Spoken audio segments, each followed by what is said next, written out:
You must know, from the writings of the servant of God, Luisa Picaretta, from the Book of Heaven, call of the creature to the order, the place, and the purpose for which he was created by God.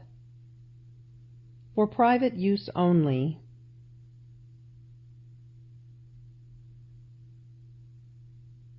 Volume 1. As for the visits and the acts of reparation, you must know that everything I did in the course of 33 years, from when I was born up to when I died, I am continuing in the sacrament of the altar. Therefore I want you to visit me 33 times a day, honoring my years, and also uniting with me in the sacrament with my own intentions, that is, reparation, adoration. You shall do this at all times. With the first thought of the morning, fly before the tabernacle, in which I am present for love of you, and visit me. And also with the last thought of the evening, while you sleep at night, before and after your meal, at the beginning of each one of your actions, while walking, working.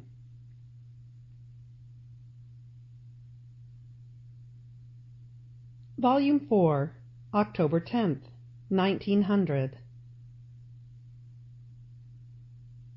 My daughter, what you say is not a chastisement, nor does this happen to you because of your fault. Rather, you must know that for 2 reasons alone can the soul go out of the body: by force of pain, which happens at natural death, or by the force of the reciprocal love between the soul and me. In fact, when this love is so strong that neither could the soul last, nor could I endure for too long without enjoying her, I keep drawing her to myself, and then I put her in her natural state again. And the soul, drawn more than by an electric wire, comes and goes as I please. And here is how what you think is a chastisement is finest love.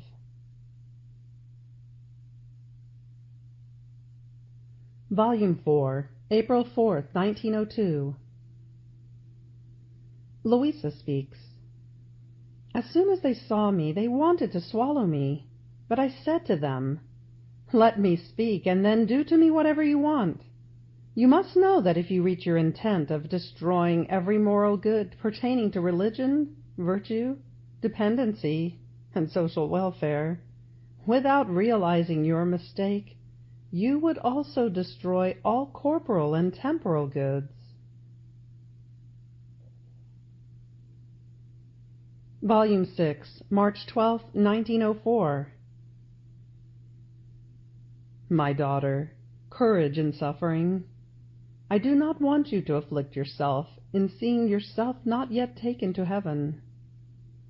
You must know that all Europe lays on your shoulders, and the good or bad outcome for Europe depends on your sufferings.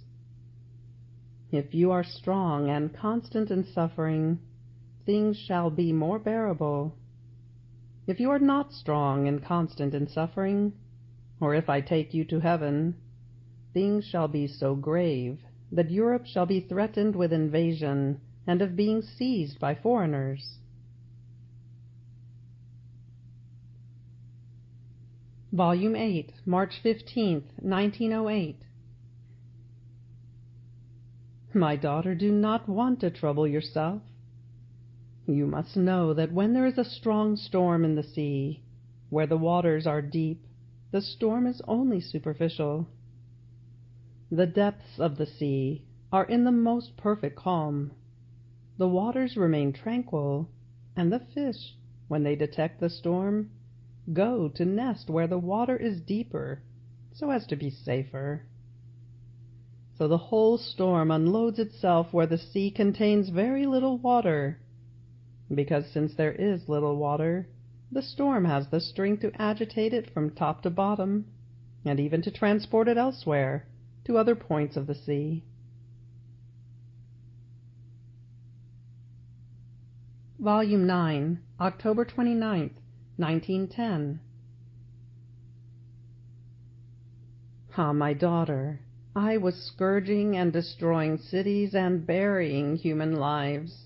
This is why I have not come. On this day of respite, for then I shall take up the scourge in my hands once again. Immediately I have come to see you again. You must know that if I did not reward the things done with purity of intention, the upright works, and everything that is done for love of me, I would fail a duty of justice, and all of my other attributes would remain obscured. Therefore, these are the three most powerful weapons to destroy this poisonous and infernal slobber of disturbance.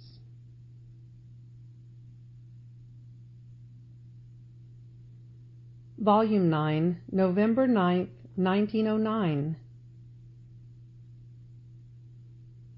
You must know that since you have done your things together with me, that is, you have loved me with my love, you have adored me with my adorations, you have repaired me with my own reparations, and so with all the rest. Things are immense in you, just as my own, and this union in operating has formed this organ.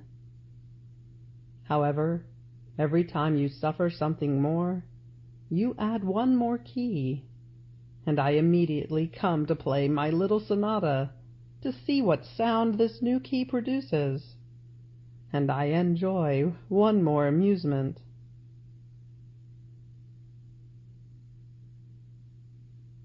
Volume 10, December 25th, 1910. However, you must know that this sorrow of mine is still lasting, because the priests of these times have banded together with the priests of those times. They have been holding hands in their attachments to families, to interest, to exterior things, and they care very little, or not at all, about that which is interior.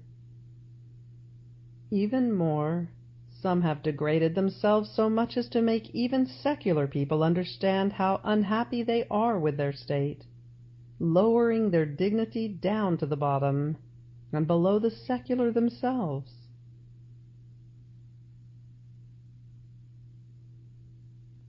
Volume 10, November 18th, 1911. What you are saying is false, my daughter. If I did not keep you as though bound, you would get up. What is the meaning of your not being able to move by yourself, of needing others in your things? Is this not a sign that I keep you bound? Having released you from the bonds of my presence, my love uses different devices to keep you bound with me. You must know that true crucifixion does not consist of being crucified in your hands and feet, but in all the particles of your soul and body.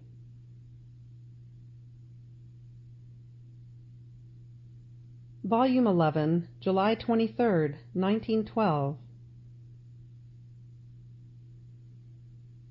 You must know that when you do not feel anything from your heart, I pull your heart into my heart, and I keep it there, resting in sweet sleep while I enjoy it. If you feel it, then the enjoyment is together. If you let me do, after I have given you rest in my heart and enjoyed in you, I shall come to rest within you, and I shall make you enjoy the contentments of my heart.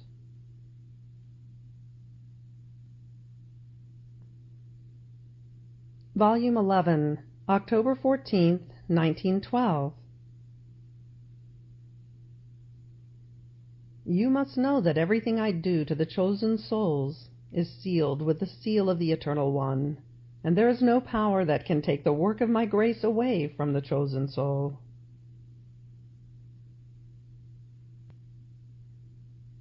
Volume 11, August 27th, 1913. Furthermore, what you say is not true. What's the purpose of my state? You must know that for the soul who really does my will, The virtue of my will is so great that if I get close to the place where that soul is, in order to send chastisements, finding there my will and my own love, I do not feel like punishing myself in that soul. Rather, I remain wounded, and I faint. So instead of chastising, I throw myself in the arms of that soul, who contains my will and my love. I rest, and I remain all cheered.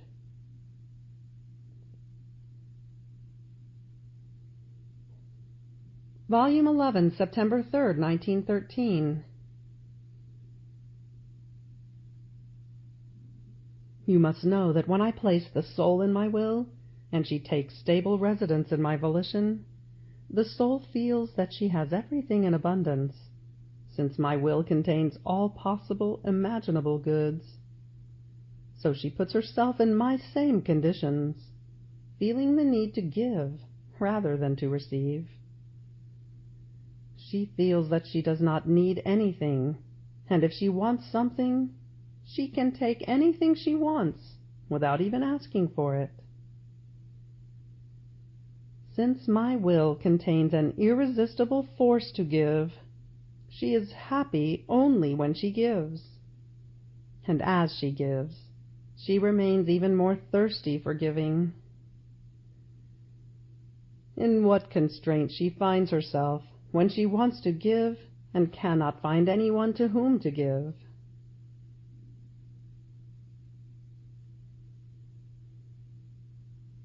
Volume 11, August 3rd, 1916. My daughter, good is always good. Even more you must know that each prayer, each reparation, each act of love, any holy thing that the creature does, is one more paradise that she acquires. So the simplest holy act shall be one more paradise, one act less, a paradise less. In fact, every good act comes from God.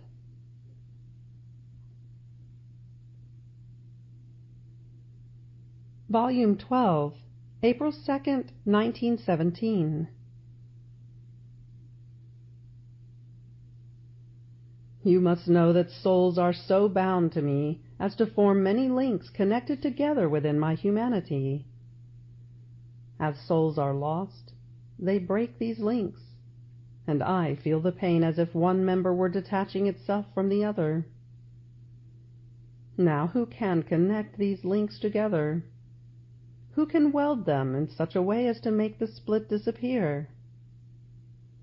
Who can make them enter into me again in order to give them life?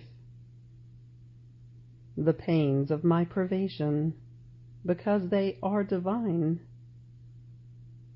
My pain for the loss of souls is divine.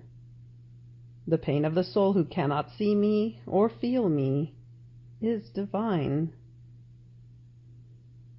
Since they are both divine pains, they can kiss each other, be linked to each other, stand before each other, and have such power as to catch the escaped souls and link them in my humanity.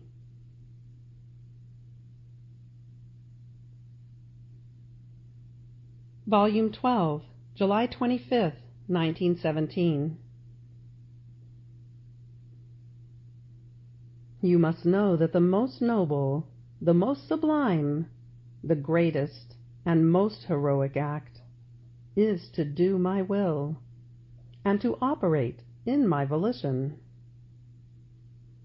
At this act, which no one else can equal, I display the pomp of all my love and generosity. As soon as the soul decides to do it, in the act in which the two wills meet to be fused into each other and become one, to give her the honor of keeping her in my volition, if she is stained, I purify her. If the thorns of human nature envelop her, I shatter them. And if some nail pierces her, that is sin. I pulverize it, because nothing evil can enter my will.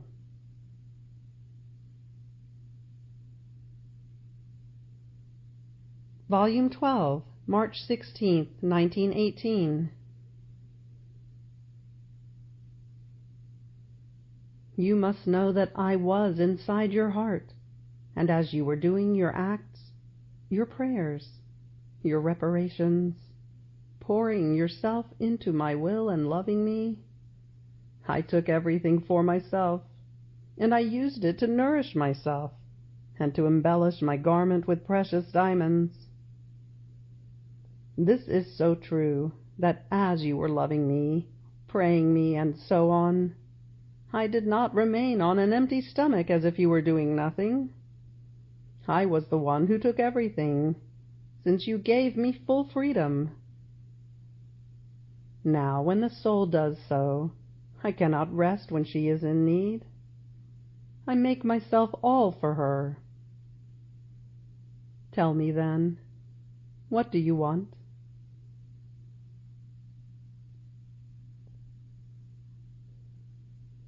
Volume 12, August 12, 1918. You must know that if you did not need anything, I would let the peoples die of starvation. But because you need it, since it can serve your necessities, I give the necessary things to creatures for love of you and because of you.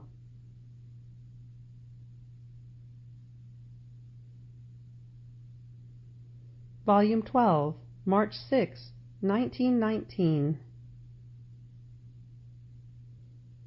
You must know that before calling the creature to definitively live in my volition, I call her every now and then. I strip her of everything. I make her undergo a sort of judgment, because in my will there are no judgments. Things remain fully confirmed with me. Judgment is outside of my will. But whatever enters into my will, who can ever dare to place it under judgment? I never judge myself.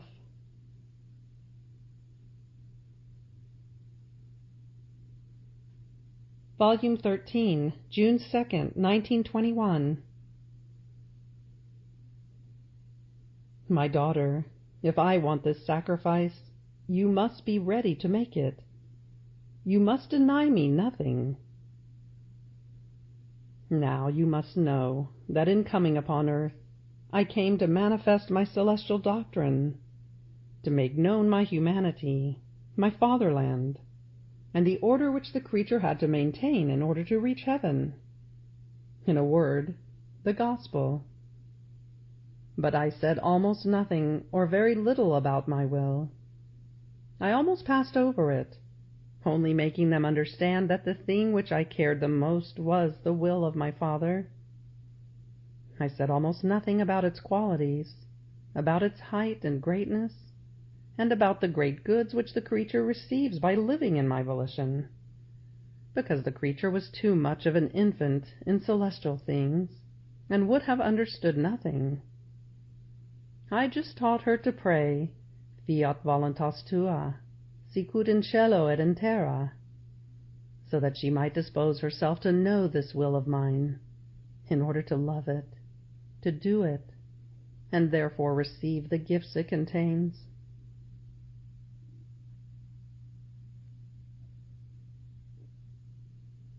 Volume 13, August 13th, 1921.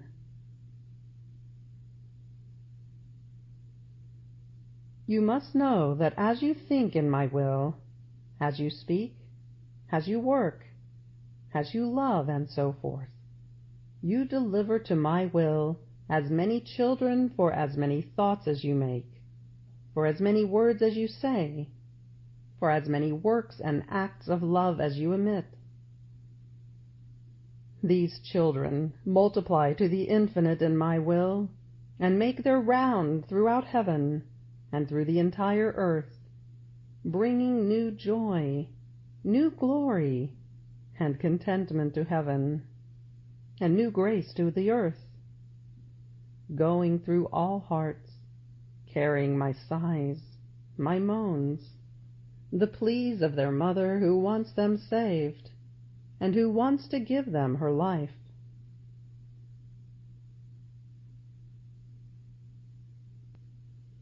Volume 13, September 2nd, 1921. You must know that I acted with you as a king who begins to love a friend who is very dissimilar from him in status, but his love is so great that he has decided to make him similar to himself. Now this king cannot do everything at once and render his friend like himself. Rather he does it little by little. First he prepares a royal palace for him, similar to his own. Then he sends the adornments to decorate the royal palace. He forms a little army for him. Then he gives him half of his kingdom, so as to be able to say, "What you possess, I possess. King am I, king are you."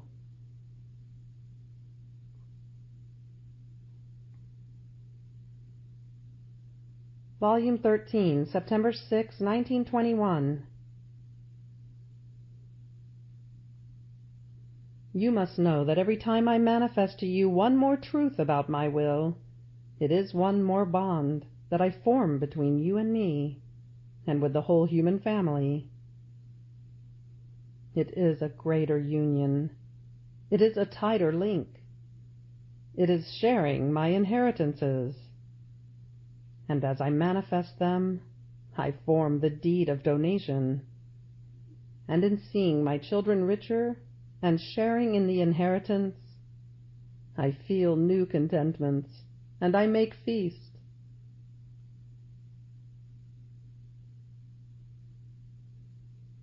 Volume 13, September 16, 1921. Afterwards, coming back again, as I was fusing all of myself in the divine will, he told me, "Dearest daughter of my will, I anxiously await your fusions in my will. You must know that, as I thought in my will, I kept molding your thoughts in my will, preparing the place for them. As I worked, I molded your works in my will, and so with all the rest. Now whatever I did not do for myself, since I did not need it, but for you.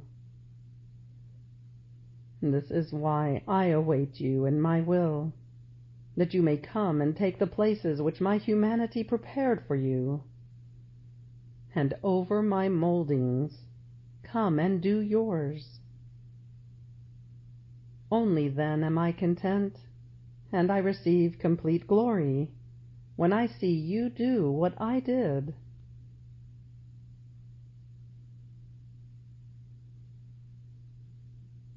Volume 13, October 13th, 1921. You must know that great things have I manifested to you about my will, but you have not yet masticated them well and digested them, in such a way as to take all the substance, so as to form the whole mass of blood in your soul. Once you have formed all the substance, I shall come back again, and I shall manifest to you other things more sublime about my will. And while I wait for you to digest them well, I shall keep you occupied on other truths that belong to me, so that if creatures do not want to avail themselves of the sea, of the sun of my will in order to come to me, they may make use of the little fountains, of the channels to come to me, and take for their own good the things that belong to me.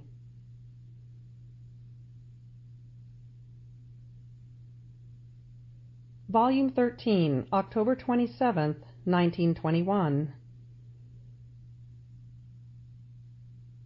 You must know that my will must be like the soul to the body. See, this happens also within us, the three divine persons. Our love is great, infinite, and eternal, But if we did not have a will that animates and gives life to this love, our love would be without life, without works. Our wisdom seems incredible. Our power can crush everything in 1 minute, and in another minute it can redo everything.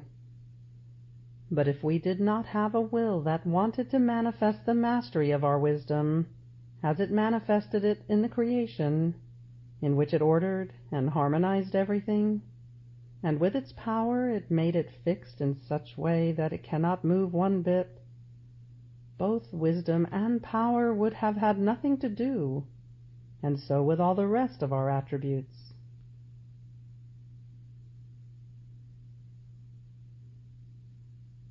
Volume 13, November 4th, 1921. In fact, you must know that many electric wires of communication and union pass between creature and creator, which render her almost inseparable from me, provided that she has not withdrawn from my will, because withdrawing is nothing other than snapping the wires of communication and breaking the union. The life of the Creator, more than electricity, flows within the creature, and she flows within me. My life is spread within the creature. In creating her, I linked my wisdom to her intelligence, so that her intelligence might be nothing but the reflection of mine. And if man reaches such great extent with his science as to seem incredible, it is because the reflection of mine is reflected in his. If his eye is animated by a light, it is nothing other than the reflection of my eternal light being reflected in his eye.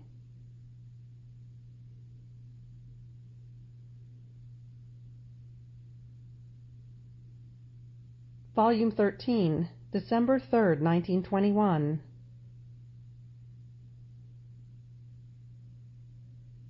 Now you must know that the greater is the work I want to do, the more preparations are needed. How many prophecies, how many preparations, how many centuries did not precede my redemption? How many symbols and figures did not anticipate the conception of my celestial mamma? Then, after I accomplished redemption, I had to strengthen man in the goods of redemption, and for this I chose the apostles as the strengtheners of the fruits of redemption, as they were to look for the lost man and lead him to safety by means of the sacraments.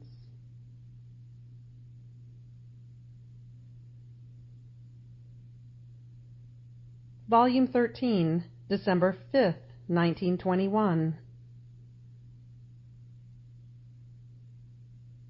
Even more, you must know that every time you manifest one additional value of my will, I feel so much contentment that I love you with multiplied love.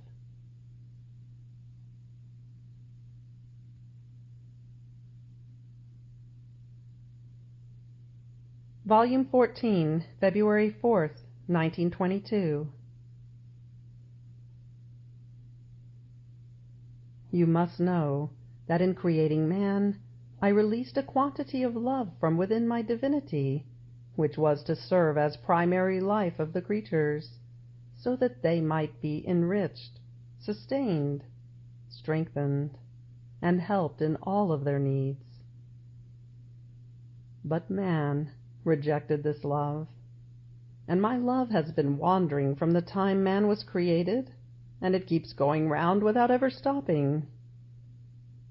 Rejected by someone, it runs to someone else in order to give itself, and as it is rejected, it bursts into sobs.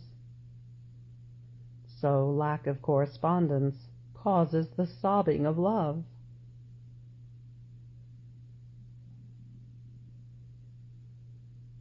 Volume 14, March 10th, 1922. But you must know that since my will dominates everything, is everywhere, sustains everyone, is known in heaven, on earth, and even by demons, there is no one who can oppose it. In the same way, the soul who does my will must dominate everything, be everywhere, sustain everything, and I want her to be known by all.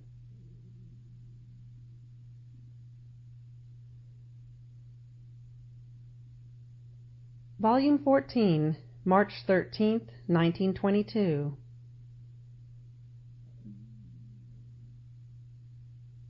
On hearing this, the confessor told me, "You must know that when Jesus speaks to you and manifests his truths to you, rays of light drop upon you. Back then, when you manifested them to me, not having his virtue, you manifested them drop by drop, and yet my soul remained all filled with those drops of light. That light gave me greater spur, more desire to hear more truths, to be able to receive more light, because the truths bring celestial fragrance and divine sensation, and this by just hearing them. What shall it be for those who practice them? This is why I desired so much to hear what Jesus told you, and I wanted to tell others. It was light and fragrance that I felt, and I wanted others to share in them. If you knew the great good that my soul has received in hearing the truths which Jesus was saying to you, how it still drips with light and emanates celestial fragrance, which not only gives me refreshment, but serves as light to me and to those who are near me. And as you do your acts in the divine volition, I take special part in them, because I feel the seed of his most holy will which you were sowing in me."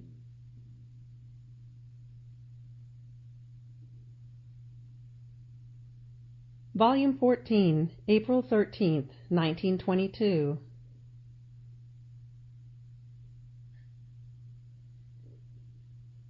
How happy I am of your triple affirmation! Do not fear. These are nothing but reassurances, reaffirmations, and confirmations, so as to impress in you the triple seal of the will of the three divine persons. You must know that the one who lives in my will must rise up high, but so high as to live in the womb of the most holy Trinity. Your life and ours must be one.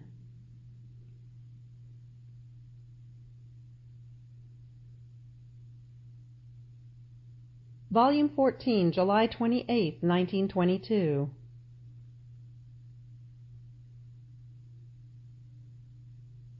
You must know that also my humanity, as holy as it was, and immensely eager to suffer, felt this repugnance. But it was not mine. It was all the repugnance that creatures felt in doing good, and in accepting the pains which they deserved. And I had to suffer these pains, which tortured me not a little, in order to give them the inclination to good, and to render their pains sweeter, to the point that in the garden I cried out to the Father, "If it is possible, let this chalice pass from me." Do you think it was I? Ah, no, you deceive yourself. I loved suffering to folly. I loved death to give life to my children. It was the cry of the whole human family that echoed in my humanity, and I, crying out together with them to give them strength, repeated as many as 3 times, "If it is possible, let this chalice pass from me." I was speaking in the name of all, as if it were my own thing, but I felt crushed.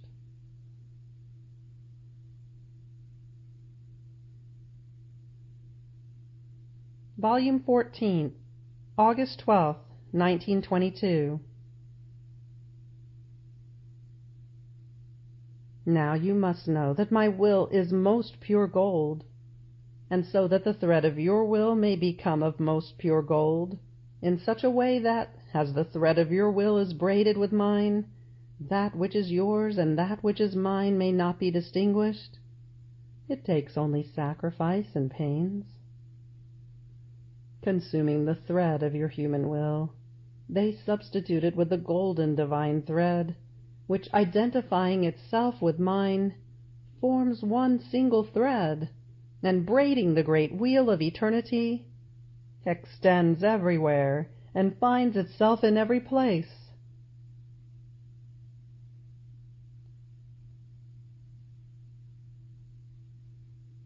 Volume 14, September 27th, 1922.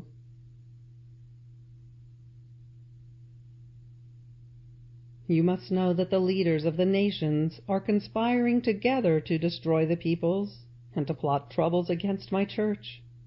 And to obtain the intent, they want to use the help of foreign powers. The point in which the world finds itself is terrible. Therefore pray and be patient.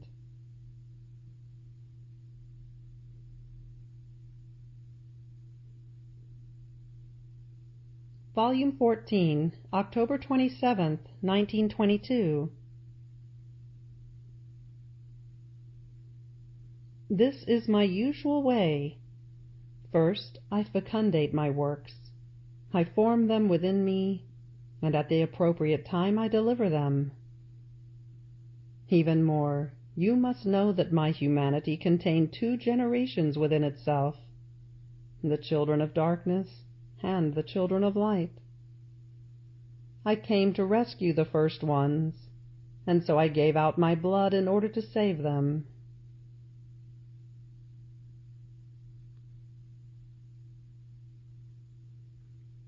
Volume 14, November 6, 1922. You must know that what my will was, it is, and shall be. It has changed in nothing. But as it manifests itself, it makes known the variety of the colors, effects, and values it contains. And it does not just make itself known, but it gives to the soul the variety of its colors, effects, and values. Otherwise, why make them known? My will acted like a great lord who showed his most extensive and sumptuous palace. To the first ones, he pointed out the way in order to reach his palace.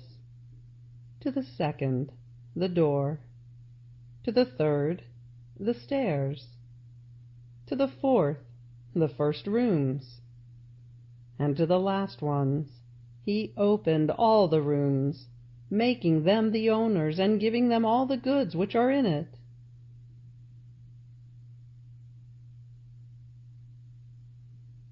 Volume 14, November 11th, 1922. Little daughter of my will, this immense light that you see is my supreme will, from which nothing escapes. You must know that as I created the heavens, the sun, the stars, and so forth, for all I fixed the limits, the place, and the number, and they can neither increase nor decrease. I hold all things in the palm of my hand.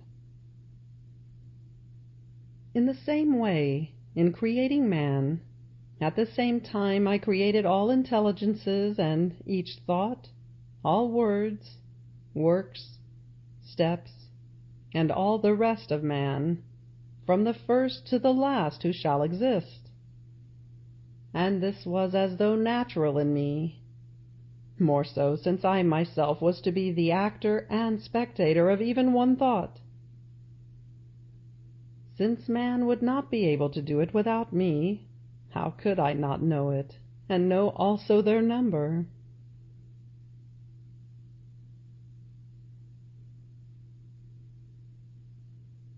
Volume 14, November 20th, 1922. You must know that in creating man, I fixed many currents of love between me and him. Having created him was not enough for me. No, I was to place so many currents of love between myself and him that there was to be not one part of him in which these currents would not flow. Therefore, in the intelligence of man ran the current of love of my wisdom. In his eyes ran the current of love of my light. In his mouth the current of love of my word. In his hands the current of love of the sanctity of my works. In his will the current of love of mine. And so with all the rest. Man was made to be in continuous communications with his Creator. And how could he be in communication with me if my currents would not run in his?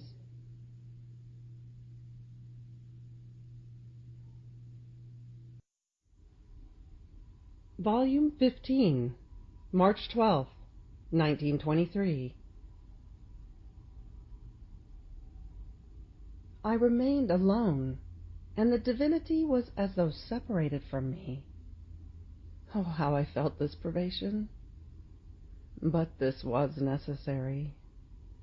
You must know that when the divinity delivered the work of creation, it also delivered all the glory, all the goods, and happiness that each creature was to receive, not only in this life, but also in the celestial fatherland. Now all the part which was destined to lost souls remained suspended, having no one to whom to give itself.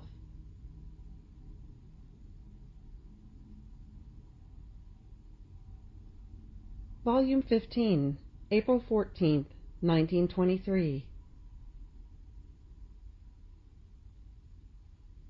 Beloved daughter of my will, you must know that when I want to do great works, works in which the whole human family is to partake, always if it wants to, my usual way is to centralize all the goods and all the graces which this work contains in one single creature, so that all others may draw as much as they want of that good, as though from a fount. When I do individual works, I give limited things. But when I do works which must serve for the general good, I give things without limit.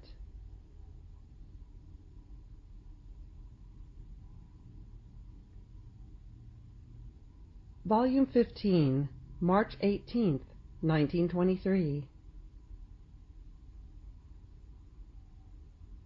Furthermore, you must know that, in creating man, our supreme will was that he live in our volition, and having to live in it, he was to take all that is ours, living at our expense, repaying our will with as many divine acts, for as many human acts as he did in our will. This in order to enrich him with all the goods which our will contains.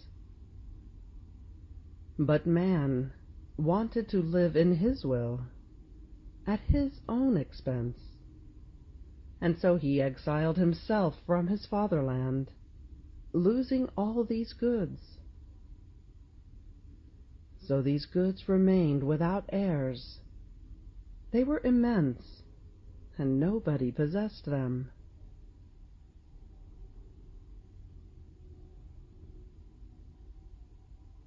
Volume 15, July 1st, 1923. And the one who is willing to listen to me forms my joy and my delight in conversing with her. You must know that when I manifest one truth of mine, which is not yet known, it is a new creation that I do, and I love very much to unleash from me the many goods and secrets which I contain. But as much as I say, since I am the ever-new act which never repeats itself, I always desire to say more. And as I speak, I have always more new things which I would like to say, because the new is never exhausted in me. I am always new in love, new in beauty, new in contentments and in harmonies, new in everything and always new. And this is why I never tire anyone. I have always new things to say, and the irresistible force which pushes me to manifest myself is my love. I delivered creation from an outpouring of love. All that can be seen in the whole universe was all inside of me. But love made the shadow of my light overflow from my interior, and so I created the sun, the shadow of my immensity and of my harmonies, and so I stretched out the heavens, harmonizing them with many stars and celestial spheres. These and other things which I created were nothing but shadows unleashed from me, and so my love had its outpouring, and I took great delight in seeing all that was contained in me, spread out in little particles, flowing upon all creation.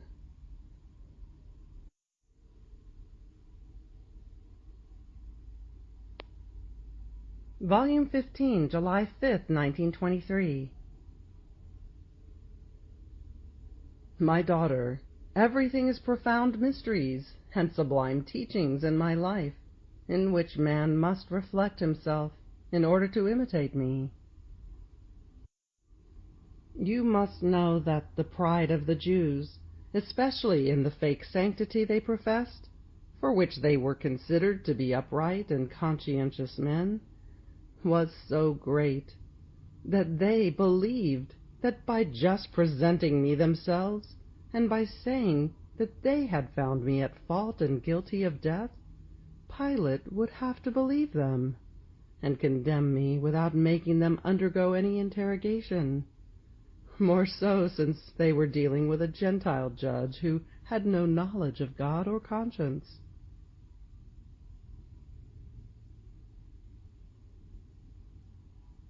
Volume 15, July 11th, 1923.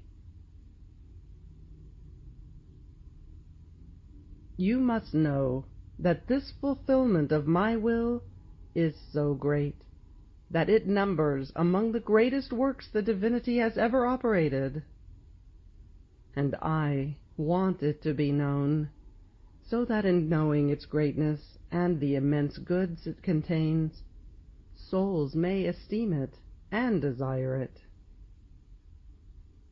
3 times did the divinity decide to operate ad extra. The first was in creation, and it was without intervention of the creature, since none of them had yet come to daylight. The second was in redemption, and with it intervened a woman, the holiest, the most beautiful, my celestial mamma. She was the channel and the instrument I used in order to fulfill the work of redemption. The third is the fulfillment of my will, that it be done on earth as it is in heaven, that the creature may live and operate with the sanctity and the power of our own will, a work inseparable from creation and redemption, just as the most holy Trinity is inseparable. Nor can we say that the work of creation is completed if our will, as we decreed, does not act in the creature and live with the freedom, sanctity, and power with which it acts and lives in us.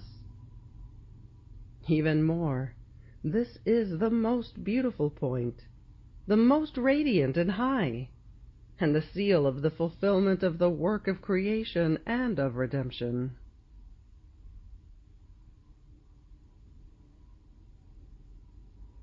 Volume 16, August 13th, 1923. Now, you must know that a simple creature broke the relations which existed between the divine will and the creature, and this split destroyed the plans which God had in the creation of man.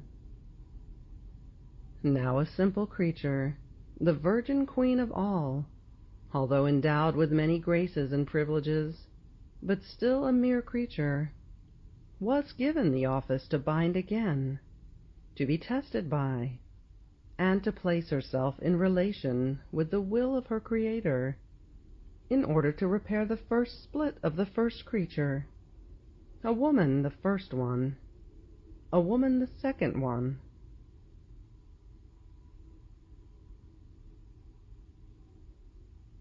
Volume 16, September 21st, 1923. Even more, you must know that the first one to make justice of you was my love. How many trials did it not make you go through in order to be certain of your love? The second one was the cross, which made severe justice of you, to the extent that my will, drawn by my love and by the cross, wanted to descend into you and make you live in it. But also my will did not want to be outdone by my love and by the cross, and to be more certain, it jealously withdrew, making justice of you, to see whether you would continue your flights in my will without me.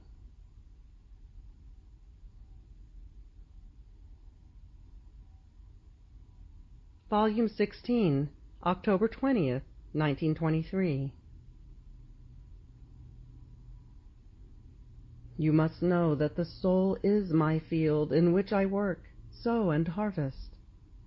But my favorite field is the soul who lives in my will. In this field, my work is delightful. I do not get covered in mud when I sow, because my will has converted it into a field of light. Its earth is virgin, pure, and celestial, and I amuse myself very much in sowing little lights in it, almost like a dew which forms the sun of my will. Oh, how beautiful it is to see this field of the soul, all covered with many drops of light, which, as they grow, form many suns. This sight is enchanting. All heaven is enraptured at their sight, and they are all attentive on looking at the celestial farmer who cultivates this field with such great mastery, and who possesses a seed so noble as to convert it into a sun.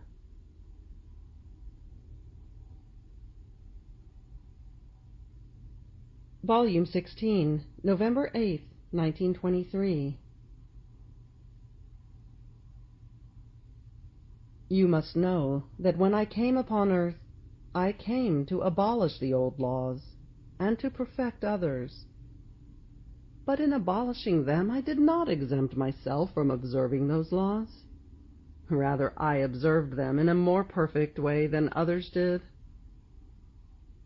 Having to unite in me the old and the new, I wanted to observe them, in order to give fulfillment to the old laws, placing on them the seal of their abolition, and to give start to the new law, which I came to establish upon earth, a law of grace and of love, which enclosed all sacrifices in me, since I was to be the true and only sacrificed.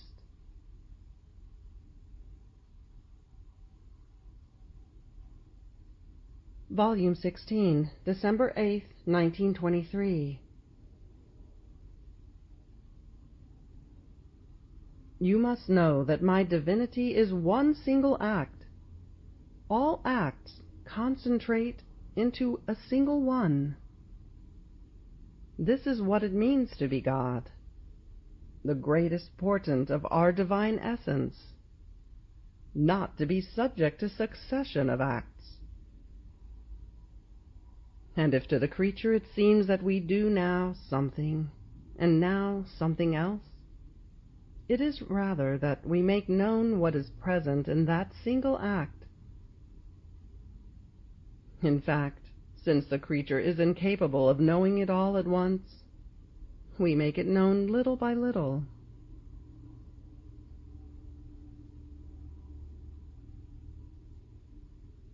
Volume 16, February 16, 1924. You must know that every beat of my heart was a distinct pain. Every heartbeat brought me a new pain, one different from the other. Human life is a continuous palpitating. If the heartbeat ceases, life ceases. And so now imagine what torrents of pain each beat of my heart brought me. Up to the last moment of my dying, from my conception to my last heartbeat, it did not spare me from bringing me new pains and bitter sorrows.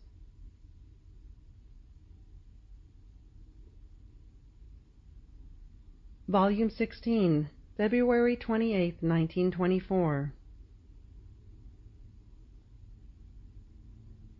You must know that as the divinity decreed creation, it delivered all that it was to give to the creature, the gifts, the graces, the caresses, the kisses of love which it was to manifest to her.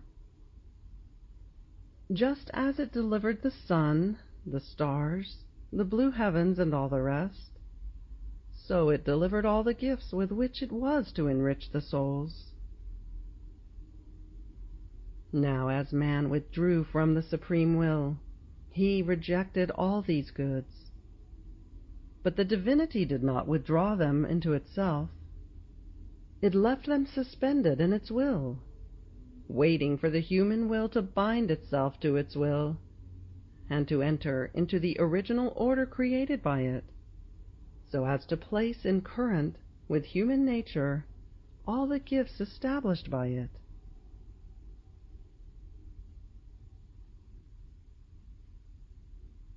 Volume 16, March 22, 1924. You must know that every effect, every good, every value I make you know about my will, and all that the creature can do by living in it, are like many tastes, baits, magnets, nourishments, harmonies, fragrances, lights. Each effect I talk to you about contains its own distinct property. So by not manifesting all the goods contained in my will, and where the soul can reach by living in my will, you would subtract a bait with which to capture them, or a taste to attract them, or a magnet to draw them, or a nourishment to satiate them. So the perfect harmony, the pleasure of the fragrances, the light in order to lead them, would be lacking.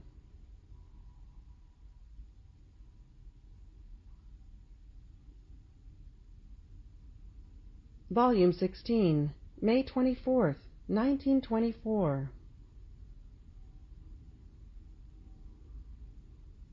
You must know the cause, the reason why the divine wisdom and omnipotence wanted to pronounce the fiat in creation. It could have created all things without saying a word, but since it wanted his will to breathe over all things, and these things to receive the virtue and the goods it contains, it pronounced the fiat. And as it pronounced it, it communicated the prodigies of its will, so that all things might have my will as life, rule, example, and teacher. My daughter, since the first word of your God which resounded in the vault of the heavens was fiat, nor did he say anything else, This meant that everything was in the Fiat.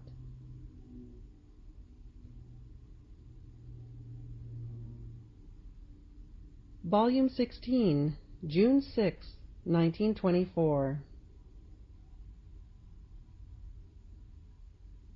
You must know that, having to enclose my will in you as center of life, it is necessary that my supreme volition find in you all the ways and all that your Jesus did, because they are inseparable from it. It is not enough to accept one thing alone, which it contains, to prevent it from forming its center, from having its full dominion, and from having its starting point in you, so as to make itself known and to dominate others. It would have it from itself, but not from you. See, then, how necessary it is that you embrace every one and cover the ways of all, taking upon yourself the hardships, pains, and acts of all, if you want the majesty of my will to descend into you, to follow its course within you.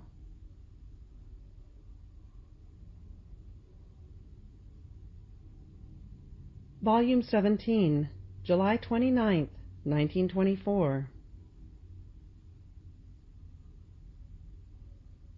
Even more, you must know that as the soul decides to let herself be possessed by my will and to live in it, since my will is linked to all created things, and there is nothing over which it does not have its dominion, in the same way the soul remains linked to all created things, and as she does her acts, her daughtership of my will, her dwelling, her possession, remain inscribed on all created things with indelible characters. Take a look at the whole universe, at the heavens, at the stars, at the sun, at everything, and you shall see your name written with indelible characters, together with your daughtership of my will.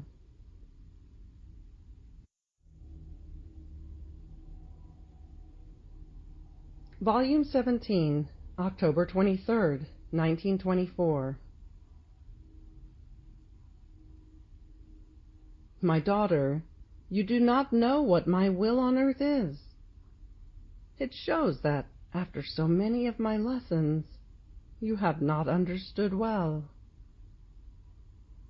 You must know that the soul who here lets my will live within her, as she prays, as she suffers, as she works, as she loves, and so forth, forms a sweet enchantment to the divine pupils in such a way as to enclose with her acts the gaze of God in that enchantment.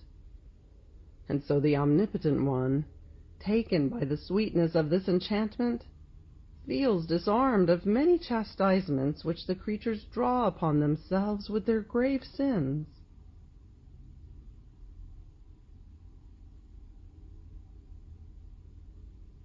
Volume 17, January 27th, 1925. My daughter, you must know that, whether you see me or not, every time you fuse yourself in my will, from within your interior, I take your hand and push you high, and from heaven I give you my other hand, to take your other hand and pull you up into our midst, in our interminable will. Therefore you are between my hands, in my arms. You must know that all the acts done in our will enter into the prime act when we created all beings. And the acts of the creature in kissing ours, because one is the will which gives life to these acts, diffuse in all created things, just as our will is diffused everywhere. They become return of love, continuous adoration and glory, for all that we have delivered in creation. Only that which is done in our will begins, almost together with us, to give us return of perennial love, adoration in a divine manner, glory that never ends.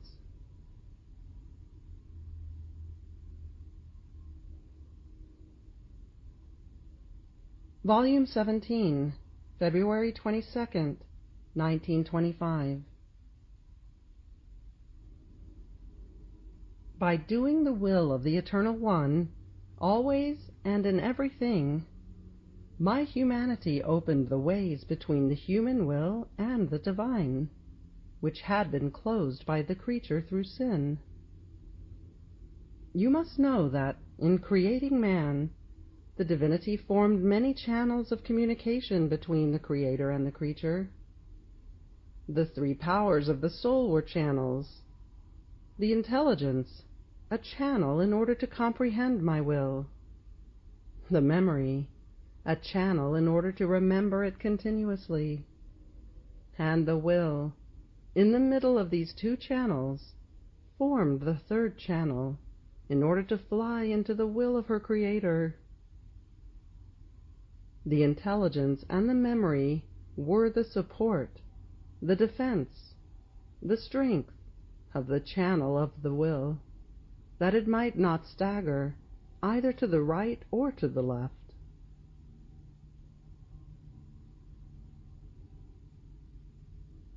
Volume 17, March 8th, 1925. You must know that my humanity covered all the paths of the eternal will, and for all the acts I found, which were done for the good of all my brothers, I omitted my own, to return the divine will for its many acts done for the good of the human generations. This was the most legitimate act, which it was appropriate for me to do, for the prime honor of my celestial Father. And as I was doing this, I left the deposit of my acts in the divine will itself, so that they might remain always in act of giving to my divine Father this legitimate honor which creatures do not give him, and of forcing the eternal will to make peace with the human will.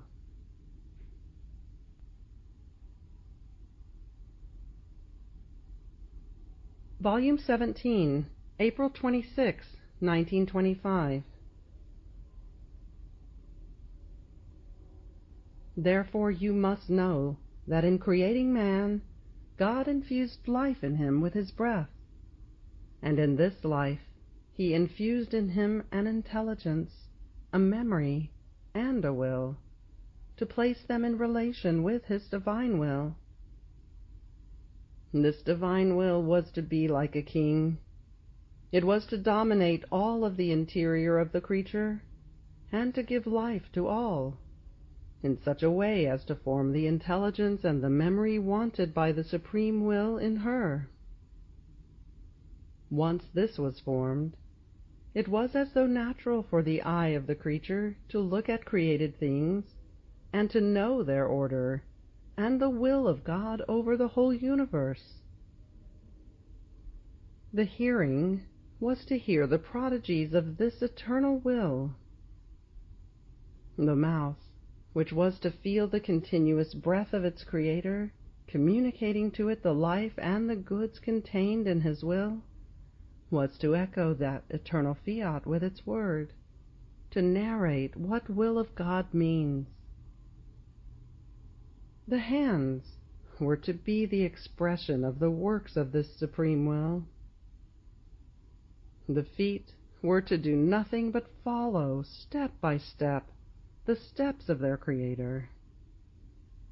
So once the divine will is established in the will of the creature, she has the eyes, the hearing, the mouth, the hands, the feet of my will. She never departs from the origin from which she came, and so she remains always in my arms, and it is easy for her to feel my breath, and for me to breathe upon her.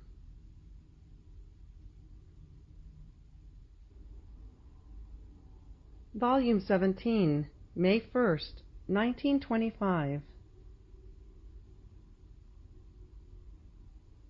Even more, you must know that, just as my humanity, in its office of Redeemer, conceived all souls, the same was to happen in you, in your mission and office to make my will known and reign. As you continue to do your acts in my will for all creatures remain conceived in your will. And as you keep repeating your acts in mine, you form many sips of life of divine will, in order to be able to nourish all the creatures, which are as though conceived in yours, by virtue of my will. Do you not feel how, in my will, you embrace all, from the first to the last creature which is to exist upon earth? And for all you would want to satisfy, love, please this supreme will, binding it to all, removing all obstacles that prevent its dominion in the creatures, making it known to all. And even with sufferings, you expose yourself to satisfy for all this supreme will, which so much loves to be known and to reign in the midst of creatures.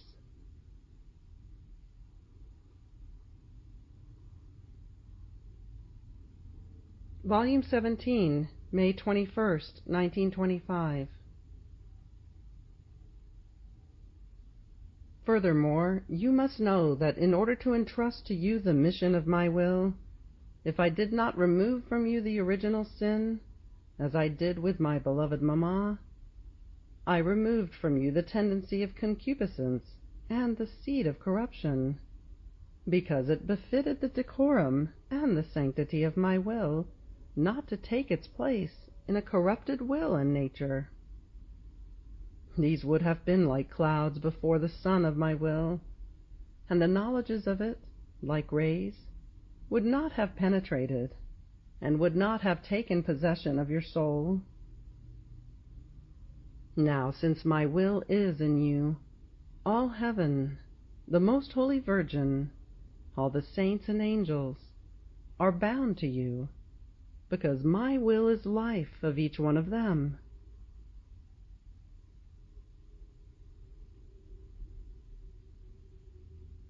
Volume 17, May 30th, 1925. Moreover, you must know that when I manifest to you one knowledge about my will, only then do I decide to open another door of my knowledge, when you have let all the good of what I have manifested to you enter into your soul. If I did not do so, yours would only be the news of that good, but not the possession of it. And I cannot do this. Whenever I speak, I want the good which I manifest to be possessed.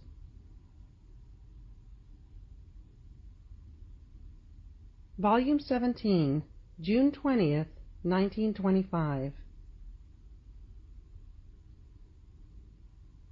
You must know that as the soul breathes, palpitates, works, thinks, loves, acts, even though everything is carried out within her, since my will has become the center of life in her, it is my will that breathes, palpitates, loves, thinks, acts, gives motion to her work, circulation to her blood, thought to her mind, love to her heart, and the like. Now, since this will is the same as the one which the three divine persons have, it happens that they feel within them the breath of the soul, her heartbeat, her motion.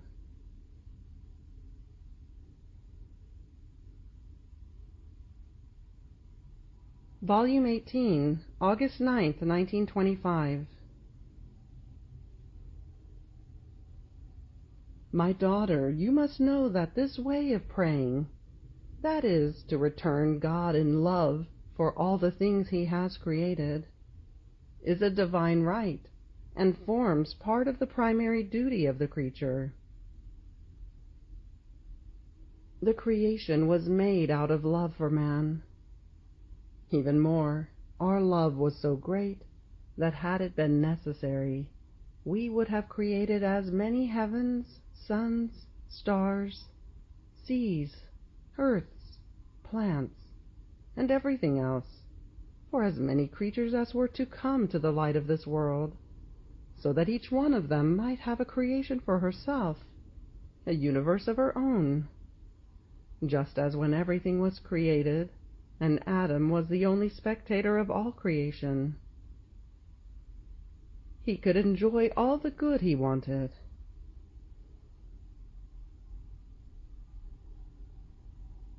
Volume 18, October 4th, 1925. You must know that when the soul decides to do some good, to exercise a virtue, she forms the seed of that virtue. By repeating those acts, she forms the water in order to water that seed on the earth of her heart. And the more she repeats them, the more she waters that seed, and the plant grows beautiful and green, in such a way that it soon produces the fruits of that seed. On the other hand, if she is slow in repeating them, many times the seed remains suffocated, and if it grows at all, it grows thin, and it never gives fruit. Poor seed, without enough water to grow! My sun never rises on that seed to give it fecundity, maturity, and a beautiful color to its fruits, because it is not fecund.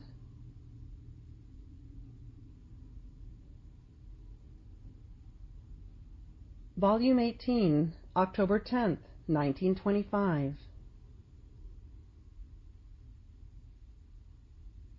You must know that everything I did toward my Son, I intend to do toward those souls who were to live in the divine will, because being in it, they are disposed to receive all the acts I did toward Jesus, and I could find sufficient space in which to place them. So if I kissed my Son, I kissed them, because I found them together with him in his supreme will. They were the first to be as though lined up within him, and my maternal love pushed me to make them participate in all that I did to my Son.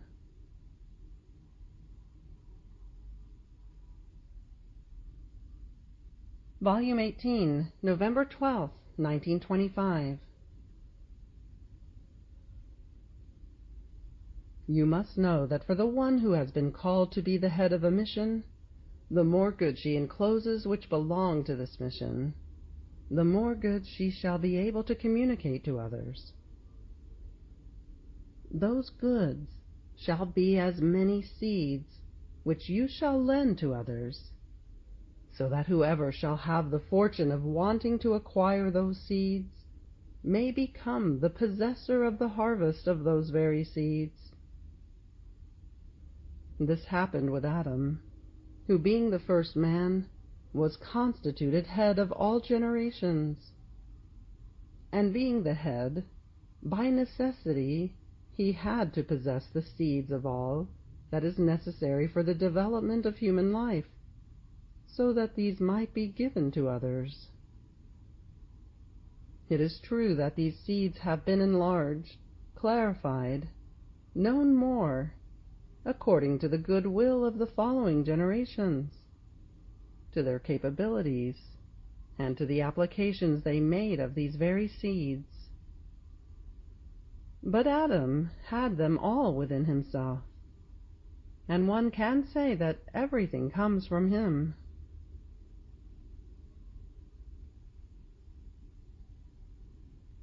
Volume 18, February 11th, 1926.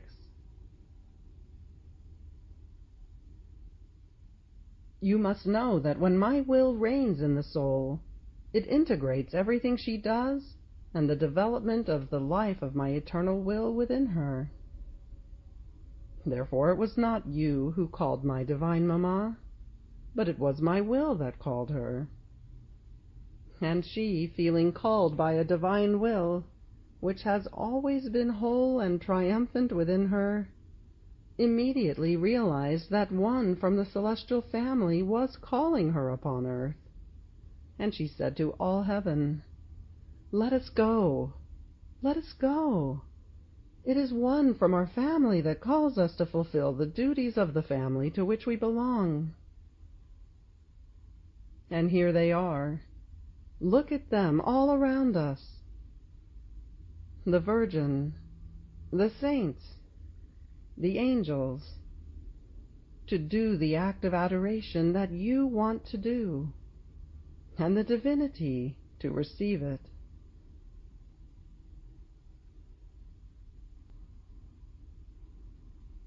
Volume 18, February 21st, 1926. You must know that the one who is born in my will can also be a mother, by giving birth to many children of my supreme volition. In order to be mother, it is necessary to have enough material in one's own interior in order to form with one's own blood, with one's own flesh, and with continuous nourishment, the birth which one wants to give to the light. If there is no seed and not enough material, it is useless to hope to become a mother.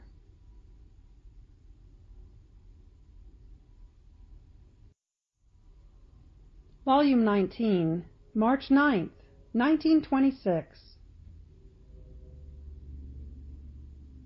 Now, you must know that our love wants to play this risky game also with you, so that you, united with the celestial mamma, may let us win the game by allowing us to make up for the failure which the first man, Adam, caused us, and so that our will, restored in its victories, may place its goods in the field once again, which, with so much love, it wants to give to creatures.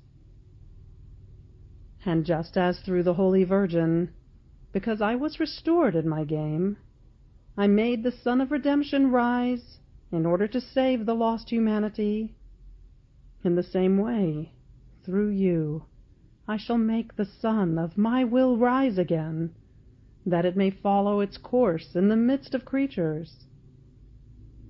This is the reason for so many graces of mine, which I pour into you, and for the many knowledges about my will.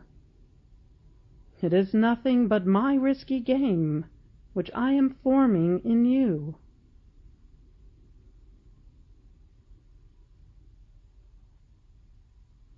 Volume 19, March 14th, 1926.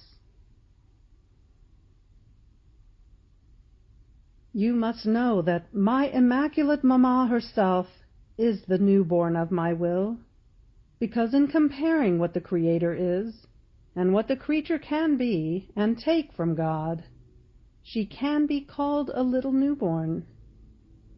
And because she was the newborn of my will, she was formed in the likeness of her Creator, and could be queen of all creation.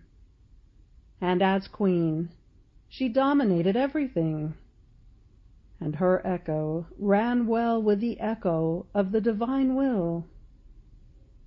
And not only the celestial sovereign lady, but all saints, angels, and blessed can be called just newly born in the eternal volition.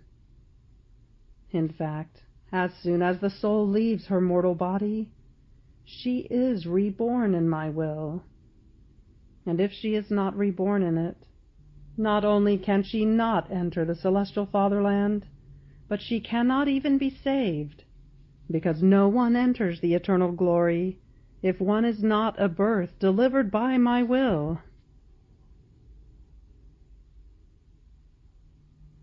Volume 19, March 19th, 1926. Now, you must know that my will is greater and more endless than redemption itself, and what is greater always brings greater fruits and goods. My will is eternal in time and eternity. It had no beginning, nor shall it ever end. On the other hand, though being eternal in the divine mind, redemption had its beginning in time, and was a product of the eternal will. So it was not redemption that gave life to the divine will, but it was my will that gave life to redemption. And whatever has the power to give life, by nature and by necessity, must become more fruitful than the one who has received life.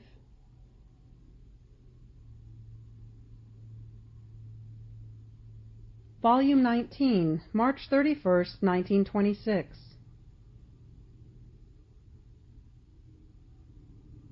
Here is the necessity for which my will wants to centralize all goods in you, and you must know them, love them, and possess them, so that being in you, it may find its kingdom, and it may dominate and rule over it. My daughter, you must know that my celestial mamma was able to conceive me, eternal Word, within her most pure womb, because she did the will of God as God did it. All the other prerogatives which she possessed, that is, virginity, conception without original sin, sanctity, and seas of grace that she possessed, were not sufficient means to be able to conceive a God, because all these prerogatives gave her neither the immensity nor the all-seeingness to be able to conceive a God who is immense and who sees everything, and even less the fecundity to be able to conceive him. In sum, she would have lacked the seed of divine fecundity. But by possessing the supreme will as her own life, and by doing the will of God as God does it, she received the seed of divine fecundity, and with it the immensity and the all-seeingness.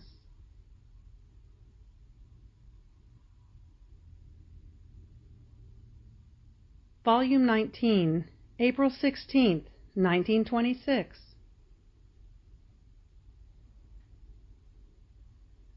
You must know that I am doing more with you than with my very celestial mamma, because she did not have your needs, nor any tendencies or passions which might even slightly prevent the course of my will in her. With greatest ease the Creator would pour into her, and she into him. My will was always triumphant in her. Therefore she had no need of either spurs or admonitions. With you, instead, I must use more attentions. When I see that some little passion, some little tendency wants to arise within you, and also when your human will would want to have some act of its own life within you, I must admonish you. The power of my will must remain in the act of knocking down whatever arises within you which does not belong to it, and my grace and my love must flow into that rot which the human will keeps forming, or with anticipated graces prevent the rot from forming in your soul.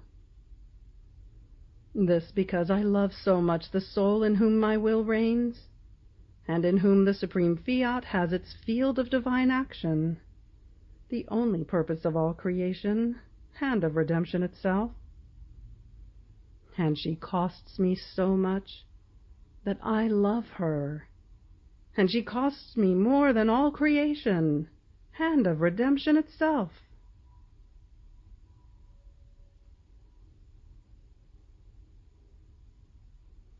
Volume 19, April 28th, 1926. You must know that only in the creation and in my celestial mamma was my will remained ever intact, and has kept its field of action free.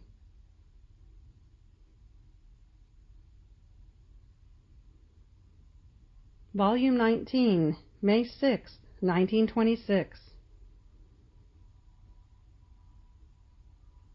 My daughter, you must know that the first before the Supreme Majesty are those who have lived in my volition, and who have never gone out of my will. My mamma came to the world after 4,000 years, yet in the eyes of God she came before Adam. Her acts, her love, are in the first order of creatures. Therefore her acts come before all the acts of creatures, because she was the closest to God, bound to him with the tightest bonds of sanctity, of union, and of likeness. By living in our will, her acts became inseparable from ours, and being inseparable, these acts are the closest, as something natural to her Creator. Before and after do not exist in our will, but everything is first act.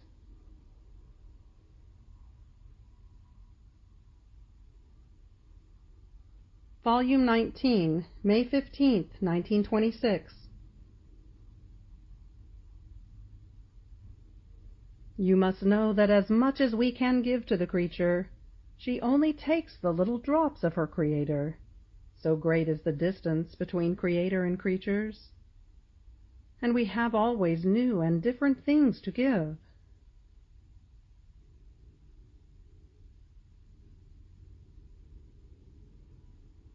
Volume 19, May 18, 1926.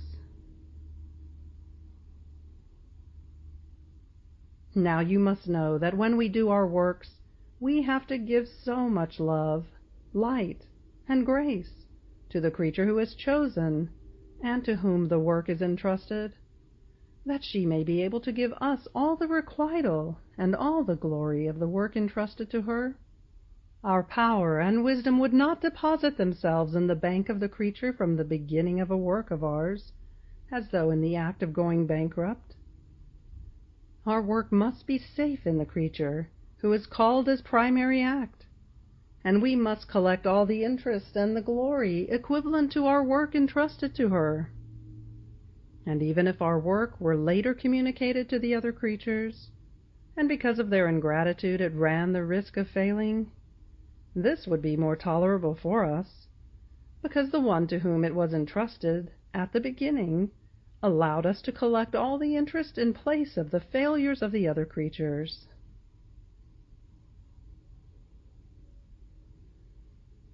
So that you may remove this fright, you must know that everything I have told you, that is, this capital so great, is already in you. After I had you acquire the practice of giving me the requital of the glory and the love of all creation, redemption, and sanctification, making you embrace everything and every one, and having seen that the equivalent interest was coming to me easily, only then did I want to make known to you, with more clarity, the great capital of my will entrusted to you, so that you may know the great good you possess, and as you come to know it, I may sign the deed of the capital entrusted to you, and also make for you the receipt of the interest you give me. If you did not know it, neither the deed of the capital nor the receipt of the interest could be made.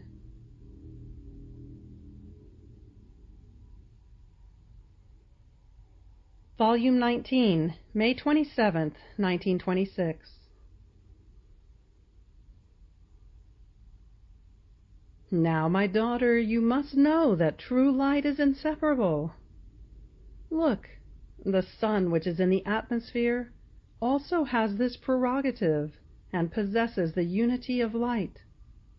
The light is so compacted together in its sphere as to lose not one atom, and even though it descends down below, filling the whole earth with light, the light never separates.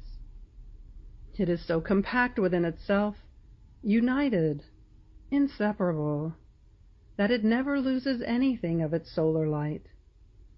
so much so that altogether it spreads its rays, dispelling everywhere the darkness from the earth, and altogether it withdraws its light, leaving not even the traces of its atoms. If the light of the sun were divisible, how long would the sun have been poor in light, having no more strength to illuminate all the earth? One could say, divided light, desolate earth.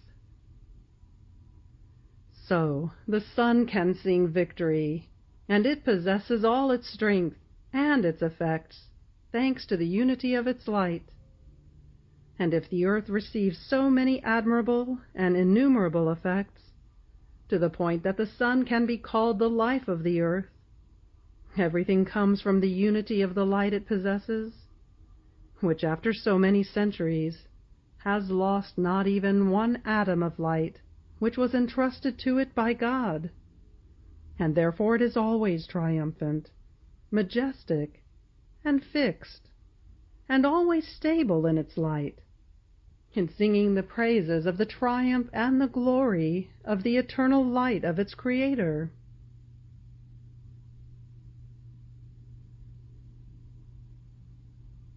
Volume 19, June 26, 1926.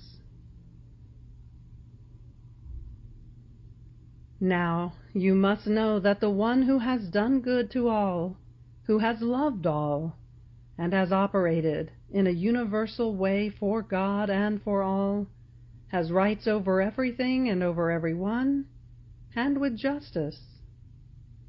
Operating in a universal way is the divine way, and my celestial mamma was able to operate with the ways of her Creator, because she possessed the kingdom of our will. Now, having operated in our supreme will, she has the rights of the possessions which she formed in our kingdom.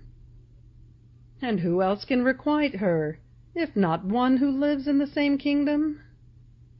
In fact, only in this kingdom there is universal operation, the love that loves everyone, that embraces everything, and from which nothing escapes.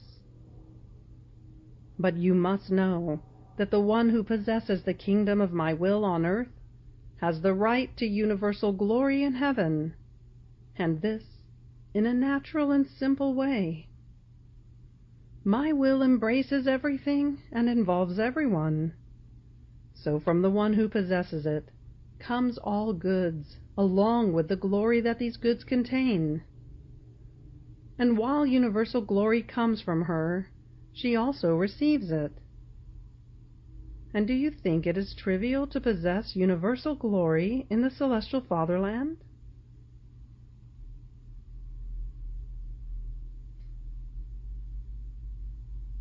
Volume 19, July 1st, 1926. Now, how could they possess it if they did not have full knowledge of it?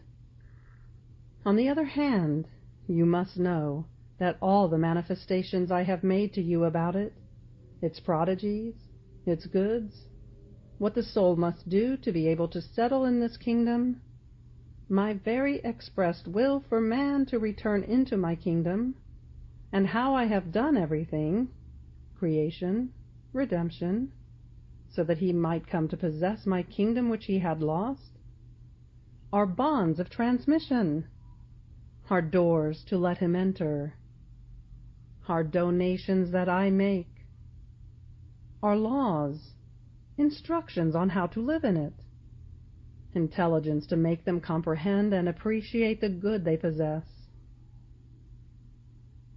If all this was missing, how could they possess this kingdom of my will? It would be as if someone wanted to move, to live in another kingdom without a passport, without knowing either its laws or its customs or its dialect. Poor one, his entrance would be impossible, and if he did enter as an intruder, he would be so ill at ease that he himself would rather go out of a kingdom he knows nothing about.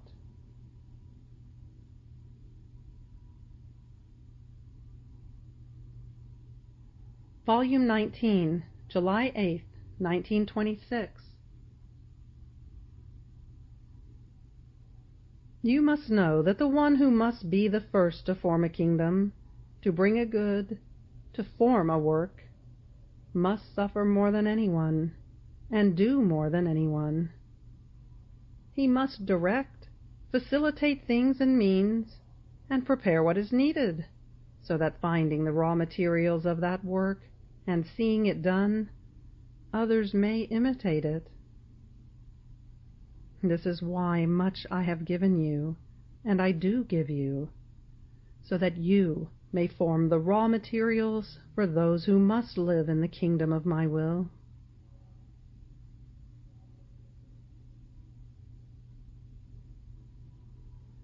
Volume 19, July 11th, 1926. Now, you must know that in order to form the kingdom of redemption, those who distinguished themselves the most in suffering were my mamma and I. And even though apparently she suffered none of the pains that the other creatures knew, except for my death, which was known by all, and which was the fatal and harrowing blow for her maternal heart, more than any most sorrowful death. However, since she possessed the unity of the light of my will, this light brought to her pierced heart not only the 7 swords told by the Church, but all swords, spears, and pricks of all sins and pains of creatures, which martyred her maternal heart in a harrowing way. But this is nothing. This light brought her all my pains, my humiliations, my torments, my thorns, my nails, the most intimate pains of my heart. The heart of my mamma was the true sun. Though one can see nothing but light, this light contains all the goods and effects that the earth receives and possesses. So one can say that the earth is enclosed in the sun.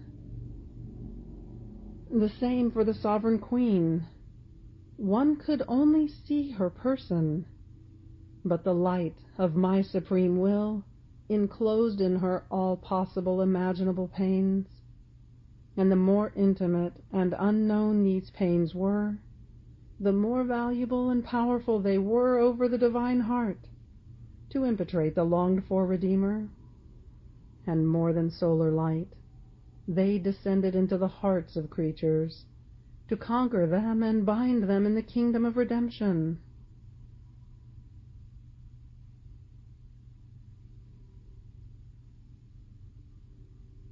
Volume 19, July 20th, 1926.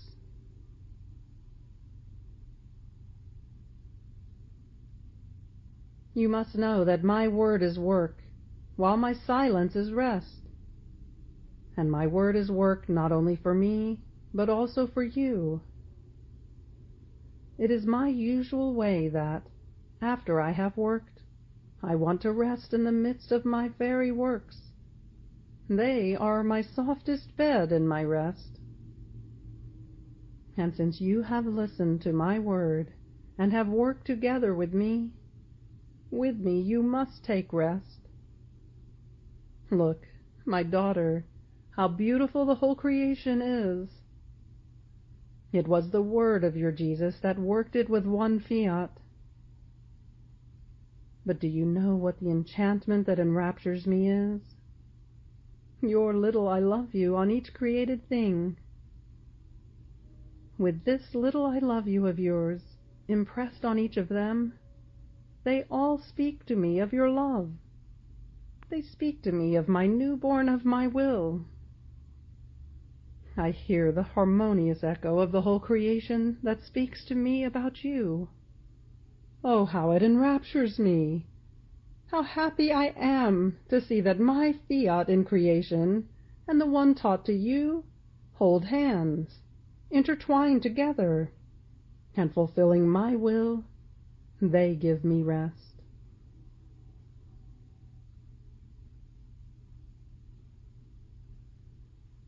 Volume 19, July 23, 1926.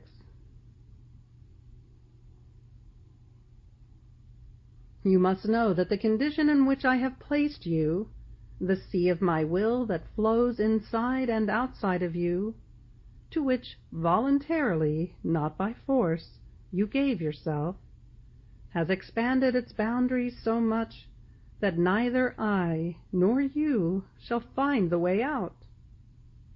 So if you want to leave me, you shall not find the way, and as much as you may make your round, you shall always make your round within the endless boundaries of my will. More so, since your acts done in it have closed every way out for you. And if I wanted to leave you, I could not, because I would not know where to go to place myself outside of the boundaries of my will. My will is everywhere, and wherever I might go, I would always find myself together with you. At the most, I act like someone who possesses a large house, and since he loves someone else who is inferior to him, in mutual agreement, one takes the house and the other goes. Now, since the house is large, he goes far and moves around within his house. The other person loses sight of him and laments, but wrongly. If the house belongs to him, how can he leave her? One does not leave his own things, so either he shall come home soon, or maybe he is already there, in some apartment of his own house.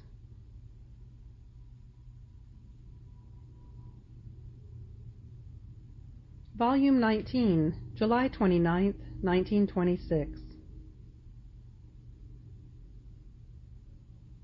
You must know that as long as my humanity remained on earth, and as long as the sovereign queen also was there was no solitude, nor sepulchral silence in the creation, because by virtue of the light of the divine will, wherever this will was, it spread as light, and diffusing in everything, it multiplied in all created things, and everywhere my act was repeated, because one was the will. This is so true that the creation gave sensible signs both at my birth and even more so at my death, to the point that the sun became dark, the stones split, the earth trembled, as if all were crying for their Creator, for their King. They cried for the one who had kept them in feast, who had broken their solitude and sepulchral silence. And all, feeling the bitterness of such a hard privation, they gave signs of sorrow and crying, and returned once again to the mourning of their solitude and silence.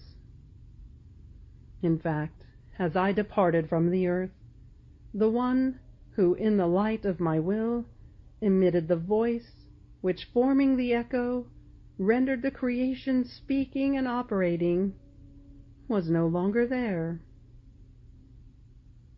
It happened as to those metal instruments which, with artfulness, enclose the voice of one who speaks or sings.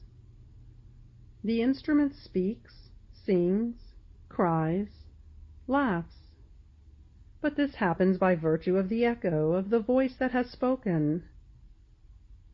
However, if the intelligence that produces that singing is taken away, the instrument remains mute.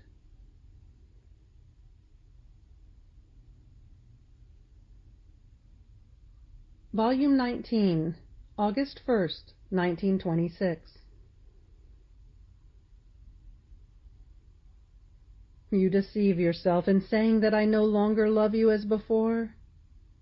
On the contrary, you must know that my kisses, my caresses, the proofs of love I gave you, were the outpouring of my love.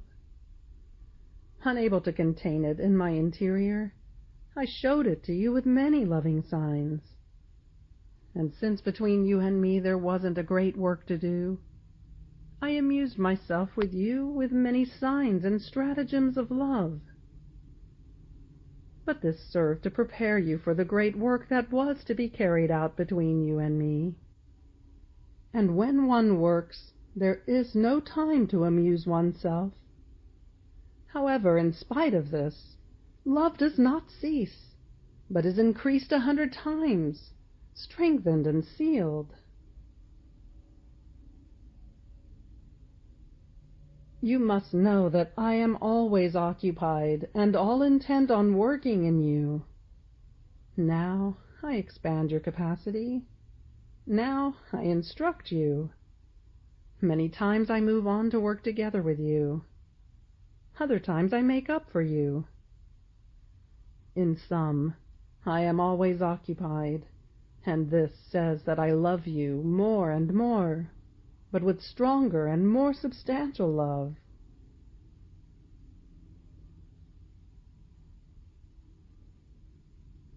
Volume 19, August 4th, 1926. You must know that I am inseparable from my will and from my works, and therefore, since you are in it, I shall be with you, and you shall be with me.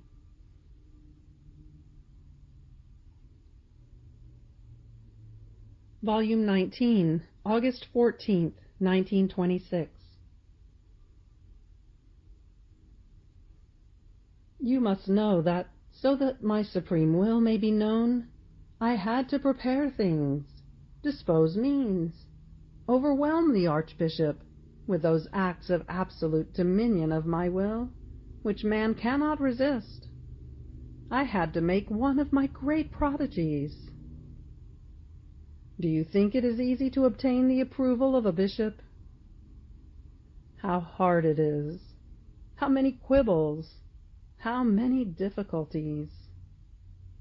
And if they approve at all, it is with many restrictions, almost removing the most beautiful shades, the most striking colors from all that my goodness has revealed with so much love.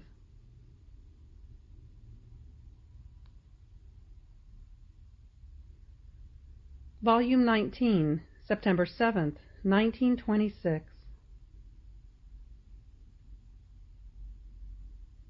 You must know what bonds of identification exist between the divine will and the human will, and therefore why I so much love and want, by right of creation, of paternity, of love and of justice, that the human will would surrender its place to mine, and throwing itself into its arms like a little child, would let itself be held, nourished, and dominated by it.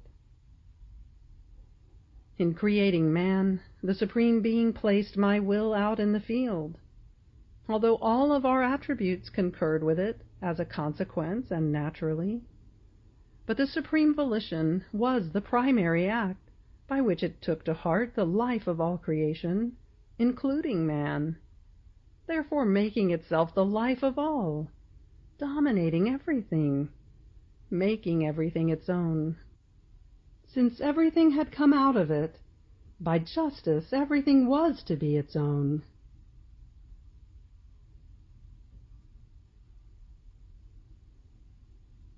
Volume 19, September 9th, 1926. You must know that just as all things have come out of that single act of God, so must everything return to that single act, which has no succession of acts.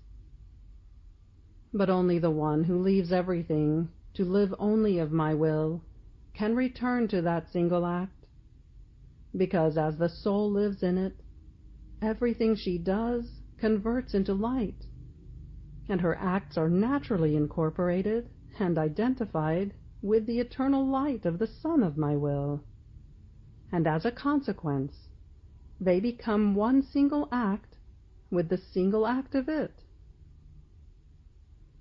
On the other hand, in one who operates outside of it, one can see not light, but each of the materials that her work contains, which cannot be incorporated with the light of the single act of God, and therefore it shall show immediately that it is not our thing, that it does not belong to us.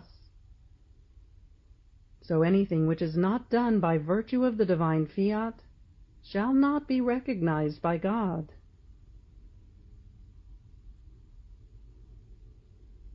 You must know that my heart is swollen. It agonizes and sighs because I want to make known the kingdom of the supreme fiat, the great goods which are in it, and the great good which those who shall possess it shall receive. It is precisely in my heart that I keep it, and I feel my heart explode, for I want to let it out. Don't you want, then, to give me this relief, so that by letting it out, my heart may deflate, and so it shall not have to agonize and sigh with sorrowful sighs any more? And you shall do this by making known what I manifest to you about my will, because when you do this, you give me the field in order to open the ways and prepare the place in which I must lay the kingdom of my will. And if you do not manifest what I say to you, you close these ways, and my heart swells even more.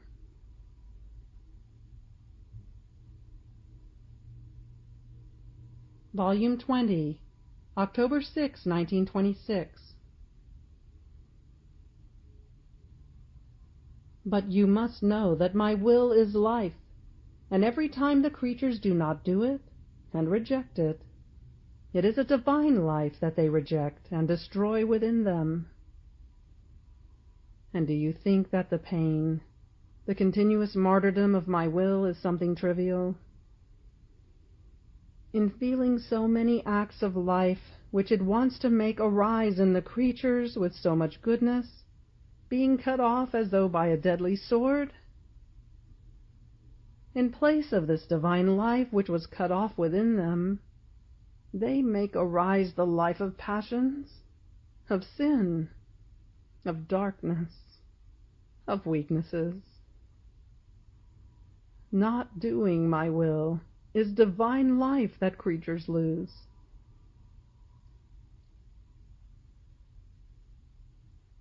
You must know that everything I made you write on paper, I myself wrote first in the depth of your soul, and then I made you put it on paper. Even more, there are more things written in you than on paper. Therefore, when you feel the need to go over again what regards the truths about the supreme fiat, take a look at your interior, and soon shall you see again whatever you want.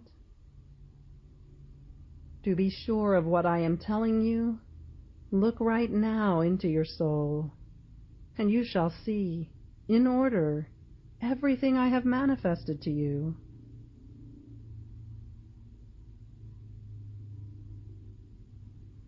Volume 20, October 15th, 1926.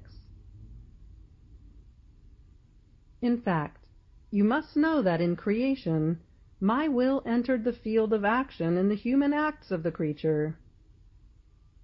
But in order to act, it wants the act of the creature within its own, so as to carry out its work and be able to say, "My kingdom is in the midst of my children, and right in the intimate place of their acts." In fact, as much as the creature takes of my will, so much do I extend my kingdom in her, and she extends her kingdom in my will, but according to how much she lets herself be dominated in her acts.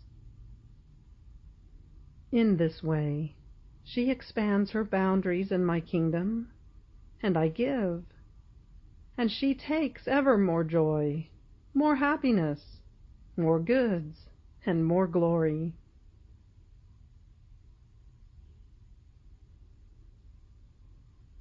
Volume 20, October 17th, 1926.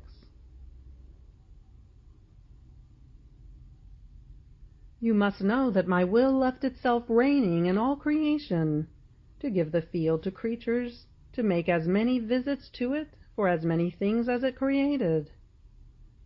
Therefore, in seeing a creature enter the field of creation to keep it company, it feels delighted, and it feels that the purpose for which it left itself reigning in each created thing is being fulfilled. But that which renders it more happy, more glorified, is that as you reach each created thing, you ask that its fiat be known and reign over everything. And you move my very will in the sun, in the heavens, in the sea, in everything, to pray that the kingdom of my will may come.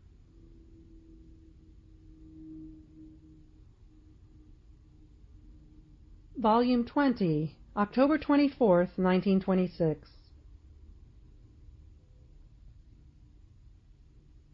You must know that in order to have dominion and be able to say what you want in all the things which came out of my will, and enclose it, first you had to know them, and then love them, so that love might give you the right to possess them, and to make them do and say whatever you want.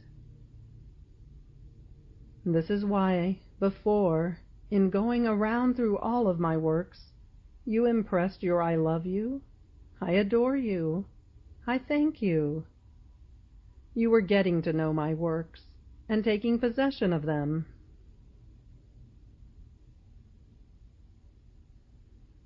You must know that all creation, and all of my works done in redemption, are as though tired of waiting, and find themselves in the condition of a noble and rich family, whose children are of appropriate stature, good-looking, of uncommon intelligence, always well-dressed, and with marvelous neatness.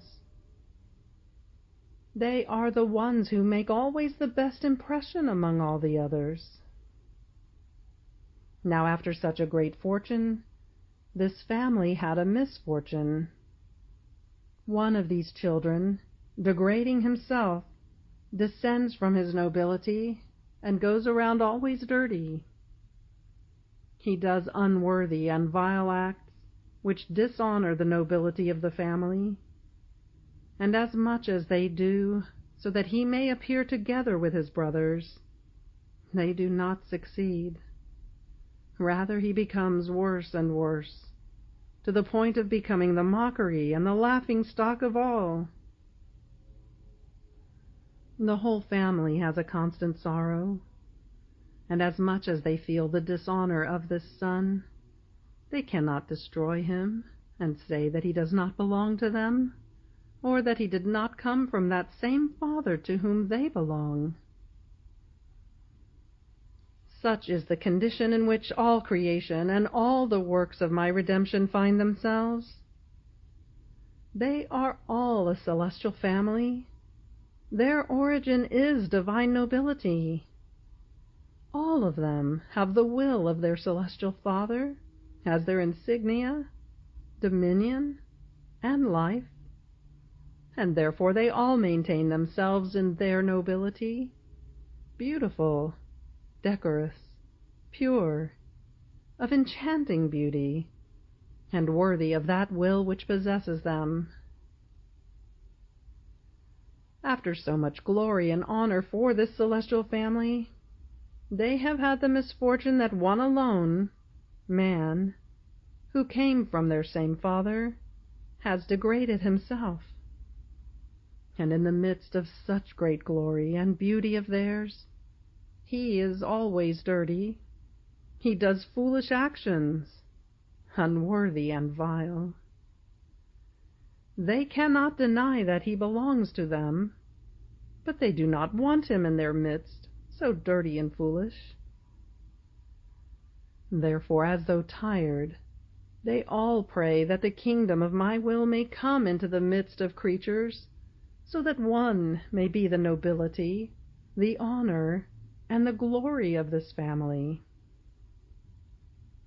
And in seeing that the little daughter of my will comes into their midst, and animating them asks and makes everyone ask for the coming of the kingdom of the supreme fiat into the midst of creatures, they all feel delighted, because their sorrow is close to ending.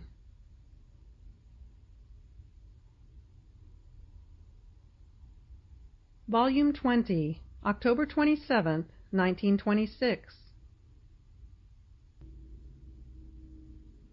You must know that my will left itself reigning in all creation, to give field to the creatures to make as many visits for as many things as it created. It wanted the company of the creature in the mute language of the whole universe. How hard is the isolation of this will so holy, which wants to sanctify, and finds no one with whom to share its sanctity. It is so rich and yearning to give, but it finds no one to whom to give. So beautiful, but it finds no one to embellish. So happy, but it finds no one to make happy. Being able to give, wanting to give and having no one to whom to give, is always a sorrow and an unspeakable pain. And it is even more painful to be left alone.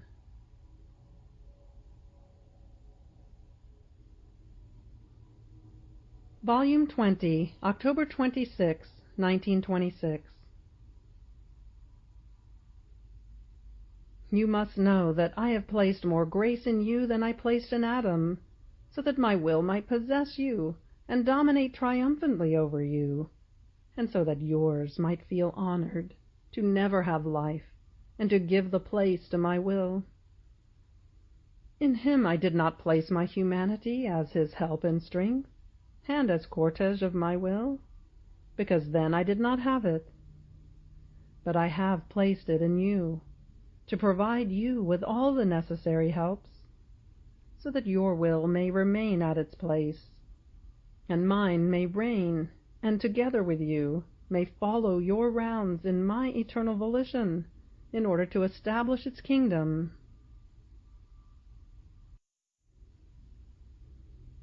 Volume 20, October 29th, 1926. You must know that my will alone can give me back my statue, beautiful, just as I made it, because my will is the preserver of all our works, and the bearer of all our reflections, in such a way that the soul lives of our reflections. If she loves, these administer to her the perfection of our love. If she works, the perfection of our works. In sum, everything she does is perfect in her, and this perfection gives her so many shades of different divine beauties as to enamor the Maker who formed her. This is why I love so much that the supreme Fiat become known, and form its kingdom in the midst of the human generations, to establish the order between creator and creature, and to place our goods in common with her once again. Our will alone has this power. Without it, there cannot be much good, nor can our statue return to us, as beautiful as it came out of our creative hands.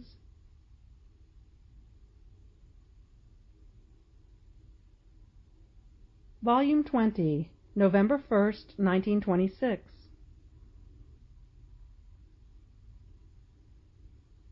You must know that my eternal Fiat not only fills the whole creation and is life of each created thing, but it keeps all of our qualities spread out throughout the whole creation.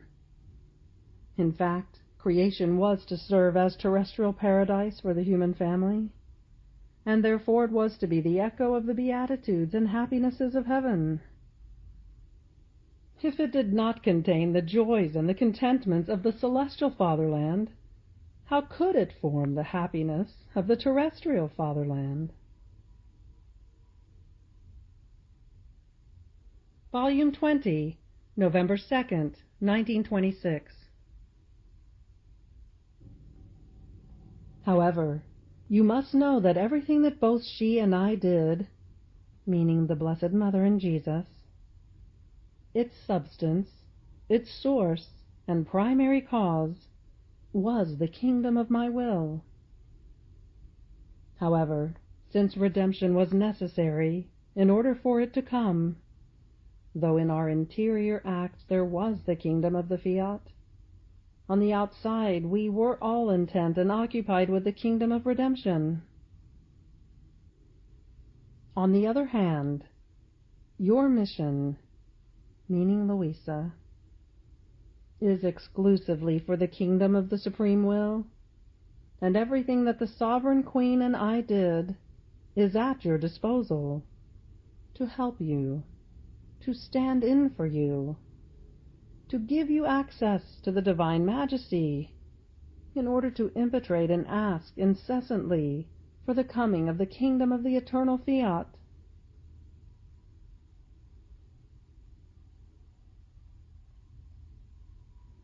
Volume 20, November 10th, 1926. You must know that my will does its continuous office in all created things, and its distinct act is present in each thing. It does not do in the heavens what it does in the sun, nor in the sun what it does in the sea.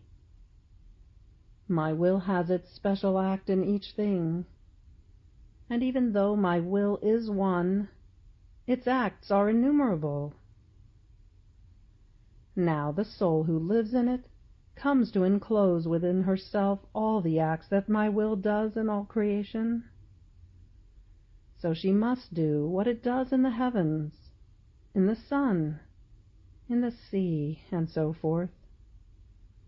She must enclose everything within herself, so that the soul may follow all the acts of my will. And not only this, but so that my will may receive the return of the act of the creature.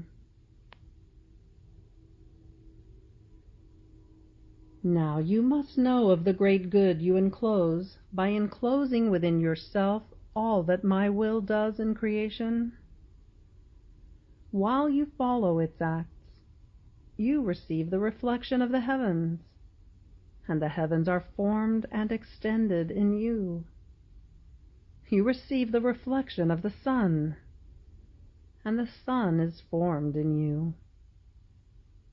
You receive the reflection of the sea, and the sea is formed in you. You receive the reflection of the wind, of the flower, of all nature, in sum of everything.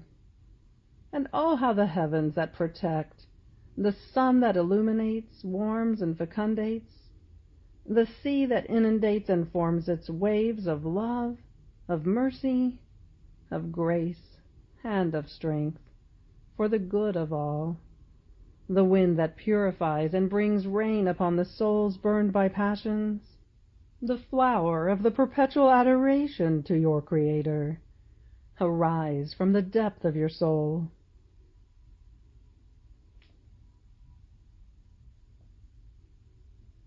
Volume 20, November 14th, 1926. You must know that great graces are needed in order to form in the soul the sanctity of living in my will.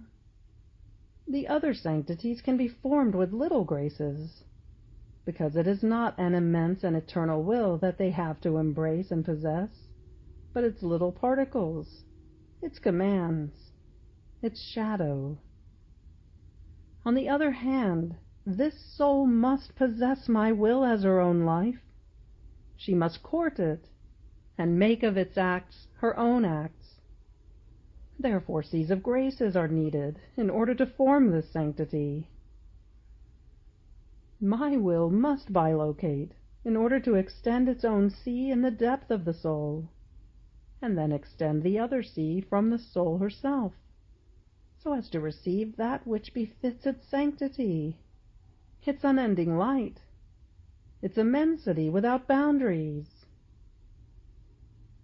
The good will of the soul is nothing but the bottom of the sea, which, forming the shore, surrounds the waters in order to form the sea. Volume 20, November 27th, 1926. You must know that the other sanctities are little lights which form in the soul, and these lights are subject to grow, to decrease, and even to be extinguished. Therefore it is not right to pass it to print while one is still living in time, before the light is no longer subject to be extinguished by passing to the other life. What impression would one make if it became known that this light no longer exists?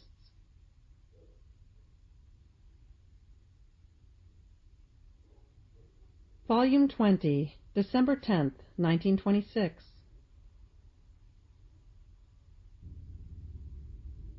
You must know that only my volition possesses a continuous act which never ceases. This act is full of life, and therefore it gives life to all, it preserves all, and it maintains balance within itself and in all things. It alone can boast about possessing this continuous act of always giving life, of loving always, always, without ceasing for one instant. My humanity itself, if it possesses this continuous act, it is because in it flowed this continuous act of the supreme fiat. How long did the life of my humanity last upon earth? It was extremely short. As soon as I accomplished that which was necessary for the redemption, I departed for my celestial fatherland, though my acts stayed. But these stayed because they were animated by the continuous act of my will. On the other hand, my will never leaves. It is always at its place, pre-existing, without ever interrupting its act of life over everything that came out from it. Oh, if my will departed from earth and from all created things, all things would lose their life and would resolve into nothing. Because my will created all things from nothing, if it withdrew, they would all lose their existence.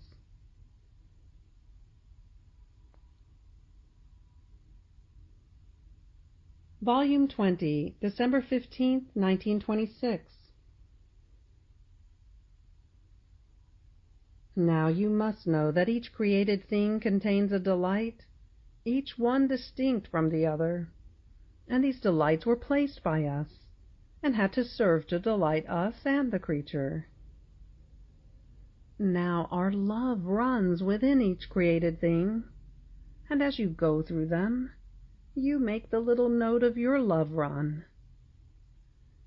Don't you want, then, in the face of so much love of ours, to place your little notes, your points, your commas, your little strings which say love, and harmonizing with our love, form the delight wanted from us for ourselves and for you? Only then is a delight enjoyed more when there is company. Isolation makes the taste die. Therefore the company you give us by going around in creation makes us remember of our many delights which were placed by us in each created thing. It makes us live our enjoyments once again, and while you delight us, we delight you. And then is it perhaps that you too want to leave our will isolated?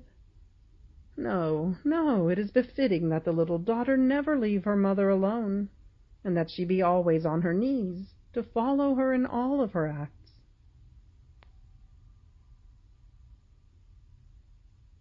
Volume 20, December 22nd, 1926.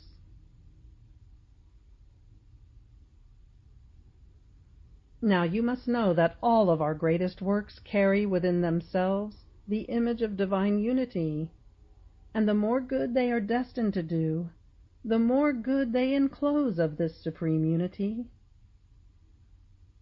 See, also in the creation there are similes of the divine unity. While these are single works, they do so much good, which the multiplicity of our other works altogether do not do.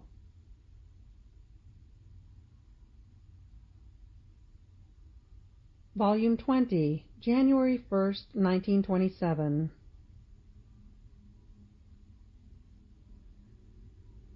Now you must know that the one who puts an end to his will returns to the origin from which he came, and the new life, the life of light, the perennial life of my will begins in him.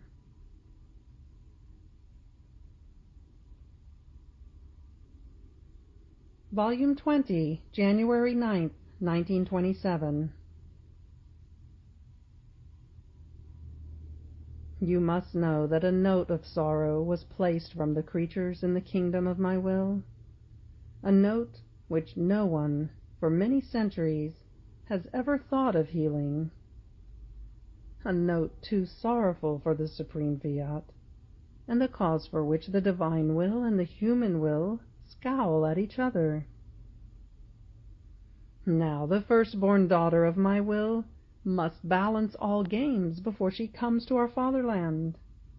She must fill all the voids in order to establish my kingdom in the midst of creatures.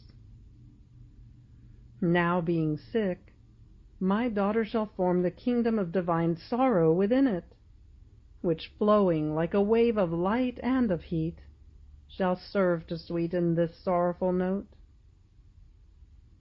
Do you not know that light and heat have the power to convert the most bitter things into most sweet nectar? It is given to you, my daughter, who live in our will, to let your sorrows, your fever, your intimate pains of my privation, which make you die but do not make you die, flow within our unending boundaries, in order to invest this note, so sorrowful, of the divine fiat, and form in this note a most sweet and harmonious sound, in such a way that two wills shall no longer scowl at each other, but shall be reconciled.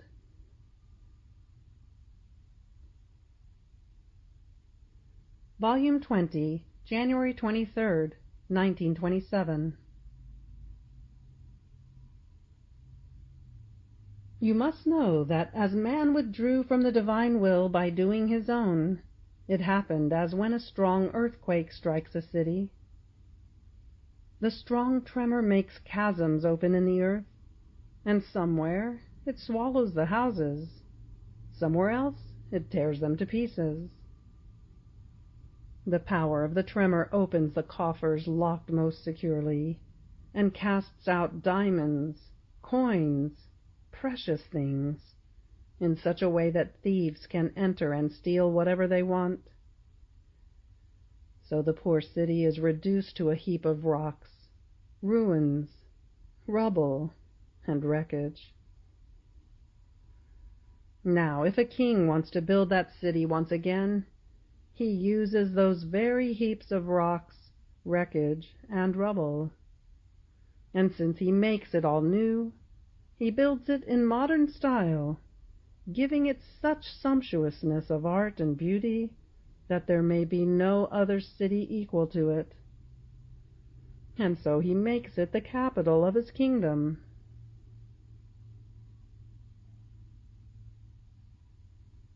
Volume 20, January 30th, 1927. You must know that in spite of so many pains we suffered, in order to carry out our office, highest happiness, unending and ever new joys, continuous paradise, were inseparable from me and from my queen mamma. It was easier for us to separate from our pains, because they were not things intrinsic to us, things of nature, but things of our office, than to separate from the sea of the immense happinesses and joys that the nature of our divine will, which we possessed, produced in us as things belonging to and intrinsic to us. Just as the nature of the sun is to give light, and that of water to quench one's thirst, that of fire to warm and to turn everything into fire, and if they did not do so they would lose their nature, so it is the nature of my will to make happiness, joy, and paradise arise wherever it reigns. Will of God and unhappiness does not exist, nor can exist. Maybe its complete fullness does not exist, and this is why the rivulets of the human will form bitternesses for the poor creature. For us, because the human will had no access into us, happiness was always at its peak. The seas of joys were inseparable from us. Even when I was on the cross, and my mamma was crucified at my divine feet, perfect happiness never dissociated itself from us. And if this could happen, I should have gone out of the divine will, dissociate myself from the divine nature, and act only with the human will and nature.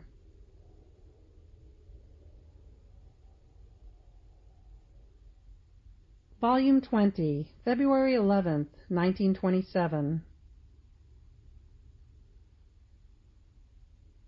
You must know that it is my will itself that puts you on the way in the whole creation, to have its daughter together with it in all of its acts, to make you do what it does and wants from you.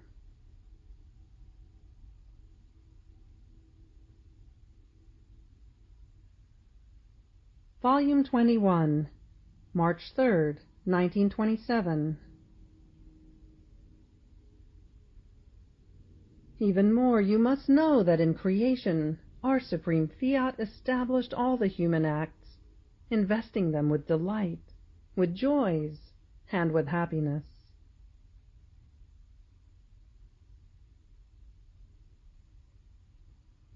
Volume 21, March 10th, 1927.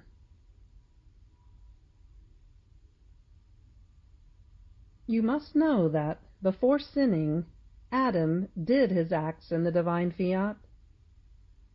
This meant that the Trinity had given him possession of this kingdom, because in order to possess a kingdom, it takes one who forms it, one who gives it, and one who receives it. The divinity formed it and gave it. Man received it.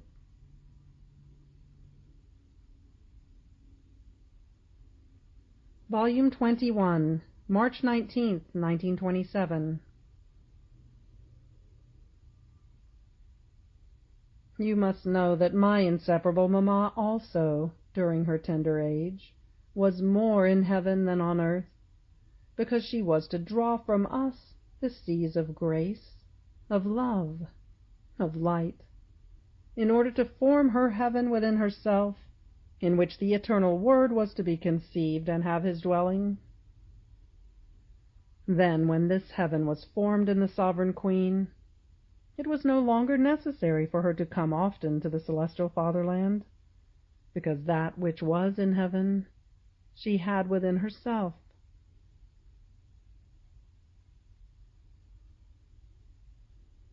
Volume 21, April 16th, 1927.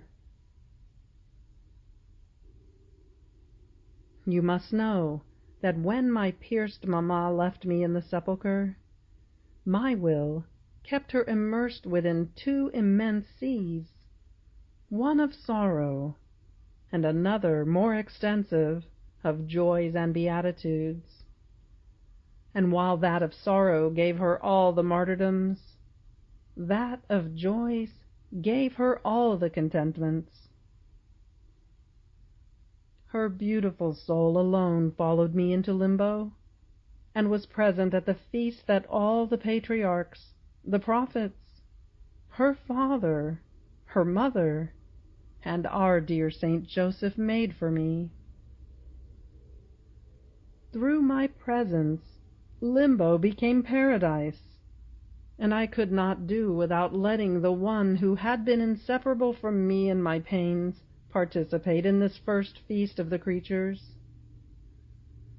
Her joy was so great that she had the strength to depart from my body, withdrawing and waiting for the fulfillment of my resurrection, as the fulfillment of redemption.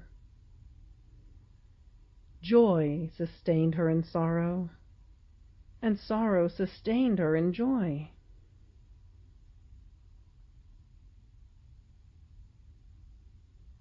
Volume 21, April 22nd, 1927.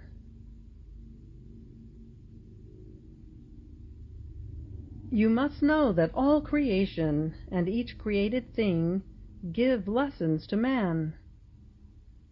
They narrate of our divine qualities, and each one of them gives a lesson about the quality it contains.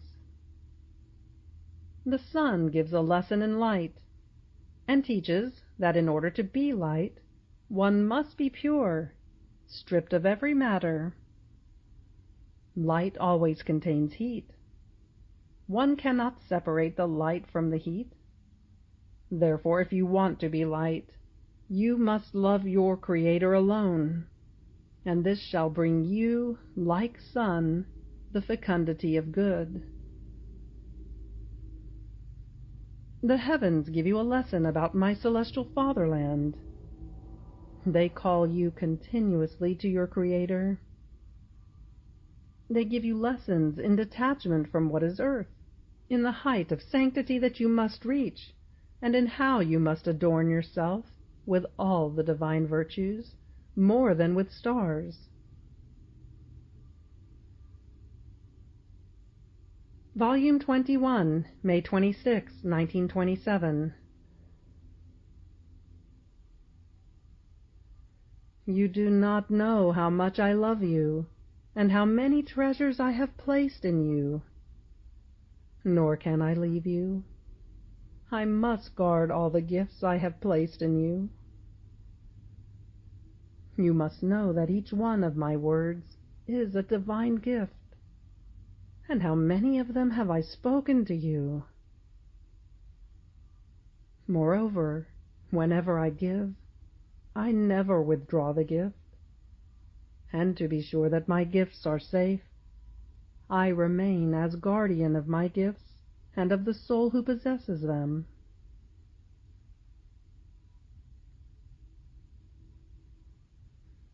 Volume 22, June 1st, 1927.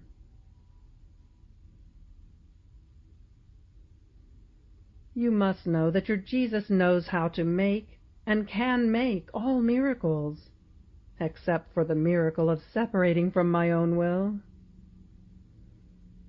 If my divine will is in you, how can I leave you? And if I did so, I would be Jesus without life. Rather, it is the endlessness of my fiat that hides me. And while you feel its life, you do not see your Jesus who is inside of it.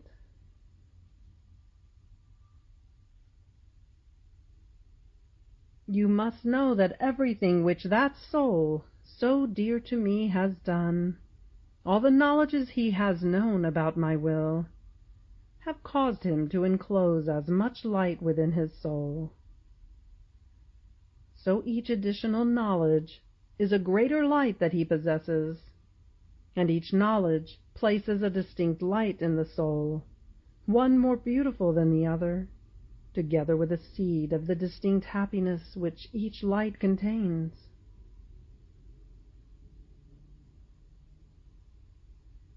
Volume 22, June 8, 1927.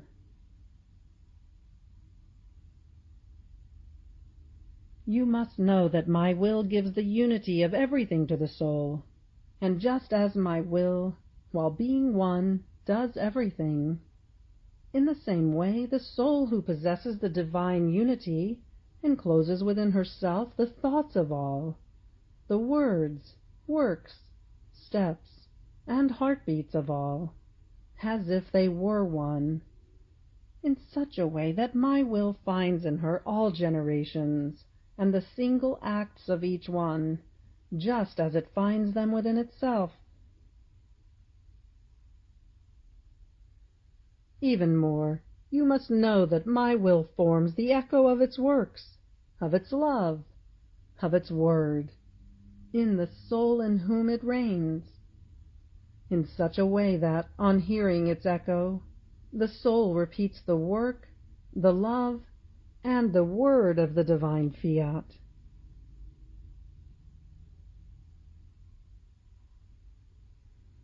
Volume 22, July 21st, 1927.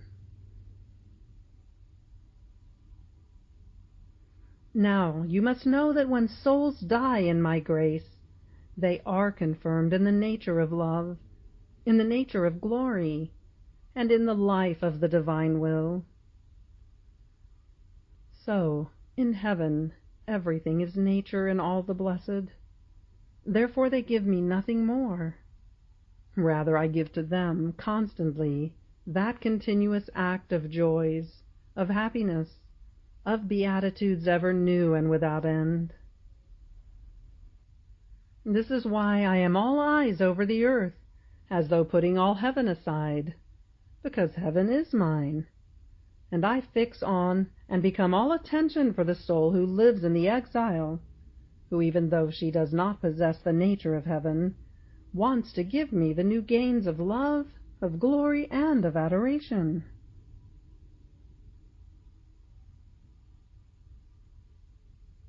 Volume 22, August 9th, 1927. You must know that creation is a territory of mine. Redemption is added territories. Even more, my childhood, my tears and baby wailings, my prayers, my works, my steps, my hidden and public life, are as many apartments of mine, which I formed within my territories.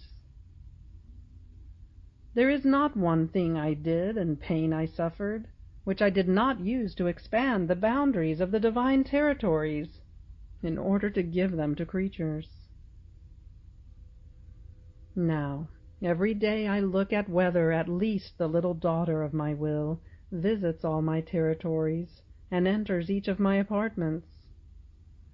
And when I see you begin your round to visit the sun, the stars, the heavens, the sea, and all created things, I feel that my territories, which with so much love I formed and gave to creatures, are not abandoned.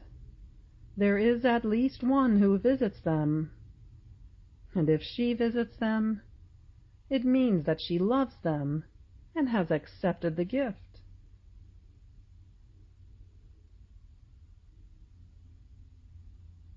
Volume 22, August 28th, 1927.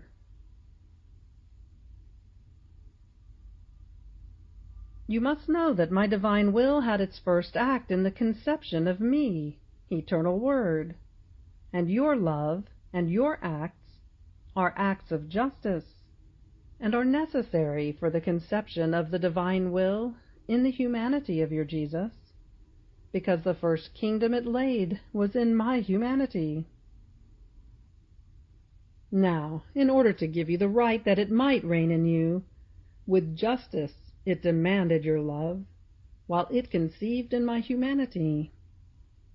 And since for my supreme Fiat there is no past nor future, but everything is present, while I conceived in the sovereign Queen, I conceived in your love, in your pains, in that very volition which was to reign in you.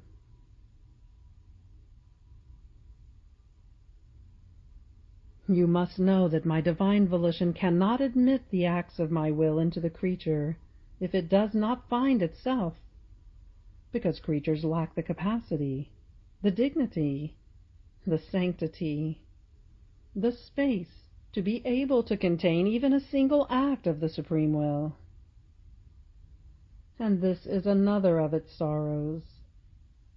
But by the nature of its goodness, it communicates its effects. It happens as to the sun, which communicates its effects to the earth, but does not remain in it, Otherwise the earth would become radiant and luminous, while after the sun has passed by, it remains the dark body it is.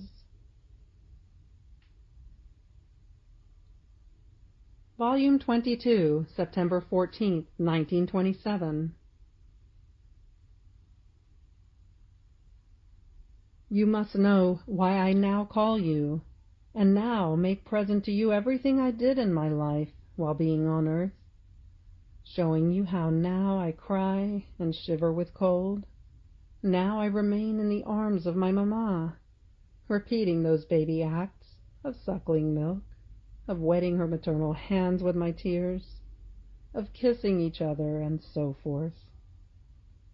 It is because I want your acts, your love, together with that of my mother, and that all my acts be followed by yours, so that I may give to you, too, as many degrees of grace for as many acts as you do for me, and this for the decorum, honor, and cortege of my will, which wants to form its kingdom in you.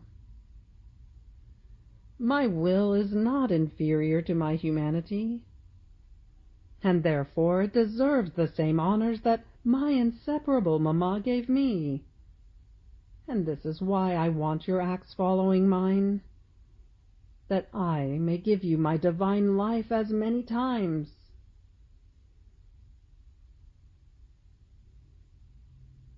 Volume 23, September 25, 1927.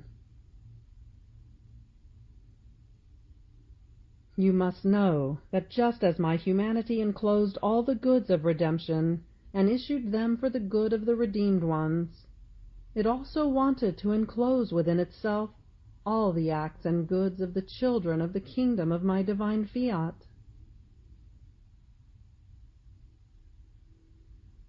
You must know that it might be that the mamma leaves her child, but I shall never leave my tiny little child. It is my interest not to leave you. I have my will in you. There are my acts, my properties.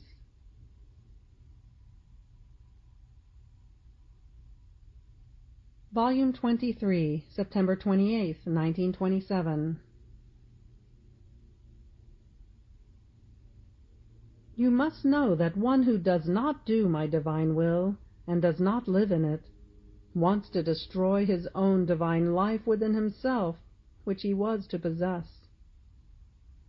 To destroy one's own life, what crime?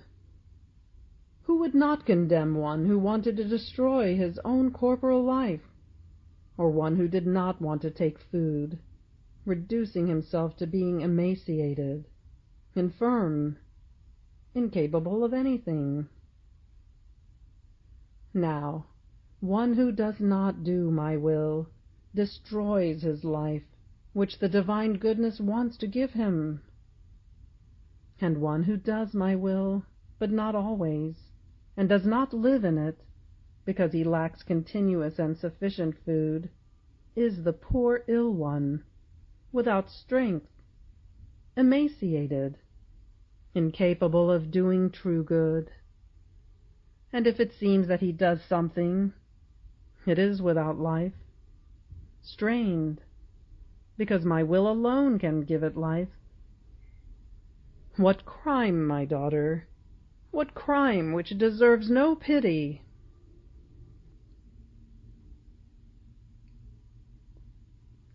Volume 23, October 2nd, 1927. Now you must know that Adam possessed such sanctity when he was created by God, and his acts, even the slightest, had such value, that no saint, either before or after my coming upon earth, can be compared to his sanctity. And all of their acts together do not reach the value of one single act of Adam, because in my divine will he possessed the fullness of sanctity, the totality of all the divine goods. And do you know what fullness means? It means to be filled to the brim. to the point of overflowing with light, sanctity, love, with all the divine qualities, in such a way as to be able to fill heaven and earth, over which he had dominion, and through which his kingdom extended.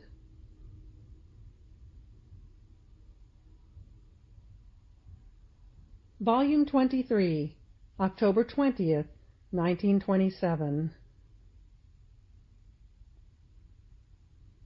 Now you must know that our divine being, our creative will, possesses its incessant and ever new motion, new in the joys, in the happiness, new in the beauty, new in the crafting which our wisdom puts out in the formation of souls, new in the sanctity it impresses, new in the love it infuses.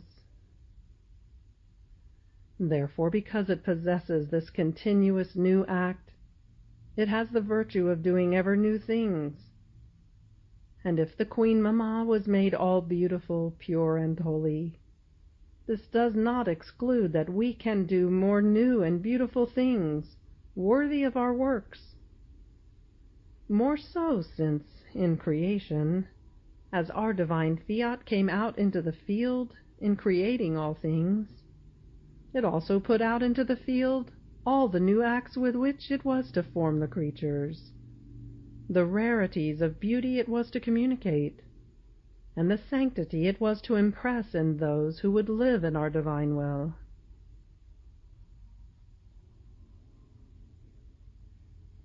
Volume 23, October 30th, 1927. You must know that our love gushed out in creation, and overflowing outside of ourselves, without anyone having merited such a great good, not even with a single word. Our highest goodness, and liberality with no limits, created the whole machine of the universe, with such great magnificence, order, and harmony, for love of the one who did not yet exist.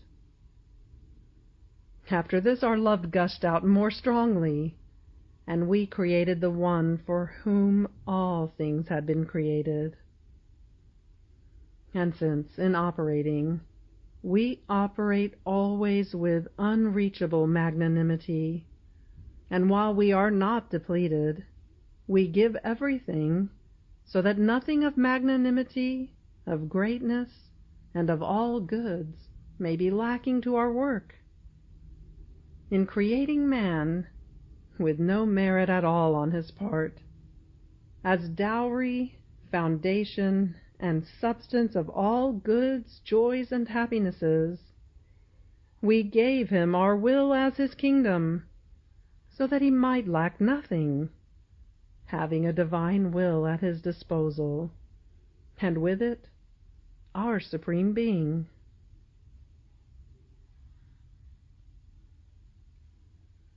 Volume 23, November 6, 1927. You must know that for those who live or shall live in it, the acts which I did in redemption shall serve not as remedies, but as happiness, as joy, and as the most beautiful ornament in the royal palace of my will. In fact, everything I did was nothing but a birth from it. Its merciful womb delivered for me, onto the lap of my humanity, all the acts I did in coming upon earth. Therefore it is right that, as things which belong to it, they serve as ornament for itself. So in everything I did while being on earth, if I prayed, if I spoke, if I suffered, if I blessed the children, I kept tracing my children, the children of my divine will, to give to them the first act, the things which belonged to them, the happiness which they contained. And then I gave them as remedy for their salvation to the unfortunate children of sin, servants of the human will. You must know that every time your Jesus decides to manifest a truth, my love for it is so great that I bilocate my very life in each truth I manifest, so that each truth might have the power to form a divine life in creatures. See, then, what it means to manifest to you one truth less or one truth more. It is to put out a divine life at risk, to put it in danger, because if it is not known, loved, and appreciated, it is a divine life which does not receive its fruit, and which does not receive the honors that befit it. This is why I love so much the truths I manifest, because it is my life that runs within them, and I greatly love that they become known.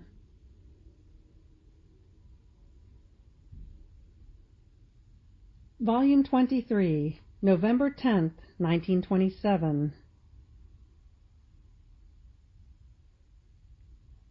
You must know that the first model in creation was the Supreme Being, within which was man to model all his acts with his Creator. The second was to be Adam, within which all his descendants were to model themselves. But because he withdrew from my will, since my will and its unity were missing in him, he lacked the brushes, the colors, and the raw material to be able to make the models in the likeness of his Creator. Poor one, how could he form models with the very divine form, if he was no longer in possession of that will which administered to him the ability to do it, as well as everything that was needed to be able to form the very models of God? By rejecting my divine fiat, he rejected the power which can do everything and knows how to do everything. It happened to Adam as would happen to you, if you had neither paper nor pens nor ink with which to write. If these were lacking to you, you would not be able to write a single word. In the same way, he was no longer able to form the models on the divine mold. The third model must be formed by the one who must make the kingdom of my will return.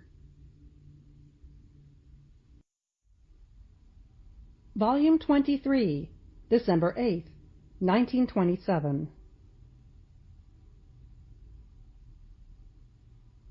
You must know that you were born not once, but twice. The first time, like the other creatures. The second time you were regenerated in my will. And since you are a birth from it, all that belongs to it is yours. And just as a father and a mother endow their daughter with their own goods, so did my divine volition, as it regenerated you, endow you with its divine properties. So who does not love, who does not try to be amidst his properties? Who does not visit them often and form his dwelling in them in order to enjoy them, love them, and never stop singing the glory of the one who endowed him with so many vast properties, which contain so many different beauties? You would be too ungrateful. To be daughter of my divine will, and not to have your dwelling within the properties of the one who generated you, would be not to love the one who gave you birth with so much love, and not to recognize the riches of the one who generated you. So this is the reason for the necessity you feel to make your round in the whole creation, because it is your own thing, and the one who generated you calls you, with his electric wire of light and of love, to enjoy and to love that which is his and yours.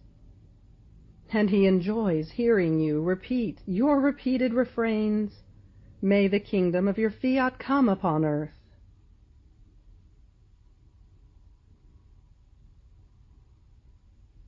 Volume 23, December 22nd, 1927.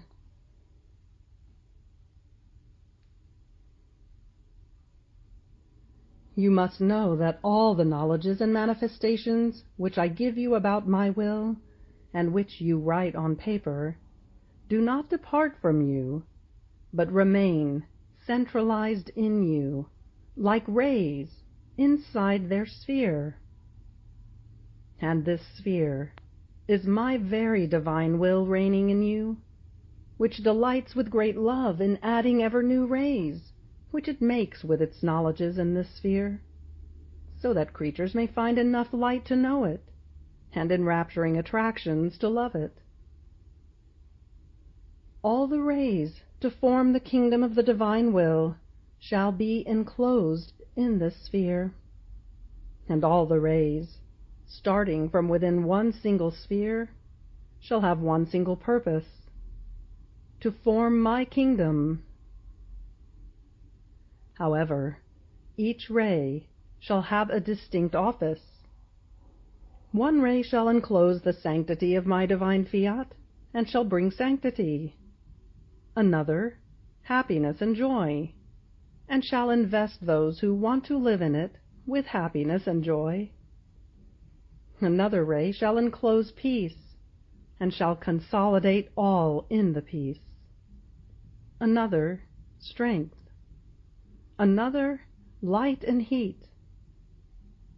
And the children of my kingdom shall be strong, shall have light to do good and to flee from evil, and ardent love to love what they possess.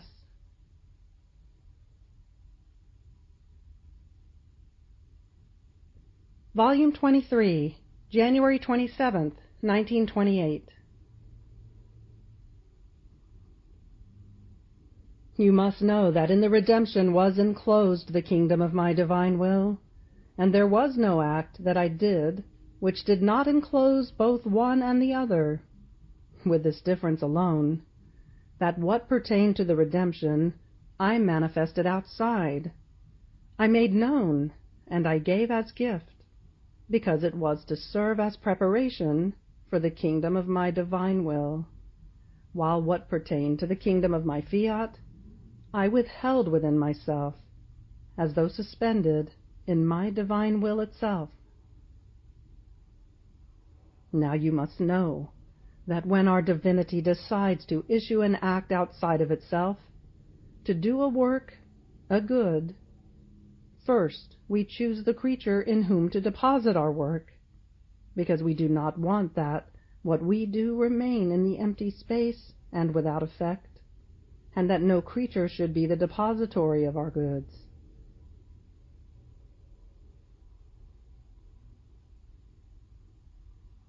Volume 23, February 2nd, 1928.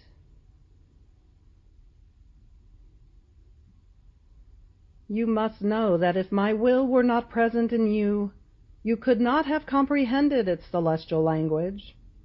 It would have been like a foreign dialect for you, like a light without heat, like a food without substance, and it would have been difficult for you to write it on paper in order to transmit it to your brothers.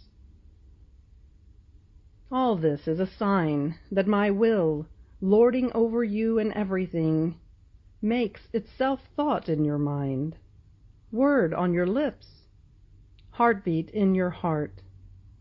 The teacher, who knows that his pupil comprehends his lessons and loves to listen to him.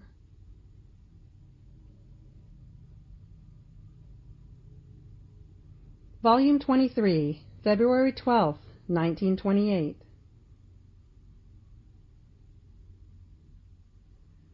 Now you must know that my humanity redid within itself all the acts rejected by creatures, which my will, in giving itself to them, wanted them to do. I redid them all, and I deposited them within myself in order to form its kingdom, waiting for the propitious time to release them from myself and deposit them in creatures as the foundation of this kingdom. Had I not done this, The kingdom of my will could not take place in the midst of creatures, because I alone, as man and God, could make up for man, and receive into myself the whole operating of a divine will, which creatures were to receive and do, and communicate it through myself to them. In fact, in Eden, the two wills, the human and the divine, remained as though scowling at each other, because the human opposed the divine. All other offenses were the consequence.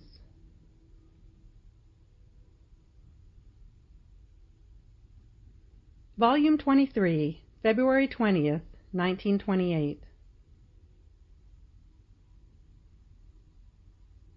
Now you must know that the one who must be the bearer of a good must centralize within himself all the fullness of that good. Otherwise the good would not find the way to go out. Now, since I must centralize in you the kingdom of my will, nothing of it must be missing, because its light disposes you to receive all the truths necessary to form its kingdom. And if the other creatures are not disposed to receive all the lives of the truths of the Fiat, at the most I shall not give you the capacity to manifest them, as happens many times, but to you, as the depository, nothing must be lacking.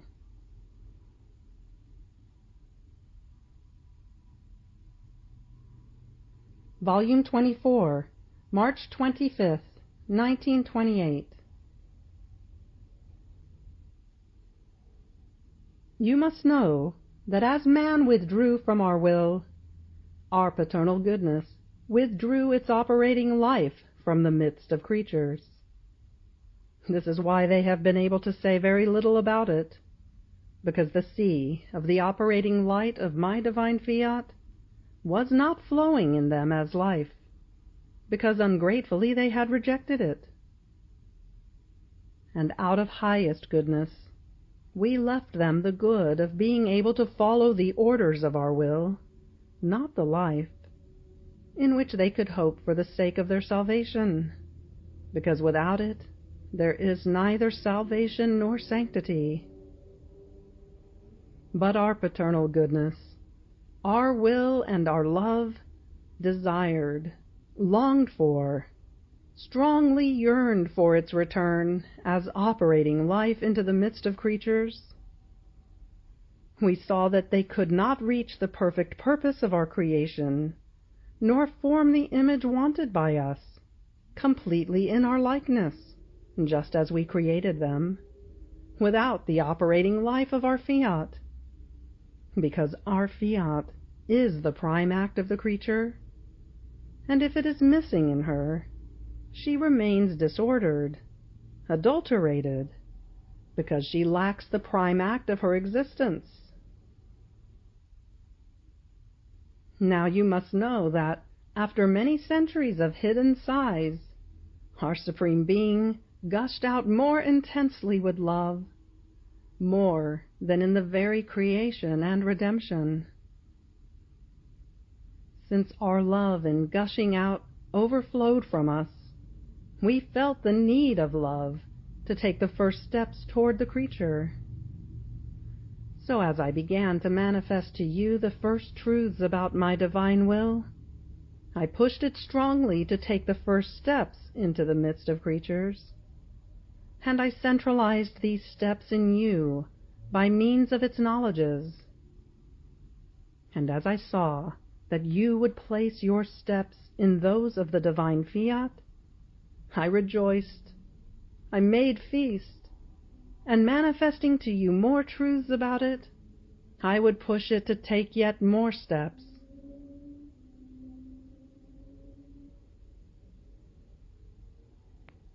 Volume 24, April 1st, 1928. You must know that the one who lives in my will offers royal acts to the Eternal Majesty, acts which can be found only in the divine royal palace of my will, When the creature comes before us with the royal acts that our will does in all creation, only then do we feel really honored by her. These are divine acts, worthy of our majesty. On the other hand, one who does not live in our will, as much good as he might do, offers us always human acts, not divine, acts which are inferior to us, because the royal act of our divine fiat does not flow in them.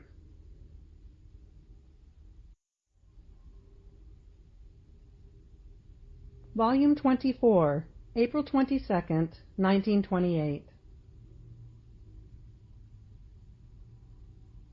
You must know that when our fiat wants to manifest a truth, it places all of our being in activity, and overflowing with love, with light, with power, with wisdom, with beauty and goodness, it forms the birth of the truth it wants to deliver.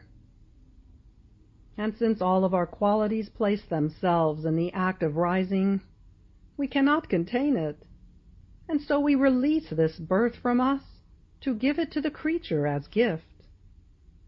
And if she does not take it into consideration, she causes our love and our light to be aborted.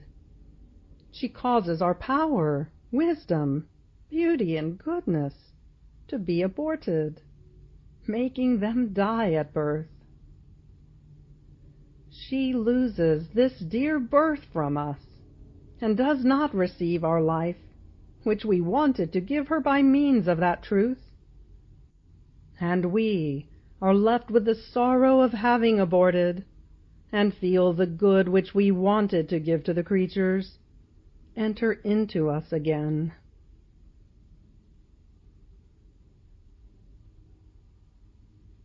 Volume 24, April 29th, 1928.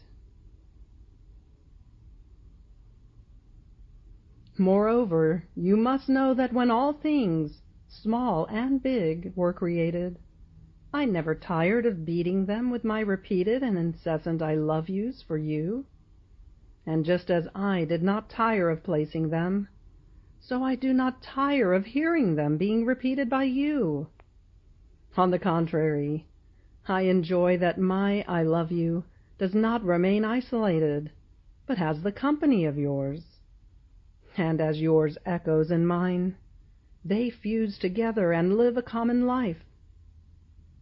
Besides, love is never tired. Rather, it is bearer of joy and happiness for me.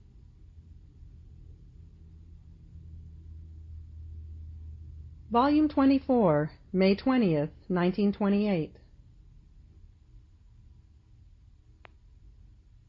You must know that everything has been determined by the Supreme Being: prayers, acts, pains, sighs, which the creature must do in order to obtain that which we ourselves want to give her, and which she longs to receive. So if these are not performed, the longed-for sun does not rise from us in the midst of the long night of the human will, to form the day of the kingdom of the divine fiat. This is why many times it happens that many acts and prayers are done, and nothing is obtained.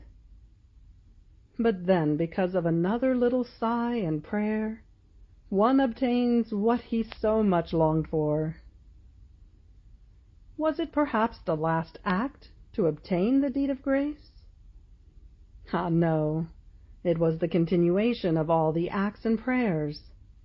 And if one sees that he obtains through that last act, it is because that one was needed to complete the number established by us.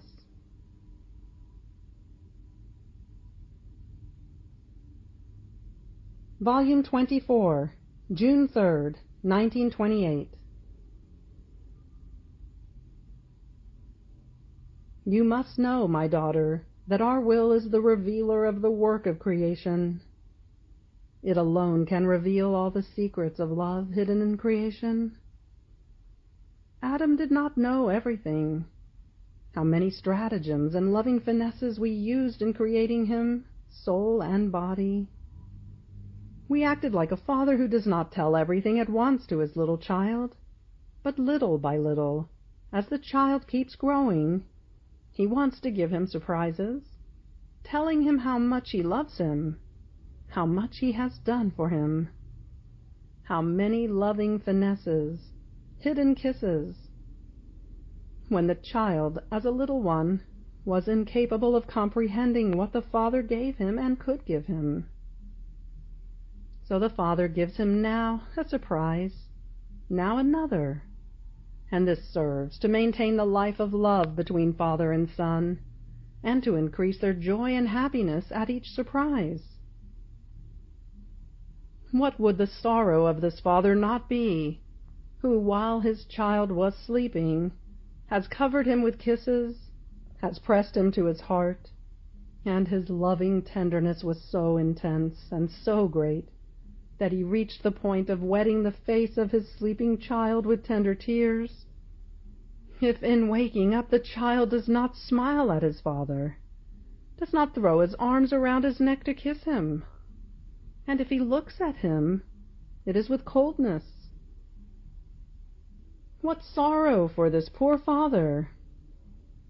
All the surprises he had prepared to manifest to his child, he closes in his heart with the sorrow of not being able to share his happiness, his purest joys, to the point of not being able to tell him how much he has loved him and loves him.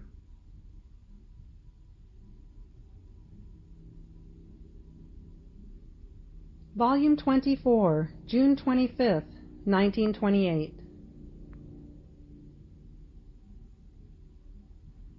You must know that our adorable Majesty, in forming the creation, established that every place was to be populated by inhabitants, and that the earth was to be extremely fertile and rich with many plants, in such a way that all would have in abundance.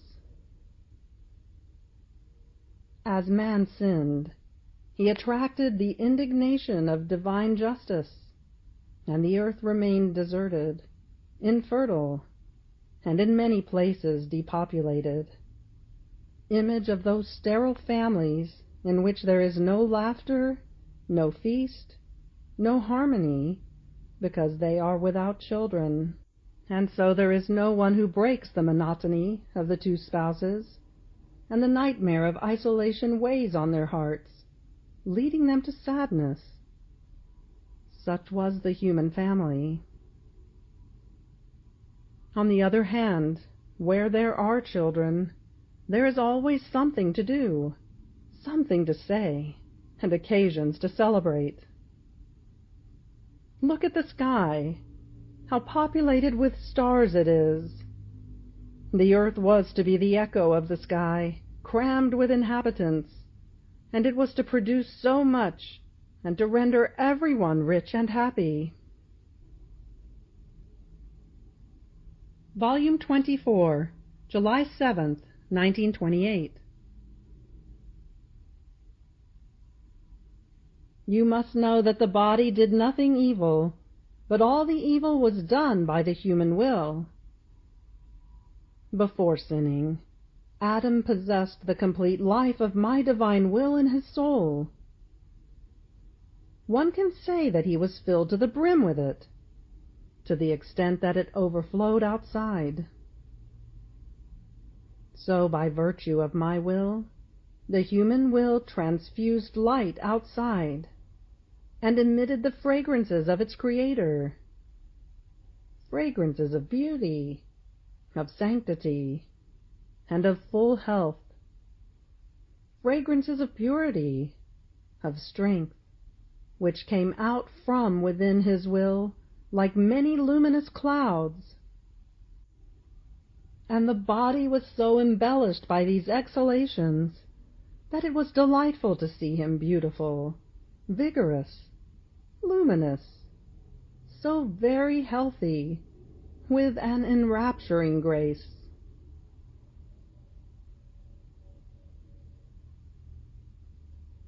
Volume 24, July 19th, 1928.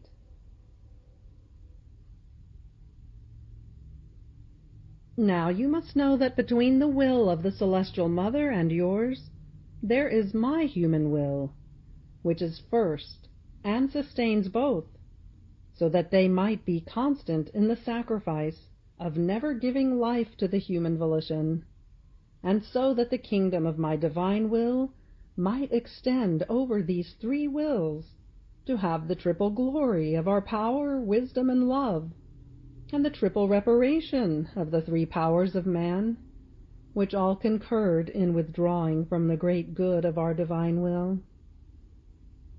And if the sovereign Queen of Heaven was engraced by virtue of the merits of the future Redeemer, you were engraced by virtue of the Redeemer already come. And since millennia are like one single point for me, from that time I thought about everything, and I sustained the three wills over which my eternal will was to triumph. This is why I always tell you, be attentive, and know that you have two wills sustaining yours, that of the Celestial Mamma and that of your Jesus, which fortify the weakness of your volition, so that it may endure, remaining sacrificed for a cause so holy, and for the triumph of the kingdom of my Fiat.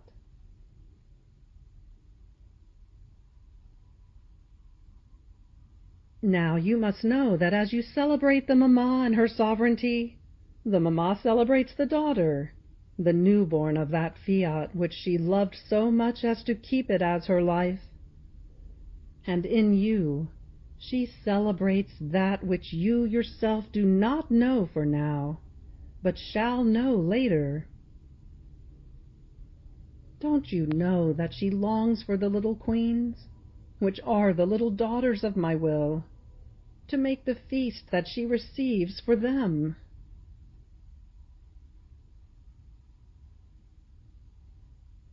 Volume 24, July 29th, 1928.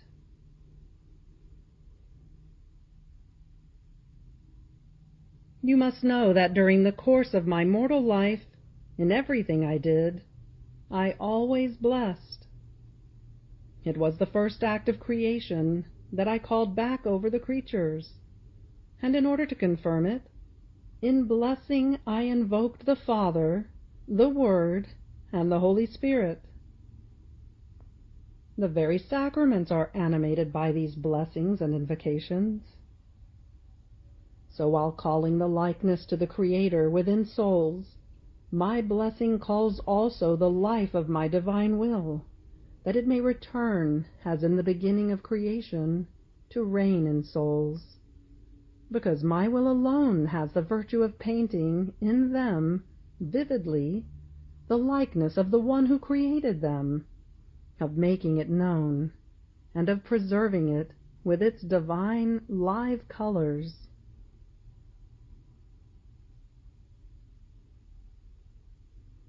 Volume 24, August 23rd, 1928. You must know that loneliness weighed heavy on me, because the one who had come for all, and to look for all, was to be asked for by all. For each of them I felt vividly the pain of the loneliness in which they left me, and with my searching gaze I kept searching to see whether anyone looked for me and loved my company, and many times I looked for this comfort in vain. However, you must know that in so much loneliness in which the creatures left me, I never remained alone. I had the company of the angels, and that of my Mamma, because though she was far away, my divine will brought me her heartbeat, and all of her acts as cortege around me, to keep me company. And also, from that time, it brought me the newborn of my Fiat, with all the cohort of the children of my kingdom for my company, because all times belong to my divine will, and it has the virtue of reducing them to a single point, so as to have them in continuous act at all times, without ever ceasing. Furthermore, as the soul remembers what I did, and wants to be around me, she prepares the void within herself in which to place the fruit of what I did and suffered.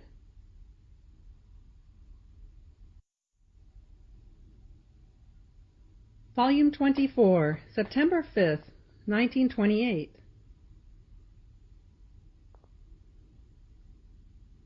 You must know that each act, word, thought, done by the creature in my divine will, are little rocks that she throws into its sea, which, rippling, overflows outside for the good of all.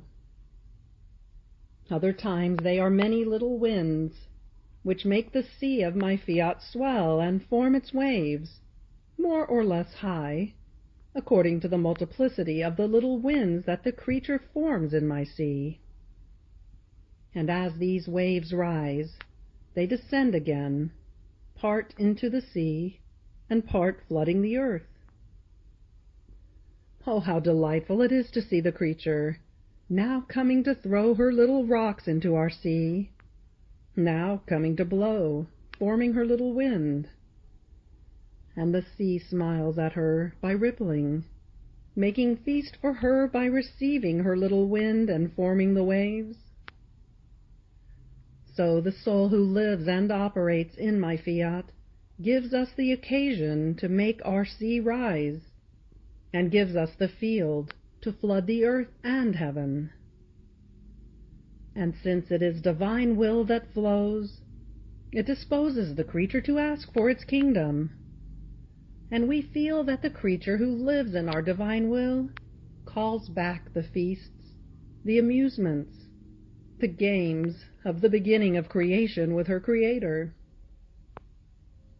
Everything is licit for the one who lives in our will, and we let her do everything, because she wants nothing but our will and our echo, which resounds in her. Letting herself be carried by our divine echo, now she throws her little rock, now she forms her little wind, which now forms the waves, now moans, now speaks, now prays that it wants our divine fiat to be known and loved, and to dominate over the earth.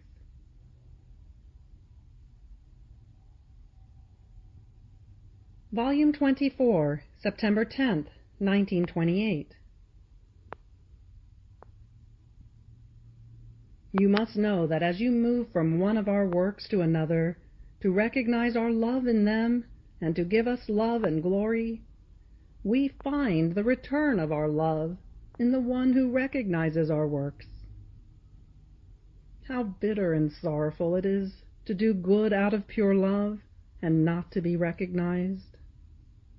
And when we find one who recognizes our works, we feel as though repaid for what we have done, because we gave love, and love we receive. And to one who lives and operates in our divine will, we give freedom to establish many bonds between heaven and earth, to open many doors of communication, to place many chains, so as to make her acts ascend into heaven, and make many graces descend for the good of all creatures. In fact, these works of ours, that of creation and that of redemption, have been done upon the face of the earth, and have the virtue of opening heaven. And in order to open it, we make use of the one who operates in our divine will.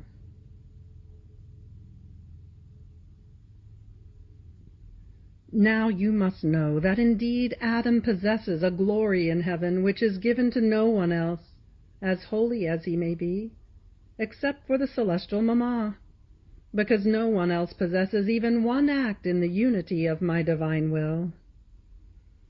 It was just and decorous for our divine majesty, that the first creature that came out of our creative hands possess more glory than all the others. More so, since the first period of his life was carried out as we wanted. It can be said that it was our life, our will, and our works that flowed within him. How could we destroy this first period of the life of Adam, since it was more ours than his? It is useless to think about it. Whatever is done in our divine will remains untouchable. No one can touch it, because these acts enter the divine and infinite order. And even though Adam slipped and fell, his acts done up to that moment remained intact and beautiful, as he had done them.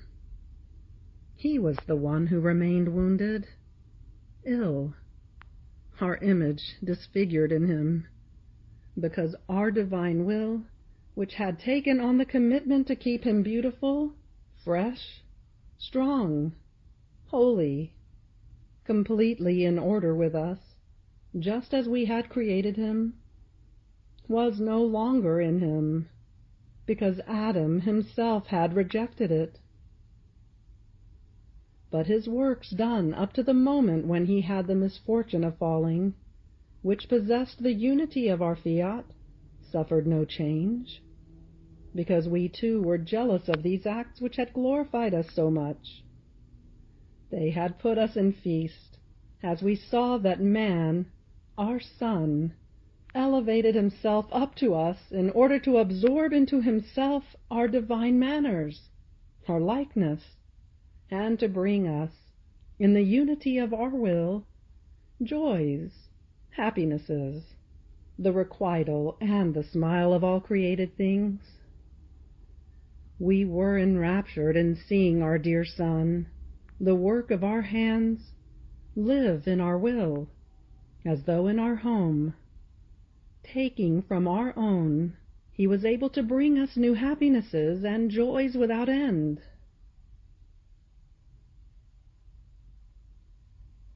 Moreover, you must know that up to now I have not manifested to anyone either the great qualities of Adam or his sublimity, greatness, and sanctity, because he lived his first period of his life in the unity of my will, and by virtue of these acts of his done in it, his great glory that he enjoys in heaven. Many, on the contrary, believed that since he slipped into sin, at the most he could have a glory common to all the other blessed, or perhaps even less than the others. But wanting to restore again the kingdom of my divine will, I feel within me a necessity of love to manifest the first epoch of creation, and the first period of the life of Adam, all of divine will, as well as the glory he enjoys in heaven by virtue of it, so that as other creatures come to know a good so great, they may dispose themselves, and long for the divine fiat on earth as it is in heaven.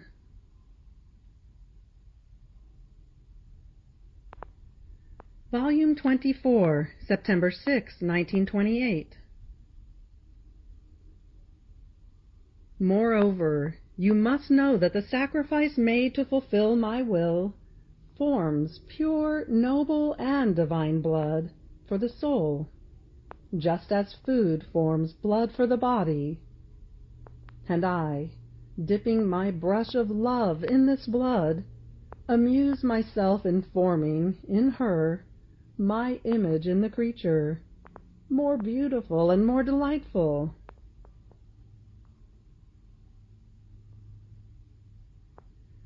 Volume 25, October 10th, 1928.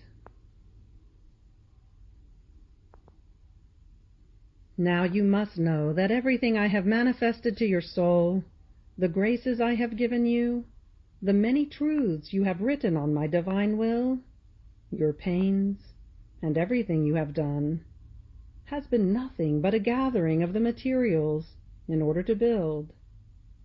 And now it is necessary to order them and to get everything settled. And just as I did not leave you alone in gathering the necessary things which must serve my kingdom, but I have been always with you, so shall I not leave you alone in putting them in order, and in showing the great building which I have been preparing together with you for many years.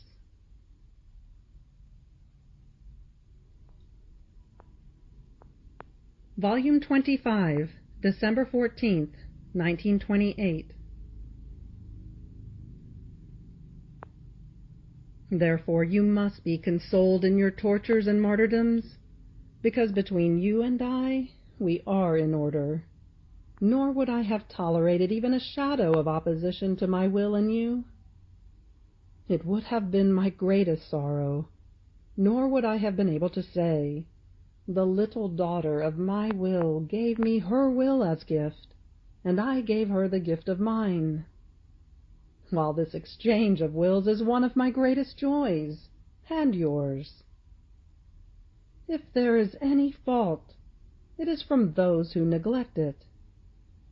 Therefore do not want to afflict yourself, or be bothered at the questions they ask. I myself shall be in you to administer to you the light and the words which are needed. You must know that this is my interest more than your own.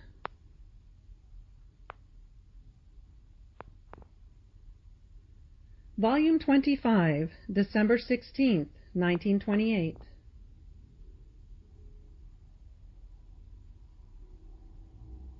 You must know that my word is creation, and in narrating to you the 9 excesses of my love in the Incarnation, I not only renewed my love, which I had in incarnating myself, but I created new love, in order to invest the creatures and conquer them to give themselves to me. These 9 excesses of my love, manifested with so much love of tenderness and simplicity, formed the prelude of the many lessons I was to give you about my divine fiat, in order to form its kingdom. And now, by their being read, my love is renewed and redoubled. Don't you want, then, that my love, being redoubled, overflow outside and invest more hearts, so that, as a prelude, they may dispose themselves for the lessons of my will, to make it known and reign?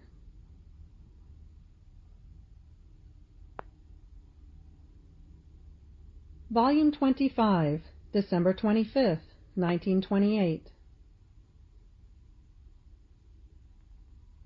In fact, you must know that my life on earth was nothing but suffering, operating, and preparing everything that was to serve the kingdom of my divine will, which must be kingdom of happiness and of possession. Therefore it is then that my works shall have their full fruits, and shall change for me and for creatures into sweetnesses, into joys, and into possession.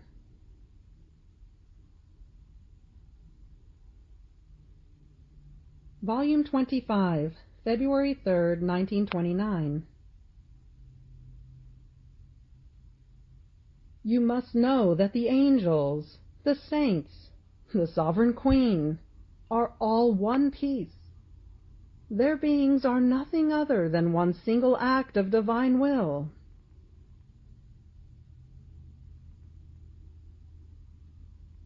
Volume 25, February 17th, 1929. You must know that one who lives in my divine will is inseparable from it and from me.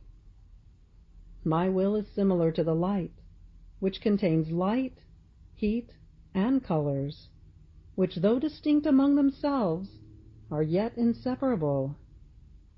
The light cannot exist nor have life without the heat. The heat cannot have life without the light, and the colors are formed by the strength of the light and of the heat. One cannot be without the other. One is the life, one is the strength. The light, the heat, and the colors begin their life together They continue it without ever separating, and if they have to die, all in one blow, they end their life.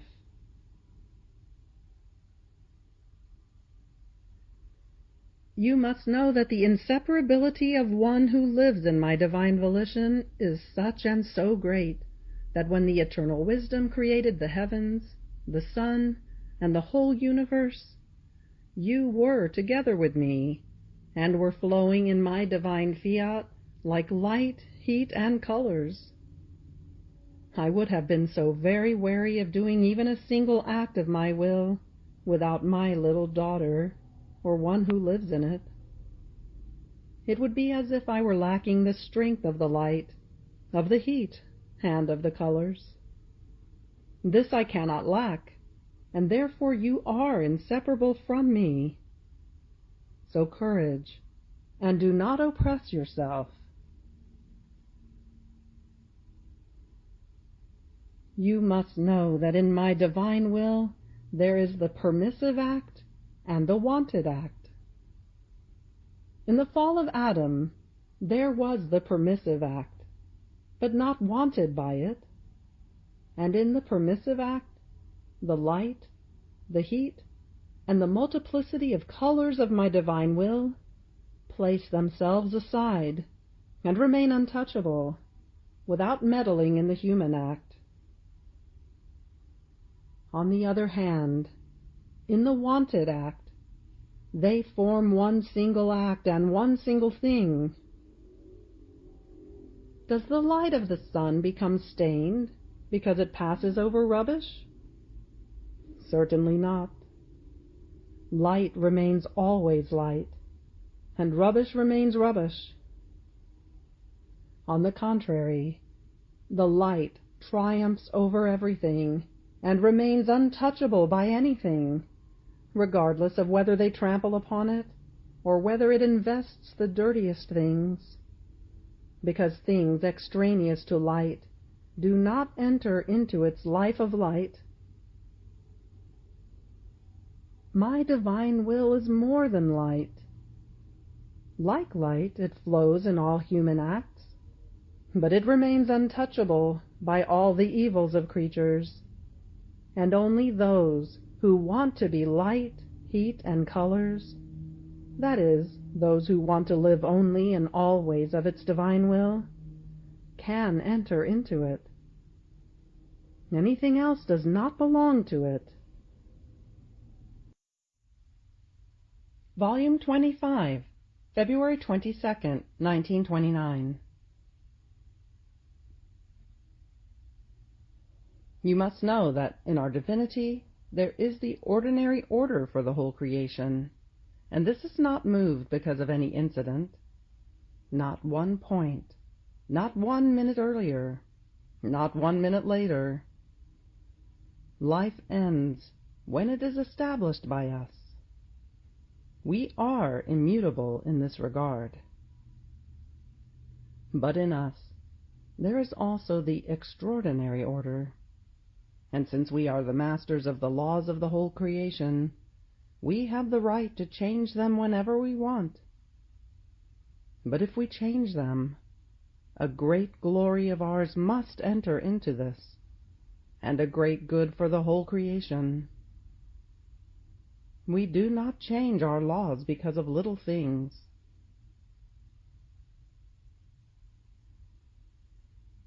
Volume 25, March 13th, 1929. You must know that every time I come to you, I communicate to you a new act of my divinity. I communicate to you now a new knowledge about my divine will. Now, a new beauty of mine. Now, a new sanctity of mine.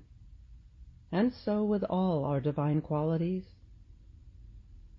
This new act that I communicate to you causes that when you remain without me, this greater knowledge brings a new pain into the soul, because the more one knows a good, the more one loves it, and the new love brings the new pain when you remain without it. This is why, when you remain without me, you feel that a new pain invades your soul. But this new pain prepares you to receive, and the void is prepared in you in which to place the new knowledges about the divine will. The pain, the new harrowing death that you suffer because of my privation, is the new call, which with arcane and mysterious and enrapturing voice calls me. And I come, and in return I manifest to you a new truth, which brings you the new life of your Jesus. More so, since the knowledges on my divine fiat are divine lives that come out of the womb of our divinity. Volume 25, March 31st, 1929. You must know that these are absolute rights of my divine fiat, to have primacy over each act of the creature, and one who denies its primacy takes its divine rights away from it, which are due to it by justice, because it is the creator of the human will. Who can tell you, my daughter, how much evil a creature can do when she reaches the point of withdrawing from the will of her Creator? See, one act of the first man withdrawing from our divine will was enough, reaching the point of changing the destiny of the human generations. Not only this, but the very destiny of our divine will.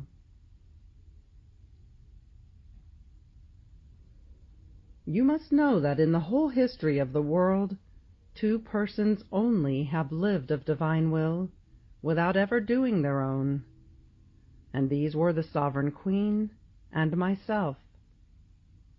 And the difference between us and the other creatures is infinite, so much so that not even our bodies were left on earth. They had served as royal palace for the divine fiat, and the divine fiat felt inseparable from our bodies.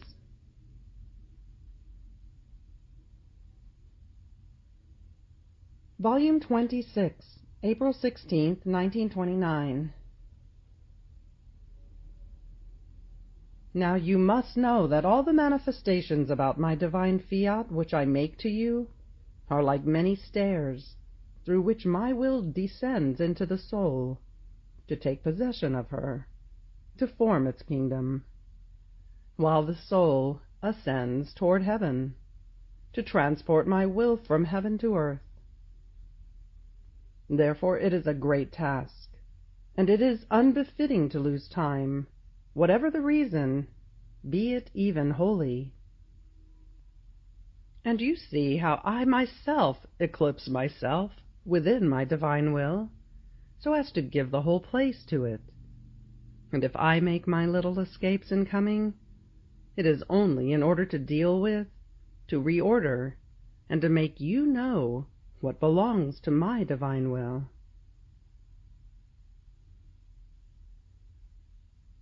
Volume 26, May 9th, 1929.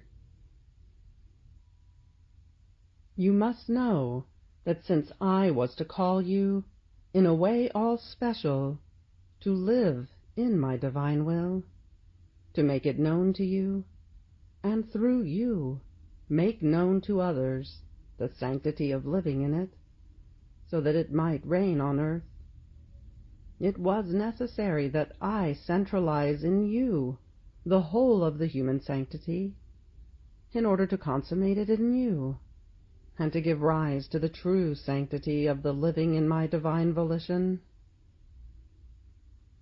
Sanctity in the human order was to be the footstool, the throne of the sanctity in the order of my divine will. And this is why, from the very beginning, when I called you to the state of victim, and to all that you suffered during that time, first I would tell you, to ask you whether you would accept, and after you had accepted, then I would put you in that state of pain. From you I wanted voluntary suffering, not forced, because it was your will that I wanted to make die, and over your will, almost like a little flame that is extinguished, ignite the great fire of the sun of my fiat.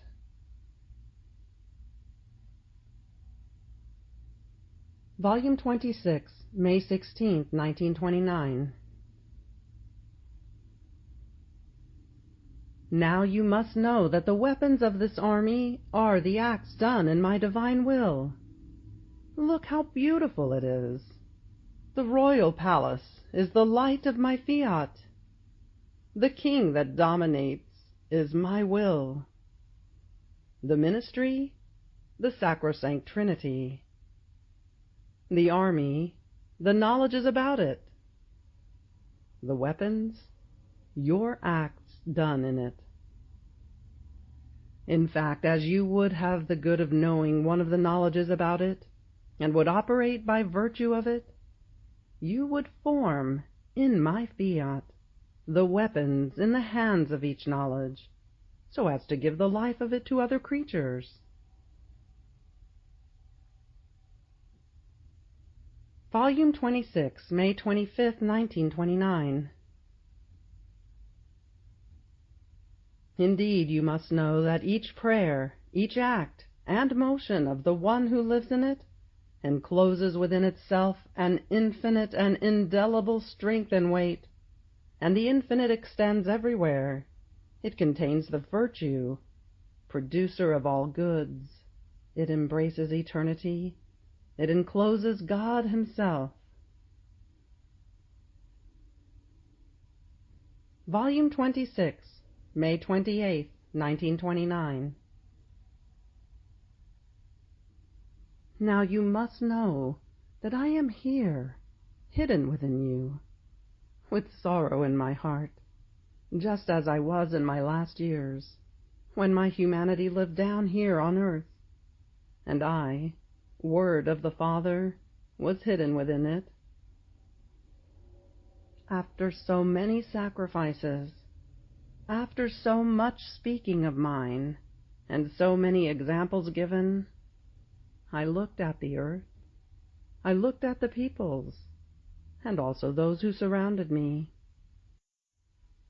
Without the effects of my coming upon earth, the fruits, the goods of my coming upon earth were so scarce that my heart was tortured in feeling the so many goods which I wanted to give them being rejected from me, and my sorrow increased in seeing that, having fulfilled within my humanity what I was to do in order to redeem them, I was about to depart for heaven. How painful it is wanting to do good, even at the cost of one's life, and finding no one to whom to give these goods.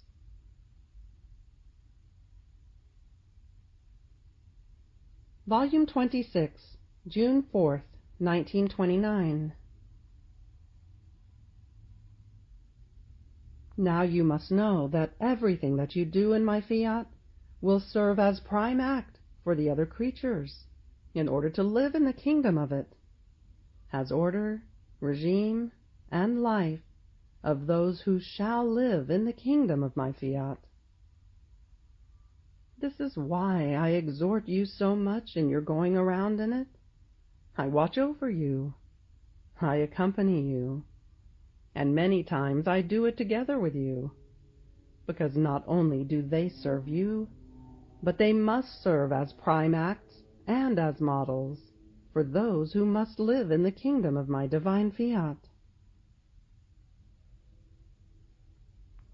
Volume 26, July 8th, 1929. Now, you must know that my divine will wants to make its work, its field of action, and absolute dominion completely its own, not only in your soul, but also of your body. Over your sufferings it spreads its kiss of light and of heat. With its light it produces the seed. With its heat it fecundates it. and forms the germ. And nourishing this germ with continuous light and heat, it makes flowers of light bloom, with such variety of colors, always animated by the light, because it can do nothing, whether big or small, in which it does not make its light flow. These flowers are not like those of the earth, which have no light, and are subject to withering. They have perennial life, because they are nourished by the light of my fiat, and the variety of their beauty is such and so great, that it shall form the most beautiful ornament to the earth of your humanity. Volume 26, August 25th, 1929. You must know that my coming upon earth, and everything I did in redemption, my very death and resurrection, was nothing other than preparatory act for the kingdom of my divine will. And when I formed the Our Father, I formed the seed of the kingdom of my divine fiat in the midst of creatures.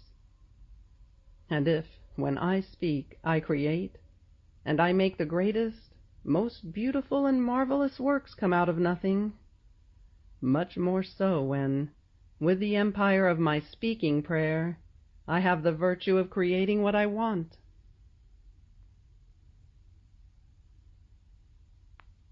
Volume 26, September 8th, 1929. You must know that this birth enclosed within itself the rebirth of the whole human family, and all creation felt reborn in the birth of the Queen of Heaven. Everything exulted with gladness. They felt happy to have their queen. Up to that moment, they had felt like a people without its queen, and in their muteness they were waiting for that happy day, in order to break their silence and say, "Glory, love, honor to she who comes into our midst as our queen. We shall no longer be without defense, without anyone who dominates us, without feast, because she has arisen, who forms our everlasting glory." This celestial baby girl, by keeping our divine will intact within her soul, without ever doing her own, reacquired all the rights of Adam innocent before her Creator, and the sovereignty over all creation.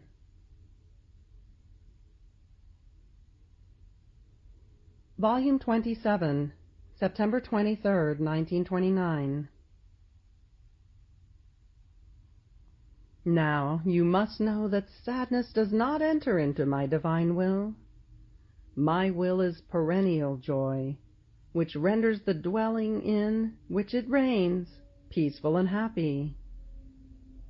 Therefore this sadness, though I know it is because of me, is old stuff from your human will, and my divine will does not receive the old stuff in your soul, because it has so many new things that the space of your soul is not enough to put them all in. So out your sadness, out! Oh, if you knew how many rare beauties my divine will forms in the soul. Volume 27, September 28, 1929. Now you must know that by doing his will, man lost the order, the harmony, and he lost the rights of the gift of creation, because only in the one in whom my divine will reigns, since my will is the creator of all creation, wherever it reigns, since the creation is its own, it gives it to the creature by right. But one in whom it does not reign can be called an intruder in its works. Volume 27, October 15th, 1929. You must know that everything that my divine will has done, both in creation and in redemption, it has done for love of creatures, and so that creatures, by knowing it, would ascend into its act in order to look at it, love it, and unite their act to its own, so as to keep it company, and place even just one comma, one point, one gaze, one I love you, on the so many works and divine prodigies that in the ardor of its love my fiat has done for all. Now when you follow it in its acts, it feels your company. It shall not feel alone. It feels your little act, your thought that follows its act. Volume 27, October 18th, 1929. Now you must know that only in the soul in whom my divine will reigns, since it reigns in all creation, what the soul does unites itself to the single act that my will does in the creation, to receive the deposit of all the good that was done in it. In fact, this great machine of the universe was done in order to give it to the creature, but to that creature who would let our divine volition reign. It is right that we do not go out of our established purpose, and that the creature recognize and receive our gift. But how to receive it if she is not in our house? That is, in our divine will. She would lack the capacity to receive it, and the space in which to contain it. Volume 27, October 30th, 1929. Now you must know that every time you make your round in my will to put something of your own, it is one more divine right that you acquire to ask for a kingdom so holy. This is why, as you make your round in it, all the works of creation come forward before you, and all those of redemption line up around you, waiting for you, so as to receive, each one of them, your act, to give you the requital of the act of our works. And you keep tracing them one by one, to recognize them, embrace them, to place your little I love you, and your kiss of love, to make a purchase of them. In our fiat, there is neither yours nor mine between creator and creature, but everything is communion. Volume 27, November 6, 1929. Now you must know that our love for the one who lets herself be dominated by our divine fiat is so great that everything we want the creature to do is first formed in God himself, and then it passes into her. And since her will and ours are one, she keeps it as her own act, and she repeats it to us as many times as we want. So the one who lives in our divine volition is the bearer of our works, the continuous copier and repeater. With the eye of light that she possesses, given to her by it, she fixes upon her Creator to see what he is doing, in order to absorb it into herself, to say to him, I want to do nothing else but what your adorable Majesty does. And we feel twice as happy, not because we are not happy without the creature, since in us happiness is our nature, but because we see the creature happy, who by virtue of our will comes closer to our likeness, loves with our love, and glorifies us with our own works. We feel that the creative power of our fiat reproduces us, and forms our life and our works in the creature. Volume 27, November 10th, 1929. But you must know that in my divine fiat only the little ones enter to live in its light. and at every act that these little ones do in my divine will, they suffocate their own, giving a sweet death to the human will, because in mine there is no room nor place to let it operate. The human volition has no reason nor right. It loses its value before a will, reason, and right, which are divine. It happens between the divine will and the human, as it could happen to a little boy, to whom on his own it seems he is able to say and capable of doing something. But if he is placed near someone who possesses all sciences and is skillful in the arts, the poor little one loses his value, remains mute, and is incapable of doing anything. And he remains fascinated and enchanted by the lovely speaking and fine operating of the scientist. My daughter, this is what happens.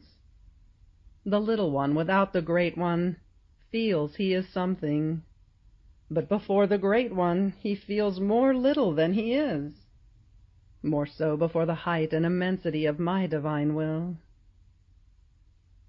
Now you must know that as many times as the soul operates in my divine will, she empties herself of her own, and forms as many doors to let mine enter. It happens as to a house which could possess a sun inside. The more doors it has, the more rays come out through each door. Or to a piece of metal which had holes, and were placed in front of the sun. The more holes it has, the more each little hole is filled with light and possesses the ray of light. Such is the soul. The more acts as she does in my divine will, the more entrances she gives it, in such a way as to become all irradiated by the light of my divine fiat. Volume 27, November 20th, 1929. You must know that I am order, and therefore all of my works are ordered. Look at how ordered is creation. The purpose of creation was man, yet I did not create man as first. Had I done it, I would not have been orderly. Where to put this man? Where to place him? Without the sun that would illuminate him? Without the pavilion of the heavens that would function as room for him? Without plants that would nourish him? Everything was disorder, and my fiat reordered and created everything. And after it formed the most beautiful dwelling, it created man. Does the order of your Jesus not show in this?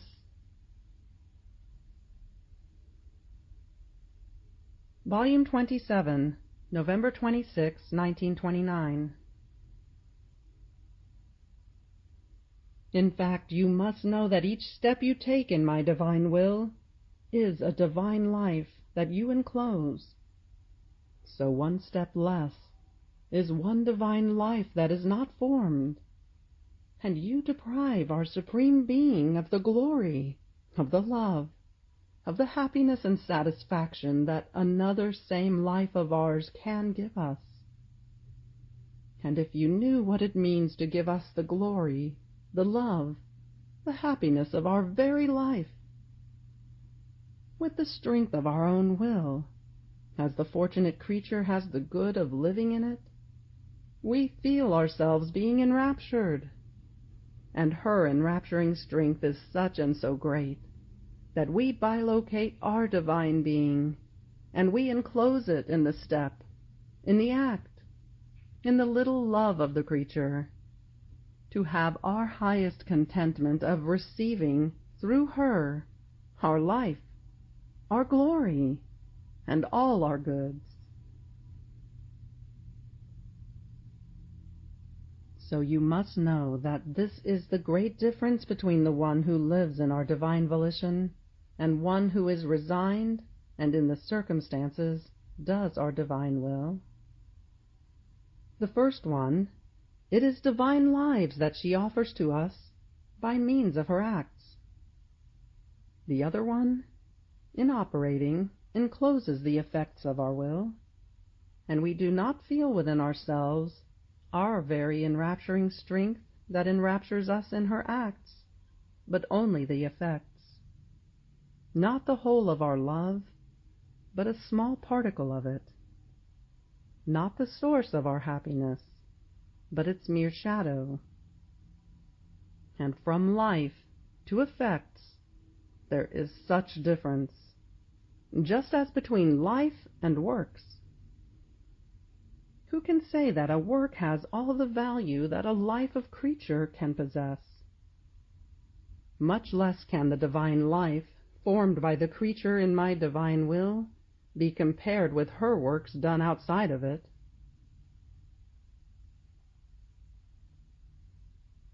Volume 27, November 30th, 1929. Now you must know that, before sinning, in each thought he made, in each gaze, word, work, step, heartbeat, man gave his act to God, and God gave his continuous act to man. So his condition was of always giving to his Creator, and of always receiving. There was such harmony between Creator and creature, that on both sides they could not be without one giving and the other receiving, to then give his act again, be it even a thought, a gaze. In fact, you must know that by sinning, man not only rejected our fiat, but broke the love toward the one who had loved him so much. He put himself at a distance from his Creator, and a far-away love cannot form life, because true love feels the need to be nourished by the love of the beloved, and to remain so close as to be impossible for it to separate. So the life of the love created by us, in creating man, remained without nourishment, and almost dying. More so, since every act he did without our divine will was as many nights that he formed in his soul. If he thought, it was night that he formed. If he looked, spoke, and so forth, everything was darkness, which formed a dark night. Without my fiat, there can be no day, nor sun, at the most a few tiny little flames, which can hardly guide his step. Volume 27, December 10th, 1929. Now you must know that when my fiat places itself in the act of operating, it has the same power, wisdom, immensity, and multiplicity of effects which its single act produces. If only it decides to go out into its divine field of action, its act possesses balance between one and the other, and contains the same value, weight, and measure. My divine will, in going out into its field of action in creation, made display of such great magnificence of works, so much so that man himself is incapable of numbering them all, and of comprehending the right value of each work. Volume 27, December 22nd, 1929. Now you must know the excess of my love, where it led me. In descending from heaven to earth, it led me into a most narrow and dark prison, which was the womb of my mamma. But my love was not content. Within this very prison, it formed for me another jail, which was my humanity, which jailed my divinity. The first prison lasted 9 months for me. The second prison of my humanity lasted for me as many as 33 years. But my love did not stop. toward the end of the prison of my humanity, it formed for me the prison of the Eucharist, the smallest of prisons, a little host in which it imprisoned me, humanity and divinity. And I would have content myself with being there as though dead, letting not one breath, not a movement, nor a heartbeat be heard, and not for a few years, but until the consummation of centuries. So I went from prison to prison.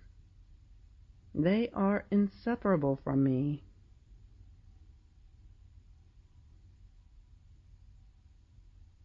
Volume 27, December 25th, 1929.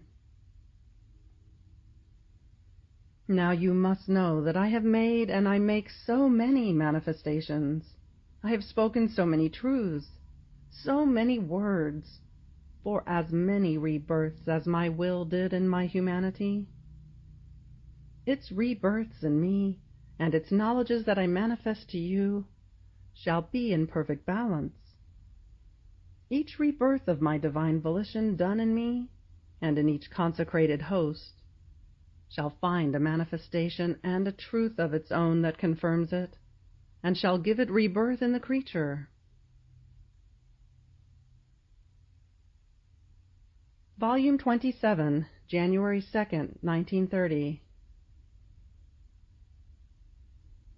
In fact, you must know that the fiat voluntas tua, on earth as it is in heaven, shall be another act of our supreme fiat. It shall not be an effect, but an act, but with such magnificence that all shall remain stupefied. Now you must know that man was created by us with this prodigy. He was to possess within himself our continuous act of divine will. By rejecting it, he lost the act, and remained with the effects, because we knew that just as the earth cannot live without at least the effects that the sun produces, if it does not want to live in the fullness of its light and of its heat, so could man not live without at least the effects of our divine will, since he had rejected the life of it. Volume 27, January 20th, 1930. Now you must know that just as you find present in the divine fiat the creation of the sovereign lady, and you sing her praises as queen, so did she find you present in the same divine fiat and heard your singing. The mamma does not want to be outdone by the daughter. From that time she sang your praises to honor that divine will which was to possess you, and in order to requite your singing, how many times she calls the heavens, the sun, the angels, and everything to sing the praises of her little daughter who wants to live in that fiat which formed all her glory, her greatness, beauty, and happiness.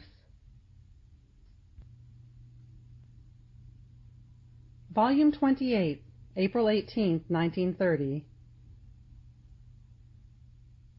Now you must know that in order to again recall these goods to life in the creature, there is needed the one who would recall again my fiat in her soul, and who would refuse nothing to it, letting it dominate freely, hence letting it be able to again supply its vivifying and nourishing virtue, in order to recall the destroyed goods to life.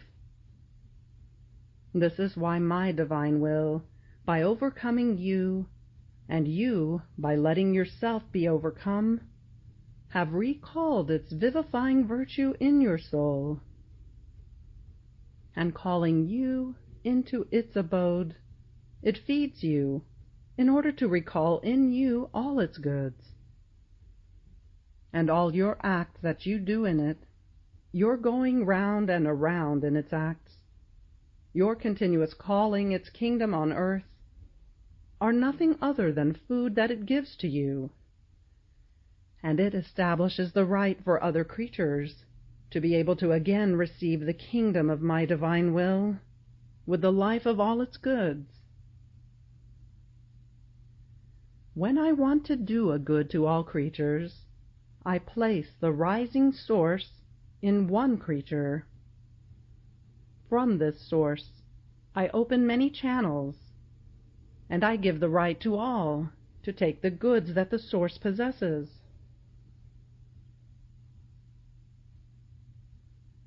Volume 28, April 23, 1930.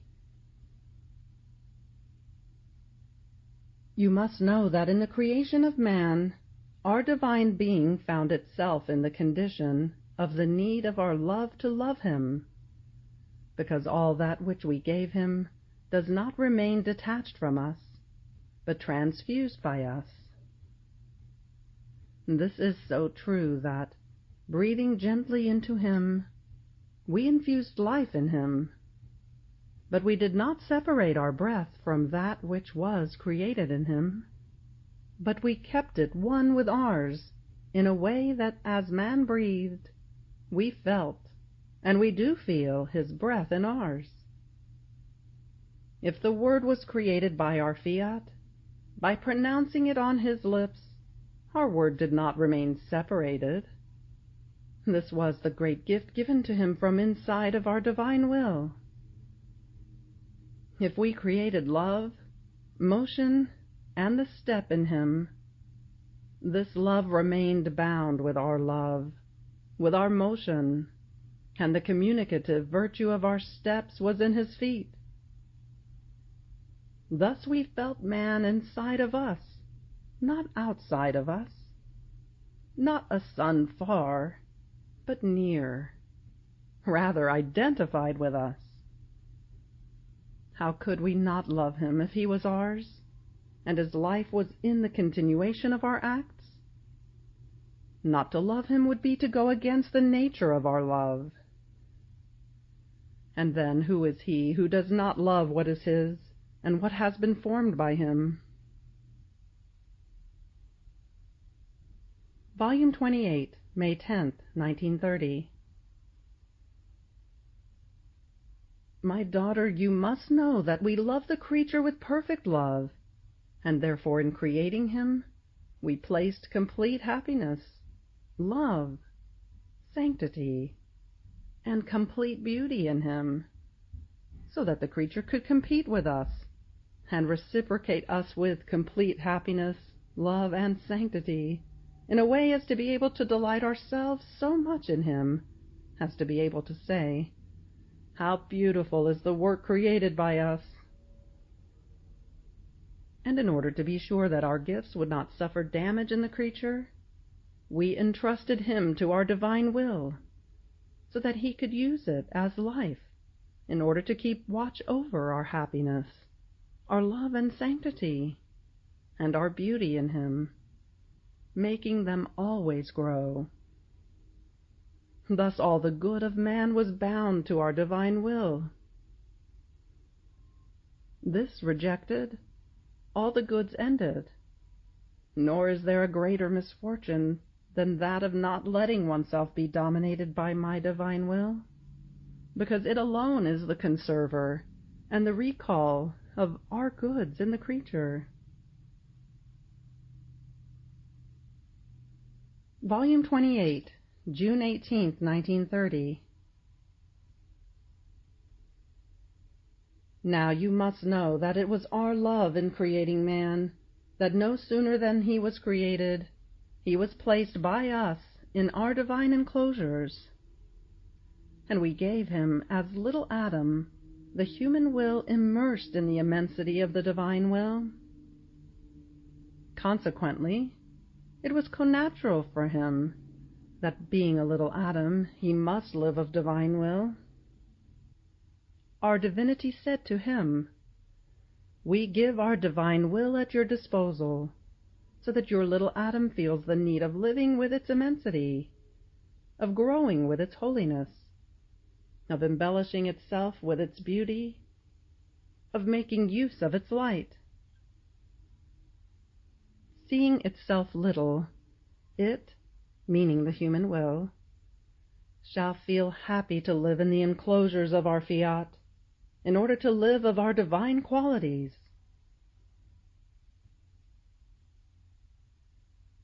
Volume 28, July 9, 1930.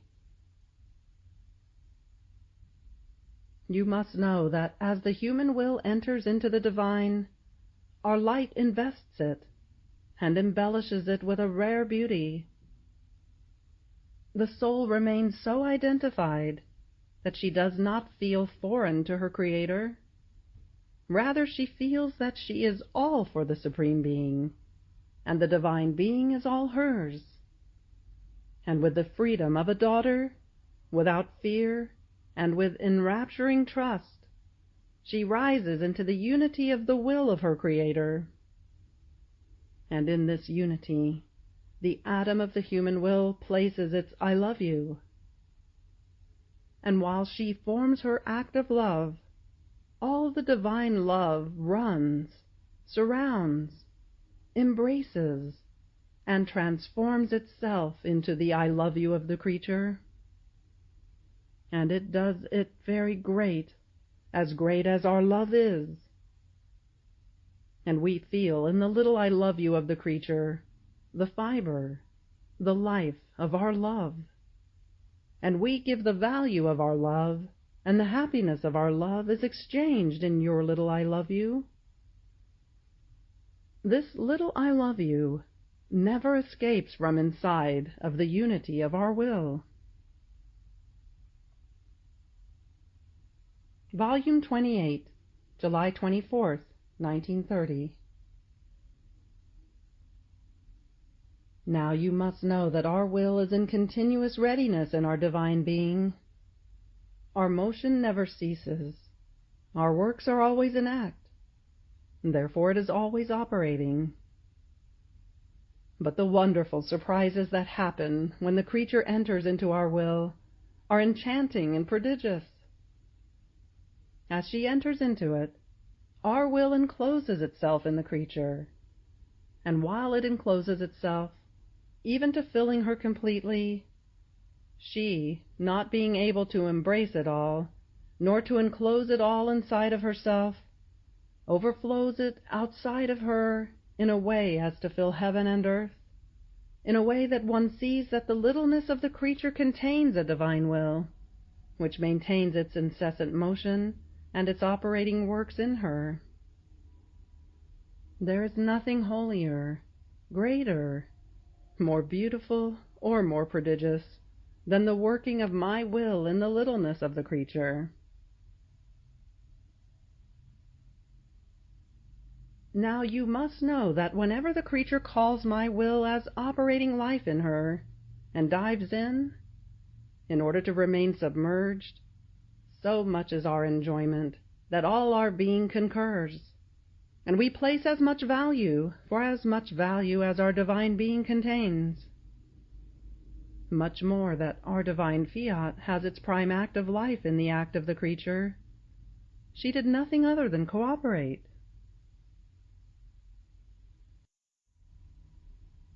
Volume 28, August 24, 1930. You must know that in creating Adam, all creatures became created in him. All were present. Nothing escaped us. How we loved him, and in him all creatures. And when, with so much love, we formed his humanity, forming it and touching it with our creative hands, forming the bones, extending the nerves, covering it with flesh, forming all the harmonies of human life, all creatures became formed and touched in Adam. In all creatures we formed the bones, extended the nerves, and covered them with flesh. We left the touch of our creative hands, the imprint of our love, the vivifying virtue of our will, and infusing them in the soul with the power of our omnipotent breath, all souls and all bodies became formed with the same power in which the soul in Adam was formed.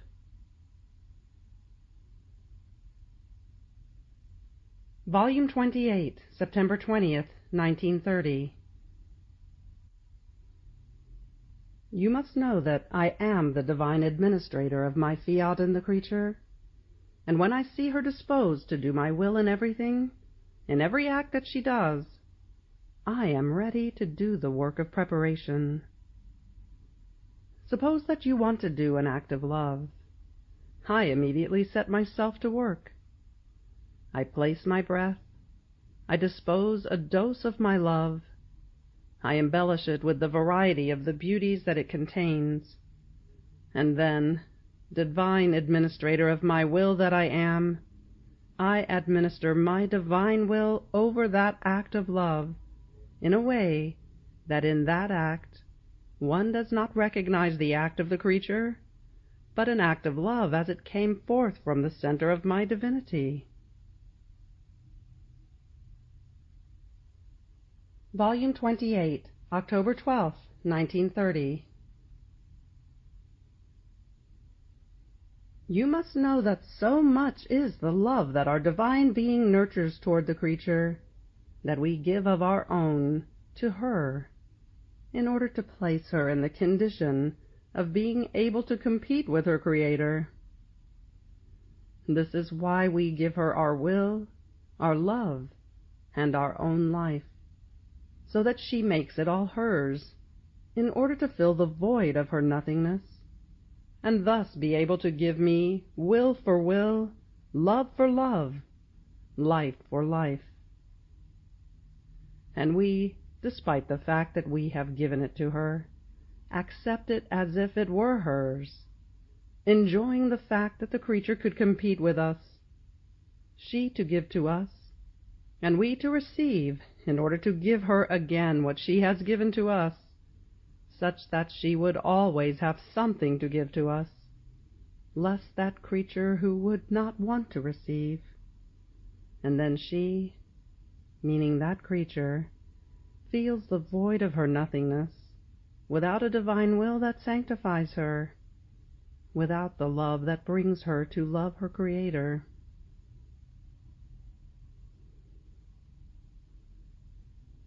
Volume 28, October 18th, 1930. You must know that all the acts that are done in my divine will are inseparable from it. One can say they form one single thing, act and will. One can call the will light, the act heat, which are inseparable one from the other. Hence, all those who shall possess my fiat as life shall have in their power all the acts of the celestial Mamma, and she holds in her power all their acts, in such a way that in her kisses and embraces I feel myself kissed and embraced by all those who would live in my will, and in theirs, meaning their kisses and embraces, I feel myself re-kissed and embraced by my Mamma. All is in common and in perfect accord in my will. Every human act descends from its womb, and with its power it makes it rise again into the center from which it came forth.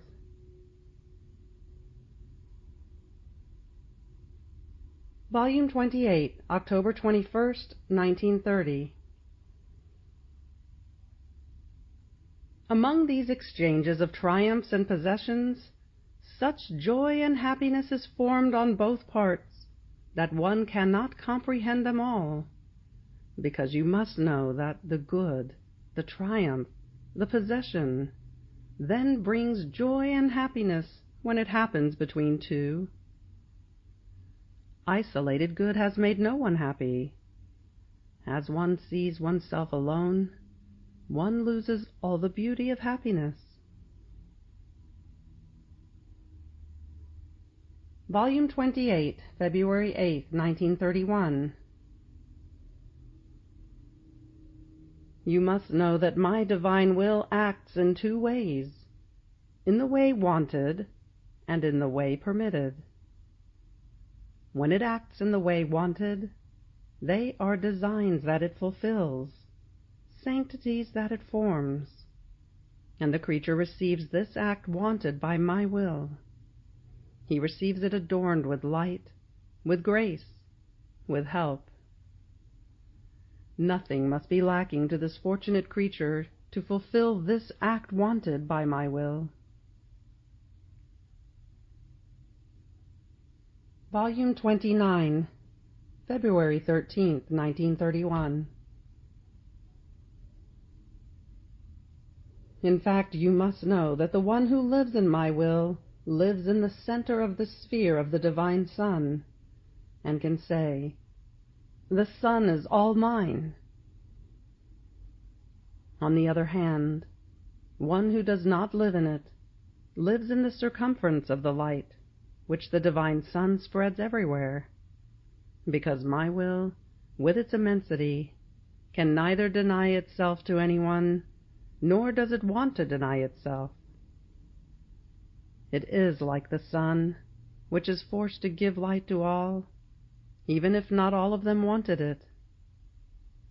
And why this? Only because it is light, and the nature of light is to give itself to all, to those who do not want it, and to those who want it. But what great difference exists between the one who lives in the center of my divine sun and one who lives in its circumference?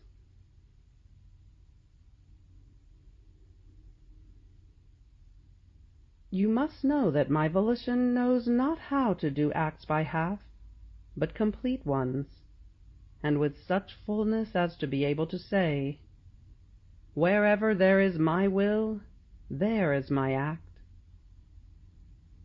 And our divinity, seeing the adoration, the love of its creature, laid within our divine will, finds its prop within its immensity, at whatever point it wants to lean.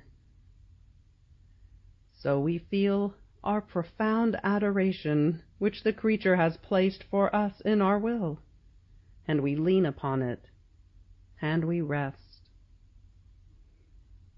We feel that she loves us everywhere, and we lean within her love, and so with her praises and blessings.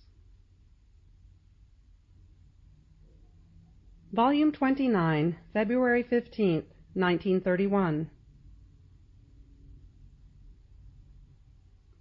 In fact, you must know that my life within me has need of nothing, neither of growing, nor is it subject to decreasing.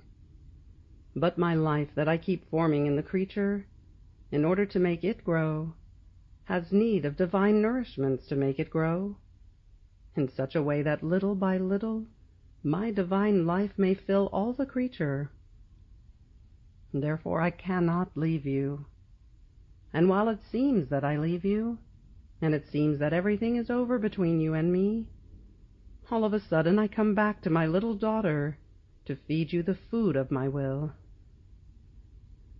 In fact, you must know that my will is light, and the soul who lives in it is administered the properties of light, and while she operates, her works fill themselves with light, but so much as to overflow outside, in such a way that they appear to be done within the properties of the light of her Creator.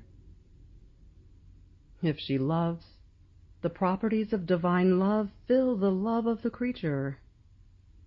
If she adores, the properties of the divine adoration fill the adoration of the creature. In sum, there is not one act that the creature does which the divine properties do not fill.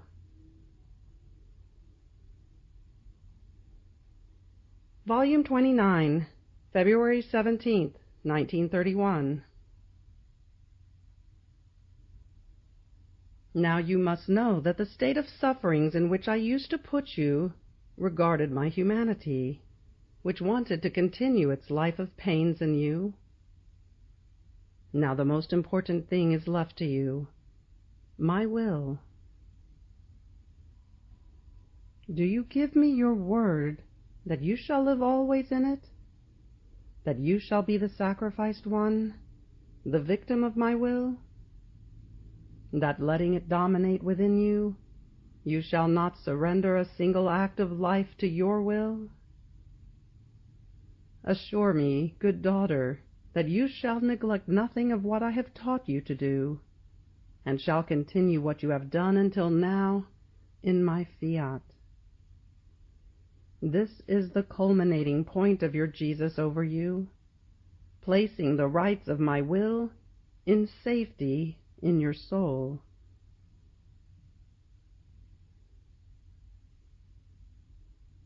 In fact, you must know that there is nothing that placates justice more, and that reaches the point of changing the greatest chastisements into deeds of graces, than voluntary suffering. And it is not those who suffer out of necessity, because of illness or misfortune, that can be called true victims. The whole world is full of these sufferings. But those who voluntarily offer themselves to suffer what I want, and in the way I want, these are the victims that resemble me. My suffering was all voluntary. They could give me not one pain, even the slightest, had I not wanted it so. Volume 29, March 6, 1931. In fact, you must know that within us there is perfect rest, nor do we have anything to do. There is nothing to remove or to place. Our happiness is full and complete. Our joys are always new. Our will, as acting in us, gives us the perfect rest of the beatitudes of our divine being, which has no beginning and shall have no end. So this abyss of light that you see contains an abyss of joy, of power, of beauty, of love, and so on. And we, while delighting, rest in them, because only when nothing is lacking and there is nothing to add, then can it be called true and absolute rest. Volume 29, April 4th, 1931. Moreover, you must know that my divine will is heaven, your humanity is earth. Now as you keep doing your acts in it, you take heaven, and the more acts you do, the more room you take in this heaven of my fiat. And while you take heaven, my will takes your earth, and heaven and earth are fused together, and remain dissolved, one within the other. You must know that man, by withdrawing from our divine will, denied the origin and disordered himself, and he remained vacillating, without support, without strength. At each step he felt himself pushed to fall, as though feeling the ground missing under his feet, and heaven over his head, in act unloading itself upon him in a fierce storm. Volume 29, April 16, 1931. You must know that the acts done in my divine will are everlasting and inseparable from God, and they leave the continuous memory that the soul had the good of operating together with a divine will, and that God had the creature with himself to let her operate with his own divine will. This happy, operative, and holy memory makes us always keep our eyes over each other, God and the soul, in such a way that we remain unforgettable, one to the other. So much so, that if the creature had the misfortune of going out of our will, she shall go wandering, she shall wander far, but shall feel the eye of her God over her, calling her sweetly, and her own eye toward the one who is watching her continuously. And even if she goes wandering, she feels the irresistible need the strong chains that pull her into the arms of her Creator. Volume 29, April 24th, 1931. Now you must know that our works are full of life. Our creative strength has the virtue of placing the vital seed in all the works we do, and of communicating it to the creatures who make use of them. Creation is packed with our creative works. Redemption is an immense field of our actions, done so that they might bring to creatures the life and the good that they contain. So we are surrounded by the magnificence of our works. But we have the sorrow that these works are not taken, and many of them are not even known by creatures, and therefore are as though dead for them. Volume 29, May 4th, 1931. In fact, you must know that when I do a crafting in the soul, when I speak and teach, your Jesus has such power as to convert the good, taught and operated in the creature, into her nature, and good in nature cannot be destroyed. It would be as if you had the eye given to you by God as property of your nature, and you would not make use of it in order to look, or voice, hands, feet, and you would not make use of them in order to speak, to operate, and walk. Would you not be worthy of condemnation? Now, just as I give gifts in nature to the body, in the same way, when I speak, my creative word has the power to give to the soul, as though in nature, the gift which I intend to give with my word.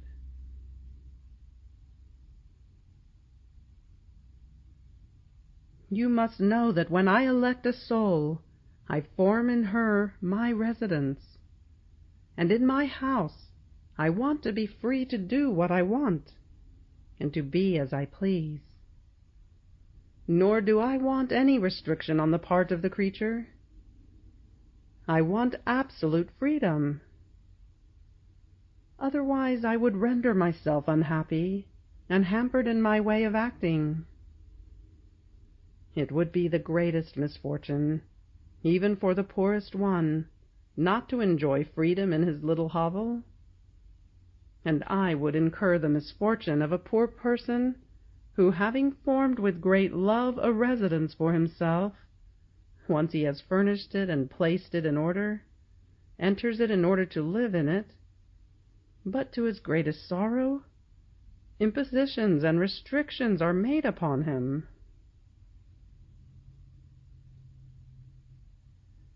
Volume 29, May 27th, 1931. In fact, you must know that the prolixity of good is alone the most certain proof which assures God and the soul of the state she is in. A prolonged state of patience in the sufferings and painful encounters of life, a repeated prayer without ever tiring of repeating it, of faithfulness, constancy, and sameness of manners in all circumstances, form a sufficient ground, watered by the blood of one's own heart, in which God feels called by all the acts of the creature, as though by many assurances that he can fulfill his greatest designs. And the creature herself feels, in the prolixity of her acts, the dominion of herself, and the assurance that she shall not waver. Volume 29, May 31st, 1931. In fact, you must know that every time the creature does an act in my divine will, she plunges herself into it, and God plunges himself into the creature. So in plunging into each other, God communicates his new act never interrupted, and the human will remains at the mercy of the divine will, and feels new love, new power, new freshness, with all the divine refreshments, in such a way that in each act she feels herself being reborn again in the divine life.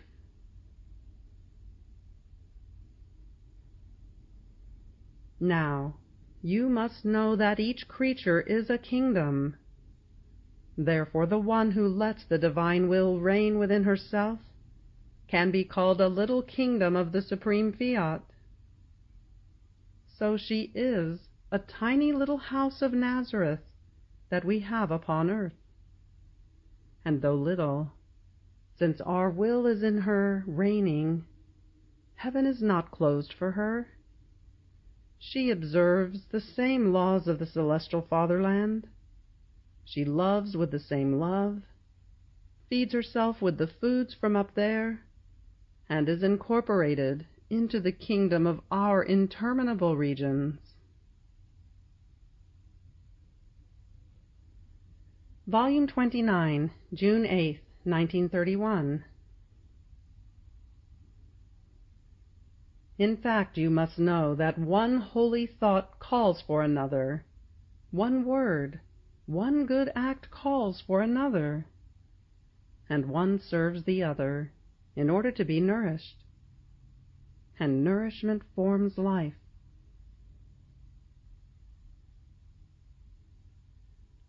You must know that everything good, holy, that is done in my divine will is nothing other than seeds that germinate in the field of the soul, placing as though many seeds of divine light, which set a beginning that shall have no end.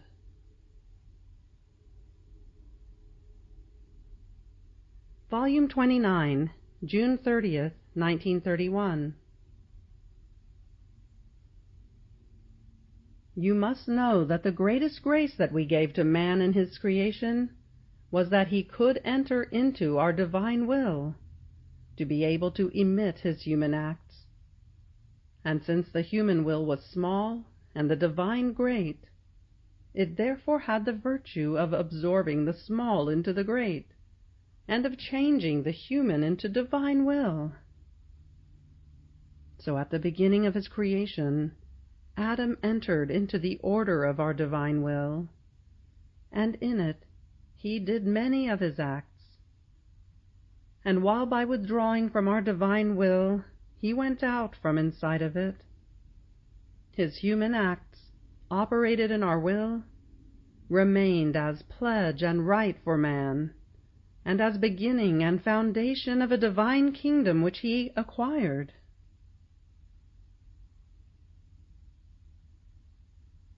You must know that I am the God of all, and when I do a good, I never do it isolated. I do it for all, unless someone who does not want to take does not take.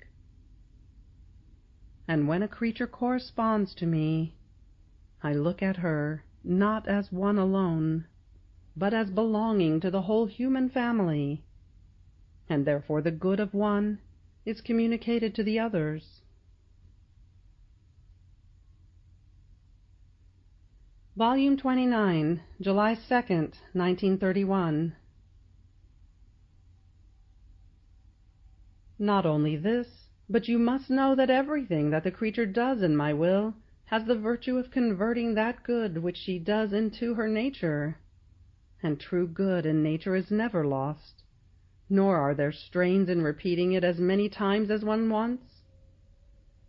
Do you perhaps strain yourself in order to breathe, to palpitate?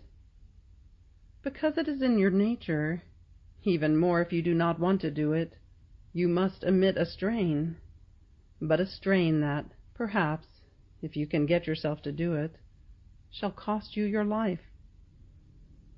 And this is the greatest prodigy of my will, to convert the prayer, the love, the sanctity, its knowledges, into one's nature.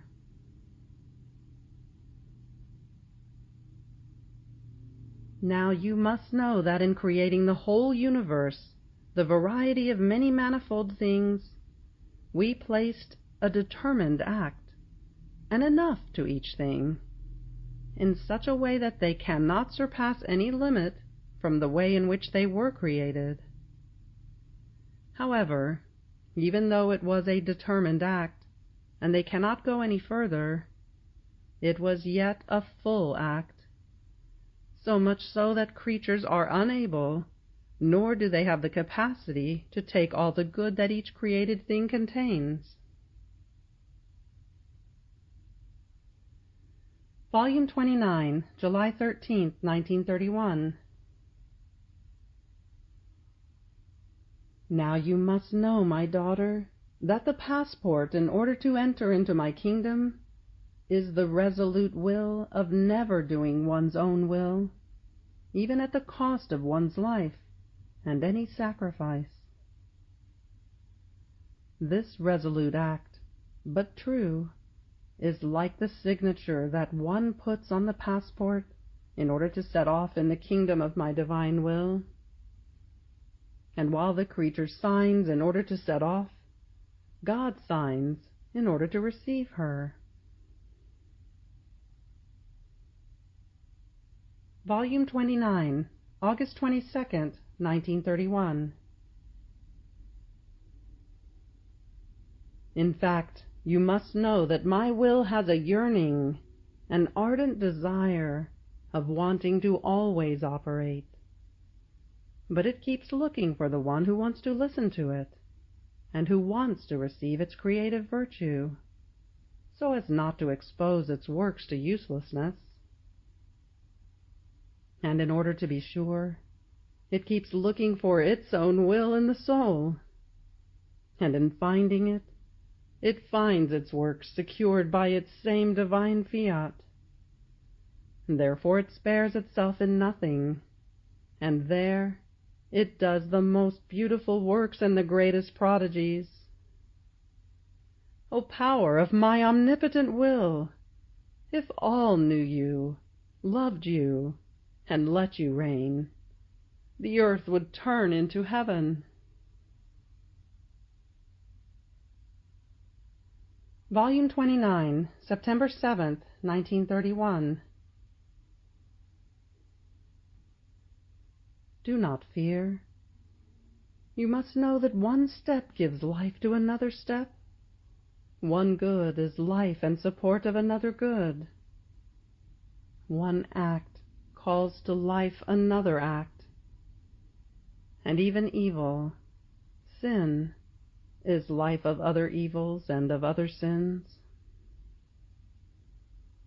Things never remain isolated, but almost always have their sequence. Good is like the seed which possesses the generative virtue. As long as one has the patience to sow it into the bosom of the earth, it shall produce 10, 20%.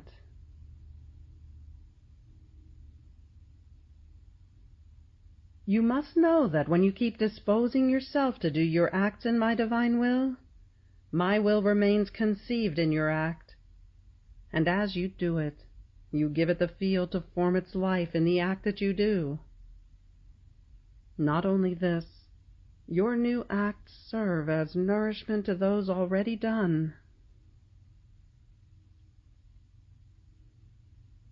Volume 29, September 12th, 1931. You must know that my whole life spent down here I enclose within one day.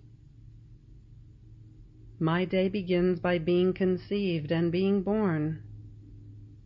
The veils of the sacramental accidents serve me as swaddling clothes for my tender age. And when, because of human ingratitude, they leave me alone and try to offend me, I do my exile, left with only the company of some loving soul, who, like a second mother, cannot detach herself from me, and keeps me faithful company. From the exile I move on to Nazareth, doing my hidden life in the company of those few good who surround me. and continuing my day, as creatures draw near to receive me, I do my public life, repeating my evangelical scenes, offering to each one my teachings, the helps, the comforts that are necessary for them. I act as father, as teacher, as doctor, and if needed also as judge. Volume 29, September 16, 1931. Even more, you must know that the Beatitudes of heaven pour themselves over the earth, and go to place themselves in the soul who lives and operates in my will, because they do not want to leave her without the celestial joys and happinesses, while she forms a single will with heaven. However, while the blessed swim in the divine joys, they acquire nothing of merit. On the other hand, with the pilgrim soul, they not only make her happy, but add the merit, because for the one who does my will upon earth, everything is meritorious. The word, the prayer, the breath, and even the joys convert into merit and into new gains. Volume 29, October 4th, 1931. Now you must know how all the acts of my divine will, which are innumerable, reduce themselves all to one single point and act. This is the greatest marvel of our Supreme Being, to form, to possess, to see all possible and imaginable acts in one single act. In the same way, all the acts done by the creature in our will reduce themselves to one single act.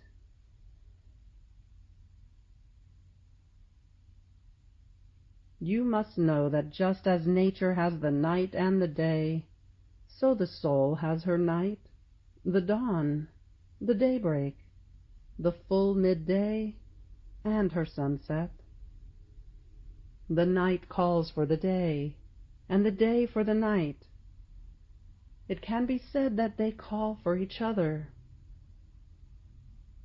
Now the night of the soul is my privation, but for the one who lives in my will, these are precious nights, not of slothful rest, of restless sleep. No, no, but night of operative rest, of peaceful sleep. Volume 29, October 12, 1931. Now you must know that in heaven one does not enter if he does not possess our divine life, either conceived at least, or born. And for as much growth as each blessed has formed of our life within himself, such shall be his glory, his beatitude. Now what shall be the difference between one in whom it was only conceived, born, or grown in small proportion, and the one who has let us form fulfilled life? The difference shall be so great as to be incomprehensible to the human creature.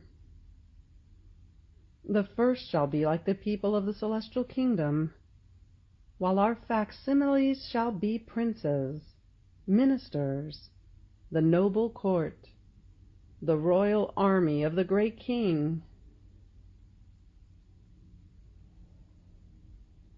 Volume 29, October 20th, 1931. You must know that the only purpose of creation was our love, which, externalizing itself outside of us, formed its center, in which by externalizing itself it was to centralize itself, in order to carry out the purpose for which our love had come out of us. So our center was the creature, in whom, as our love would fix itself, we were to make her feel our life palpitating and our love operating in her.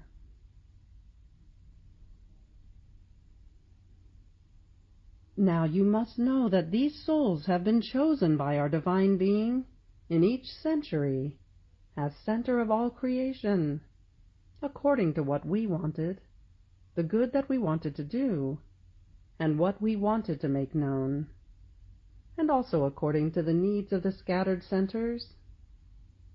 And this is the reason for the diversity in their ways, in the speaking and in the good that they have done. But the whole substance of these souls was my life palpitating and my love externalized, leaning and operating in them.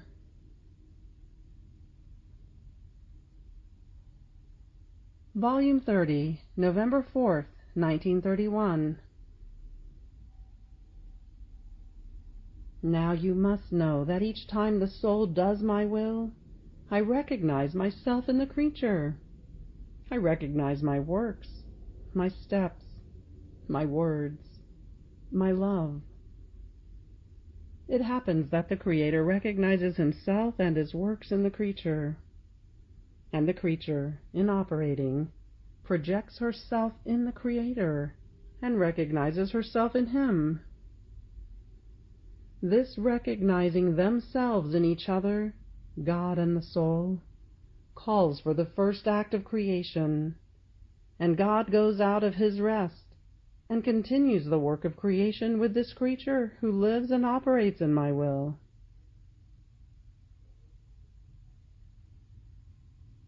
In fact, you must know that the continuous acts form fulfilled life and works.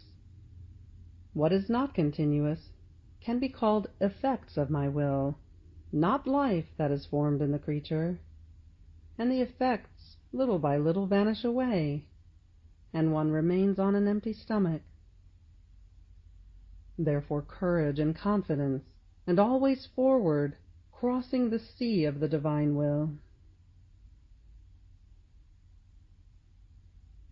Volume 30, November 9th, 1931. You must know that the soul without my divine will is like a flower that is picked from the plant. Poor flower, they took its life away, because it is no longer bound to the root, and attached, it no longer receives the vital humors, which circulated like blood, and kept it alive, fresh, beautiful, fragrant, because it has lost the root which, like mother, loved it, nourished it, and kept it clasped to its breast. And while the root remains under the earth, as though buried alive to give life to the flowers, its children, and to let them make a beautiful appearance, so much so as to draw the human attention with its sweet enchantment, however, as the flower is picked from the plant, as if it had lost its mother, it seems to assume an attitude of melancholy. It loses its freshness, and it ends up withering. Volume 30, November 29th, 1931. You must know that in everything that the creature does, we give the act of life that goes out from us. If she thinks, we give her the life of the thought of our intelligence. If she speaks, we give her, in her voice, the life of our word. If she works, the life of our works races in hers. If she walks, we give the life of our steps in hers. You see, there are two acts of life that must concur in every active creature. First, the act of divine life, and immediately the act of her. Now if in all things that she does them for love of he who gives her life, an exchange of life is formed. Life we give, and life we receive. Volume 30, December 6, 1931. You must know that every hour of life under the empire of my divine will are new divine lives that one receives, new graces, new beauties, new ascendances near God, correspondence to new glory. By us the time is measured, that which we give, and we await the exchange of the act of the creature in order to give anew. And to the creature there is needed the time in order to digest that which we have given, and hence make them take another step toward us. If nothing adds on to that which we have given, we immediately don't give, but wait for her act in order to give again. Therefore content yourself with dying 1,000 times rather than not doing our will. You must know that our will is all eyes over the happy creature who wants to live of it, and as she does her acts, it gives her its bath of divine life. This bath refreshes her and makes her feel the divine coolings. And since the light, as it forms by its own nature, produces fecundity, sweetness, flavors, colors within its veils of light, so while in appearance it seems only light, inside it hides so many beautiful riches and innumerable qualities, such that no other element can be said to be similar to it. Even more, it is from the light that they implore the fecundity and the good that each element must do in the order in which it was placed by God. Volume 30, December 8, 1931.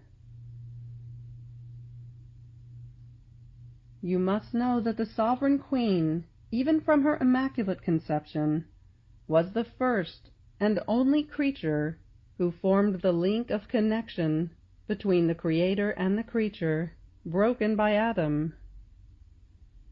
She accepted the divine mandate to bind God and men, and she bound them with her prime acts of fidelity, of sacrifice, of heroism, of making her will die in each of her acts, not once, but always, to make that of God live again.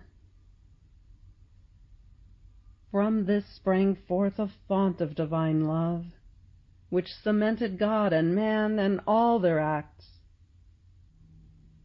So her acts, her maternal love, her dominion of queen, are cement that runs, that cements the acts of the creatures to render them inseparable from her own, unless someone, ungrateful, would refuse to receive the cement of the love of his mamma. Volume 30, December 14, 1931. You must know that our will has its life, its dominion, its dwelling place, its center in our divine being. It forms one single thing with us and our very life. From its center it emits its rays full of its life that fills heaven and earth. Now for the one who lives in our will, her acts are formed in the center of its life, that is, in our divine being. Volume 30, December 21st, 1931. Now you must know that these, our fields and seas, are at the disposal of those who live on earth and who want to live life in our divine will, not for those who live in heaven, because those cannot add a single comma to what they have done. These are the enjoying lives in our divine fields, not the operating lives. It can be said of them, "What is done is done." But it is the operating and conquering lives from the earth that we long for, and for them to enter, while being on earth, into these fields of ours, and operate and act as conquerors in a divine manner.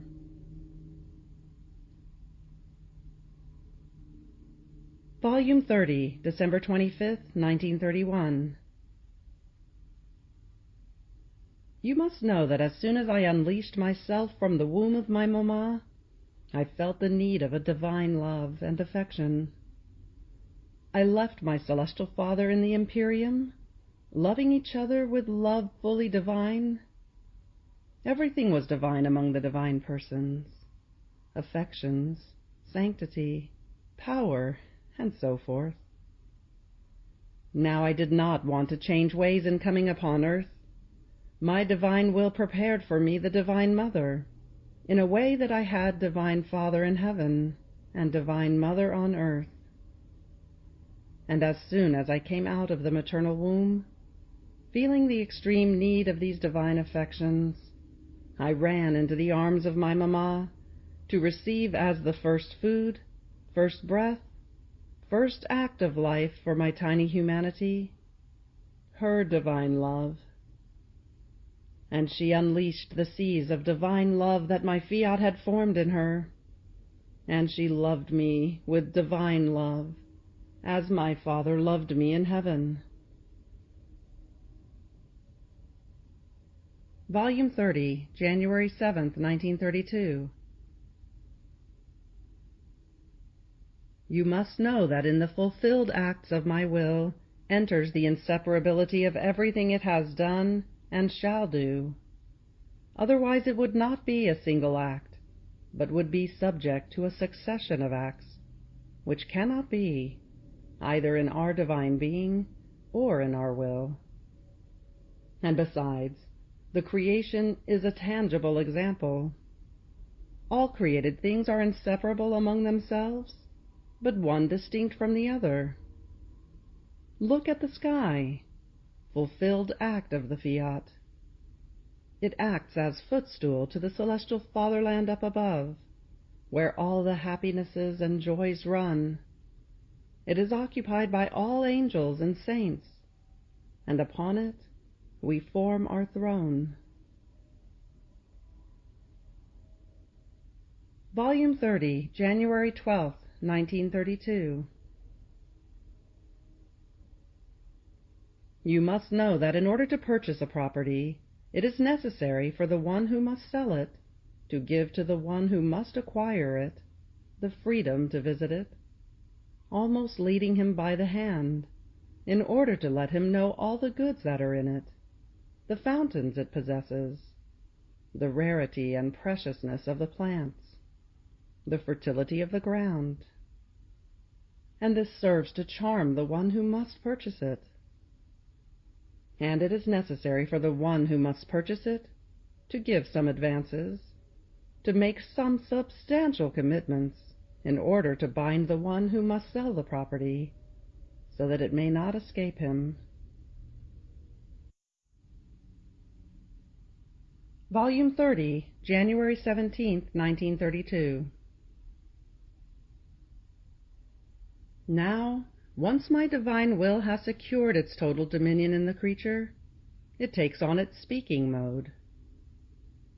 You must know that each of its words is a creation. Wherever it reigns, it is unable to remain idle, and since it possesses the creative virtue, it is unable to speak if it does not create. But what does it create? It wants to create itself in the creature. It wants to make display of its divine qualities, and it does so, word by word, almost as it did in the creation of the universe, when it spoke not just one word, but as many words for as many different things as it wanted to create. The soul costs us more than the whole universe, and when it is sure of its dominion, it does not hold its words back. On the contrary, as she receives the act of its creative word, it expands her capacity and prepares yet another. Volume 30, January 30th, 1932. You must know that our love gives of the incredible. Our divine will is the spy of the creature, and it keeps spying to see when she is disposed to receiving its blowing breath of contained love, because it knows that the creature does not possess a great quantity of divine love. She just has a particle of the infinite love from when she was created. And if it has not been nourished, it is like the fire when it is under the ashes, such that, while the fire exists, the ashes keep it covered and repressed, in a way that it cannot even make its heat felt. You must know that the love of this divine will of mine is so great that it uses all the arts. It acts as a spy, and it blows its breath upon her. It acts as her mother, and it rocks her in its arms. It acts as her sentry, and it watches over her. It acts as her queen, and it dominates her. It acts as sun to her, and it illuminates her. And it offers itself even to serve her. And when it wants to deposit in you its knowledges, its truths, even just one of its words, what does it do? It blows its breath upon you so much that first it forms in you its basin of love, of light, in order to enclose its truths in the basin of its love and light that it formed in you. Now you must know that our Supreme Being, in the act of creating the creature, found itself in a sort of profound ecstasy. Our love enraptured our divine being. Our love enraptured us, and our fiat placed itself in active operating with its creative virtue. And it was in this ecstasy of love that we issued from ourselves all the graces, the gifts, the virtues, the beauties, the sanctities, and so forth, with which all creatures were to be endowed and enriched. Our love was not content, other than when it placed in order, outside of us, everything that was to serve all and each one, all the varieties of sanctities and specialties of beauties and gifts, so that each one might be the facsimile of her Creator. These endowments and riches are already at the disposal of all. So each creature, in being born, already has her endowment ready, which God, from the very moment man was created, issued from himself for each one. Volume 30, February 6, 1932. Now you must know that an act that is repeatedly renewed forms the habit, and since an act that never ceases is only of the Supreme Being, if the creature then feels herself in possession of an act that she always repeats, it means that God has enclosed his life, his manner, in that act. A continuous act is divine life and act, and only the one who lives in my divine will can feel within herself the power, the virtue, the miraculous strength of an act that never ceases, because having been raised by us, it is not easy for her to depart from our manners, and not to feel within herself the life and the continuous acts of the one who has raised her. Volume 30, February 10, 1932. You must know that the creature, by elevating herself in our divine will, leaves everything and reduces herself to her nothingness. This nothing recognizes its Creator, and the Creator recognizes the nothing that came out to light, not the nothing cluttered with things that do not belong to him, no. And finding it nothing, he fills it with the all. Here is what it means to live in my will: to unclutter oneself of everything, and extra light to fly into the womb of the Celestial Father, so that this nothing may receive the life of the one who created it. Volume 30, February 16, 1932. You must know that each active creature has its place around God, just as each star has its place under the vault of the heavens. The same for the acts of creatures. Each has its place. But which ones are those that set out on the royal road, as property of the celestial fatherland, and take the most honorable places, and give divine glory to their Creator? The acts done in my will. Volume 30, February 24, 1932. You must know that past, present, and future, everything must serve for the kingdom of the divine Fiat. Now with your remembering, asking for this kingdom by means of our works and the virtues and acts of all feel placed at its service, and take their office and place of honor. So your going around is necessary, because it serves to prepare the kingdom of the divine will. Therefore, be attentive and continuous.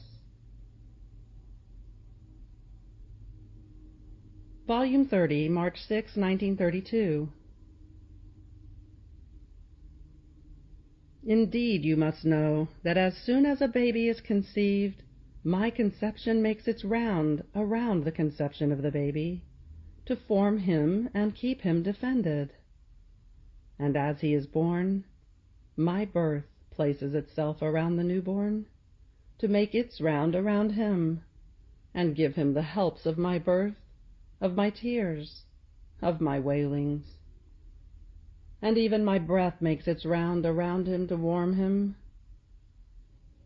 The newborn does not love me, though unconsciously, and I love him to folly. I love his innocence, my image in him. I love what he must be.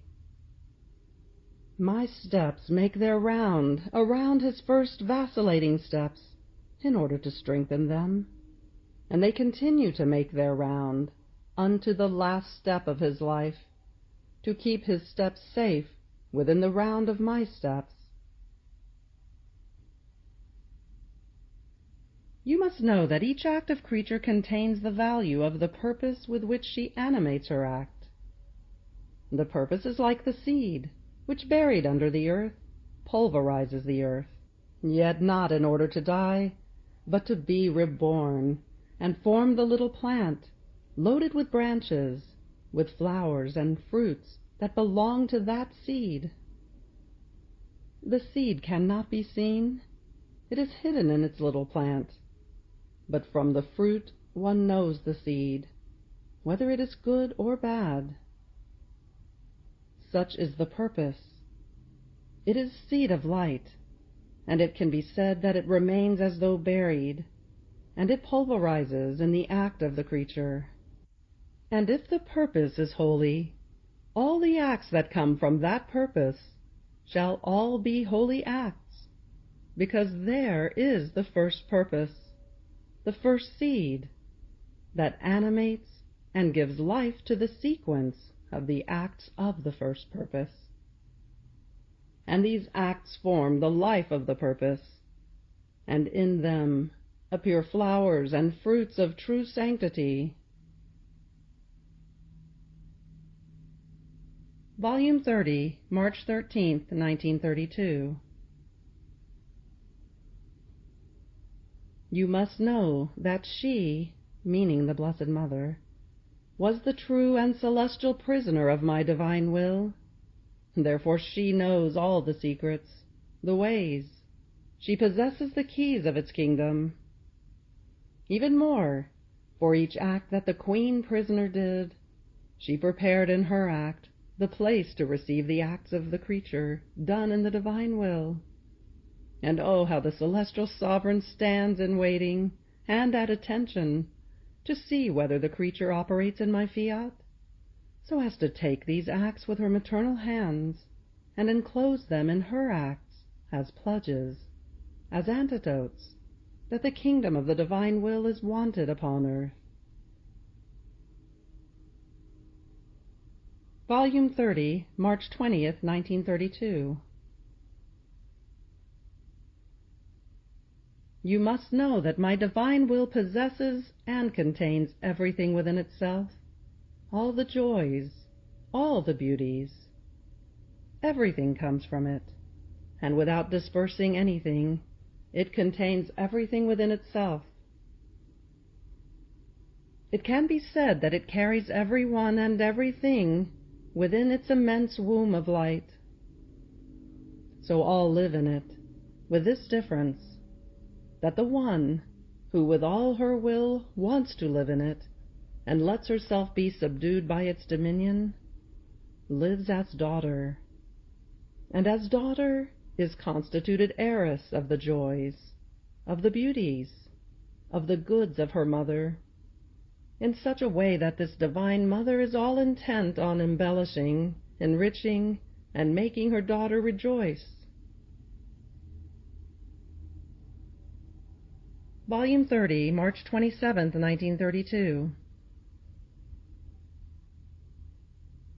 You must know that each word come out of the uncreated wisdom contains life, substance, work, instruction.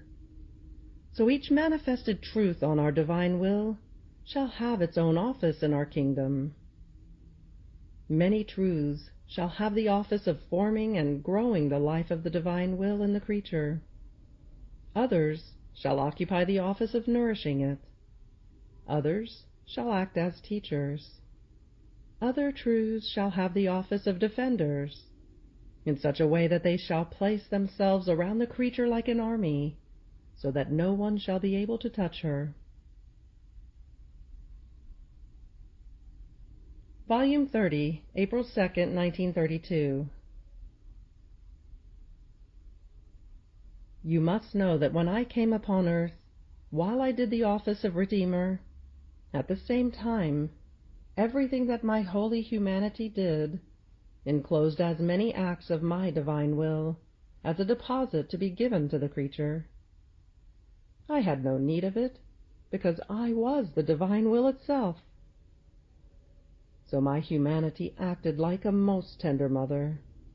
It enclosed within itself as many births from my will for as many acts as it did, in order to give birth to them, and deliver them onto the lap of the acts of creatures, so as to form in their acts the kingdom of the acts of my fiat. So it is there, like a mother, with a love that makes her agonize, waiting to give birth to these divine offsprings of hers. Volume 30, April 9th, 1932. You must know that if our Supreme Being gave to the creature all the heavens, the sun, the earth, the sea, he would not give as much as when he communicates the truths on the divine will.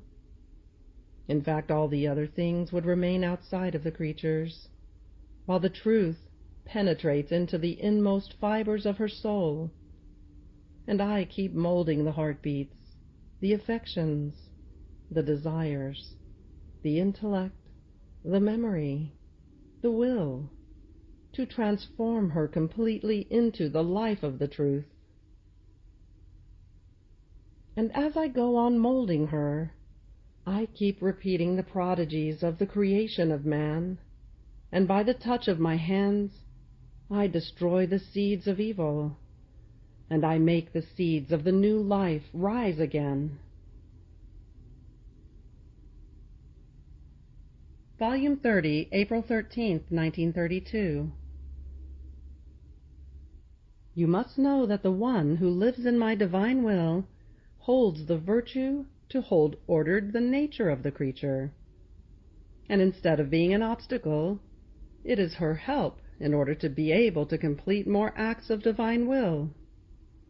Indeed, it serves as earth to the flowers, that lends itself to form the beautiful flowerings that almost hides and covers it with a variety of their beauty, to which the sun communicates the variety of the most beautiful colors, and goes making them brilliant with its light. If it might not be for the earth, the flowers would lack the place in order to form life, in order to be able to be born, and to make their beautiful appearance. And the sun would not find where and to whom to communicate the display of its beautiful colors and of its pure sweetnesses. Volume 30, April 23, 1932. You must know that for the soul who possesses my divine will, its divine omnipotence enters her operating, and true power means to diffuse oneself in everyone and everything, to call everyone into that act, to make oneself be heard by all with one's empire, to call everybody's attention, in such a way that they feel the operating power of my fiat in the act of the creature. In fact, I can call it not her act, but my own. And those who are in possession of my fiat, that is, the angels, the saints, the creation, feel a vein of its power flowing, and they all come to attention in order to receive it, and bowing down, they adore, they thank, they love the divine will operating. Volume 30, April 30th, 1932. You must know that the living in our will is a gift which our magnanimity wants to give to creatures, and with this gift the creatures shall feel transformed, from poor, rich, from weak, strong, from ignorant, learned, from slave to vile passions, sweet and voluntary prisoner of a will all holy, which shall not hold him prisoner, but king of himself, of the divine dominions, and of all created things. Volume 30, May 15, 1932.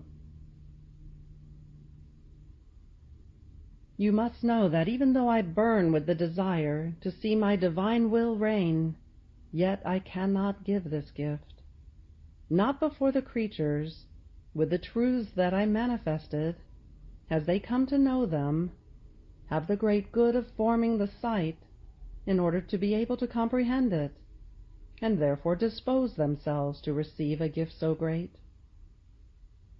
It can be said that the eye in order to see, and the capacity in order to comprehend it, is now missing. And therefore first I manifested many truths on my divine will. And as the creatures come to know these truths of mine, they shall form the eye socket in which to place the pupil, and animate it with sufficient light to be able to look at and comprehend the gift, which more than sun shall be given and entrusted to them. Volume 30, May 22, 1932. Now you must know that the one who lives in the divine will, among the many prerogatives, shall reacquire the gift of infused knowledge, a gift which shall be her guide in order to know our divine being, facilitating for her the unfolding of the kingdom of the divine will in her soul, and it shall be her guide in the order of natural things. It shall be like the hand that guides her in everything, and shall manifest the life of the divine will, palpitating in all created things, and the good it continuously offers her. This gift was given to Adam in the beginning of his creation, together with our divine will, he possessed the gift of infused knowledge, in such a way that he knew our divine truths with clarity, and not only those, but all the beneficial virtues that all created things possessed for the good of the creature, from the largest thing down to the tiniest blade of grass.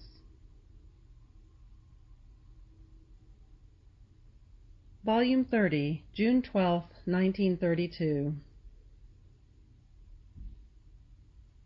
You must know that our divine being, as he created man, remained over him an act of pouring from us sanctity, light, love, goodness, beauty, and so forth. So by withdrawing from our divine will, he, meaning man, withdrew from under our reign. Now when the soul comes into our will, as she forms for us the breeze and moves all our works with her acts within our own, we form the rein, and we pour ourselves first over the fortunate creature, and then over all. Volume 30, June 17, 1932. In fact, you must know that the acts of the Sovereign of Heaven are braided with my acts. Therefore they are inseparable, and the one who lives in our divine volition comes to operate in the middle of our braiding, and her acts remain enclosed in between our acts, which keep them in custody as triumph and works of the holy fiat. Nothing enters into our act if it is not a birth from it. You must know that in the soul in whom my divine will reigns, I serve myself. Therefore, for the decorum of my divinity and sanctity, I lend my own acts, as if they were for my own life, and so I place the intensity of my love, the order of my thoughts, the sanctity of my works. And in seeing the docility of the creature, offering herself like a daughter to receive the offices of her father, his loving tendernesses, the life of the father in his daughter, oh, how happy and honored I feel to serve her. Volume 30, June 26, 1932. Now you must know that at that point of the history of the world, creatures deserve to exist no more. All should have perished. Noah, by accepting our mandate and by exposing himself to the great sacrifice, and for so many years of building the ark, bought back the world and all the future generations. As he went on sacrificing himself for so prolicious a time of hardships, of toils, of sweat, so did he pull out the coins, not of gold or silver, but of his whole being in act of following our will. In this way he put in enough coins to be able to buy back what was about to be destroyed. So if the world still exists, they owe it to Noah, who with his sacrifices, and by doing our will the way we wanted him to do it, saved man and everything that was to serve man. Volume 30, June 29, 1932. You must know that as the littleness of the creature enters into it, it gets lost in its immensity, and the divine will receives it in its arms to make of it a conquest, and the human will makes itself the conqueror of the divine. Now in these conquests on both sides, the divine will celebrates the conquest of the human, making of it the use it wants, and the human will celebrates the great conquest it made of the divine, and wanting to make of it the use it wants, it sends it off to heaven as its conquest and bearer of new joys and happinesses which it possesses. My will, conquered by the soul, does not hold itself back. By locating itself, it stays and sets out for her celestial fatherland only to comply with the one who has conquered it, and it carries the conquest it made of the human will, and the joys and happinesses that the conquering divine will encloses. My delighting and beatifying will which is in heaven, and my conquering will which is on earth, plunge together, and flood the celestial regions with the new joys that my conquering divine will possesses. In fact, you must know that the joys of my conquering will are quite distinct and different from those of my delighting will. The conquering joys are not in the power of the blessed, but in the power of the creature who must send them from the earth, and they are formed in the middle of the stake of pain and of love, and over the annihilation of her own will. On the other hand, the delighting joys are in their power, and are fruits and effects of the celestial dwelling in which they find themselves.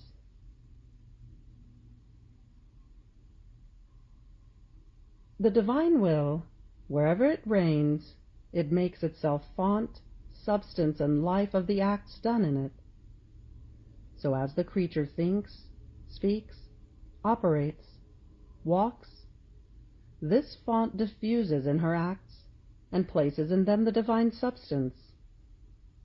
And oh, the variety of these acts, distinct among themselves in sanctity, in beauty, in light, in love! When this font diffuses in her acts, it does always new acts, and forms the harmony of the divine operating in the creature.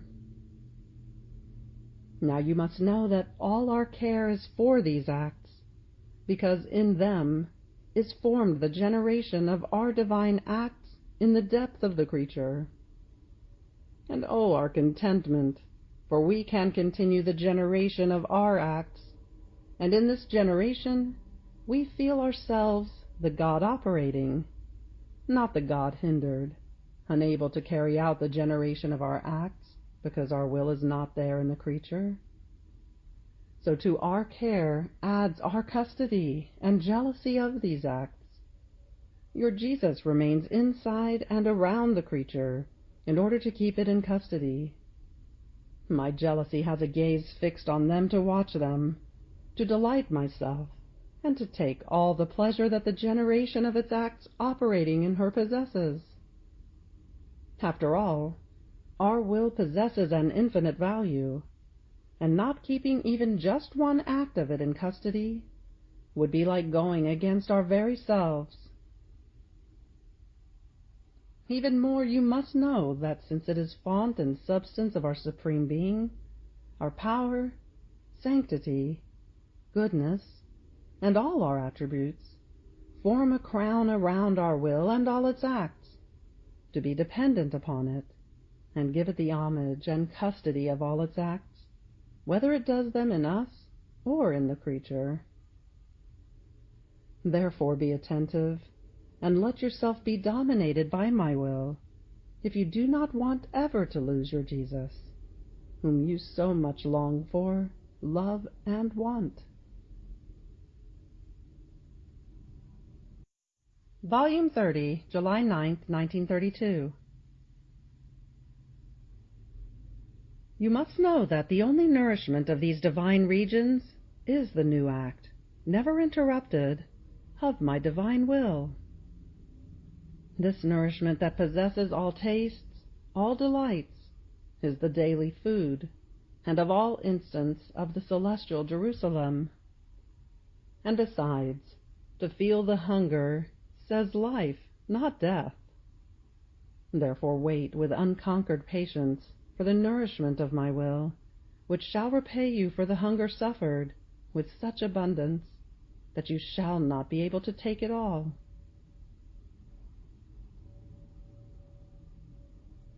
You must know that when the creature loves us, if we did not love her, we would act against the nature of our divine being. To be loved and not to love is not of the Supreme Being, and if this could be, and we were capable of pain, the love of the creature would put us into a life imprisonment of torments, and would become our persecutor, nor would it give us peace, until, fused together, the love of one and of the other would kiss and rest together. Ah, you do not know what it means to love and not to be loved by he or she whom one loves.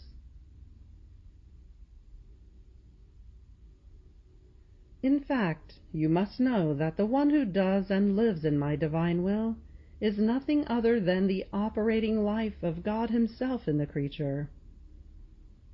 Our love for the one who lets herself be dominated by our divine will is so great as to make itself her sweet prisoner. It restricts itself, it makes itself small, and takes a most great delight to love and to operate in her soul. But while it restricts itself, it remains immense and operates with infinite ways, just as we love and operate within ourselves, because that is our nature, immensity, infinity, and everything we do remains immense and infinite as we are. And oh, our contentment! For while we restrict ourselves in her littleness, we give course to our love and works, and she remains filled, overflows outside, fills heaven and earth, and we have the great glory and honor of loving and operating as God in her littleness. And if you knew what even just one act of love means, one work alone done by us and you would die of joy, and the whole of eternity would not be enough for you to thank us for a good so great. Therefore let me do what I want with you, and be certain that both you and I shall remain content.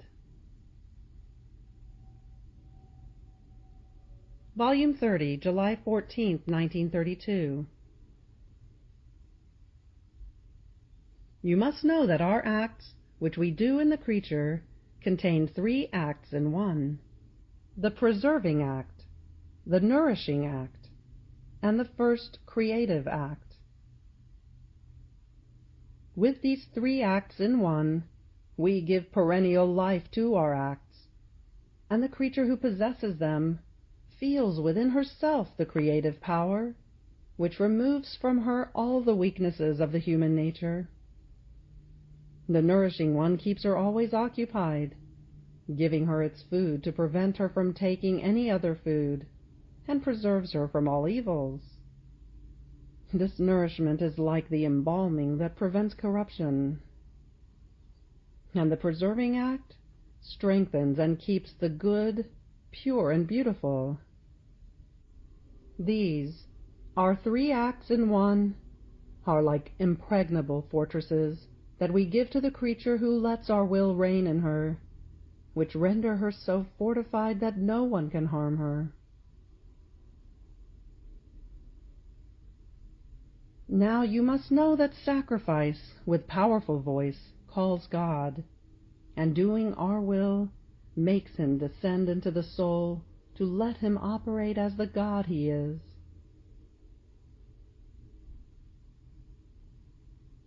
You must know that the prayers, the acts done in our volition, since they enter into our divine act, they have such power that they must bring to creatures the good that they contain.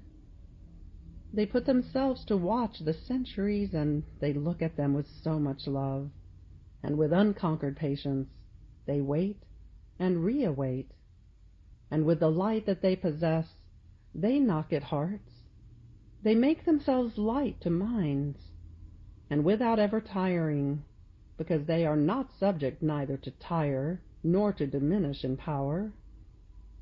They do as watchmen, as faithful sentinels, that don't depart not until they have given the good that they possess. These acts are the possessors of my volition, and in an absolute way they want to give to creatures, and if one escapes them, they take aim at another.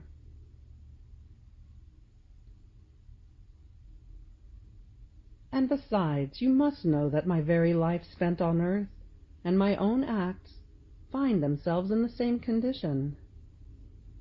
I paid up for all, and my life and what I did is at everyone's disposal, and want to give themselves in order to give the good they possess.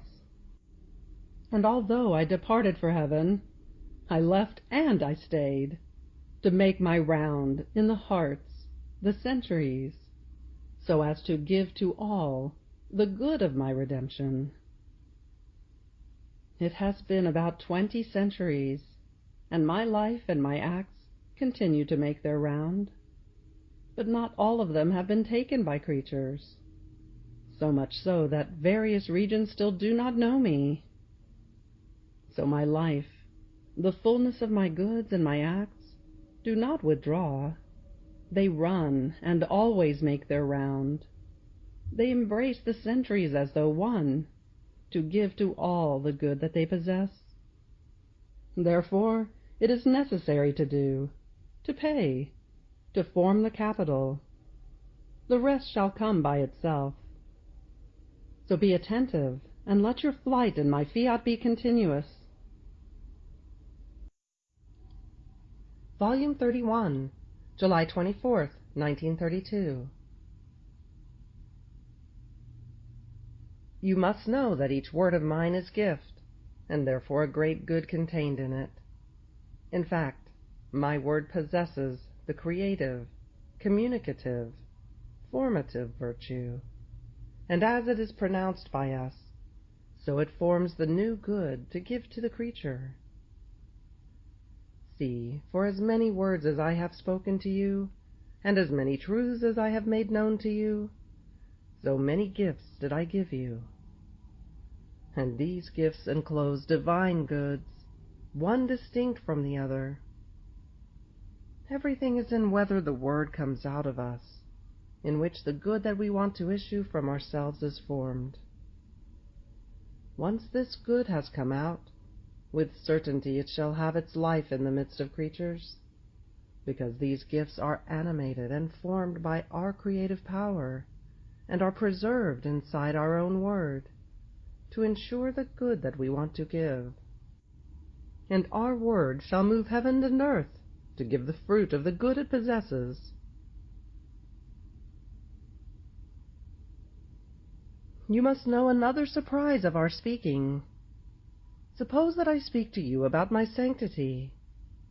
This word of mine encloses the gift of the divine sanctity to be given to the creature, always as much as it is possible for a creature. If I speak about divine goodness, my word encloses the gift of goodness. If I speak about the divine will, it encloses the gift of our will. In sum, whatever our word says, beautiful, good, great, holy, that is the gift it encloses. Volume 31, August 7th, 1932. You must know that each time the creature does her acts in my will, a beneficial dew pours upon her, which preserves in her the divine freshness, and gives her the opium to everything that does not belong to it. And oh, how beautiful it is to see her always fresh in her acts, fresh in her love, in her sorrow, in active waiting to receive its due, so as to receive the opium in it, in order to convert the sorrow into sweet conquest of divine will. Freshness renders one lovable, attractive, whether a person or an object. No one likes old things, and this is why I love so much the one who lives in my divine will, because I feel in her our divine freshness, our sweet fragrances. In sum, she gives of our own, and your Jesus encloses this beloved creature in his heart, and I keep forming her, raising her all from my will. So this noble cohort of the children of my will shall be formed in my most holy heart, like many little queens, daughters of the great King. Now you must know that for the one who lets herself be dominated by my will and lives in it, evils lose life. The fear of offending me, the worries, the disturbances, lose the seed to be reborn. The soul and the body remain confirmed in good. She finds herself in the conditions of the blessed, for whom evil has no more life, because in those celestial regions, in my will, evil absolutely cannot enter. Volume 31, August 21st, 1932. You must know that I love your I love you, and I am always in act of waiting for it.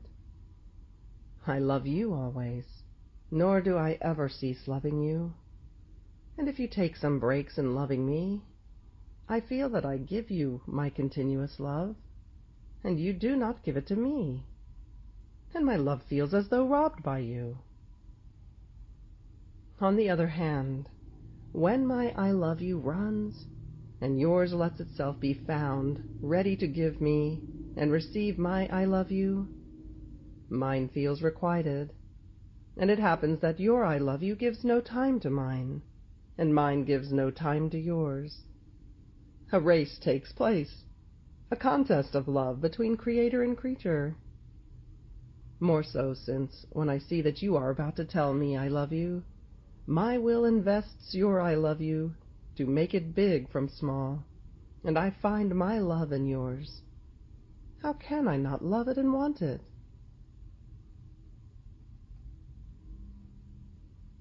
In addition to this, you must know that love is the blood of the soul, just as my will is the life.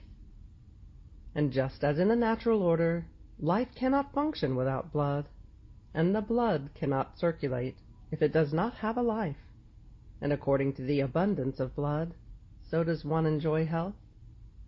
The same in the supernatural order. The soul, my divine will, cannot function without the blood of love. The greater the love, the more shall she feel strong, robust, active in operating. Otherwise, she shall suffer from anemia and can end up in consumption. Volume 31, September 8, 1932. Now you must know that all the virtues, the good works, the love, the doing my divine will, form the nobility of man. But the substance of this nobility is the richness of my grace. All the good leans upon it, as it makes itself font and preserver of all the good that can be done. Otherwise, one can be called noble by origin, as man is, but since he lacks the wealth, almost out of necessity he finds himself doing acts unworthy of his nobility. Now, good forms the nobility, the richness of my grace preserves it, my will forms the king that dominates, and with divine mastery regulates and orders everything. Volume 31, September 18, 1932. In fact, you must know that what we want the creature to do of our will is first done by us, formed by us in our own volition, and then overflowing from us, our will wants to do it and form it in the creature, making of her its field of divine action. Our love is so great that we want for her nothing other than to do what we ourselves have done, giving her the model of our act, that she may make the copy. And how much help and assistance do we not give while she makes the copy, giving her our own will as her act, as raw material, so that the copy may turn out according to our design.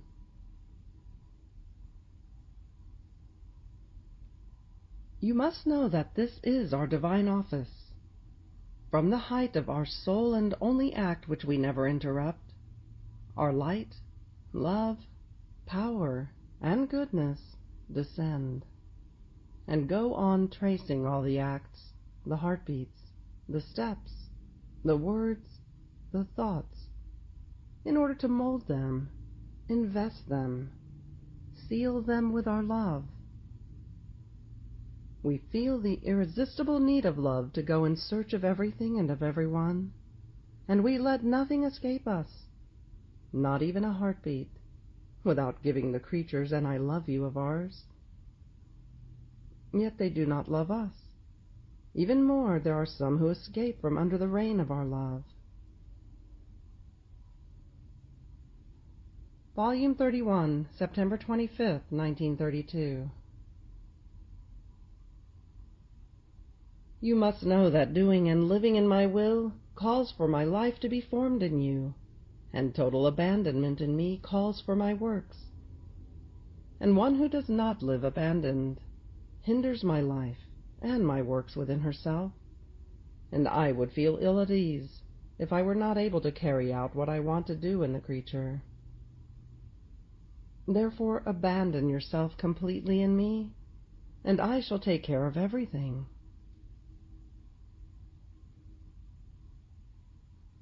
Volume 31, October 16th, 1932. You must know that its power is so great that it makes of all centuries one, and its empire extends everywhere. And of all acts, it makes one single act. The centuries disappear before its power, and all the good acts of creatures are nothing other than many atoms, which, united together, form one single act. And recognizing its power, prostrate at its feet, they form the glory, the adoration of the human generations to this supreme will.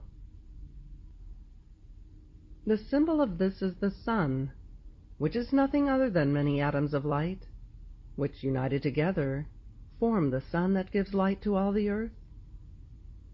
But those atoms are armed with a divine power, and each of them contains a marvelous power, so much so that by merely touching the earth, the plants, they communicate marvelous goods and effects as to form a distinct life in each plant and flower. The same with the acts of the creatures. Though they are atoms, they contain the marvelous power of my will. Therefore they are pregnant with admirable effects.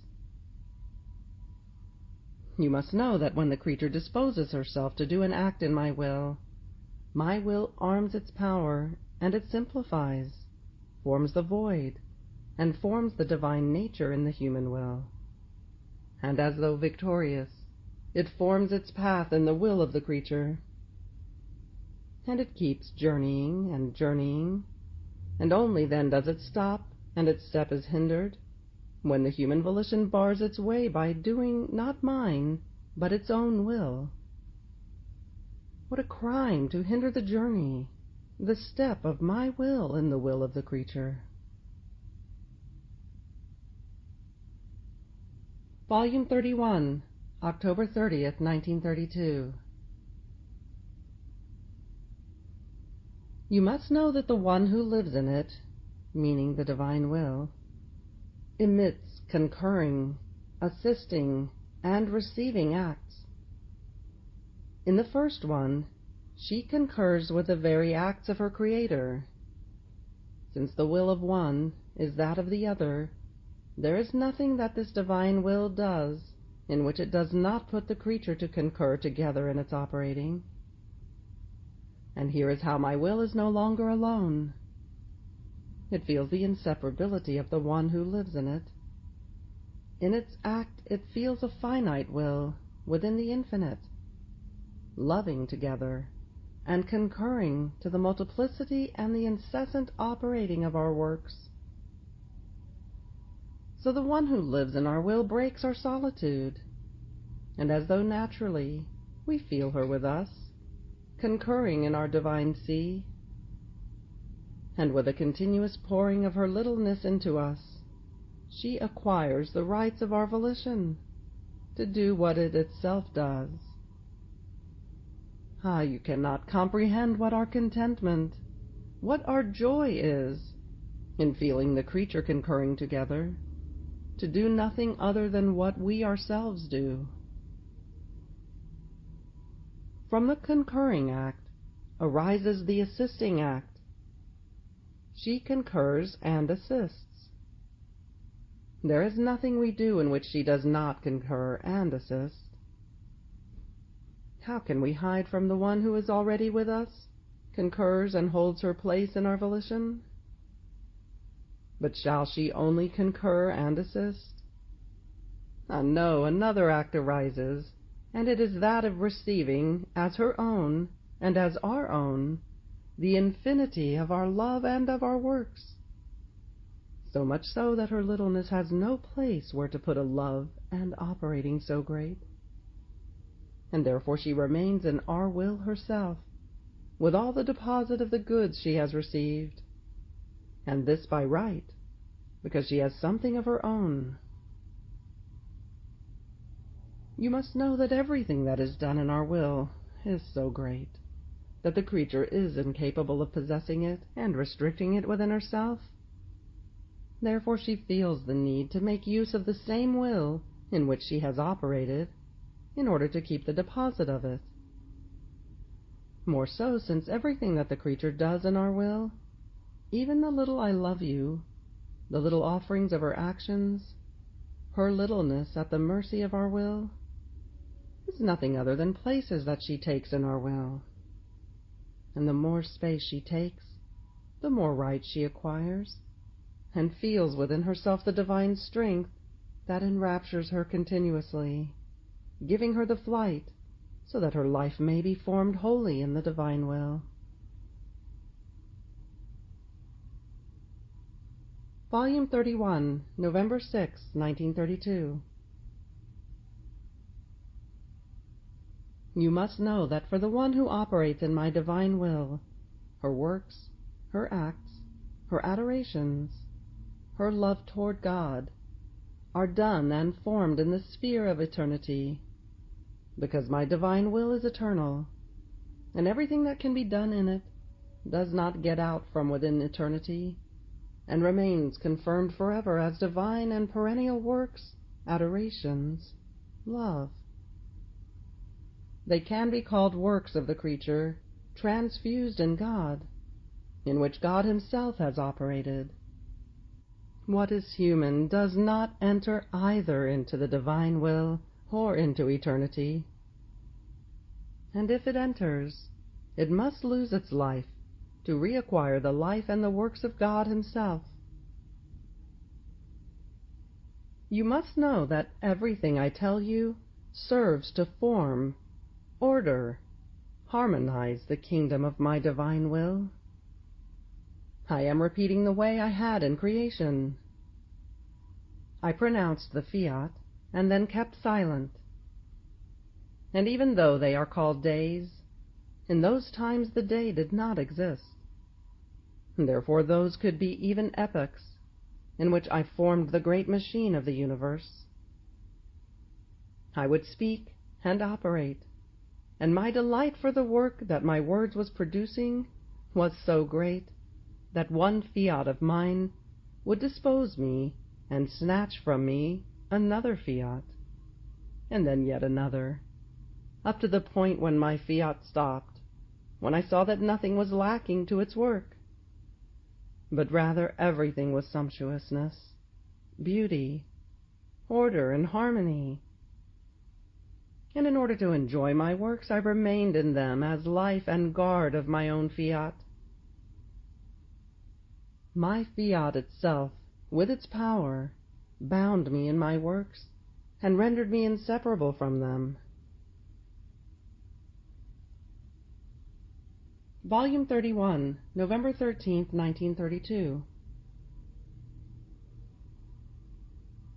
In fact, you must know that when you receive me in the sacrament, I do not descend alone, but I descend with all my works.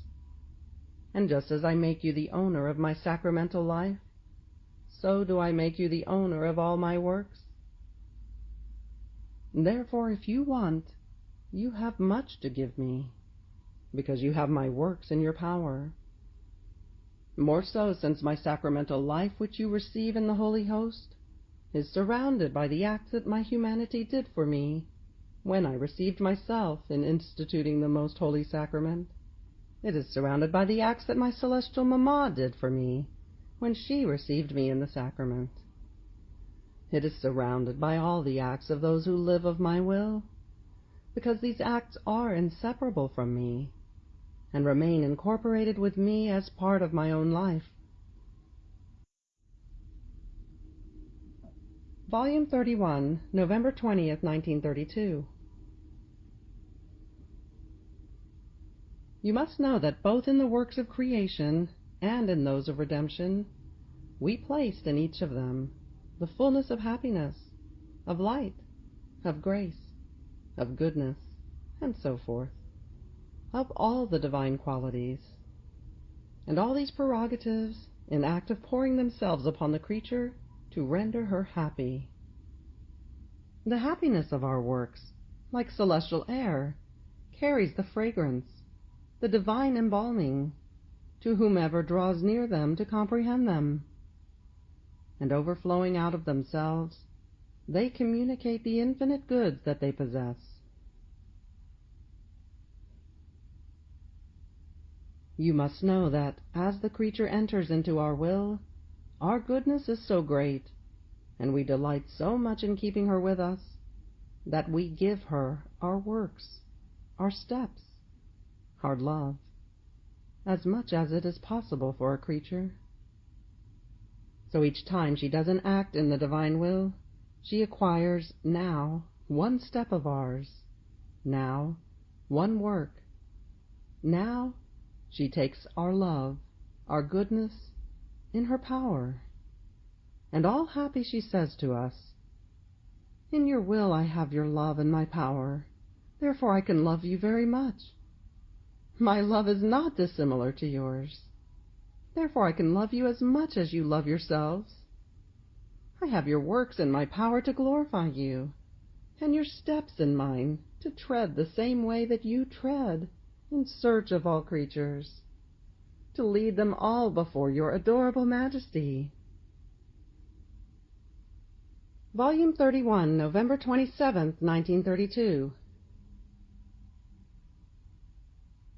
You must know that as the creature operates in our will, she receives the divine fecundity into her act, which forms the divine seed in all of her acts, such that, spreading in the entire soul, it forms the divine seed in the thought, in the word, in everything, in such a way that the sweet enchantment of her Creator can be seen in her little act, happy to give life to the act of the creature with his lovable presence. Oh, if the sweet surprise, the unheard-of prodigy, could be seen by all, the Supreme Being enclosed in the small circle of the human act! They would remain so stupefied that the entire prodigy of the universe would be an absolute nothing compared to this. Volume 31, December 16th, 1932. You must know that my yearning, my delirium for wanting to love and be loved by creatures, is so great that hiddenly, without letting myself be noticed, I put a dose of my love in the depth of their souls. According to their dispositions, so do I add the dose. And feeling my love within them, they tell me with the heart, "I love you, I love you." In feeling myself loved, I triumph in the love of the creature. So in each "I love you" of hers, it is a triumph that I make. And although I myself hiddenly put it there, I disregard the fact that it was an artifice of mine, in order to make myself loved, but rather I look at the fact that it has passed through her channel, that is, through her will, through her voice, and I feel my gaze wounded, as though by love that comes to me from the creature. You must know that what I want and interests me the most is that I want to make known that I love the creature. I want to say at the ear of each heart, "Child, I love you." And I would be content if I heard him answer to me with my own refrain, "Jesus, I love you." I feel the irresistible need to love and to be loved. Oh, how many times I remain suffocated in my love, because while I love, not feeling that they love me, my love finds no outlet, and I remain drowned in my own love. Volume 31, January 18, 1933. You must know that pains are no longer in my power, and I keep asking for them, out of love, from these living species of souls, that they may make up for what is lacking in me. Volume 31, January 22nd, 1933. You must know that your will, while being with you, is weak, insignificant. But as it gets into my creative and transforming hands, it changes appearance. I render it powerful. I vivify it, and enclose in it the value, producer of good, that I make use of it so as not to remain idle. And making myself the celestial gardener, I work in this field of your will, and I make of it a beautiful flowery field, and a garden of my delights. So what in your hands is insignificant, and maybe even noxious, in mine it changes its nature, and it serves me to amuse myself, and to have a little soil at my disposal, in order to form the most beautiful flowerings.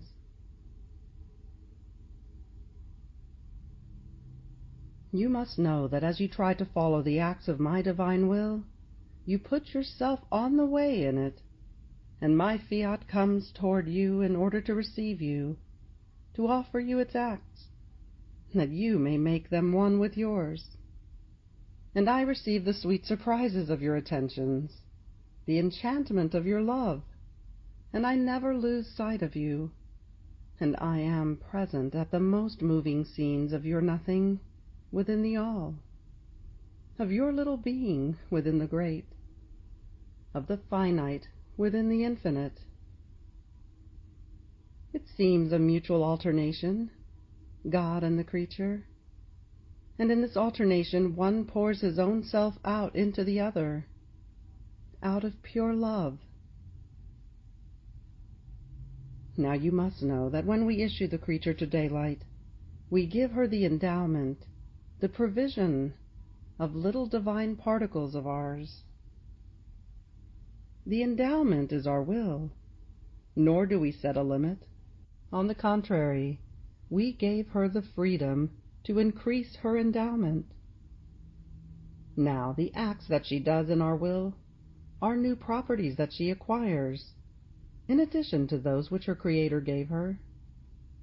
And in the emphasis of love, we say to her, "The more acts you shall do in our will, the more divine field we shall give to you the place in which to put your acts. So you shall work in our celestial field, and we shall give you as much more field as you want, as long as you don't keep it empty and are attentive to put it into traffic. Even more, we shall have the contentment of seeing your properties yet more extended." Volume 31, January 29, 1933. You must know that each truth I have manifested on my divine will has been nothing other than a further approachment toward the creatures. As our Supreme Being would speak, so it would take an additional step toward them, place one more divine particle at their disposal, and lay new bonds of union and of love. Our word is always a birth from us, It is our verbum, meaning word, that we put on the way from heaven to seek our longed-for creature, and our sacrosanct Trinity, drawn by the power of the Word, meaning the second person of the sacrosanct Trinity, because he is inseparable from us, takes our steps along, and step by step we draw near, there where our Word, meaning the manifestation of it, reaches. There where our Word reaches.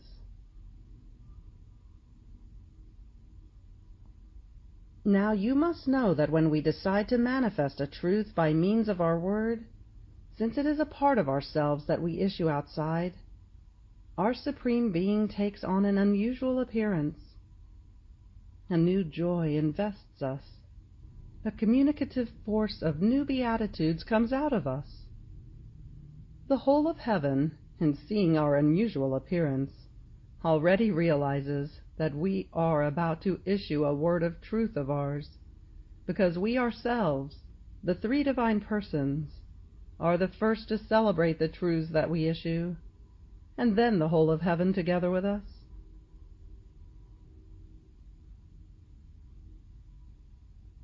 In addition to this, you must know we first form the basin, the place, the soul into which our truths must descend, and then we decide to issue them from within our paternal womb. In fact, as our Supreme Being issues the truths from us, which change into works for the creatures, in issuing them we do not leave them in the air and in idleness. No, our wisdom never does useless things.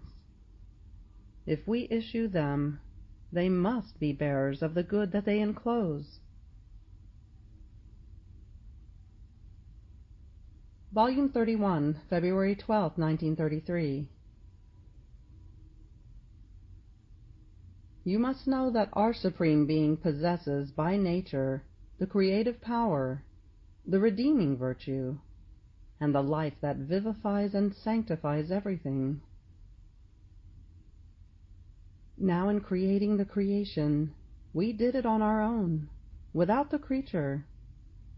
But after we created her, our love toward her is so great that we want to continue to unfold the creative power together with her. And while, by preserving the creation, it is as if we were in act of creating it, this creative power unifies and invests the souls, and continues the creation in the interior of each one. You must know that our love is so great that all creatures swim and are present inside this immense sea of our love. And as if we were not content with such great immensity of this love of ours, our Supreme Being makes itself the fisherman, and goes on fishing for the tiny little drops of love of the creatures, their little acts, the little sacrifices, the pains suffered for love of us, and I love you that she spoke to us from the heart. Volume 31, February 24, 1933. You must know that in order to know a truth, one needs to love it. Love makes the appetite arise. Appetite gives the taste. Taste makes arise the hunger for eating one's fill and masticating thoroughly the substance of a food, that is, of my truths. Mastication produces an easy digestion, in such a way that one feels the possession of the great good that my truth possesses and produces. And then doubts cease. Difficulties melt like snow before the rays of a burning sun. You must know that my truths are seeds, which I, celestial farmer, continue to sow in the souls. And if I do my sowing, with certainty I must reap the fruit. Many times it happens to me as to a poor sower who casts his seed into the earth, and because of lack of moisture, the earth does not have the strength to eat up the seed in order to digest it and convert it into earth, and from the substance it absorbed from the seed, give to the poor farmer 10, 20, 100 times the seed it ate. Other times, while he sows the seed, because of lack of rain, the earth becomes hard over the seed, and does not find the way to let the life, the substance of the seed it encloses, come out. And the poor farmer must have patience in receiving the harvest of his seeds. However, by having sowed the seed, he has already done something, and he can have hope. Who knows, a rain might give moisture to the earth, which, possessing the substance of his seed, shall put out what he sowed. Or by removing the hardness, by stirring it, he might form the channels to let his seed reproduce. So, even though the earth does not immediately produce the multiplication of the seed it received, time, circumstances, rain, can produce a harvest more abundant than expected. Volume 31, March 5, 1933. You must know that the human will was the most piercing nail of my heart. In going through trails and fields, I would look at the flowery fields, at the trees loaded with fruits, and I would feel the joys of my creation. And those flowery fields symbolized for me, more than flowers, the beauties, the liveliness, the freshness, and the lovely complexion of the creature, and I rejoiced. But soon the nail of the human will would make me see them transformed into withered, discolored, parched flowers, bending over their stems, in act of dying, which instead of fragrance had changed into bad odor, and the fruits of the trees, unripe and rotten, symbol of the evil to which the human will reduces the creature, the most beautiful work of our creative hands. I received a sorrow, and those flowers snatched tears from my eyes, because I felt, penetrating ever more deeply into me, the nail of the human will. And my sorrow is so great that I await your I love you, asking me that the good of my will and the evil of the human will be known, so that mine be done, and theirs be abhorred. Volume 32, March 12, 1933. Now you must know that my will is like a king in disguise within each created thing. If the creatures recognize him under those guises, he reveals himself and abounds in giving his divine acts and his royal gifts, which only this celestial emperor can give. But if he is not recognized, he remains there, unobserved, hidden, making no sound or pomp of his royal person. Nor does he abound in giving of his gifts, which only a volition so holy can give. And the creatures touch the clothing, but know nothing, and receive nothing of it, and of its gifts. And my fiat remains with the sorrow of not having been recognized, and with the anguish of not having given its divine gifts, because, not knowing it, they lacked the capacity and the will to receive royal gifts. Volume 32, April 26, 1933.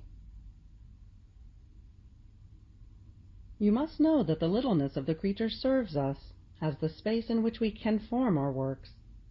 It serves us like the nothing before creation, and it being nothing, we call to life in it our most beautiful works. We want this littleness to be empty of anything that does not belong to us, but alive, that it may feel how much we love it, as well as the life of the works of our will that unfolds within it. Volume 32, April 2nd, 1933. You must know that our divine being is nothing other than a substance, all of love. So the consequence of this is that everything, inside and outside of us, everything is love. Hence our breath is love, and the air that we breathe is love. Our heartbeat is love, and while we palpitate love, it forms the circulation of pure love in our divine being, with a race that never stops. And this circulation, while it preserves our life in pure and perfect balance of love, gives love to all, and would want love from all. Anything which is not love does not enter into us, nor can it enter, or find a place in which to put itself. The fullness of our love would burn up anything that would not be pure and holy love. Volume 32, April 16, 1933. Therefore you must know that our fiat pronounced itself, and stretched out this azure vault, and our love studded it with stars, placing in each star a continuous act of love toward the creatures. So each star says, "Your Creator loves you, nor does he ever cease loving you. We are here, nor do we move a tiny bit, so as to say to you always, 'I love you, I love you.'" But move forward. Our fiat created the sun, filling it with so much light as to be able to give light to the whole earth. And our love, engaging in a contest with the sun, filled it with so many effects as to be innumerable. Effects of sweetness, variety of beauty, of colors, of flavors, such that the earth, by merely being touched by this light, receives as life these admirable effects, and its admirable and incessant sing-song. I love you with my love of sweetness. I love you, and I want to make you beautiful. I want to embellish you with my divine colors. Now you must know that from the moment I was conceived, and during the whole course of my life, inside all the acts I did, I enclosed love, conquest, and triumph. My operating was quite different from that of the creatures. Doing or not doing, suffering or not suffering, was in my power.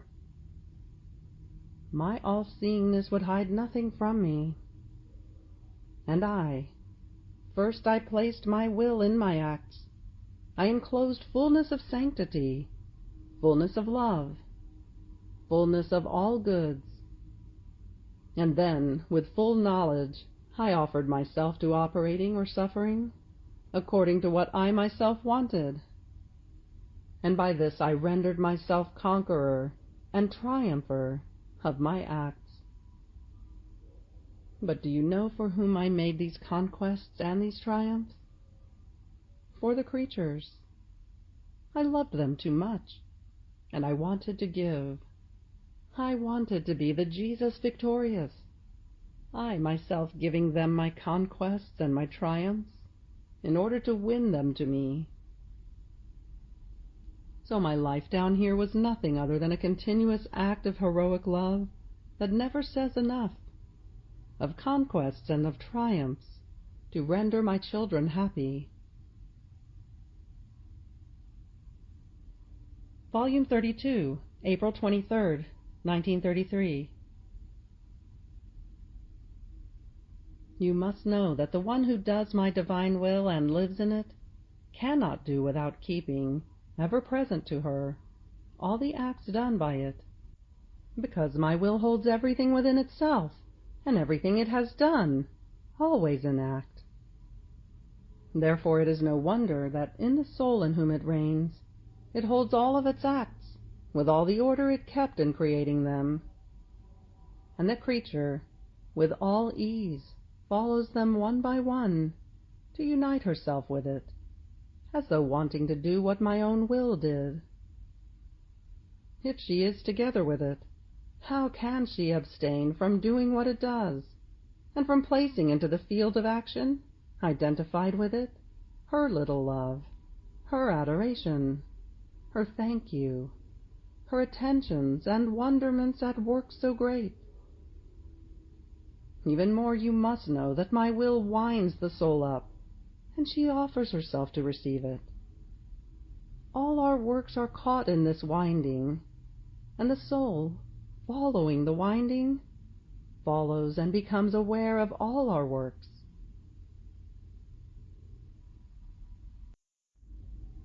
Volume 32, April 29, 1933. You must know that our love and ardent desire to keep the creature together with us is so great that as soon as she is created, we assign to her the royal place in our divine will.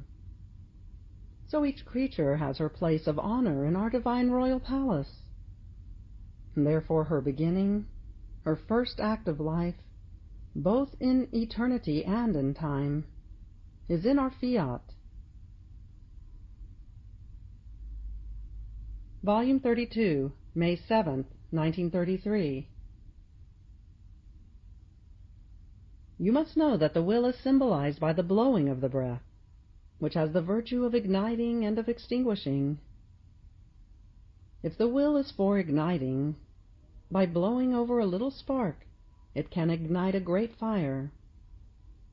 If then it is for extinguishing the spark, by blowing over it, it takes life away from it and reduces it to ashes. Such is the human will. If it wants mine, it blows in all its acts, and mine animates this blowing with its power, and its little acts, like little sparks, change into flames. And as it repeats the acts, so is the blowing repeated, in such a way that the whole creature turns into a flame of light of divine will. On the other hand, if she wants to do her will, as she does it, she blows and extinguishes everything, and is left in a deep night, with not even the good of the little sparks. So the one who lives in my will acquires the light by nature, and in all her acts she sees light, and they speak to her of light. On the other hand, one who does her own acquires darkness and night by nature, and darkness is unleashed from all of her acts, which speak to her of miseries, of fears, of worries, that render life unbearable.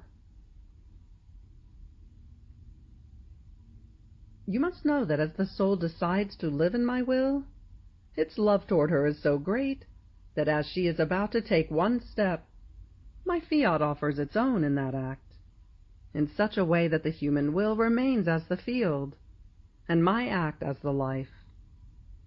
So, as she palpitates, it offers its divine heartbeat. As she breathes, it offers its breath. As she is about to speak, it offers its word in the voice of the creature. As she thinks, it offers its thought. And in the same way, if she operates, if she walks, it offers its motion and its steps.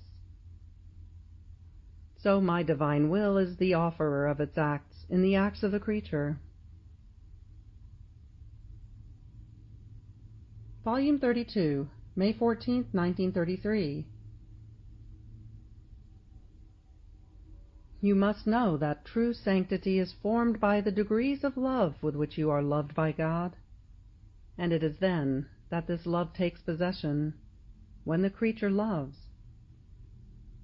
When she receives his divine love, and she loves, God disposes himself to love her more with new love. To be loved by God with new love is the greatest act that God does toward the creature, and all the sanctity, the glory, is constituted for as many times as she has been loved by God, and for as many times as she has loved him. In fact, you must know that our Supreme Being loves all, and always, in a universal and general way. To this he adds a special and direct love toward the one who, as we love her, gives us her love. So if the creature has been loved by God with special love once, 3 times, 10, or 100 times, according to that number, so many degrees of sanctity, and therefore of glory, does she acquire. You must know that when I manifest a good, a truth, it is the surest sign that I want to give that good, or the gift of a truth of mine, as property of the creature. If it were not so, I would be deceiving her, enticing her, making her waste time with 1,000 of useless desires, without the possession of the good that I made known to her. Volume 32, May 25th, 1933. You must know, my daughter, that our love toward the one who lives in the divine will is so great that we give her the gift of everything we did in creation and redemption, and she makes all that is ours her own. And because it is hers and ours, and she seeks the divine will as though naturally in all her acts, she finds herself now in the heavens, in the sun, in the sea, and so forth. She feels within herself all the sanctity of our works, which are also hers, and feeling identified with them, she comprehends what it means to have a heaven always stretched out, a sun that always gives light, a sea that constantly murmurs, a wind that with its waves brings to all the caresses of its Creator. And she feels herself heaven, stars, sun, sea, wind, and oh, how she loves us! And with the enrapturing force of her love, which is our love, she comes to place everything before our divine throne. And oh, how enraptured we feel by her notes and currents of love that she forms. We can say that if we keep this creature on earth, we keep her to let her be the bearer of our works. We spread them in the creation, and it seems like she gathers them for us, to come to tell us how much you have loved me, and how much she loves us. But she is yet more beautiful when she passes into the kingdom of my acts in redemption. With how much love does she move from one act to the other? How she kisses them, embraces them, adores them, thanks them, encloses them in her heart, and all love says to me, Jesus, your life on earth ended, leaving your works, your words, your pains. Now it is my turn to continue your life. Therefore everything you did must serve for my life. Otherwise I cannot make of myself another Jesus. If you do not give me everything, I can neither form nor continue your life upon earth. And I, all love, say to her, my daughter, everything is yours. Take of me whatever you want. Even more, the more you take, the more content I shall be, and the more I shall love you. Volume 32, May 28, 1933. In fact, you must know that all the evils of the human will are nothing other than many distinct doors which it possesses in order to descend into the kingdom of the evils, of the vices, of the horrifying terrors of a living hell, to the point of rendering oneself nauseating, unbearable, to God and to oneself. And I, meaning Jesus, by making its evils known, do nothing other than wall up the doors and place my seal, saying, this door is to be opened no more. Volume 32, June 4th, 1933. You must know that our Supreme Being uses the same creative power which it used in creation, and continues to use it in the acts that the creature does in the divine will. Each act she does in it undergoes a new creation, and my fiat, by virtue of its creative power, remains conceived in the act of the creature. A continuous alternation takes place. She offers the act, and my divine will creates and conceives itself in her act. And while it is conceived, it forms its life, and makes it grow with the nourishment of its life and of its love. You must know that when our will operates, whether within ourselves or in the human act, it never puts its creative virtue aside, nor can it do so, because it possesses it by nature. Therefore its acting is always creation. Hence the one who lives in our will receives into her act its creating act, and oh, how many marvels take place!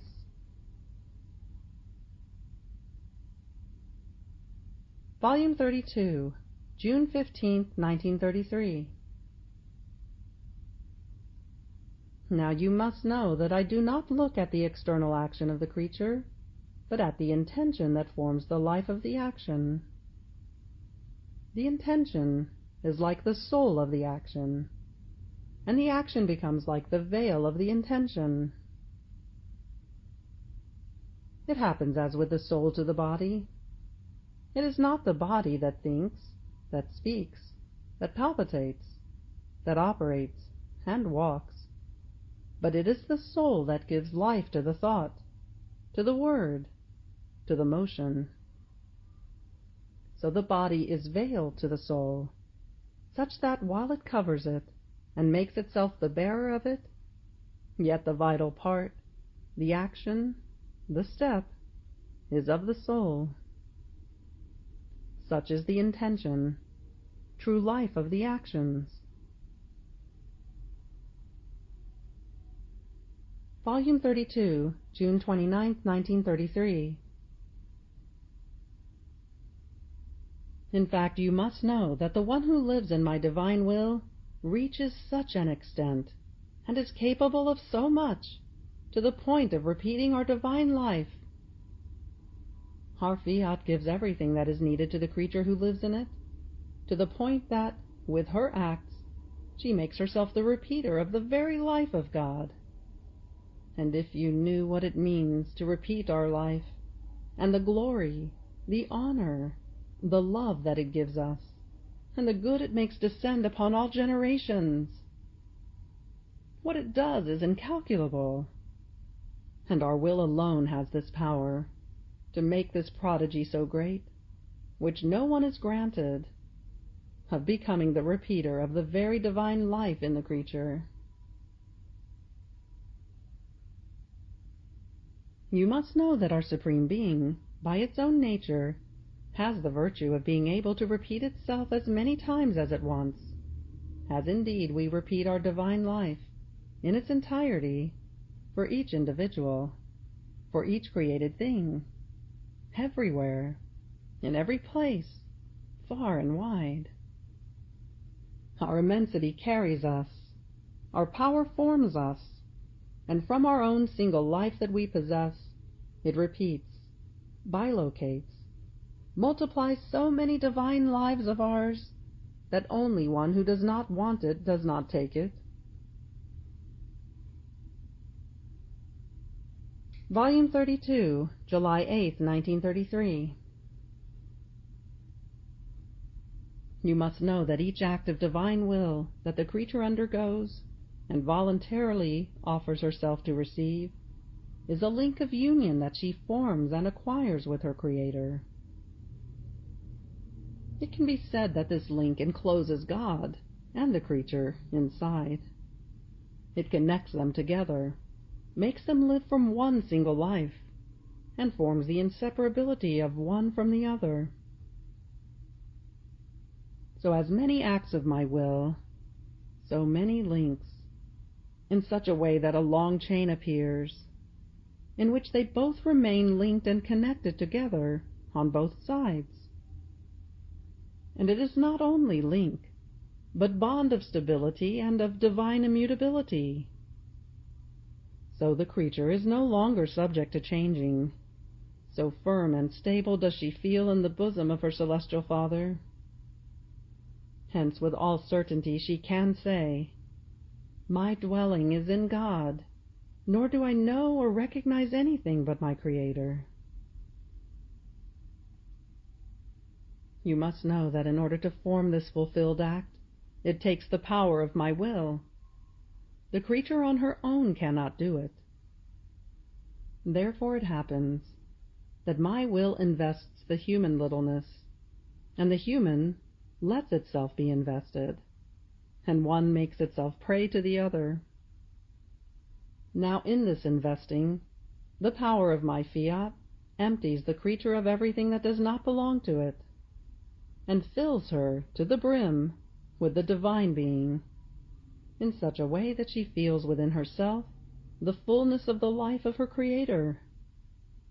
There is not one particle, even the littlest, which does not remain filled, in such a way that she feels the divine life flowing, as though in torrents, within her whole being. So she feels within herself the fullness and totality of the Supreme Being, as much as the creature is capable of. Volume 32, July 30th, 1933. You must know that the one who does my divine will forms the dwelling place for my supreme volition. And just as a dwelling has no reason, nor is it free to do what it wants, and only serves as custody, as defense, and as comfort for the one who dwells in it, in the same way the soul loses her reason within the divine reason, voluntarily surrenders the rights of lordship to my divine will, and remains as custody, as defense, and as comfort for my divine volition, which carries out its life as it best pleases. Volume 32, August 6, 1933. Now you must know that in no other thing created by us did we experience so much joy as in creating man. But do you know why? Neither to the heavens, nor to the sun, nor to the stars, nor to the wind, or to anything else, did we give the power to be able to give us our own heartbeat, our life, our love. If we gave, it was us giving, but they had no power to give us anything. Therefore the joy of receiving, does not exist in the other created things. At most, the joy of giving. And since there is no requital, the joy remains isolated and without company. On the other hand, in creating man, we gave him the power to give us our very life, our eternal heartbeat that palpitates and gives love. Such was our joy in giving this power to man, in feeling our heartbeat in him, and in placing our life at his disposal, so that he might love us with a divine life. So man was able to delight us and requite us with his joys, and joys which could stand before our own. Now in seeing our life in him, in feeling our heartbeat palpitating in him, we experienced such joy as to remain ecstatic before a portent so great of the creation of man. And now, as you offer us these, our acts, we feel the joys and the sweet memory of his creation being repeated for us. Therefore repeat your offerings if you want to give us joys, and bend us to give our will reigning upon earth. Volume 32, August 13, 1933. You must know that my divine volition keeps ever ready a new act to give to the creature. But if she does not live with it, She does not acquire the habit of doing her acts united with my volition, in order to make of them one single act, and so it cannot give it. First, because she would not be worthy to receive it. Second, because she would not understand the value of the great gift that she is receiving, and would not have the virtue of absorbing it into herself as her own life. By living together with my divine will, one acquires new life, divine ways, celestial science, penetration of the most profound things. In sum, since my fiat is the teacher of teachers and the one who creates the highest science, it makes things known, not veiled, but as they are in reality. Volume 32, August 20th, 1933. In fact, you must know that our contentment is so great when we see our creature remaining inside our sea of the fiat, and wanting to comprehend more, and enclose within herself another one of its knowledges, so as to be able to form one more act of the life of our will, that our adorable Majesty bends unto the lowness of the creature, and touching her little intelligence with our hands, we render her capable, and with our power we form the space in which she must enclose the new act of our will, because there is no greater act that glorifies us and loves us more than a fulfilled act of our will in the creature, so much so that the heavens lower themselves, all creation bows, and they adore my will fulfilled in that little creature. My will itself, which invades everything, and there is no place where it is not present, calls everything, heaven and earth, to give honor to its acts fulfilled in the human littleness. Volume 32, September 2nd, 1933. You must know that for the one who lives in my divine will, there is no time to be wasted, nor can one pay attention to certain trifles, to fears, to oppressions, to agitations, to doubts. One who must do what is greater has to set aside the lesser. For the one who must take the sun and enjoy it, it is necessary not to bother with the little lights, and the one who possesses the day must not pay heed to the night. In fact, the sun is greater than the little lights, and the day has more value than the night. And if one wants to pay attention to both, he runs the risk of not being able to enjoy all the fullness of the light of the sun, or do everything that the day can do. And it can happen that in order to pay attention to the lesser, one loses the greater. You must know that as the creature does her acts in my divine will, she enters into the divine banks, and does her trades of infinite value. Because she comes into our volition, even though she is small, yet she comes as the owner, and makes herself the owner of what our divine banks possess, and she takes as much as she can take. And since she cannot enclose within herself everything that she takes, she leaves it in deposit together with our own treasures, and we let her do so.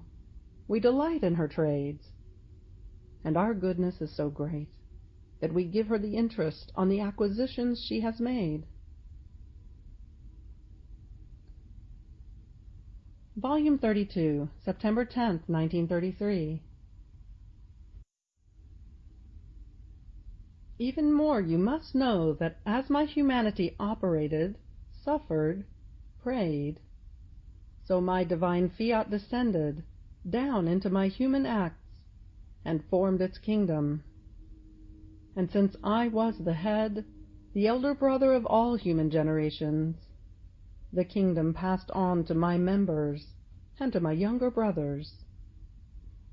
However, redemption was necessary first, because it was to serve to till the ground of the human wills, to purify them, to prepare them, to embellish them, and to let them know how much did the purchase cost this man and God, the purchase he made of this divine will in order to give it to creatures, that they may receive the grace of being able to receive the great gift of being dominated by my will.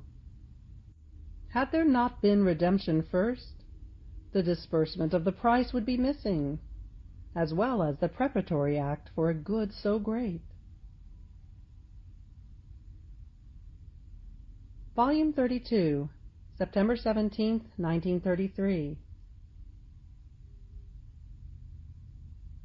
You must know that both in our divinity in the supernatural order and in the natural order of the creatures, there is a virtue in nature, an innate prerogative, of wanting to produce life, images that are like oneself, and therefore a yearning of love, an ardent desire to pour oneself into the life and work that one produces. In all creation there is nothing that does not resemble us. The heavens resemble us in immensity, the stars in the multiplicity of our joys and infinite beatitudes. In the sun there is the likeness of our light, in the air the likeness of our life that gives itself to all, belongs to all, and no one can escape it, even if one wanted to. In the wind, which while it makes itself felt, now with might, now as though sweetly caressing the creatures and all things, yet they do not see it. Our power and all-seeingness, for we see everything, hear everything, and enclose everything as though in the palm of our hand, yet they do not see us. In some, there is nothing which does not carry a likeness to us. All our works give of us, sing our praises, and each one has the office of making known each quality of their Creator. Volume 32, October 1st, 1933. You must know that the one who does my divine will and allows its life to flow within her acts continuously calls God in all his attributes, and God feels constantly called by the creature. Now she calls him for she wants his power, now because she wants his love, now because she wants his sanctity, his light, his goodness, his imperturbable peace. In some, she calls him constantly for she wants of his own, and God is always there waiting for her, to give her what she asks for.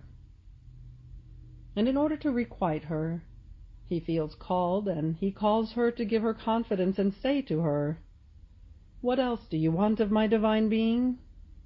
Take whatever you want, or rather, as you call me, I already prepare for you my power, my love, my light, my sanctity, which are needed in your act." Volume 32, October 15th, 1933. You must know that neither the heavens, nor the sun, nor the whole of creation cost us as much, nor have we placed in them so much mastery and art, or so much love, as we placed in forming our life, all of our will, in the creature, in order to form for ourselves one more paradise in which to lord as we best please, and enjoy our delights. Volume 32, October 30th, 1933.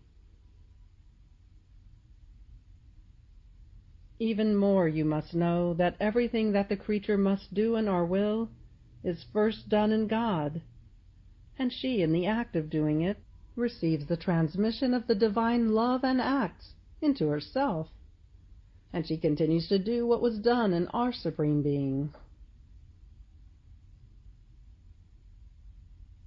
Volume 33, November 19th, 1933. You must know that as the soul disposes herself to do my divine will, she forms the passport in order to enter the interminable boundaries of the kingdom of the Fiat. But do you know who lends you what is needed in order to form it, and who offers to sign it, and give it the value of passage into my kingdom? Daughter, the act of disposing oneself to do my will is so great that my very life, my own merits, form the paper, the characters, and your Jesus acts as the signer to make this creature known and give her free access. It can be said that the whole of heaven runs to the aid of the one who wants to do my will, and I feel so much love that I take my place in this fortunate creature, and I feel loved by her from my own will. Volume 33, December 10th, 1933. You must know that as soon as Adam felt life, motion, and reason within himself, he saw his God before him, and comprehended that he had formed him.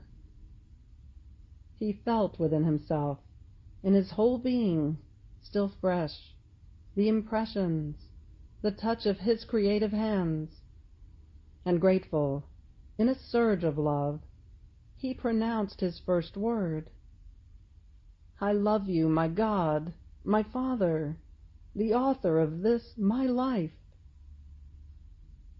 But it was not only the word, but the breath, the heartbeat, the drops of his blood that flowed inside his veins, the motion, the whole of his being united together, repeating as though in chorus, I love you, I love you, I love you.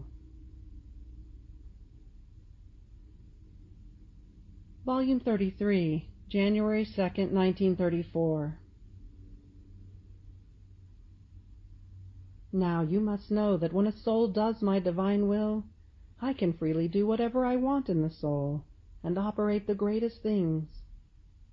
My will empties her for me of everything, and forms the space in which I can put the sanctity of an infinite act of mine, and the soul places herself at our disposal. Our will has matured her, and has rendered her adaptable and fit for receiving the creative and operating virtue of our Supreme Being.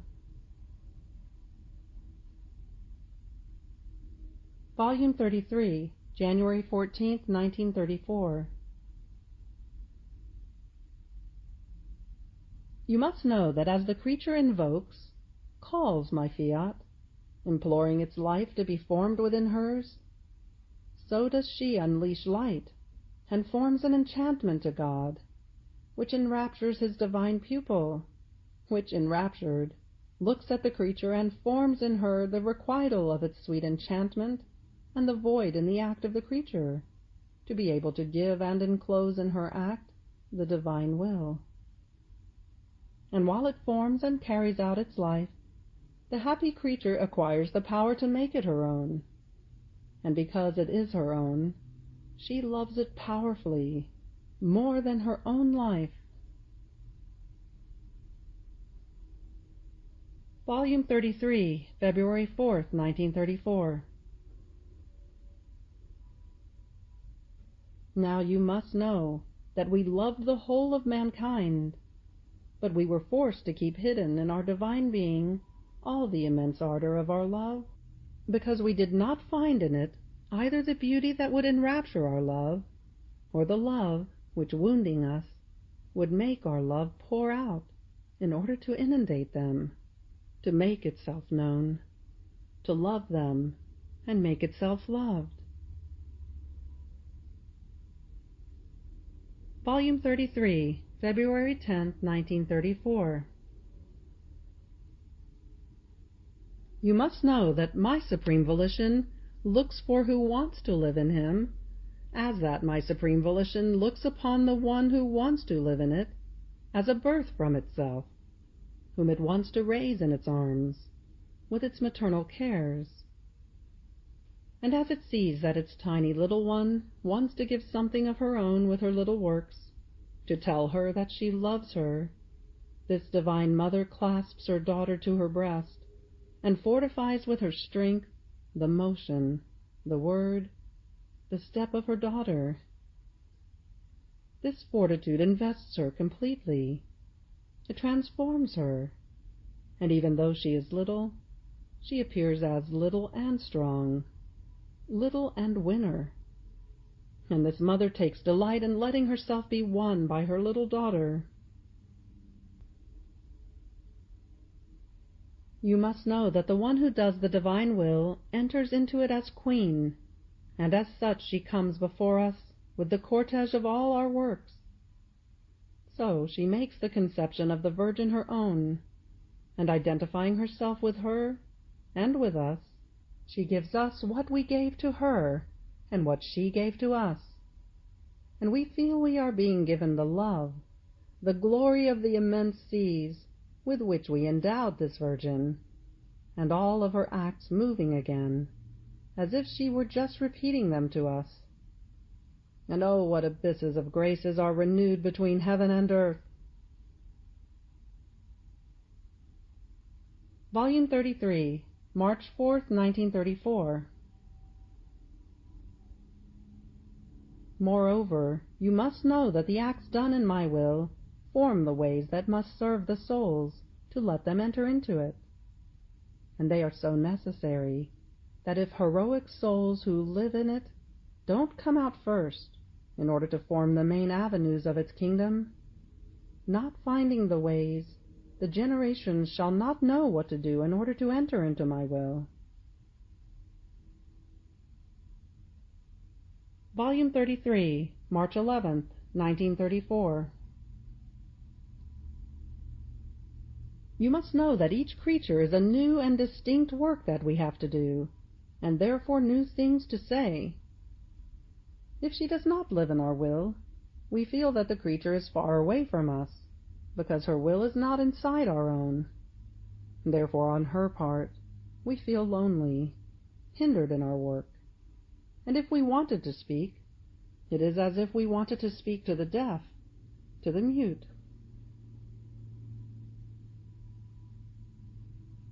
Now you must know that the soul in grace is the temple of God. But when the soul lives in our will, God makes himself temple of the soul. And oh, the great difference between the creature, temple of God, and God, temple of the soul! The first is a temple exposed to dangers, to enemies, subject to passions. Many times our Supreme Being finds himself in these temples, as in the temples of stone, unattended, not loved as he should. And the little lamp of her continuous love, which she should keep in homage to her God, who dwells within her, without the pure oil, is extinguished. And if heavens forbid she falls into grave sin, our temple collapses and is occupied by thieves, our enemies and hers, who profane it and make havoc of it. The second temple, that is God, temple of the soul, is not exposed to dangers. The enemies cannot get close. Passions lose life. In this divine temple of ours, the soul is like the little host that holds her Jesus consecrated within it, and with the perennial love that she draws, receives, and feeds on, she forms the little lamp, alive, always burning, without ever becoming extinguished. This, our temple, occupies its royal palace, its fulfilled will, and it is our glory and our triumph. And the little host, what does she do inside this temple of ours?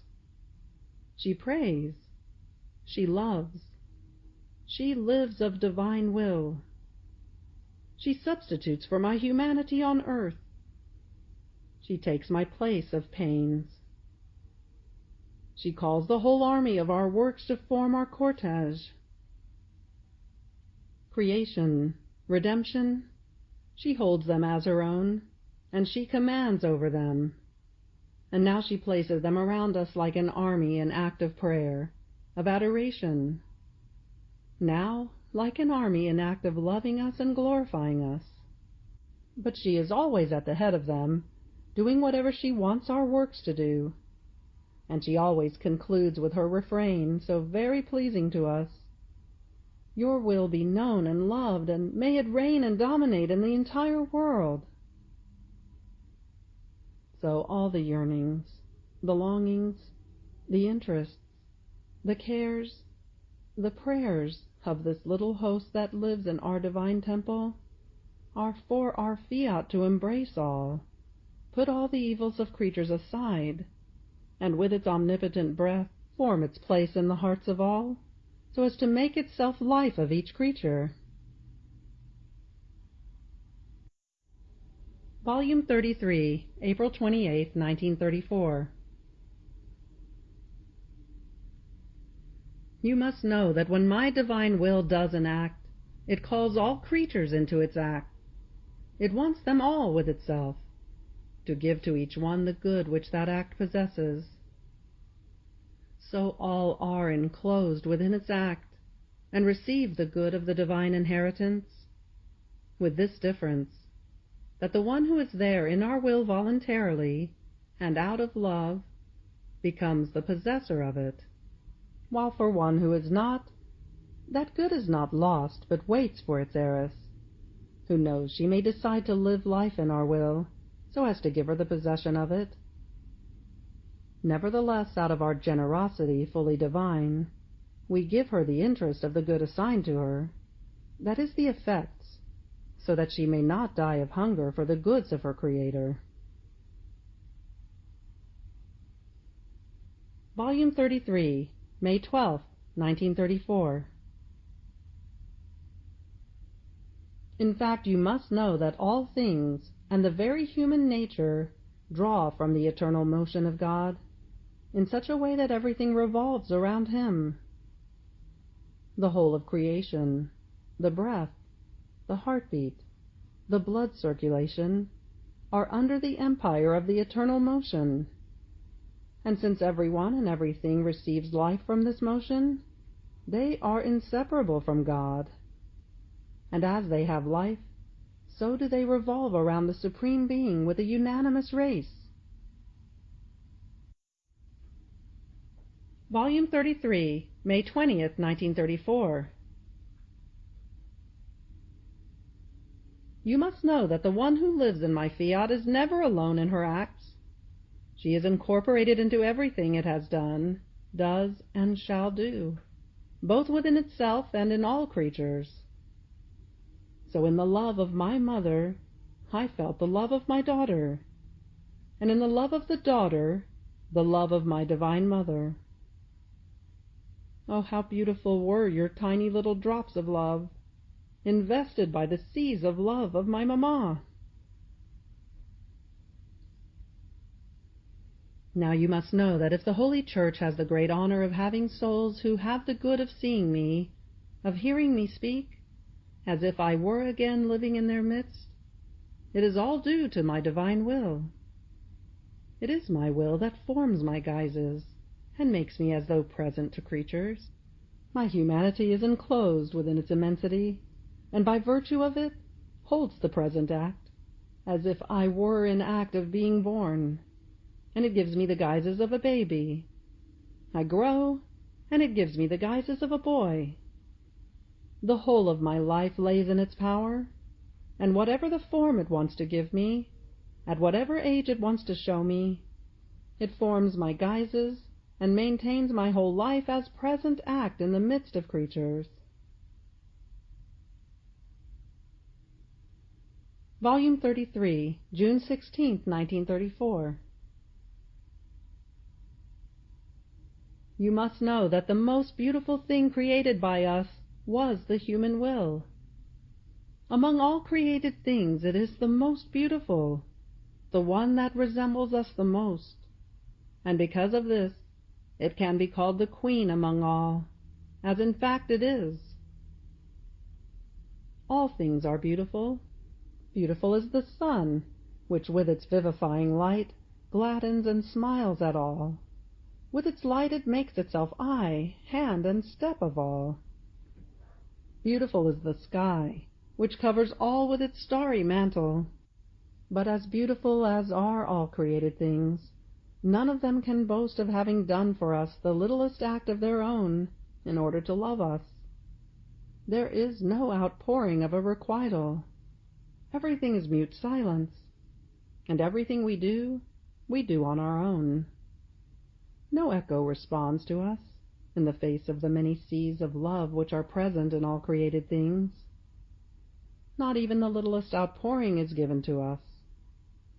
In fact, an outpouring is formed between two wills that possess a reason and know whether they are doing good or evil. Therefore, the human will was created as queen in the midst of creation, queen of itself, outpouring of love with its creator, queen of all created things. It can do, freely, a world of good, prodigies of value, heroism of sacrifices, if it places itself on the side of good. But if it puts itself on the side of evil, queen as it is, it can do a world of ruin, and can fall from the highest place down into the bottom of the greatest miseries. This is why among all things we love the human will, because we make it queen. It can tell us that it loves us. It can nourish our outpouring of love. It can engage in a contest with us, we in loving it, and it in loving us. This is why we endowed it with such prerogatives to the point of giving it our likeness. It is nothing but a simple act, yet it is the hand, the foot, the voice of its human being. If the creature did not have a will, she would be like the beasts, the slave of all, without the imprint of the divine nobility. Volume 33, June 29, 1934. You must know that the one who does the divine will and lives in it becomes the magnet of the divine acts. Her little motion, thought, and works remain magnetized, with a magnet so powerful as to magnetize her creator, in such a way that this magnet draws him so much that he cannot move away from the creature. Our Supreme Being feels his gaze being magnetized, and he is always fixed on looking at her. He feels the magnet to his arms, and he keeps her clasped to his bosom, the magnet to our love, and we pour out so much as to reach the point of feeling that she loves us as we love ourselves. Volume 33, July 15, 1934. Even more, you must know that there is nothing that was done by God, by the saints, or by anyone, which does not give itself to the one who lives in my volition, because there is nothing good that does not belong to it. And just as you feel the need to possess everything, so do all feel the need to give themselves to you. But do you know why they want to pass through the channel of the human will? To give the good that they possess, and to have the good and the glory of their acts doubled for their Creator. You must know that when the creature prays incessantly to obtain a good, she acquires the capacity in order to possess that good, and by possessing it, she shall have the virtue of making it possessed by others. Prayer is like the disbursement of the money to buy the good that she wants.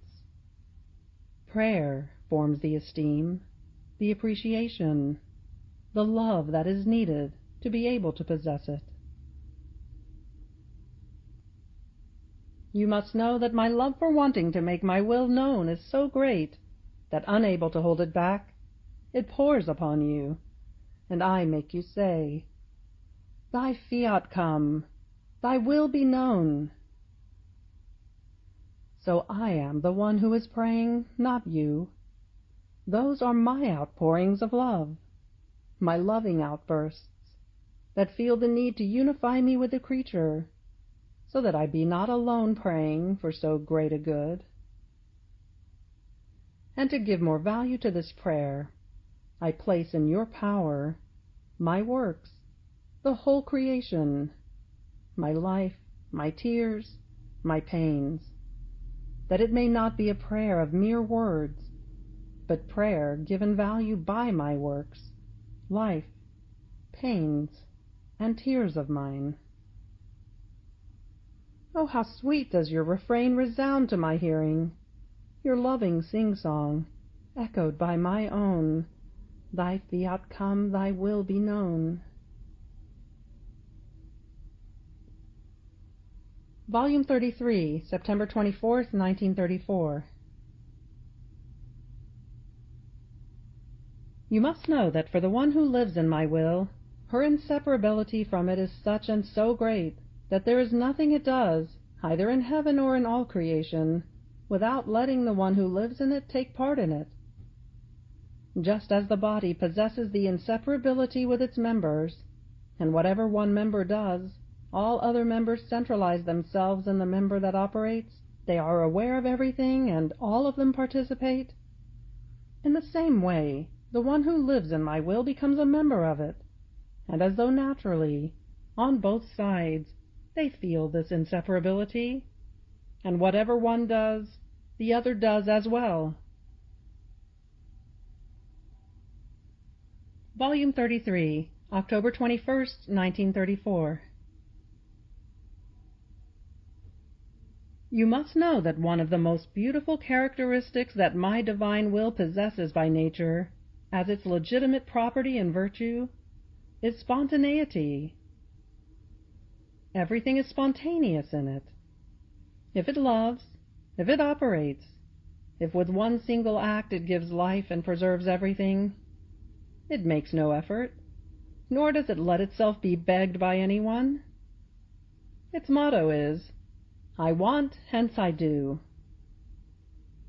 In fact, an effort implies a necessity, while we have no need of anything or of anyone. Volume 33, November 5th, 1934.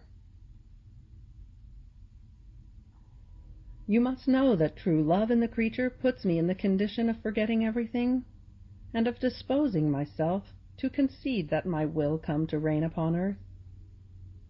Not that I suffer forgetfulness. This cannot be in me. It would be a flaw. But rather, I take such delight in the true love of the creature, when I find that all the particles of her being tell me that they love me, and pouring out this love for me, she invests me, and runs through my whole being, in my works, and as though kneading herself with me, she makes me feel her love everywhere and in every place. You must know that when I stretched out the heavens and created the sun, even then, in my all-seeingness, I saw your love running through the heavens, investing the light of the sun, and forming in all created things a little place for you to love me. And oh, how I rejoiced! And from that time my will ran toward you, and those who would love me, so as to give of itself as life within that tiny little place of love. Volume 33, January 20th, 1935. Now you must know that the one who lives in my divine will acquires 3 prerogatives. First, the right of divine life. Everything she does, it is life that she feels. If she loves, she feels the life of love, and as life, she feels it flow within her mind, in her breath, into her heart, in everything.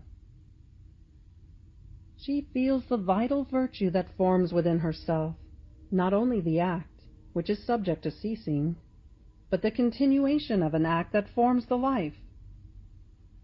If she prays, if she adores, if she repairs, she feels the incessant life of prayer, of adoration, of reparation, not human, but divine, which is not subject to interruption. So each act done in my will is a vital act that the soul acquires. In it, everything is life, and the soul acquires the life of the good that she does in it. How great the difference between a good that possesses life and a good or act such that, as she does it, the life of that act ends. As life, she holds it in her power, and she feels the continuation of the life of that good. On the other hand, as act, she shall not hold it in her power, nor shall she feel the continuation of it, and whatever is not continuous cannot be called life. Now, after the first prerogative, the second one enters the field, that is, the right of property. But who endows her? Who constitutes her the owner? My same will, because in it there is no poverty, everything is abundance. Abundance of sanctity, of light, of graces, of love. And since she possesses these as life, it is right that she possesses these divine properties as her own. So she feels as owner of sanctity, owner of light, of grace, of love, and of all the divine goods. And only in my will there is this ownership. Outside of it, everything is given in measure, and without rendering them the owners. What difference between the two! From the second prerogative the third arises, the right of glory. There is nothing she does, small or great, natural or supernatural, in which she is not given the right of glory. Right to glorify in each thing, even in the breath and in the heartbeat, their Creator, and the right to be glorified themselves in the glory of the One who is such that there is no glory that does not come from him. Therefore in my will you shall find everything, and all at your disposal, and by right, not human but divine, because my will itself loves to give you these, its divine rights, loving the creature as its own true daughter. Volume 33, February 24th, 1935. You must know that we endowed the creature with reason, that she might know the good or the evil she would do, and in each act that she would do, if good, she might be endowed with new merit, new grace, new beauty, and greater union with her Creator. If evil, she would suffer the penalty for it, a pain that would make her feel her weakness and her detaching herself from the one who had created her. Volume 33, March 19, 1935. You must know that the divine will and the human will are two spiritual powers. The divine, immense, of an unreachable power. The human, small power. But however small, it does have its power. And since both are spiritual, one can pour itself into the other and form one single life. All the power is in the wanting, and it, being a spiritual power, it has the capacity to be able to place inside of itself the good it wants, and also the evil. So whatever the will wants, that is what it finds within itself. If it wants self-esteem, glory, love of pleasure or riches, it shall find inside the will the life of self-esteem, of glory, the life of pleasures, of riches. And if it wants sin, even sin shall form its life. Volume 33, May 14, 1935. You must know that the one who lives in my will gives everyone work to do. My celestial Father, seeing his creature in his divine volition, places himself around her to form the work of his image and likeness. More so, since finding his will in her, he finds the adaptable material suitable to receive his work, to form the most beautiful image that resembles him. And oh, his contentment, for with his work he can produce his own images. Volume 33, May 26, 1935. You must know that one of the purest joys that the creature can give me is trust in me. I feel her as my daughter, and I do with her anything I want. I can say that trust reveals who I am, the immense being, my goodness unending, my mercy with no limits. And the more trust I find, the more I love her, and the more I abound toward creatures.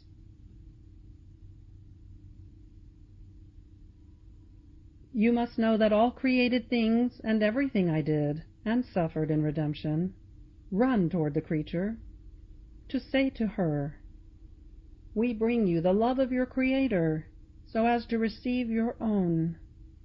We are his messengers, that while descending down below to the earth, rise up again, to bring, as though in triumph, your little love to our Creator." Volume 33, May 31st, 1935. You must know that in creating man, our life was placed in him, and he was our dwelling. Now if we do not bring to safety this life of ours, with its decorum, with its dominion, with our full triumph, making ourselves known, that we are present in this dwelling, so that the creature would feel honored to be dominated and inhabited by a god, if we do not do this, it would mean that our power is limited, that its might is not infinite, that it has no power to save itself, and even less can it save others. While on the contrary, true good, the power that has no limits, serves and brings to safety itself first, and then it pours into others. Volume 33, June 6, 1935. You must know that the creature herself possesses so much of sanctity for as much as she is in order, in relationship with my will. She elevates to union with God in so far as she is united with it. Her value, her merits, are measured by the relations she has kept with my will. So the whole foundation, the basis, the substance, the origin of the goods in the creature depend upon how many acts she has done of my will, and on how much she knows of it. Hence, if in all of her acts she has let my will enter, she can say, "Everything is holy, everything is pure and divine in me." And we can give her everything, even our life, in her power.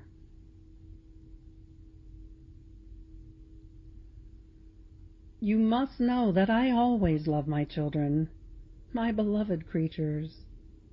I would turn myself inside out so as not to see them struck, so much so that in the gloomy times that are coming, I have placed them all in the hands of my celestial mamma. To her have I entrusted them, that she may keep them for me under her safe mantle. I shall give her all those whom she shall want. Even death shall have no power over those who shall be in the custody of my mamma. Volume 33, June 10th, 1935. Moreover, you must know that I created the whole universe to give it as gift to the creature, and I remained inside each created thing, pouring love upon her.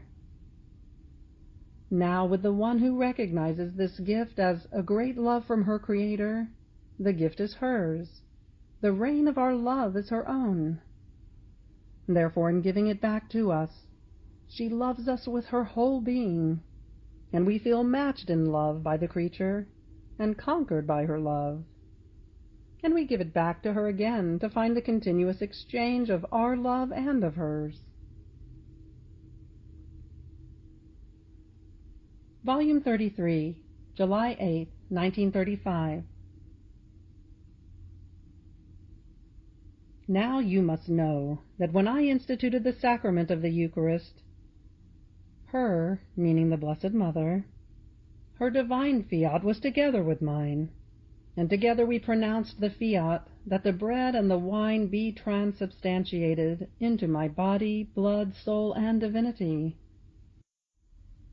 Ah, just as in being conceived I wanted her fiat, so did I want it in this solemn act which gave origin to my sacramental life.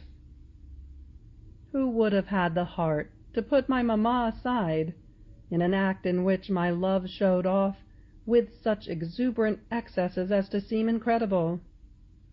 Rather, not only was she together with me, but I constituted her queen of the love of my sacramental life, and she, with love of true mother of mine, offered her womb to me again, her beautiful soul, to keep me defended and sheltered from the horrendous ingratitudes and enormous sacrileges which, alas, I would receive in this sacrament of love. Volume 33, September 28, 1935. You must know that the creature has always been with us in our divine mind. She has always kept her place within the bosom of her Creator, and each of her acts, thoughts, words, works, and steps were sealed ab aeterno with a special love of ours. So in each of her acts there is the chain of many acts of love of ours, which envelop the act, thought, and so forth of the creature. And this our love gives life and nourishes the repetitions of all of her acts. And oh, how beautiful she is in our divine mind, because she is formed by the continuous breath of our love, wanted love, not forced, not a love of necessity, but rather generative virtue of our Supreme Being that always generates and places its continuous love upon its works. This is the virtue of our omnipotent fiat, that if it did not generate new works and did not maintain the continuous act of loving, it would feel as though suffocated in its own flames and paralyzed in its continuous motion. Volume 33, October 7, 1935.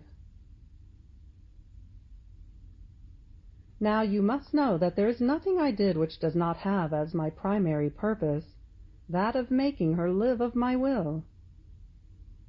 The creation serves precisely for this, making the creature live of my will.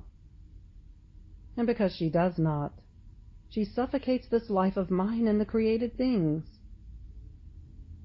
My very coming upon earth was the life of my will that I came to give her. Even more, you must know that as soon as the soul decides that she wants to live in my will, my most holy humanity takes its place in her. My blood, like pouring rain, pours upon her. My pains, like impregnable wall, surround her, fortify her, embellish her in such an admirable way as to captivate this divine will of mine to live in her. My very death forms the continuous resurrection of the soul to live in it.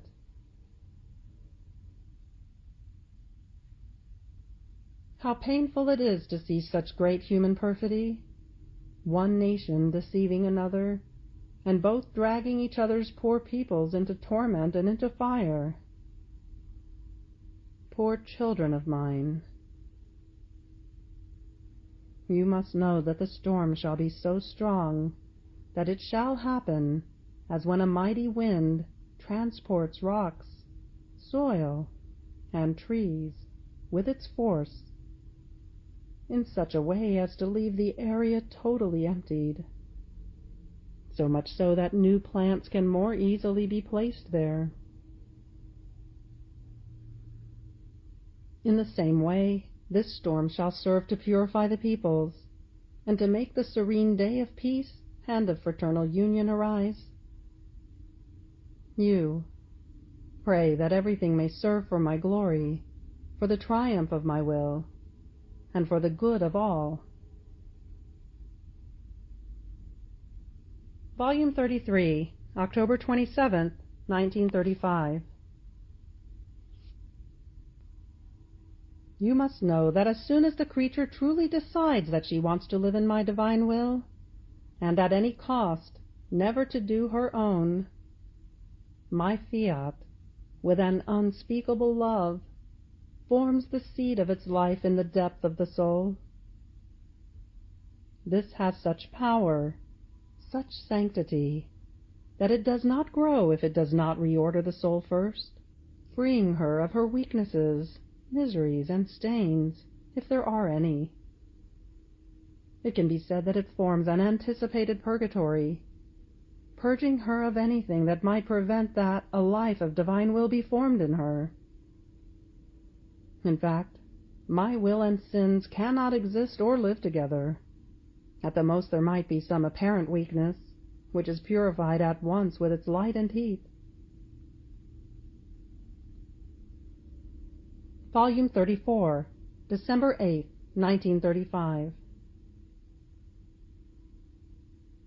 You must know that there is no beauty, nor value, nor prodigies, that can be compared to the Immaculate Conception of this celestial creature, meaning the Blessed Mother.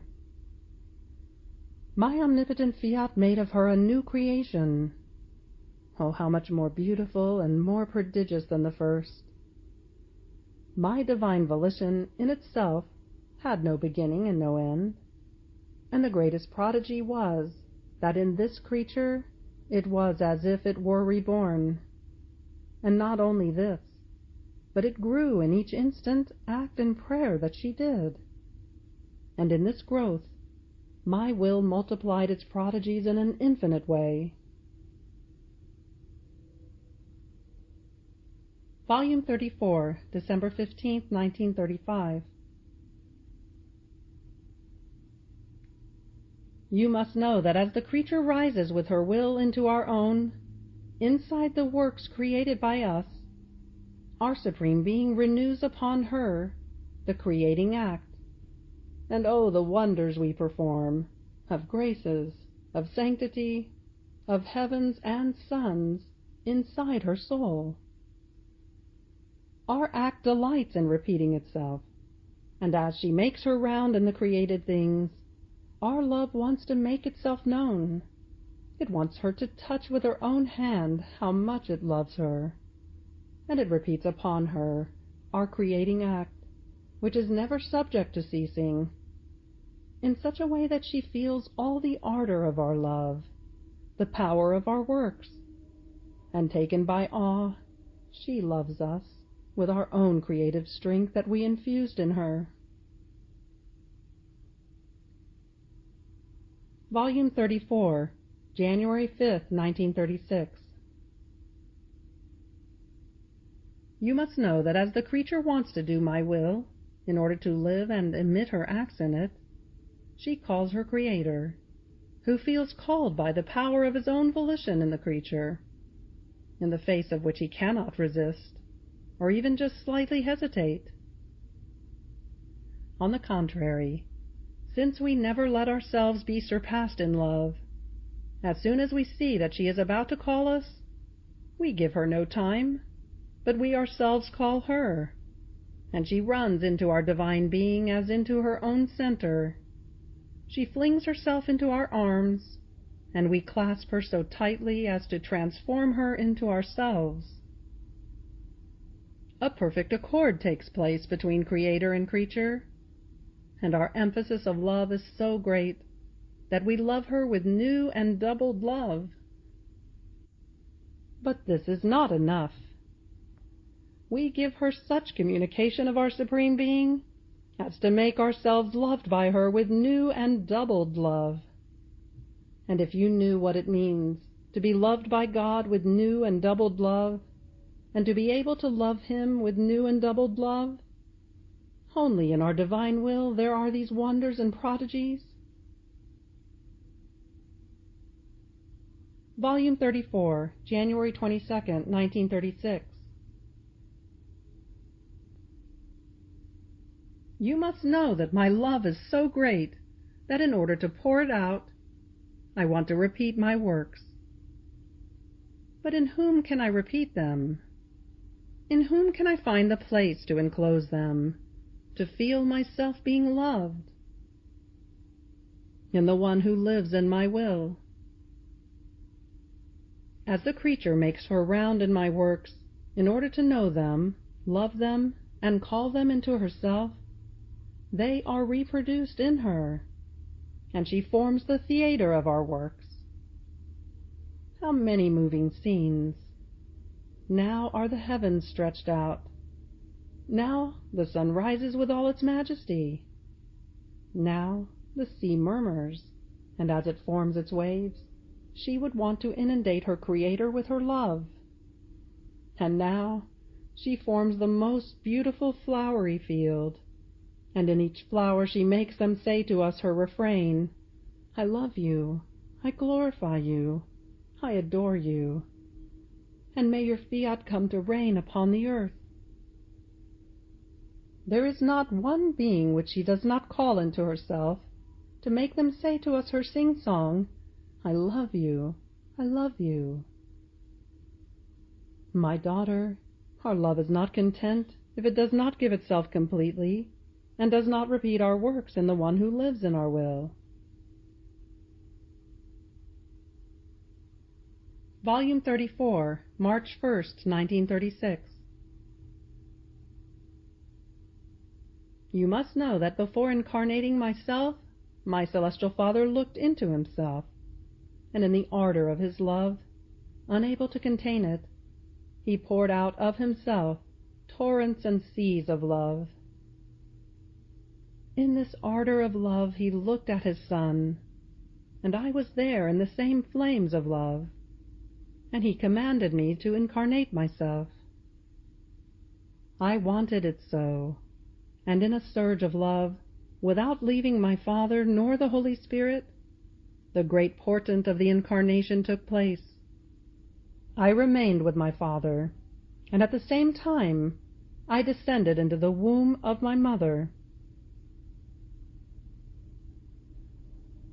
You must know that our love is so great that by placing this dose of love within the creature, we placed the seed of happiness within her, because true happiness must hold its royal place inside the soul. The happiness from outside, if it does not reside within, cannot be called true happiness. On the contrary, it embitters the poor creature, and it is like a mighty wind that quickly disperses it, leaving only traces of it, converted into thorns that embitter her. Not so with the happiness from inside, placed by us. It is lasting, and it always grows. And besides, to love is to become happy, and to make us happy. One who does not love can never be happy. One who does not love has no purpose, nor any interest in doing any work, nor does he feel the heroism to do good to anyone. The sacrifice that confers the most beautiful tints to love does not exist for him. Volume 34, May 31st, 1936. You must know that my entire life was no other than the continuous calling of my will into their midst, and the calling of creatures into my supreme fiat. In fact, as I was conceived, so did this symbolize the calling and the return of it, to make it be conceived in the creatures, who had so outrageously cast it out of their souls, and it also called them to be conceived in it. As I was born, so did I call my volition to be reborn in all the human works.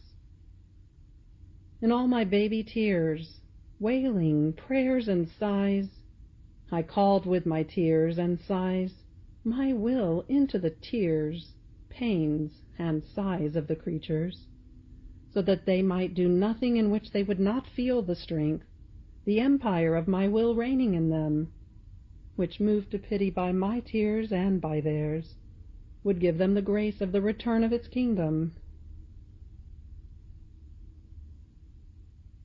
Volume 34, June 14, 1936. You must know that at the head of the kingdom of my divine will there is God himself. Our divinity does nothing other than a continuous act of it. We never do the will of anyone, but always our own. The crown of our attributes are dominated by our fiat. Its kingdom is inside of us, and extends outside of us in our immensity, in our love, power, and goodness, in everything.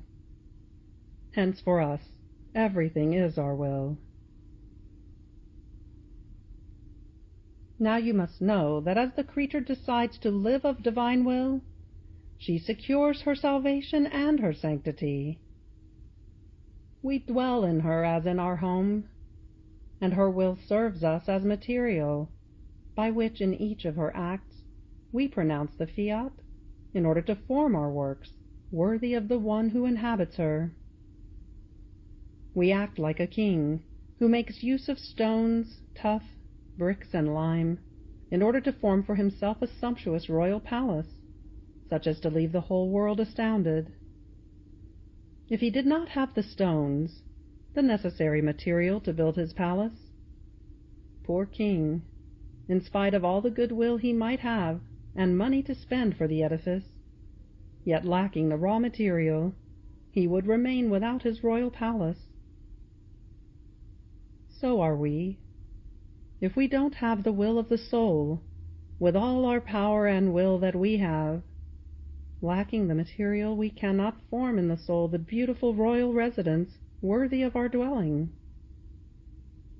Therefore, when the creature gives us her will and takes ours, we are safe. We find everything at our disposal, small things and big things, natural things and spiritual things. Everything is ours, and we make use of everything in order to let our omnipotent fiat operate. And since our will cannot be without its works, it recalls all of its works into the royal residence it has formed with so much love in the creature. It surrounds itself with all the works of creation. Heavens, sun, and stars pay it homage, and it places in order within her everything I did in redemption, my life, my birth, my baby tears, my pains and prayers, everything. Wherever my will is present, nothing must be missing, because everything came out of it, everything belongs to it by right, and therefore wherever it reigns, it forms the centralization of all its works. And oh, the beauties, the order, the harmony, the divine goods that can be seen in this creature! The heavens are stupefied, and all admire the love and power of the divine will, and trembling, they adore it. So then, let yourself be worked by it, and it shall do great things as to leave you astounded. Volume 34, July 4th, 1936. You must know that my fiat has never left you, and this is why you feel its sweet impression, and ruling over each fiber, motion, and desire of your will, jealous of you and of its own fulfilled act it wanted to do, it kept and maintained its royal dominion. Volume 34, August 23, 1936. You must know that it is my absolute will for the creature to do my will. How I long to see her reigning and operating in it. How I wish to hear her say, "The will of God is mine. Whatever God wants, I too want. Whatever God does, I do as well." Now you must know that this holy creature, meaning the Blessed Mother, even from her conception, felt the heartbeat of my fiat within hers, and in each heartbeat she loved me, and the divinity loved her back with doubled love in each heartbeat of hers. In her breath she felt the breath of the divine volition, and she loved us in each breath, and we requited her with our love, doubled in each breath of hers. She felt the motion of the fiat in her hands, in her step, in her feet. In all of her being she felt the life of the divine will and what it did. And in everything she loved us, for herself and for all. And we loved her always, always. In each instant our love ran like rapid torrent. Volume 34, November 3rd, 1936. Now you must know that all the acts, thoughts, words, past, present, and future, are all present before the Supreme Being. Hence the creature did not yet exist in time, and her acts were dazzling before us. And why this? Because the prime act of the creature is done by my fiat. There is not one thought, word, or work which my fiat does not initiate. It can be said that the creature is formed in God first, with all of her acts, and then we issue her to the light of day. Now, the creature by doing her will detaches herself from the divine acts, but cannot destroy the fact that the life of her acts has had the fiat as its beginning. All of them were its properties. But by using her own free will, she has exchanged the divine acts with the human. But if man denies the one who gave life to his acts, my will does not deny its own acts. Volume 34, December 20th, 1936. You must know that in the act of conceiving this Holy Virgin, our divine will, which possesses everything and embraces all with its immensity, and possesses the all-seeingness of all possible and imaginable beings, as well as its exclusive virtue that, whenever it operates, it does universal works. As soon as it conceived her, with its creative virtue, it called all creatures to be conceived in the heart of this Virgin. But this was not enough for our love.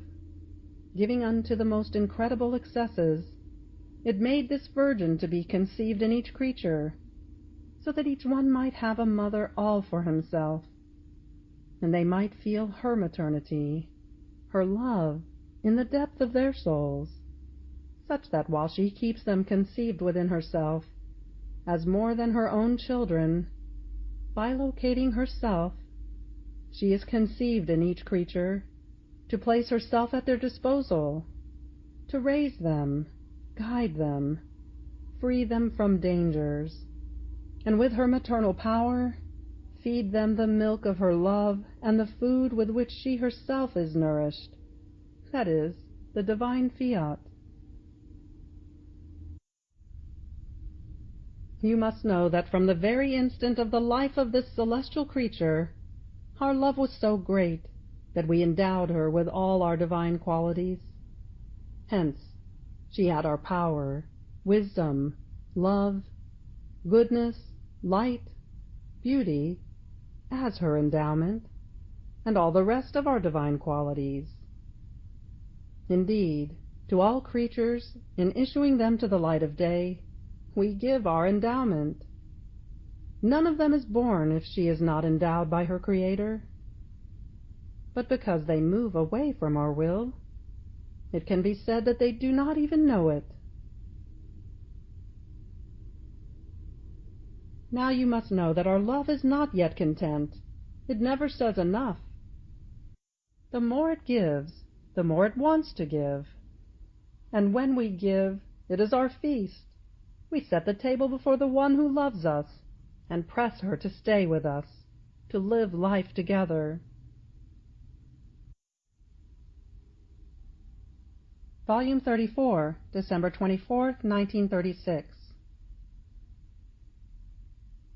You must know that this celestial queen, by possessing all the fullness of our divine fiat, which possesses by its own nature the generative and bilocating virtue, together with the divine fiat, she can generate and bilocate her Son God as many times as she wants. And so our love imposes itself on this celestial creature, and delirious, by virtue of my fiat that she possessed, gives her the power to generate her Jesus in each creature. She makes him be born. She nurtures him. She does for the creature everything that is needed in order to form the life of her dear Son. She makes up for all that the creature does not do for him. If he cries, she dries his tears. If he is cold, she warms him. If he suffers, she suffers together with him. And while she mothers and raises him, she mothers and raises the creature. It can be said that she raises them together. She loves them with one single love. She guides them, nourishes them, clothes them, and with her maternal arms she forms two wings of light, and covering them, she hides them inside her heart, to give them the most beautiful rest. Volume 34, December 28, 1936. You must know that her love toward me and toward creatures is so great that, unable to contain it any longer, she prayed me to manifest to you what I have told you, her great inheritance, that she is waiting for her heirs, and what she can do for them, saying to me, "My son, do not wait any longer. Hurry, manifest my great inheritance, and what I can do for them. I feel more honored, more glorified if you yourself reveal what your mamma can do, than if I said it myself." However all this shall have its full effect, its palpitating life of this sovereign lady, when my will is known, and the creatures, within the inheritance of their mother, shall take possession of it. Volume 34, January 4th, 1937. You must know that each single creature, from the beginning of his existence, holds an act of my will, wanted and decided, which carries with itself an intense act of love toward him or her who begin their life. See, then, how the creation of the creature begins, under the empire of an act of love and of divine will, wanted, with all the fullness of knowledge, so much so that these two acts, love and divine will, are equipped with all the graces of power, wisdom, sanctity, and beauty, from which the creature shall live and carry out his life. Now you must know that the satisfaction of our Supreme Being in seeing the little human act dissolved and identified as if it had lost its life to give life to our life, is so great that we elevate this act, which we called our act, unto the height of our eternal act. Eternity, the whole of it, draws around and surrounds this act, and everything that has been done and shall be done within the round of it identifies itself with this act in such a way that all eternity belongs to this act, and this act remains in the bosom of the Eternal One, and forms one more feast for our Supreme Being, therefore one more feast for the whole of heaven, and help, strength, and defense for the whole earth. Volume 34, January 24th, 1937.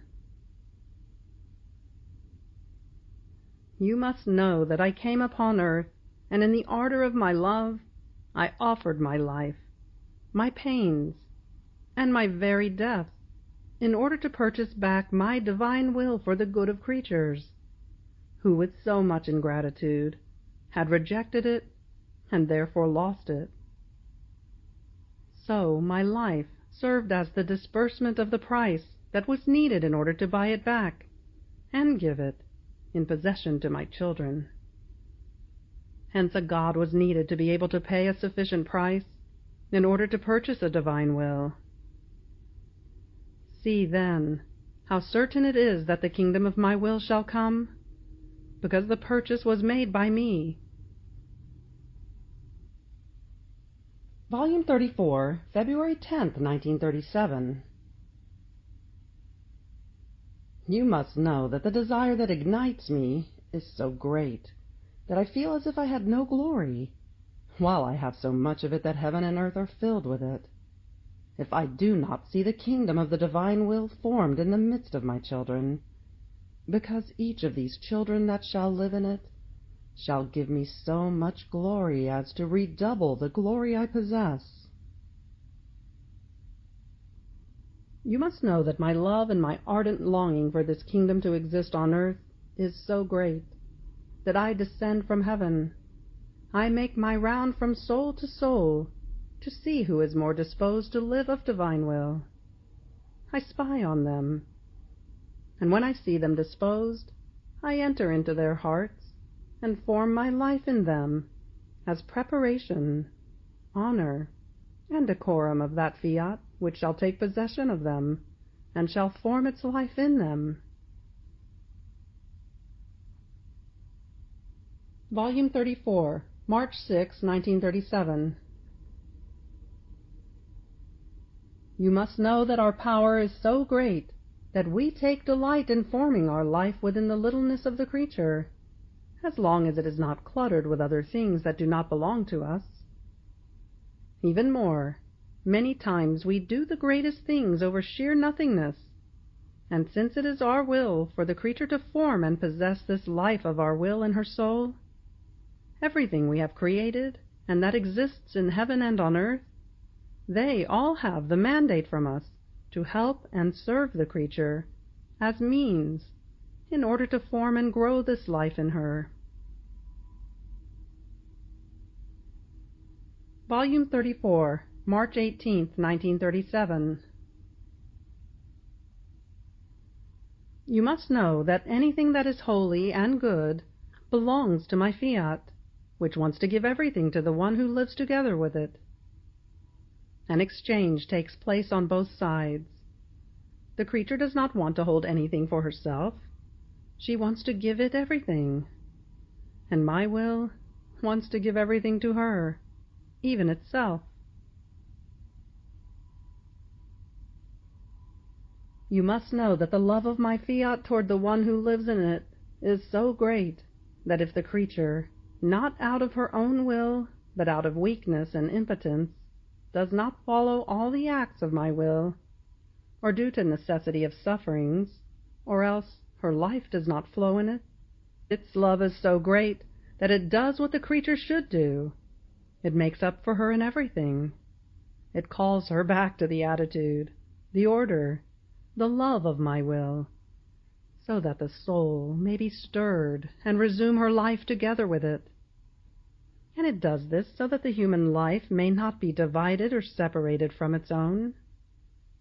If it did not do so, a divine void would be left.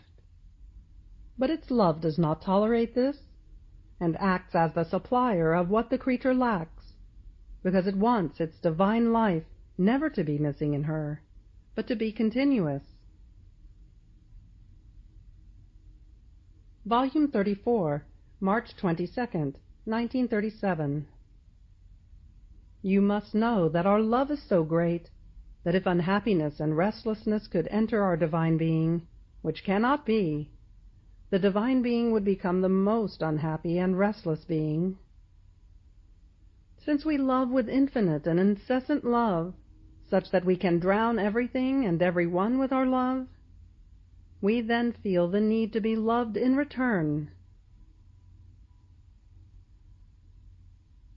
Volume 34, March 26, 1937. Now you must know that the creation and my humanity are the fields in which the soul who does and lives in my divine will carries out her acts. Having them in her possession, she feels the need to circulate, like blood in the veins, within the works of her Creator. She wants to know the value, the good that they do, the office they occupy, also to love them more, to appreciate them, and also to feel happier and richer of the many goods she possesses.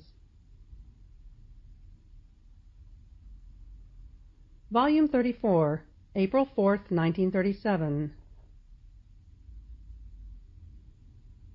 Now you must know that when the soul has given me her will with firm decision and with sure knowledge of what she has done, without ever wanting to know it again, she has already taken her place in mine, and I by right am the owner of her will, and she is the owner of mine.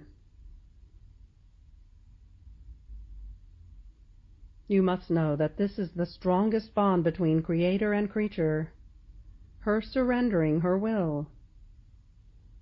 In this way she becomes inseparable from us, as to no longer be able to detach herself.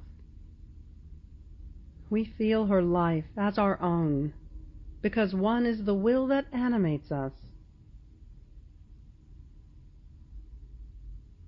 Volume 34, April 8, 1937. Now you must know that since the generations are like one family, such that all have the right to the inheritance of the Father, and like members they form one single body, of which I am the head, when a member does some good, obtains it and possesses it, the other members acquire the right to do and to possess that good. Now you have not yet enclosed all those generations that must possess my will as life. Therefore more is needed of the chain of your acts, of your insistence, your pains, so as to drink more sips in order to form the space, to give the right to those who, wanting it so, might possess my kingdom. As soon as you have done the last act that is needed, immediately I shall take you into the celestial fatherland. Volume 34, May 10th, 1937. Now, you must know that for each additional act you do in it, we set before you our celestial table, and if you love, it feeds you our love. If you move on to comprehend us, it feeds you our wisdom. And oh, how many beautiful news and knowledges it gives you of your Creator. So, your God becomes your exquisite food. Volume 34, May 16th, 1937. You must know that the greatest miracle that our divine being can make is to manifest a truth that belongs to us. In fact, each truth is formed and matured within our bosom first, and then we issue it outside as a birth from us, to be bearer of divine life for the good of creatures. And only when our love raises its flame so high that in order not to remain suffocated we feel the need to issue our divine births, only then do we deliver of this birth. Volume 34, May 28, 1937. You must know that I, meaning the Blessed Mother, am the bearer of Jesus. This is a gift that the Supreme Being entrusted to me, and when he was certain that I possessed grace, love, and power, and the very divine will to keep him safe, defended, and loved, only then did he deliver the gift to me, that is, the Eternal Word. As he incarnated himself in my womb, they, meaning the Triune God, told me, "Daughter of ours, we give you the great gift of the life of the Son God, that you may take ownership of him and give him to whomever you want. Be careful, though, to keep him protected. Never leave him alone, whomever you may give him to, so as to make up for them if they don't love him, and repair if they offend him. You shall make it so that nothing may be lacking to him of the decency, the sanctity, the purity that befit him. Be attentive. This is the greatest gift that we give you, and we give you the power to bilocate him as many times as you want, so that whoever wants it may receive this great gift and possess it." Volume 34, June 6, 1937. You must know that the first thing, most interesting, is that our Supreme Being wants the creature to live life in our will, this being the only purpose for which we gave her life.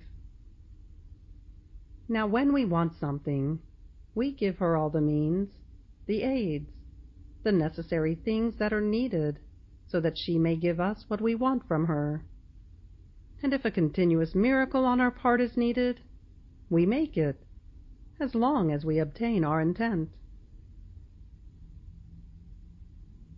You must know that my interest and the love that burns me, for I want the soul to live in my will, is so great that I myself take on the commitment of everything.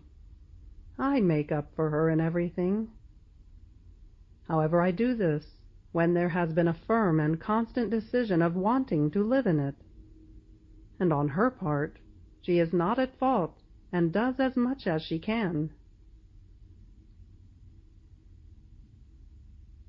Volume 34, June 18, 1937.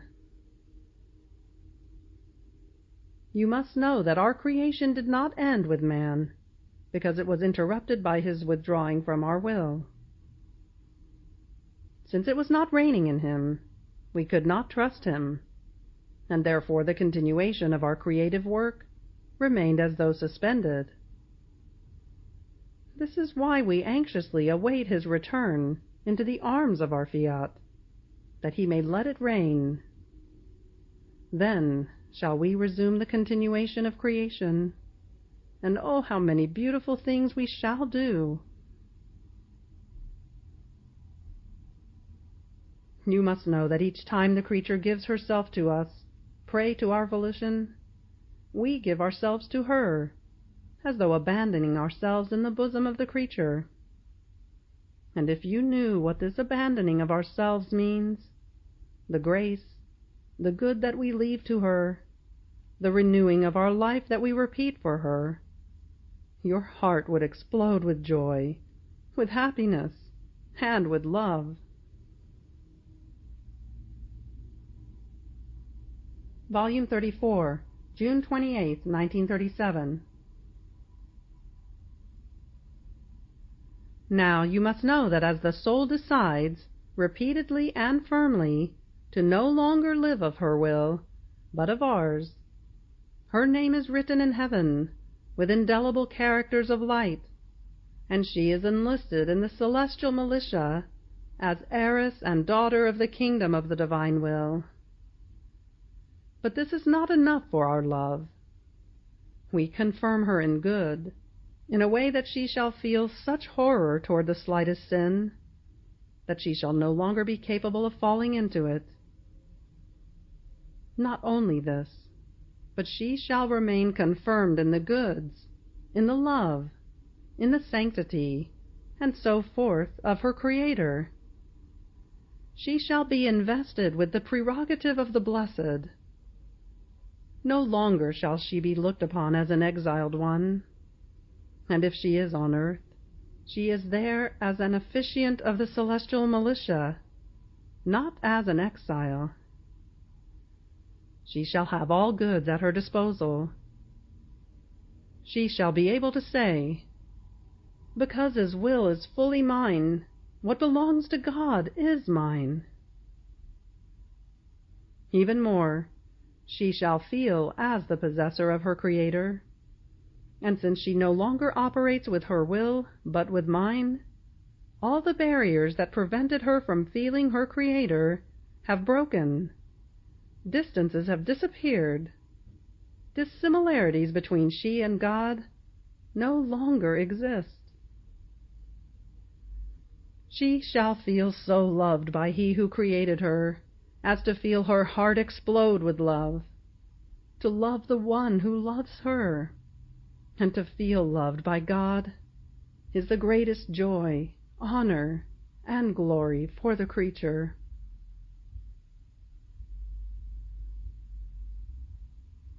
Volume 34, July 12, 1937.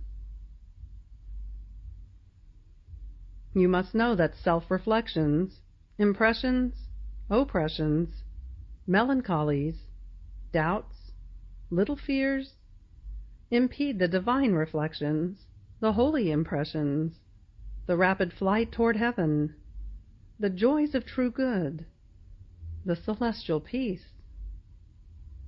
They are like many little pebbles cast into a lake, while a person is reflecting himself in those clear waters as in a mirror, and he sees his whole entire person beautiful and orderly as it is.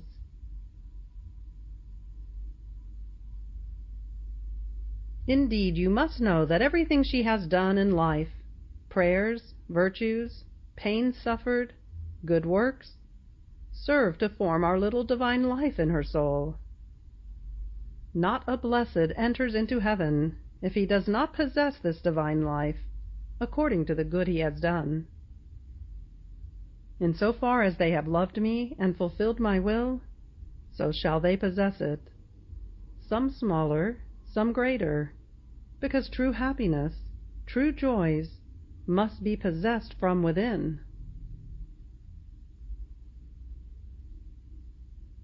Volume 35, August 15, 1937. Now you must know that my divine will gives such empire to the creature who lives in it, that as she does her littlest acts, she feels its empire. If she loves, she feels the empire of its love. If she speaks, she feels its creative strength. If she works, she feels the empire and the virtue of its works that crowd all around her, and ruling over her with its same empire, bring her to each heart, to let her rule and dominate over each of them.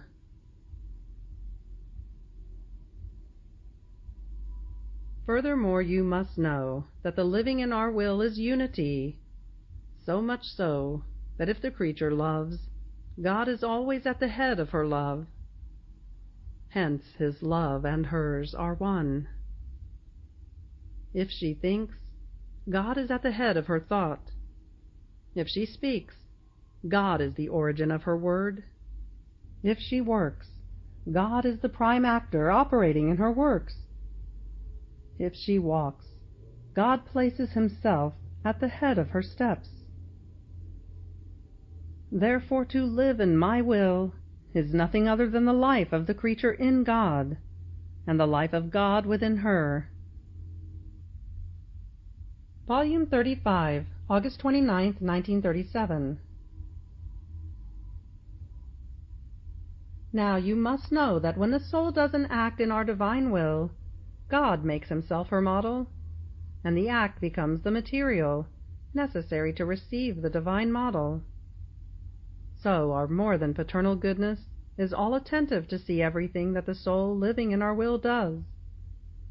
As she is about to think, speak, or operate, so does it seal within her the model of its wisdom, the model of its creative word, and the sanctity of its works. Volume 35, September 6, 1937. You must know that the one purpose for which we created the creation was precisely this. Creation was to serve as the dwelling for man, and man was to serve as our dwelling. We wanted to form as many of our lives for as many creatures as we would deliver to daylight. Each of them was to possess our life, but a speaking and operating life, since we cannot be anywhere without saying anything or without operating. In fact, you must know that when we love and do not find anyone who loves us, our love does not know where to lean in order to be loved in return, and so it wanders, it raves, it agonizes, and if it finds not even a little "I love you" from a creature on which to lean, it withdraws back into ourselves, where we have our center of love. But it does so with such pain as to be incomprehensible to the created mind. You must know that every single time she does her human will, she gambles away the divine with all its goods. Hence she loses all that is beautiful, all that is holy and good. This is an incalculable loss. The poor creature is thrown into the most squalid misery. She loses the rights to all goods, and she is invested by such unhappiness that gives her no peace. And even if it seems that she has something good, it is apparent, and it ends up torturing her completely. On the other hand, each time she decides with total firmness to do my divine will, she gambles away the human will, the miseries, the passions. She loses all evils, the miserable rags, the filthy clothes that the human will had formed for her. What a happy loss! To lose evils and miseries is glory. It is victory. It is honor. But to lose the goods is cowardice and dishonor.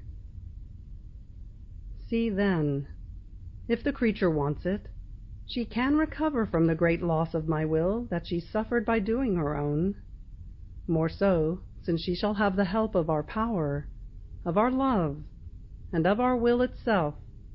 By acquiring again the rights to all goods, all shall defend her, in order for her to recover from the lost game. Volume 35, September 12, 1937. You must know that when we want to do some good to the creatures, or reveal a truth, which is the greatest good we can give to them, because by speaking it, we make of it a gift for her, first we mature it within the womb of our divinity. Then, when we can no longer contain it, because our love is such that it wants to see that gift being possessed by the creatures, to the point of making us restless and delirious, unto causing us to languish because it wants to see that good transmitted to them, we find ourselves in the painful conditions of a poor mother, who, having formed her baby, feels herself dying if she does not deliver him into daylight. We cannot die, but if we do not deliver to the light the good that we want to give as a birth from us, our love reaches such excesses that if creatures could see it, they would comprehend how much a God can love, and into what constraints they put us when they do not receive the good we want to give them. You must know that each word of ours is an outpouring of love that we make with the creature. So every word spoken on our divine will is an outpouring of love that we have already done, and receiving refreshment from this outpouring, we have continued to speak, to form the chain of our outpourings of love. In fact, it was a repressed love that we kept within us, and if you knew what this, our outpouring of love, means, and the good it produces, Volume 35, October 3rd, 1937. You must know that when we issued the creation from within the womb of our divinity, because it was already inside of us ab eterno, meaning from eternity, in letting it out of our fiat, we also put out within a sea of love all that the creature was to do. Therefore everything came out of us, and we would offer to her everything that she was supposed to do. Hence the whole creation is crammed with all the works that must be done unto the last man. And even though this is invisible to human eyes, it is visible and palpitating for us, in our will, forming a creation, the spiritual creation of all the acts of creatures, more beautiful than creation, the material creation itself.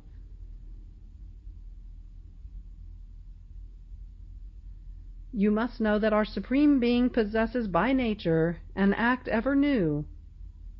Therefore these acts that are established for each creature shall be new and distinct from one another, distinct in their sanctity, ever new in their beauty, one more beautiful than the other, new in the love, in the power, new in the goodness. These are acts formed and nourished by us. Therefore they possess all our characteristics, all beautiful, varied in sanctity, love, and beauty, each one different from the other. You must know that these acts in my divine will form an army of new beauties, of new love and sanctity, such that by just looking at them we feel enraptured, and we anxiously wait for creatures to come, who by possessing our will shall be endowed with them and shall possess them. See then how certain it is that its kingdom shall come upon earth. Its acts already exist, and they shall be unleashed from within my will like a noble army, and shall let themselves be possessed by the creatures. Volume 35, October 19th, 1937.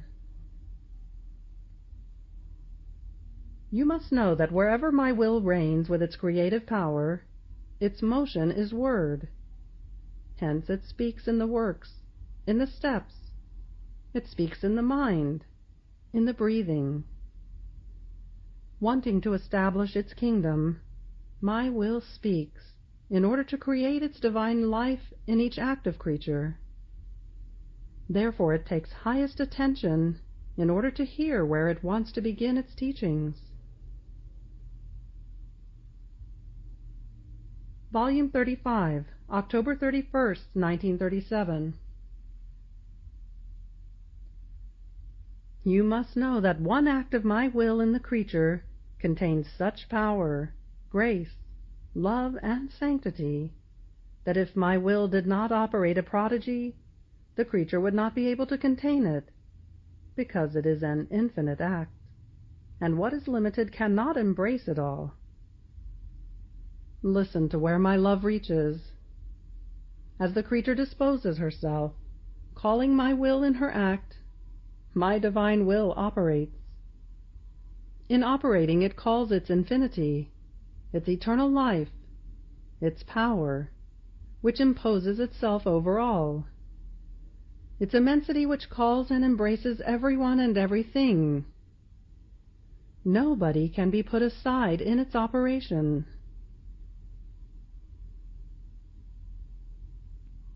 You must know that the first passports were formed by me and by my celestial mother, for the first children of my will. These passports carry my signature, written with my blood and with the sufferings of the Most Holy Virgin. All other passports still need my signature, otherwise they would not be recognized. Volume 35, November 7th, 1937. You must know that as I formed the day of the creature, by manifesting many truths on my divine will to you, so the Sovereign of Heaven, with her love, sufferings, prayers, and acts, which done in my divine will filled heaven and earth, forming the appropriate endowment for those who shall live in it, with great anxiety longs and sighs to be able to equip her children. She sees herself immersed in many riches of grace, love, and sanctity, but she cannot find her children to equip them, since they do not live in that same will in which she lived. Volume 35, November 12, 1937. You must know that each one of your I love yous, which you hide in the sun, in heaven, and in the other created things, is a jewel for us. We love them, we kiss them, we hug them and delight in them. We feel glorified and repaid for all that we have done. Do you think we remain indifferent to your many I love yous, with which you invested the creation? Not at all. We look at them one by one as our jewels. Volume 35, November 20th, 1937. You must know that when we find our will in the creature, we feel beatified, and we delight so much in looking at her, that to enjoy her even more, we look at her mind, causing the conception, birth, and growth of our intelligence. We look at her mouth, letting our word be conceived, be born, and grow, so that she shall speak about our Supreme Being with such eloquence and grace as to be loved by all of those who shall have the good to listen. We look at her will, making our will be born again and grow to new life. We look at her heart, conceiving in it our own love, its harmonies, its stratagems to make us win, and to make her always be reborn in our love. We look at her feet, letting our works and steps be conceived, be born, and grow. We could do this all at once, but we do not, in order to spend more time with her, to enjoy her more. Volume 35, December 6, 1937. You must know that the thing most urgently needed by our Supreme Being is the company of the creature. We do not want to be the isolated God, or to keep her far away from us. Isolation has never brought great works or happiness. Company matures the birth of good, and makes the most beautiful works arise to the light. This is why we created so many things, to have the opportunity to have her company many times, for as many created things. Volume 35, December 21st, 1937. You must know that in the creation it took nothing other than our omnipotent breath to infuse life into man. But how many prodigies in that breath! We created the soul, providing it with the three powers, true image of our adorable Trinity. With the soul, he had the heartbeat, the breathing, the circulation of the blood, the motion, the warmth, the speech, the sight. What did it take to make all these prodigies in man? The simplest of our acts, armed with our power, our breath, and the running of our love, which, unable to contain it any longer, ran toward him, even to the point of making him the greatest prodigy of the entire work of creation. Volume 35, December 25th, 1937. You must know that our Supreme Being possesses its incessant motion by nature. If this motion could cease, even for an instant, which cannot be, all things would remain paralyzed and with no life, because all things, the life, the preservation, and all that exists in heaven and on earth, everything, depends on that motion. Therefore, in descending from heaven to earth, I, Word and Son of the Father, departed from our primary motion. Remaining, I left. The Father and the Holy Spirit descended with me. They were concurrent, neither did I do any act if not together with them. And they still remained on the throne, full of majesty in the celestial regions. Volume 35, December 28, 1937. You must know that I came upon earth to rescue my residences. Man is my residence, which I had formed with so much love, and in which, to make it worthy of me, my power and the creative art of my wisdom had concurred. This residence was the prodigy of our love and of our divine hands. Now, by subtracting itself from our will, our residence became collapsed and obscured, a residence for enemies and thieves. You must know that in everything she does in our will, an irresistible force calls us. We look at her, we reflect ourselves in her, and with irresistible love, we create our life. If you knew what it means to create our life! There is such a great display of love, that in our emphasis of love, we say, "Ah, the creature, let us form our life in her act." We feel the equality with our love, sanctity, and glory, and remain in anxious waiting for the continuous repetition of her acts in our will to repeat our life, to have in her act ourselves, loving and glorifying ourselves. Only then we fulfill the true scope of the creation. Everything serves ourselves. Even the most tiny act of the creature serves to repeat our life and to display our love. Volume 35, January 2nd, 1938. You must know that to begin living in my will takes a decision on the part of God, and a firm decision on the part of the creature to live in it.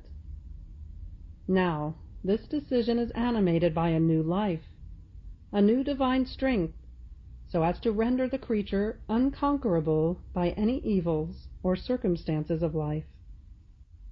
This decision is not subject to changes, because when we decide, we do not deal with children who play with their decisions, but with the one who we know must persevere.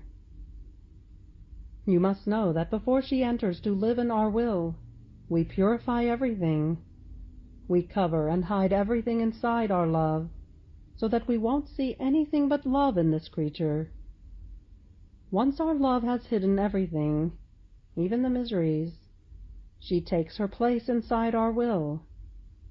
Further, every time she performs her acts, she is purified first, and then our will invests her, making of her whatever it wants.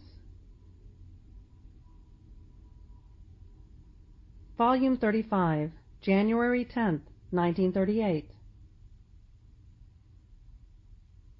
Now you must know that my exile in Egypt was not without conquests. When I reached the age of about 3 years, from our little hovel I could hear the children playing and shouting in the street, and I, little as I was, would go out into their midst. As they would see me, they would run around me, and each one wanted to get the closest to me, because my beauty, the enchantment of my gaze, and the sweetness of my voice were such that they felt captured to love me. Therefore they would throng around me, and they loved me so much that they were unable to detach themselves from me. Now I too loved these children, and since when love is true, it tries to make itself known. Not only this, but to give what can make one happy in time and in eternity. I gave to these little ones my first little sermon, adapting myself to their small capacity. More so, since possessing innocence, they could easily understand me. Volume 35, January 16th, 1938. You must know that only your Jesus knows all the secrets of my fiat, because as the Word of the Father, I glorify myself in becoming the narrator of all that it has done for the creature. Its love is exuberant. It called you in everything it did, both in the works of creation and in the works of redemption. And if you listened to its call by saying, "I am here, what do you want?" it would give you the gifts of its works. If you did not answer, it would keep calling you always until you would listen. Volume 35, January 24th, 1938. Now you must know that the chains of my love made me depart from heaven during my incarnation. I left to descend upon earth in search of my children and my brothers and sisters, in order to form for them, with my love, so many prisons of love as to make it impossible for them to leave. But while I left, I also remained in heaven, since my love, being my prison, bound me within the celestial regions. You must know that as I speak to you about it, my love repays you and frees you from the shackles of your human will, setting you free in the fields and dominions of the kingdom of my will. All the knowledge is directed to this, to unchain the creature from her will, from her passions, and from her miseries. Therefore thank me for what I have made of you. My love shall know how to repay you, and shall take into account every single breath of yours, and every instant of your imprisonment. Volume 35, February 7th, 1938. You must know that the life of our will keeps growing in the creature for every act she does in it, and when she reaches the fullness in which everything is my will within her, we start displaying our love and our graces, so that every instant we give her new love and new surprising graces. We show our divine pomp, as well as the magnificence and splendor of our stratagems of love. All that we do to her carries the mark of the bounty of her Creator. When the soul is filled with our divine volition, we don't hold anything back. What we have we give, and whatever she wants is hers. The opulence we apply is such that we make one note of our divine melodies flow for each one of her acts, so that not even our music may be lacking within her. And she often plays to us beautiful little sonatas from our divine notes. Oh, how delighted we feel in the harmonies of our melodies and divine sounds! You must know that for the soul who lives in our will, we surpass the opulence, the pomp, the magnificence and sumptuousness that we used in the creation. All was abundance, abundance of light which cannot be measured, extension of heaven, opulent with beauties and adorned by many stars. Each thing was created with such abundance, invested with such splendor of opulence, that nobody could ever need anything else. Rather, every one can give, without the need to receive. Volume 35, February 20th, 1938. You must know that my love is so great that it needs to be unleashed, and to entrust its secrets to the one who lives in my will, so that, making her aware of everything, we may love with one love, and it may repeat in her all that I did within myself. Listen then, daughter, the excesses which my love reached, making me do things unheard of and incredible to created minds. Coming upon earth, I wanted to make myself into one Jesus for each creature which had existed, were existing, and were going to exist. Volume 35, February 26, 1938. You must know that the creature who lives in our divine will occupies the first place in the creation. All created things feel so connected together and united to her that they become her inseparable members.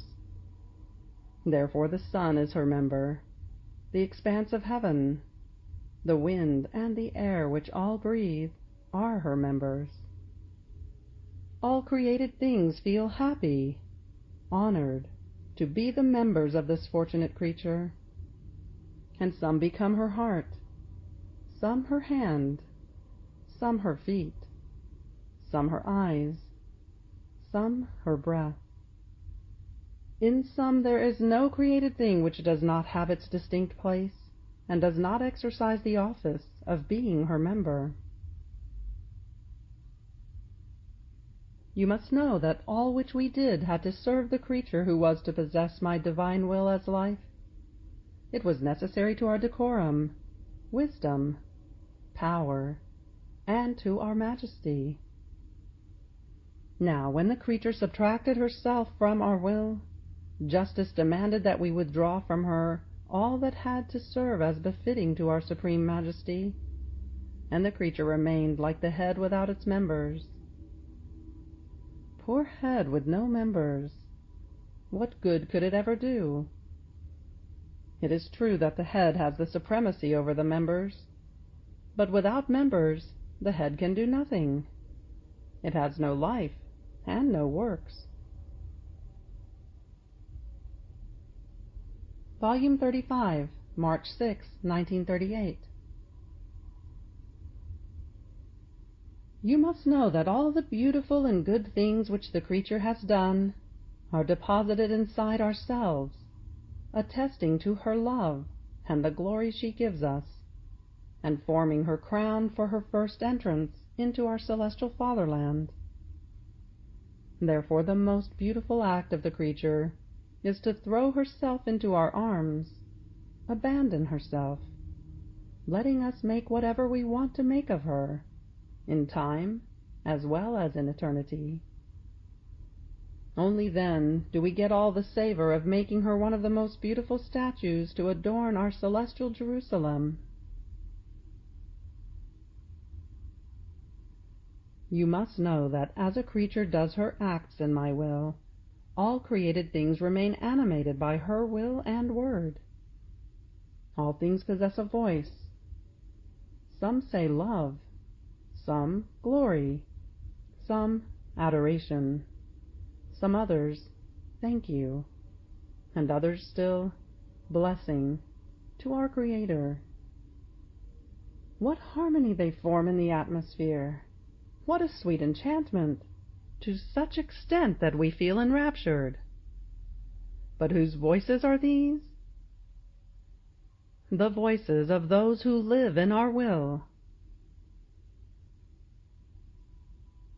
Volume 35, March 12, 1938. You must know that as the creature unites to our volition and enters into it, our will kisses the human will, and the human will kisses our will. We ourselves love, pray, and ask of ourselves that our will may come to reign in the human generations. The creature disappears inside our divine sea like a little drop of water, and what remains is our prayer, which wants to invest everything with its power, to obtain what we have asked of ourselves. We cannot do without answering our own prayer. Volume 35, March 20th, 1938.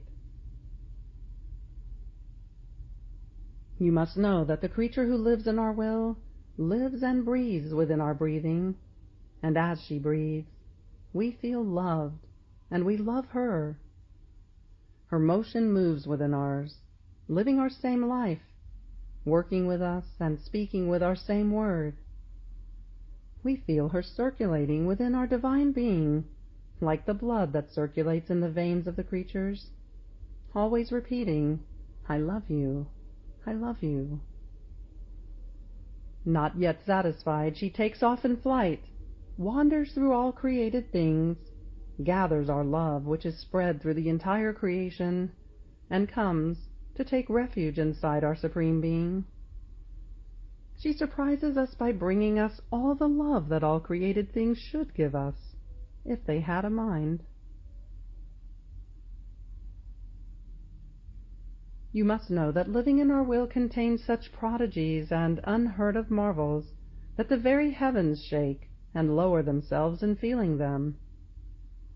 In this creature we can develop our creative work and deposit our love, our delirium, our anxiety, our sighs, our will.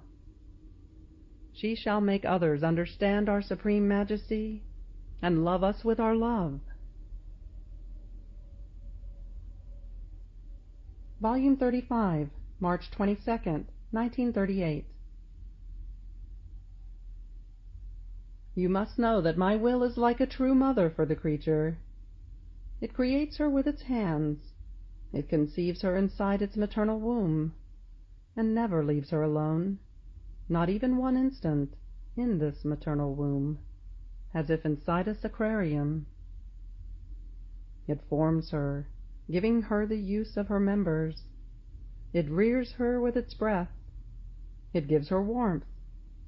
And once she has been well formed, it delivers her to daylight.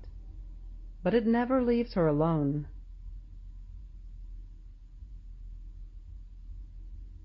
You must know that in that moment we give the last sign of love to the creature, providing her with our graces, love, and goodness, and placing so many tendernesses of love as to soften and win the hardest hearts.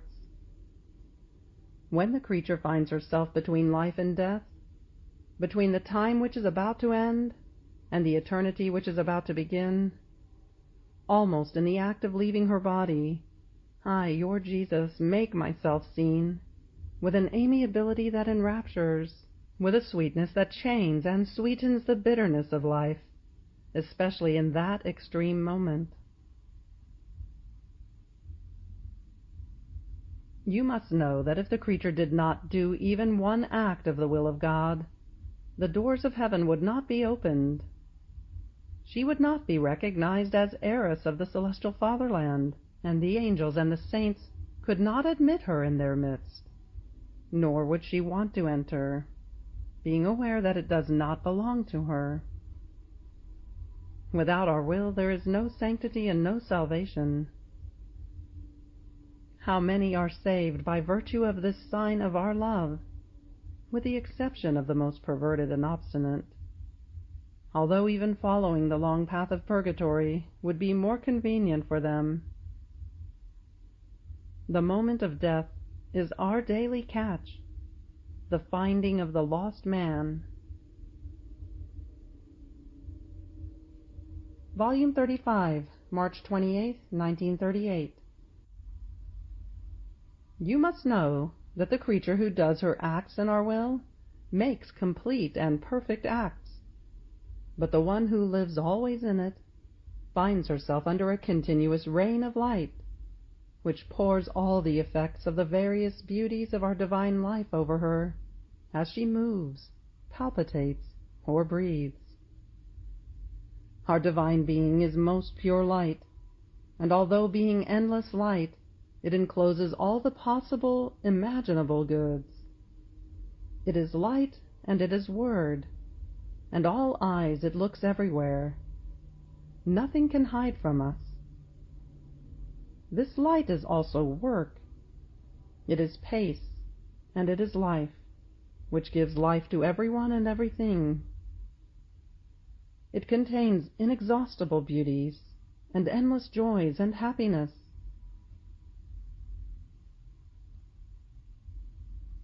You must know that each one of these acts which I performed on earth contains a pain so intense that if my divinity had not sustained me, it would have been enough to make me die. As I operated, my will created in me the pain of not finding the human will inside mine, so that I might enclose it within my acts, and give it virtue and grace to make it live in my will. In everything I did, whether I was breathing, palpitating, looking, or walking, I searched the human will in order to enclose it and give it the primary place in my breath, heartbeat, gaze, and steps. Volume 35, March 30th, 1938. You must know that I can repay, and I know how to repay, even the small sacrifices and attentions, and certainly the big ones. I count everything, and I do not leave even a breath done for me without reward. Even more, if these sacrifices are done for the one who loves me, for the one who wants to live in my will, I feel as if they were done for myself. So in order for these sacrifices to be done in my will, I place in them my divine flavor, so that they may feel the taste and the pleasure in making these sacrifices, and the need for making them, taste and pleasure in sacrifice. They are like the salt and spices for the food, like the grease for the wheels which could barely move. But once the grease has been applied, they can run. The divine taste empties the sacrifice, making it light and pleasant. This is the reason why, in our love, we created a holy passion, a taste, and a pleasure, which makes it impossible for us not to love the creature. Volume 35, April 10th, 1938. Further, you must know that before doing any work, we first look for someone to know that work, receive it, and love it. And then we do it. My very humanity did no act before finding one to love and to receive that act. And even then, if I didn't find anyone who would receive it, I could see across the centuries, and I directed my act to the one who would love it, know it, and receive it. Even when I cried as little newborn baby, I directed those tears of mine to those who were going to repent, be sorry for their sins, and be washed, in order to reacquire the life of grace. As I walked, my steps were directed to those who had to walk along the way of good, to be their strength and guide in their path. There was not a work that I did, a word that I said, or a pain that I suffered, in which I did not look for the works of the creatures as the shelf for my works, or for their words in which to place my word. My pains searched for a shelf in their pains, in order to give the good contained in all that I did. Volume 36, April 15th, 1938. You must know that anything the creature does in my will runs to give and form life within it. Otherwise, not receiving it, my life dies for her. Do you think it's nothing for me, this great pain of seeing so many of my divine lives dead for the creatures? Volume 36, May 2nd, 1938. Now you must know the extent of our love. Every time we, meaning the triune God, ask for her will and she gives it, she also gives us lives for as many times as she gives us her will. So to give her the opportunity and credit, we remain always in the act of asking her to give us her life, not once but as many times as we ask her. Do you think it's nothing that the creature can then say, I gave you many lives, not once but thousands of times, for as many times as you asked me? And we not only love her with twofold love for each time she gave us her will, deserving it again every time, but we feel more glorified and loved for as many lives as she gave us.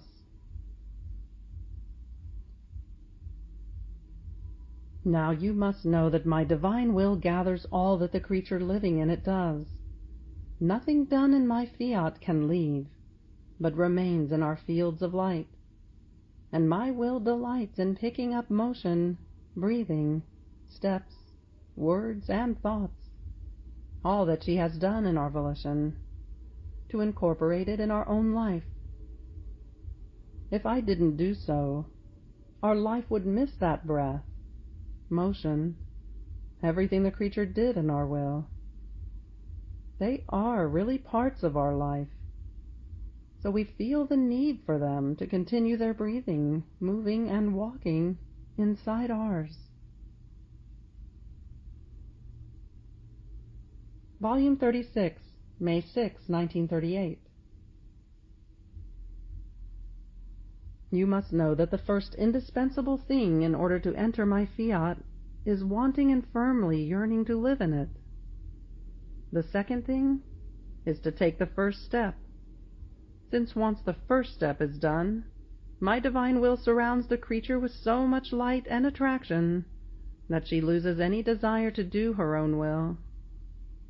In fact, as soon as she takes a step, she feels powerful. The night of passions, weaknesses, miseries is turned into day, into divine strength. So she feels the irresistible need to take the second step, which calls for the third one, the fourth, the fifth, and so on and on.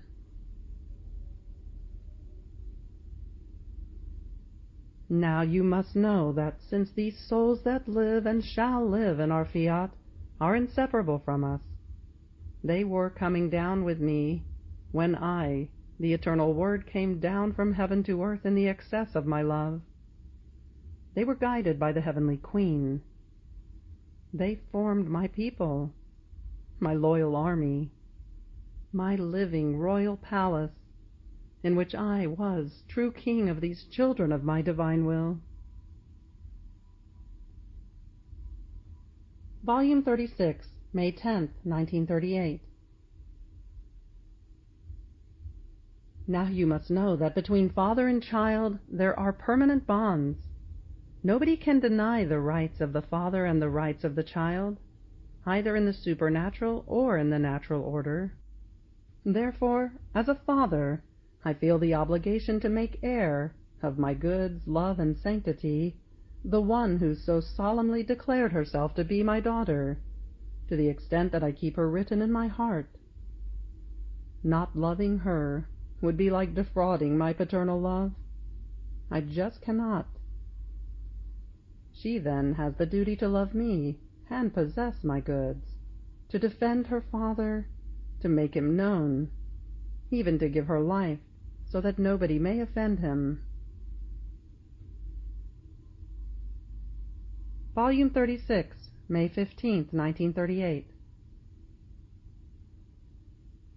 You must know that our love is so great that when we decide to give a word, to manifest a truth from our Supreme Majesty, we also provide the act in which to do it, enclosing in ourselves the good which that truth has to produce.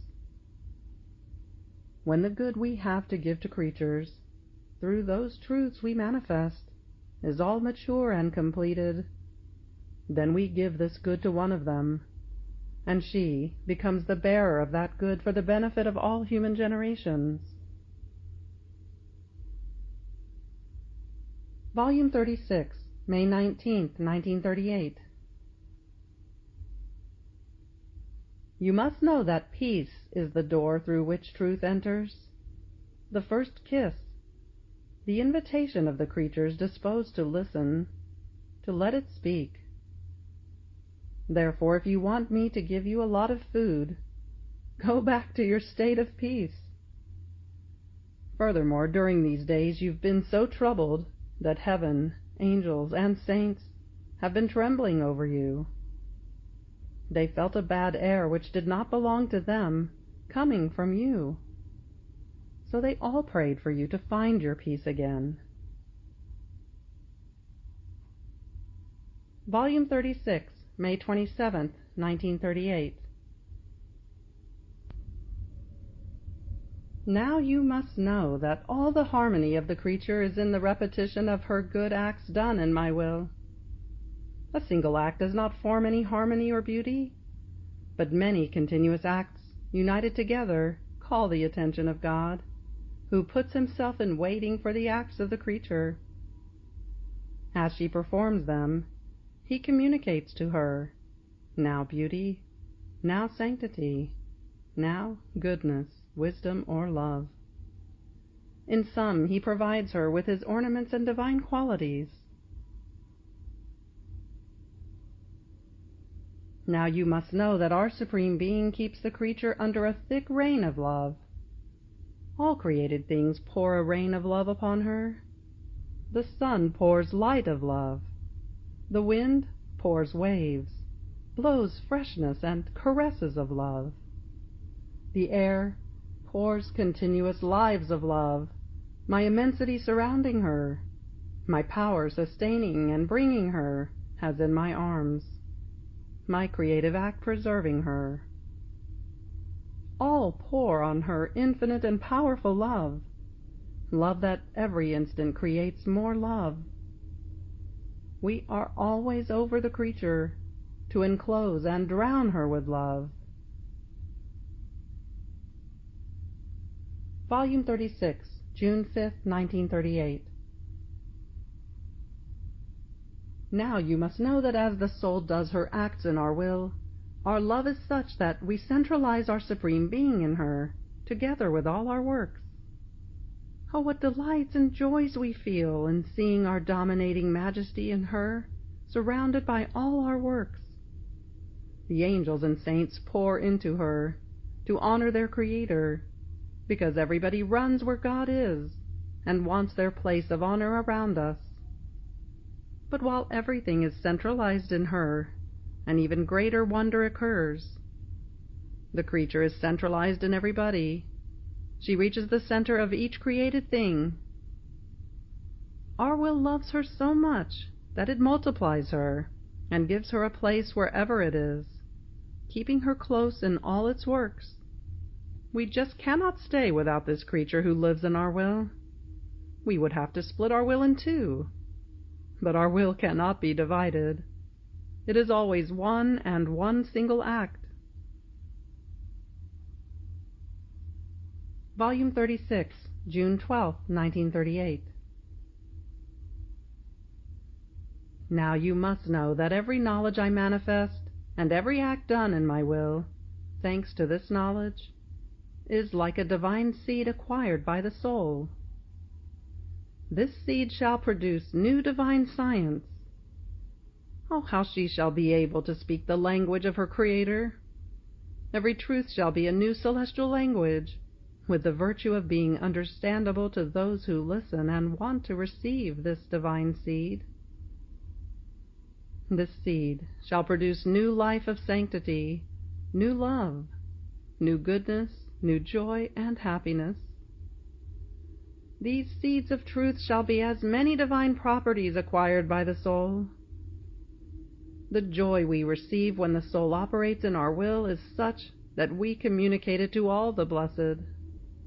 You must know that as many are the divine seeds which the soul acquires by knowledge of my fiat, so many more degrees of our knowledge and glory shall we extend to her, when, having finished her life down here, she shall come to our heavenly fatherland. To each knowledge acquired on earth shall correspond a double knowledge of our supreme entity in our celestial residence. To each divine seed, a degree of glory, joy, and happiness. Volume 36, June 16, 1938. You must know that in every word or act done in my will, all centuries are embraced, all creatures are enclosed and present. Past and future do not exist for us, and for who lives in our will. Volume 36, June 20th, 1938. You must know that at each word I have you write on my fiat, I double my love for you, and towards those who shall read them, to make them remain embalmed by my love.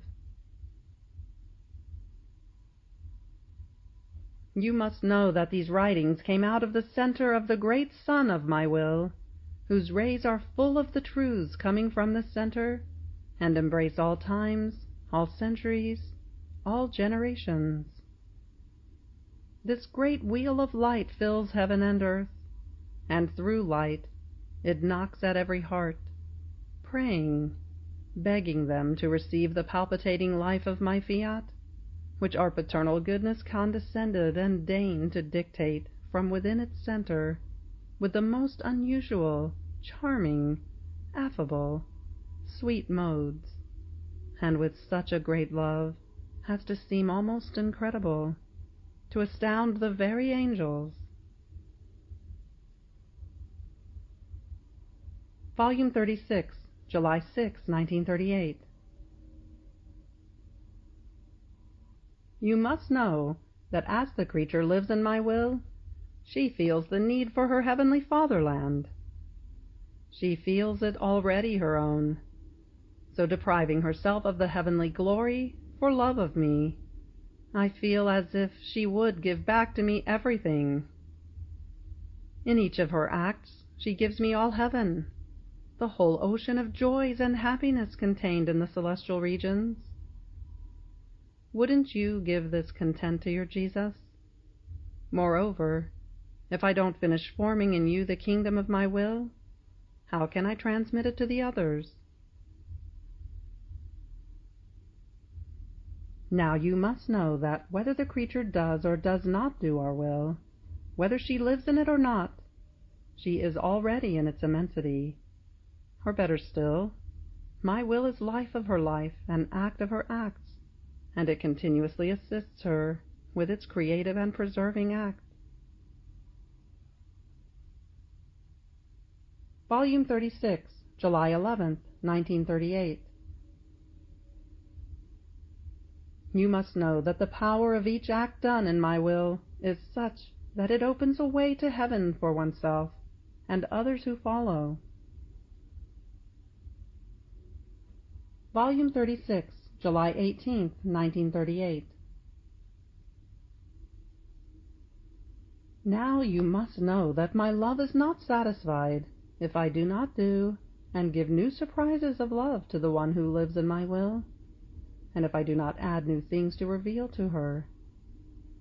So my daughter, my celestial Father generated me, when I loved you and I loved him, and in that love I loved you too, because my will was bringing you along, always present. I generate continuously, and in the ardor of our love as Father and Son, the Holy Spirit proceeded. In that ardor, I also loved you from a continuous love. Volume 36, July 24th, 1938. Further, you must know that as the creature enters my will to do her acts, she roll calls all created things, the saints as well as the angels, so that each of them may be enclosed in that act. Oh, how beautiful it is to feel that, in that act, all love me, recognize me, adore me, and do the same thing. My will calls everyone. It imposes itself on all, and all remain happy and honored to be enclosed in that act done in the divine will, to love with new love, and with the love of all, the one who loved them so much. Volume 36, July 30th, 1938. You must know that in heaven there are innumerable tasks, but those prepared for the souls who shall have lived more beautifully and distinctly than others shall possess divine, enchanting harmonies and scenes, joys always new, that shall arise from the depth of my will in which they lived. They shall have in their power joys and happiness always new. They shall form them in their power, as many as they want, since my fiat has the virtue of creating always new joys. These tasks shall be the new enchantment of that celestial residence. Furthermore, you must know that the one who lives in our will cannot be separated from anyone, even from our created things, since as she does her act in it, she calls and embraces every one in her act, imposing herself on all by doing what she does. Therefore, in one act done in my will, I receive all, even my own creation, to love me and glorify me. Now you must know that while I was on earth, there was not one thing that I did without looking for my beloved creature, kissing her, squeezing her to my heart, looking at her with paternal tenderness. So if I met with the sun, I found my beloved creatures in its light, since having created it for them, by right I could claim my lordship in its light, and nobody can claim to be lord of a good if he cannot look inside of it. Volume 36, August 6, 1938. Now you must know that as the creature does her acts in my will, many suns arise, and since one act in my will is so great that it cannot be without doing good to all, these rising suns run in the middle of the peoples, bringing to some the kiss of light, to some strength, to some they put darkness to flight, to some they prepare the way, to some others they call to good with the voice of the source of light. An act in my will just cannot be without producing great goods. Volume 36, August 12, 1938. You must know that, as the creature enters our will to form her act, heaven lowers itself while the earth rises. So they meet. What a happy encounter! Heaven, feeling transported to earth by the creative strength of the divine fiat, kisses the earth, the human generations, and at any cost wants to give to them what it possesses, to content the divine volition which brought it on earth, because it wants to reign in all. As the earth is being raised to heaven, the creatures feel an unknown strength which leads to good, a celestial air which imposes itself on all, making them breathe a new life. Volume 36, August 15, 1938. You must know that the divine lives she possesses, meaning the Blessed Mother, are so great and so many that upon entering heaven they crowded the whole celestial region, and being impossible to contain them, they filled the whole creation as well. Therefore there is no place where her seas of love and power do not flow, along with the many of our lives, of which she is possessor and queen. You must know that by doing his will, man broke the bonds with his Creator, and with all created things. By the power of our fiat, which she possessed, this heavenly queen tied her Creator to the creatures, tied all beings together, united them, put them back in order, and with her love gave new life to the human generations. Her love was so great as to cover and hide inside its seas weaknesses, evils, sins, the creatures themselves. Oh, if this Holy Virgin did not possess so much love, it would be difficult for us to look at the earth. Only her love makes us look at it. But we want to give our will to reign in the middle of the creatures because she wants it so. She wants to give to her children what she possesses, and by love she shall win us and her children. Volume 36, August 21st, 1938. Now, you must know that, as I form my life in the thought of the creature who lives in my will, I feel the company of the human intelligence, which courts me and loves me. It comprehends me, placing its memory, intellect, and will in my power. Since these three powers were created in our image, I feel our eternal memory, which forgets nothing, given to us for company.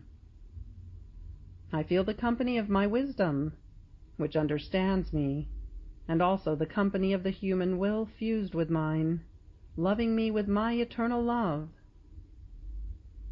How could I not multiply for each of her thoughts as many of our lives? When we find her understanding and loving us more, we can say that we find our reward, since the more lives we form, the more we let ourselves be understood. We redouble our love, and she loves us more. If we form our life in her word, we find company in her word, and since our fiat is her own, we also find all the prodigies it operated when our fiat was pronounced. If we form our life in her breath, we find her breath, which breathes together with ours and keeps company with our omnipotent breath, which in creating her gave her life. If we form our life in her motion, oh, we find her hands that hug us, squeeze us tightly, and don't want to leave us ever again. If we form it in her steps, they follow us everywhere. You must know that these, our divine lives, bring with them seas of light and love, seas of wisdom, beauty, and goodness, that invest the creature, letting her possess ever-increasing light, never-ceasing love, understanding wisdom, ever-growing beauty. This is why we love so much that the creature live in our will, because we want to give. We want her to understand us. We want to crowd all the human acts with our divine lives. We do not want to be constrained, repressed in our divine circle. We have the power to give, but cannot. How painful this is. Volume 36, August 28, 1938. In fact, you must know that she does everything that all other creatures should do. If she thinks in my will circulates in every creature's thought, while she, being in my will, circulates together with it, giving me the honor, love, glory, and adoration of every thought. The creatures don't know anything about it, but I, who am aware of everything, receive the glory of all created minds. If she speaks in my will, since mine is the voice of each word, I feel as if I were receiving in return the glory and love of every word. If she walks in my fiat, being the step of every foot, she gives me the love and the glory of each step, and so on for all the other things. Volume 36, September 5th, 1938. You must know that as the creature enters our will, everything is transformed. Darkness is turned into light, weakness into fortitude, poverty into riches, passions into virtue. Her mutation is such that she is not the same as before. Her state is no longer one of a most wicked slave, but of a noble queen. Our divine being loves her so much that it runs into her acts to do whatever she does, and since our motion is continuous, we move and love her, move and hug her. Our motion moves and kisses her, making her more beautiful and more the saint. In every motion we give from ourselves, and in the emphasis of our love, we tell her about our Supreme Being, making known who we are and how much we love her. We identify ourselves in her, and she in us. Our will and her will are one, to the extent that we feel her in our divine motion, and as she takes what is ours, she loves us with our love. She gives us our inaccessible light to glorify our sanctity, to praise us and say, "Holy, holy, thrice holy are you. You enclose all. You are all."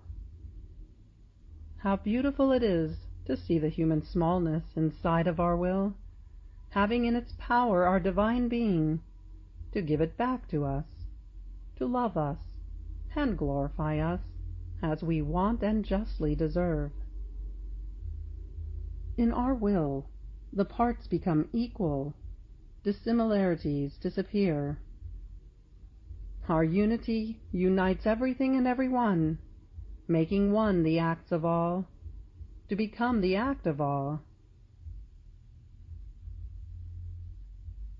Volume 36, October 10th, 1938.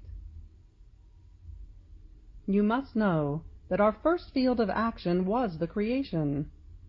This was a labor that we kept in our divine womb since eternity. We loved man and every created thing that we were to deliver to daylight. It was only for him, because we loved him much, that we had decreed to create many things, to form for him the light of the day, the blue vault that was never to fade away, a flowered earth as pavement, and then the greatest thing, the concentration of our love in each created thing, which had to serve him as our lap, to carry him in our arms, to delight him and give him continuous life.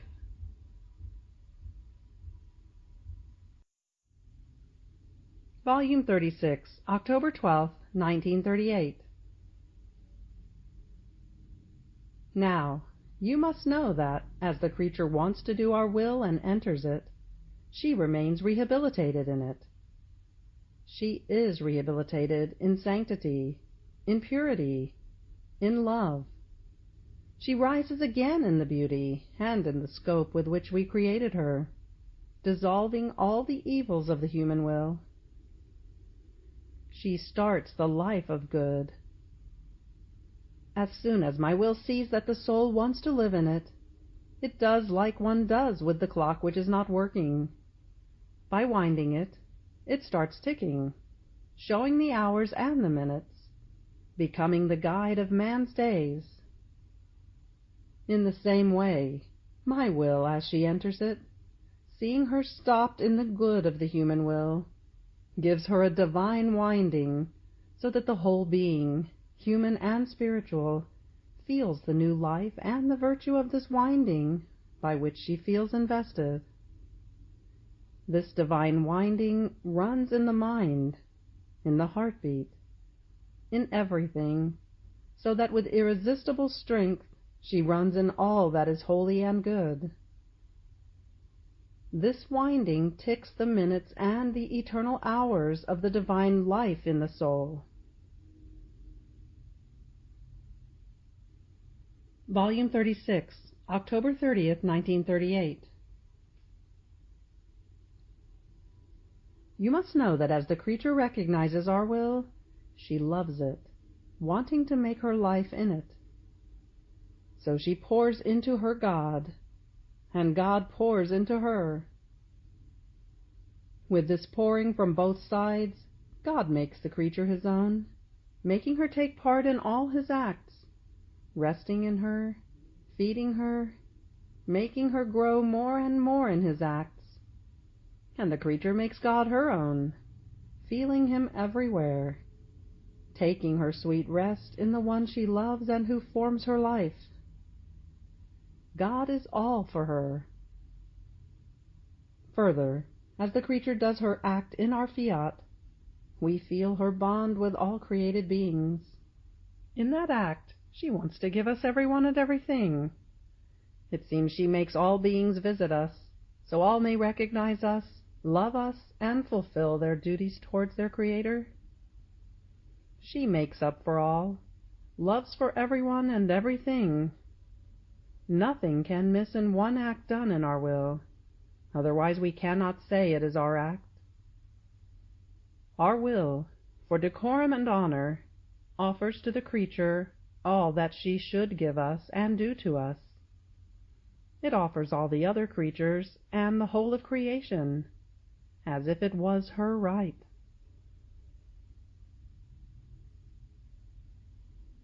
Volume 36, November 6, 1938. Now, you must know that everything good the creature was supposed to do has been done, formed, and fed by our divine volition. One can say that her acts existed, exist, and shall exist in it. They are as if lined up in order, each with its place in our will. Even more, they are first formed in us, and then in time we deliver them to light. You must know that everything the creature does in our will remains written in our fiat with indelible characters of light. These are acts that, with their infinite value, shall have the power to give the creature her kingdom. Therefore we wait for these acts to be performed. They shall return so much love and glory to us, and so many graces to the living creatures, as to even up the sides between Creator and creature, and let our will reign in the middle of the human family. One act in our will is so great that we can do and give everything. Now you must know that the acts done in my will unite all times, making one single time. There is no distance among them. They are so much centered within each other that, although innumerable, they form as one, so much so that within my will one loves and adores, uniting all times. They are found all together with the very acts that innocent Adam did when he loved and worked in the divine fields of our fiat. All acts are incorporated with the acts of love of our Supreme Being, which have the power to center themselves in all, to take their place of honor everywhere. They can say, "Wherever my will is, that is our place."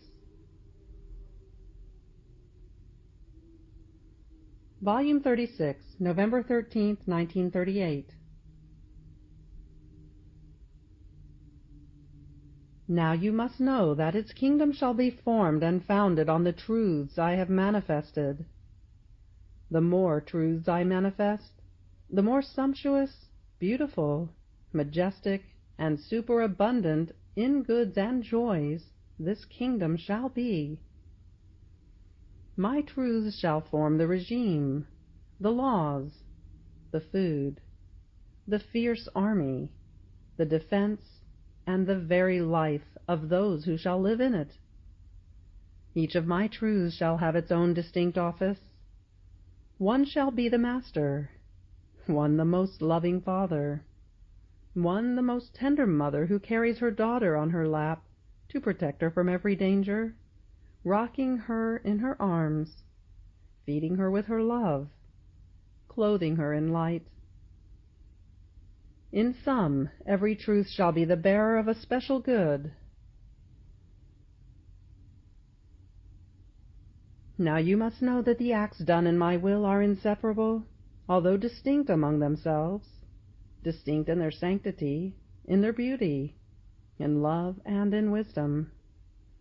They shall carry the seal of the Most Holy Trinity, for while the divine persons are distinct among each other, they remain inseparable.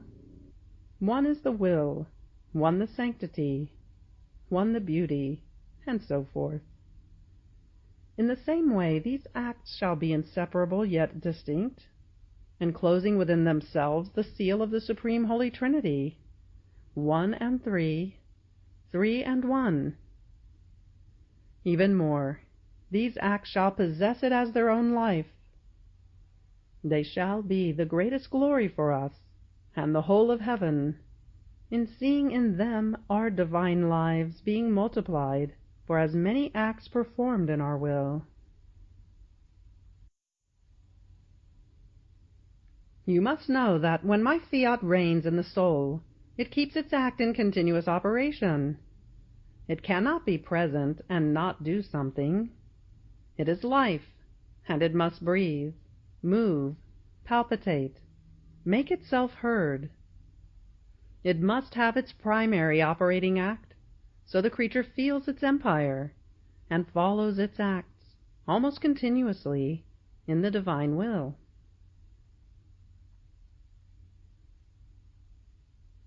Volume 36, November 20th, 1938. Furthermore, you must know that as the creature enters my will, she finds the sanctity of God investing her, its beauty embellishing her, its love transforming her in God. Its purity makes her so limpid that she no longer recognizes herself. Its light makes her godlike. Oh, how the power of my will can change the human destiny! This is why it becomes spectator of the creature, wanting to do its work, which has been prepared from all eternity, and which has to be done for that creature. My will does not want to be repressed in its incessant motion, and it reaches the point of locking the creature within its eternal motion, to be able to receive and to give, and not to suffer in waiting for one to live in its will.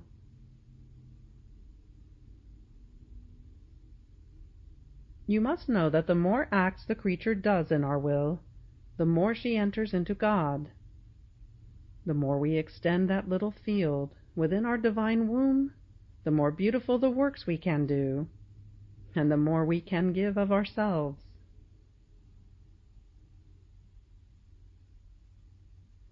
Volume 36, November 26, 1938. You must know that one act done in our will is greater than a rising sun, which invests the entire earth, the sea, and the fonts. Everything is invested by its light. Not even the most tiny little blade of grass is left out.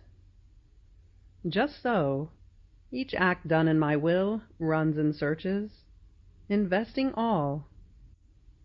It forms the most shining silver mantle inside and outside the creature. Then, so greatly adorned, it brings the creature before our adorable majesty, making our own will pray to us with a voice of light, a voice of love, speaking for all. Producing a sweet enchantment for the pupils of our divine eyes, it makes us see all the creatures clothed with our divine light, and we ourselves exalt the power of our fiat, which can hide human miseries by the power of its light, turning them into light. There is nothing we can deny to that act, because it has the power to give us all and compensate for all. Volume 36, November 30th, 1938. You must know that in all we have done in creation, as well as in redemption, we formed the dowry to provide the creature with our own goods and works.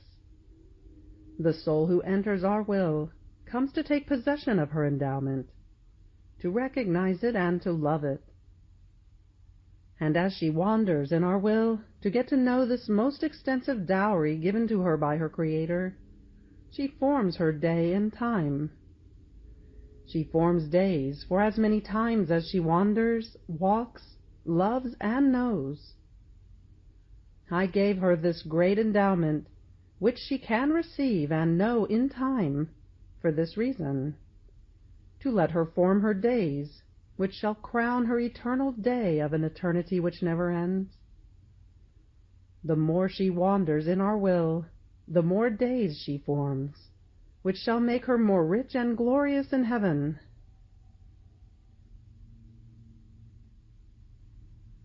Volume 36, December 5th, 1938.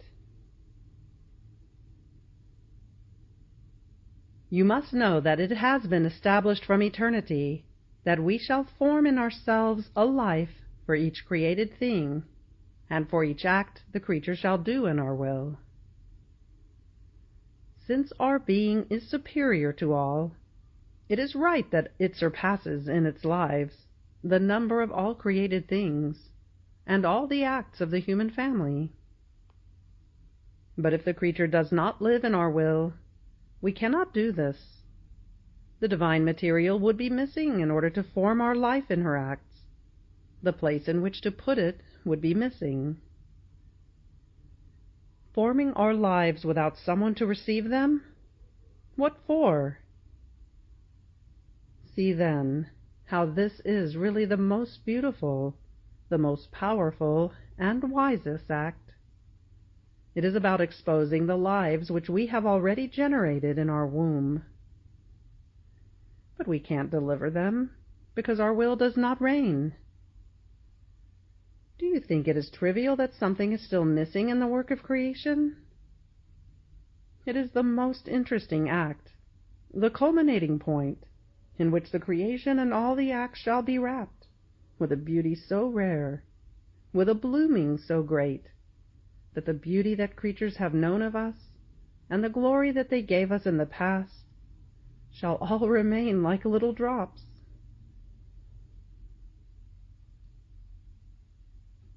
Volume 36, December 18th, 1938. You must know that everything was created as a gift for the creatures. We made each created thing as the bearer of the gift and of the love which we placed inside that gift. Do you know why? Because the creature had nothing to give to us, and we loved her with great love, and wanted her to have something to give us. If there is nothing to give, the correspondence ends.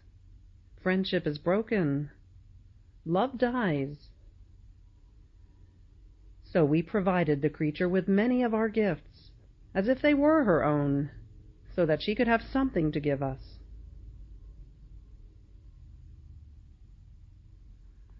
Volume 36, December 25th, 1938. Further, you must know that the Father and the Holy Spirit descended together with me, while I still remained in heaven with them. They came down on earth within me, since we are inseparable. We cannot be separated, not even if we wish to be so. At the most, we bilocate ourselves, so as to maintain our throne in heaven, while forming our throne on earth. Being separated? Never. At the most, the Word took the operative part, but always with the concourse of the Father and the Holy Spirit.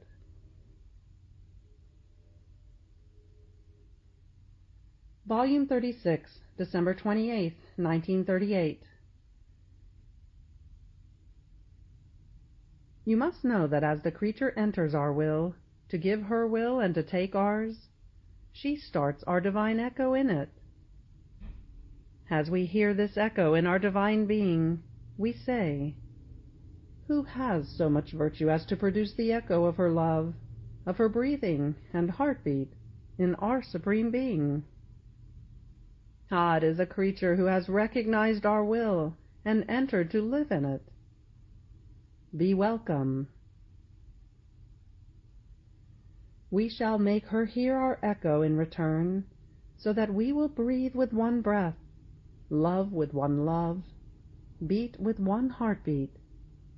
So we shall feel the life of that creature within us. We shall never feel lonely, and she too shall feel our life in her, the company of her Creator who never leaves her alone. You must know that, although we love the creature very much, we cannot tolerate having her with us so indecent, filthy, without beauty, naked, and covered with miserable rags. It would not be worthy of our Majesty to have children who do not look like us. or who are not somehow well dressed with the clothes of our Fiat. It would happen as to the king whose army and subjects are covered with filth, disgusting just to look at. One is blind, one crippled, another deformed. Wouldn't it be a dishonor for this king to be surrounded by an army of pathetic wretches? Shouldn't this king be condemned if he doesn't bother to form an army worthy of himself? Shouldn't all remain in admiration not only at the sight of the majesty of this king, but also at his ordered and beautiful army, the blooming of the young, and the way they are dressed? Would it not be an honor for the king to be surrounded by ministers and an army pleasing to his sight? You must know that the great queen was not my mother only in conceiving me, delivering me to the light, feeding me with her milk, and offering me all the possible cares that I needed during my infancy. This was not enough, either to her maternal love or to my love as her son. Her maternal love was always running through my mind, and if sorrowful thoughts were troubling me, she laid her maternity in each one of them, hiding them inside her love and kissing them. I could always feel my mind as if it was hidden under her maternal wings, which never left me alone. Each one of my thoughts was kept by my loving mother, who gave me all her maternal attentions. Her maternity was placed in each one of my breaths and heartbeats, and if my breath and heartbeats felt smothered by my love and suffering, she would run with her maternity to free me from my suffocating love and put balm on my pierced heart. If she looked, spoke, worked, and walked, she ran as a mother to receive in her maternal love my glances, words, works, and steps, investing them with her love and hiding them in her heart.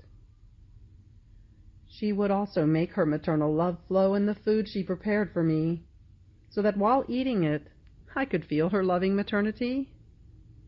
How much more could I tell you of the expression of her maternity in my sufferings? There was not a pain, not a drop of the blood I shed, that was not felt by my mother. But after doing these things as my mother, she would then take all my pains and my blood, and hide them inside her maternal heart, to love them and continue her maternity. You must know that as my inseparable mother laid her maternity inside and outside of my humanity, so she was made and confirmed as mother of every thought, every breath, every heartbeat and word of creatures, placing her maternity in their works, in their steps, and in all their sufferings. Her maternity runs everywhere.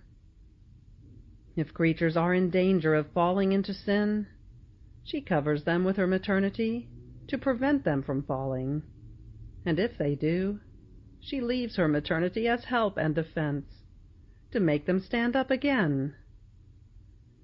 Her maternity runs and lays also on the souls who want to be good and holy, as if she found her Jesus in them.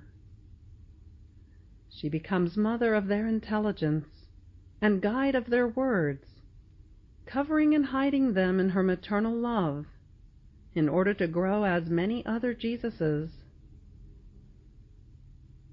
Her maternity shows on the beds of the dying, using the rights of authority as mother given to her by me, in such a tender tone that I cannot refuse her anything. She says, "My son, I am the mother, and they are my children. I must save them. If you do not grant me this, my maternity would be compromised." And as she says this, she covers them with her love, hiding them with her maternity to rescue them.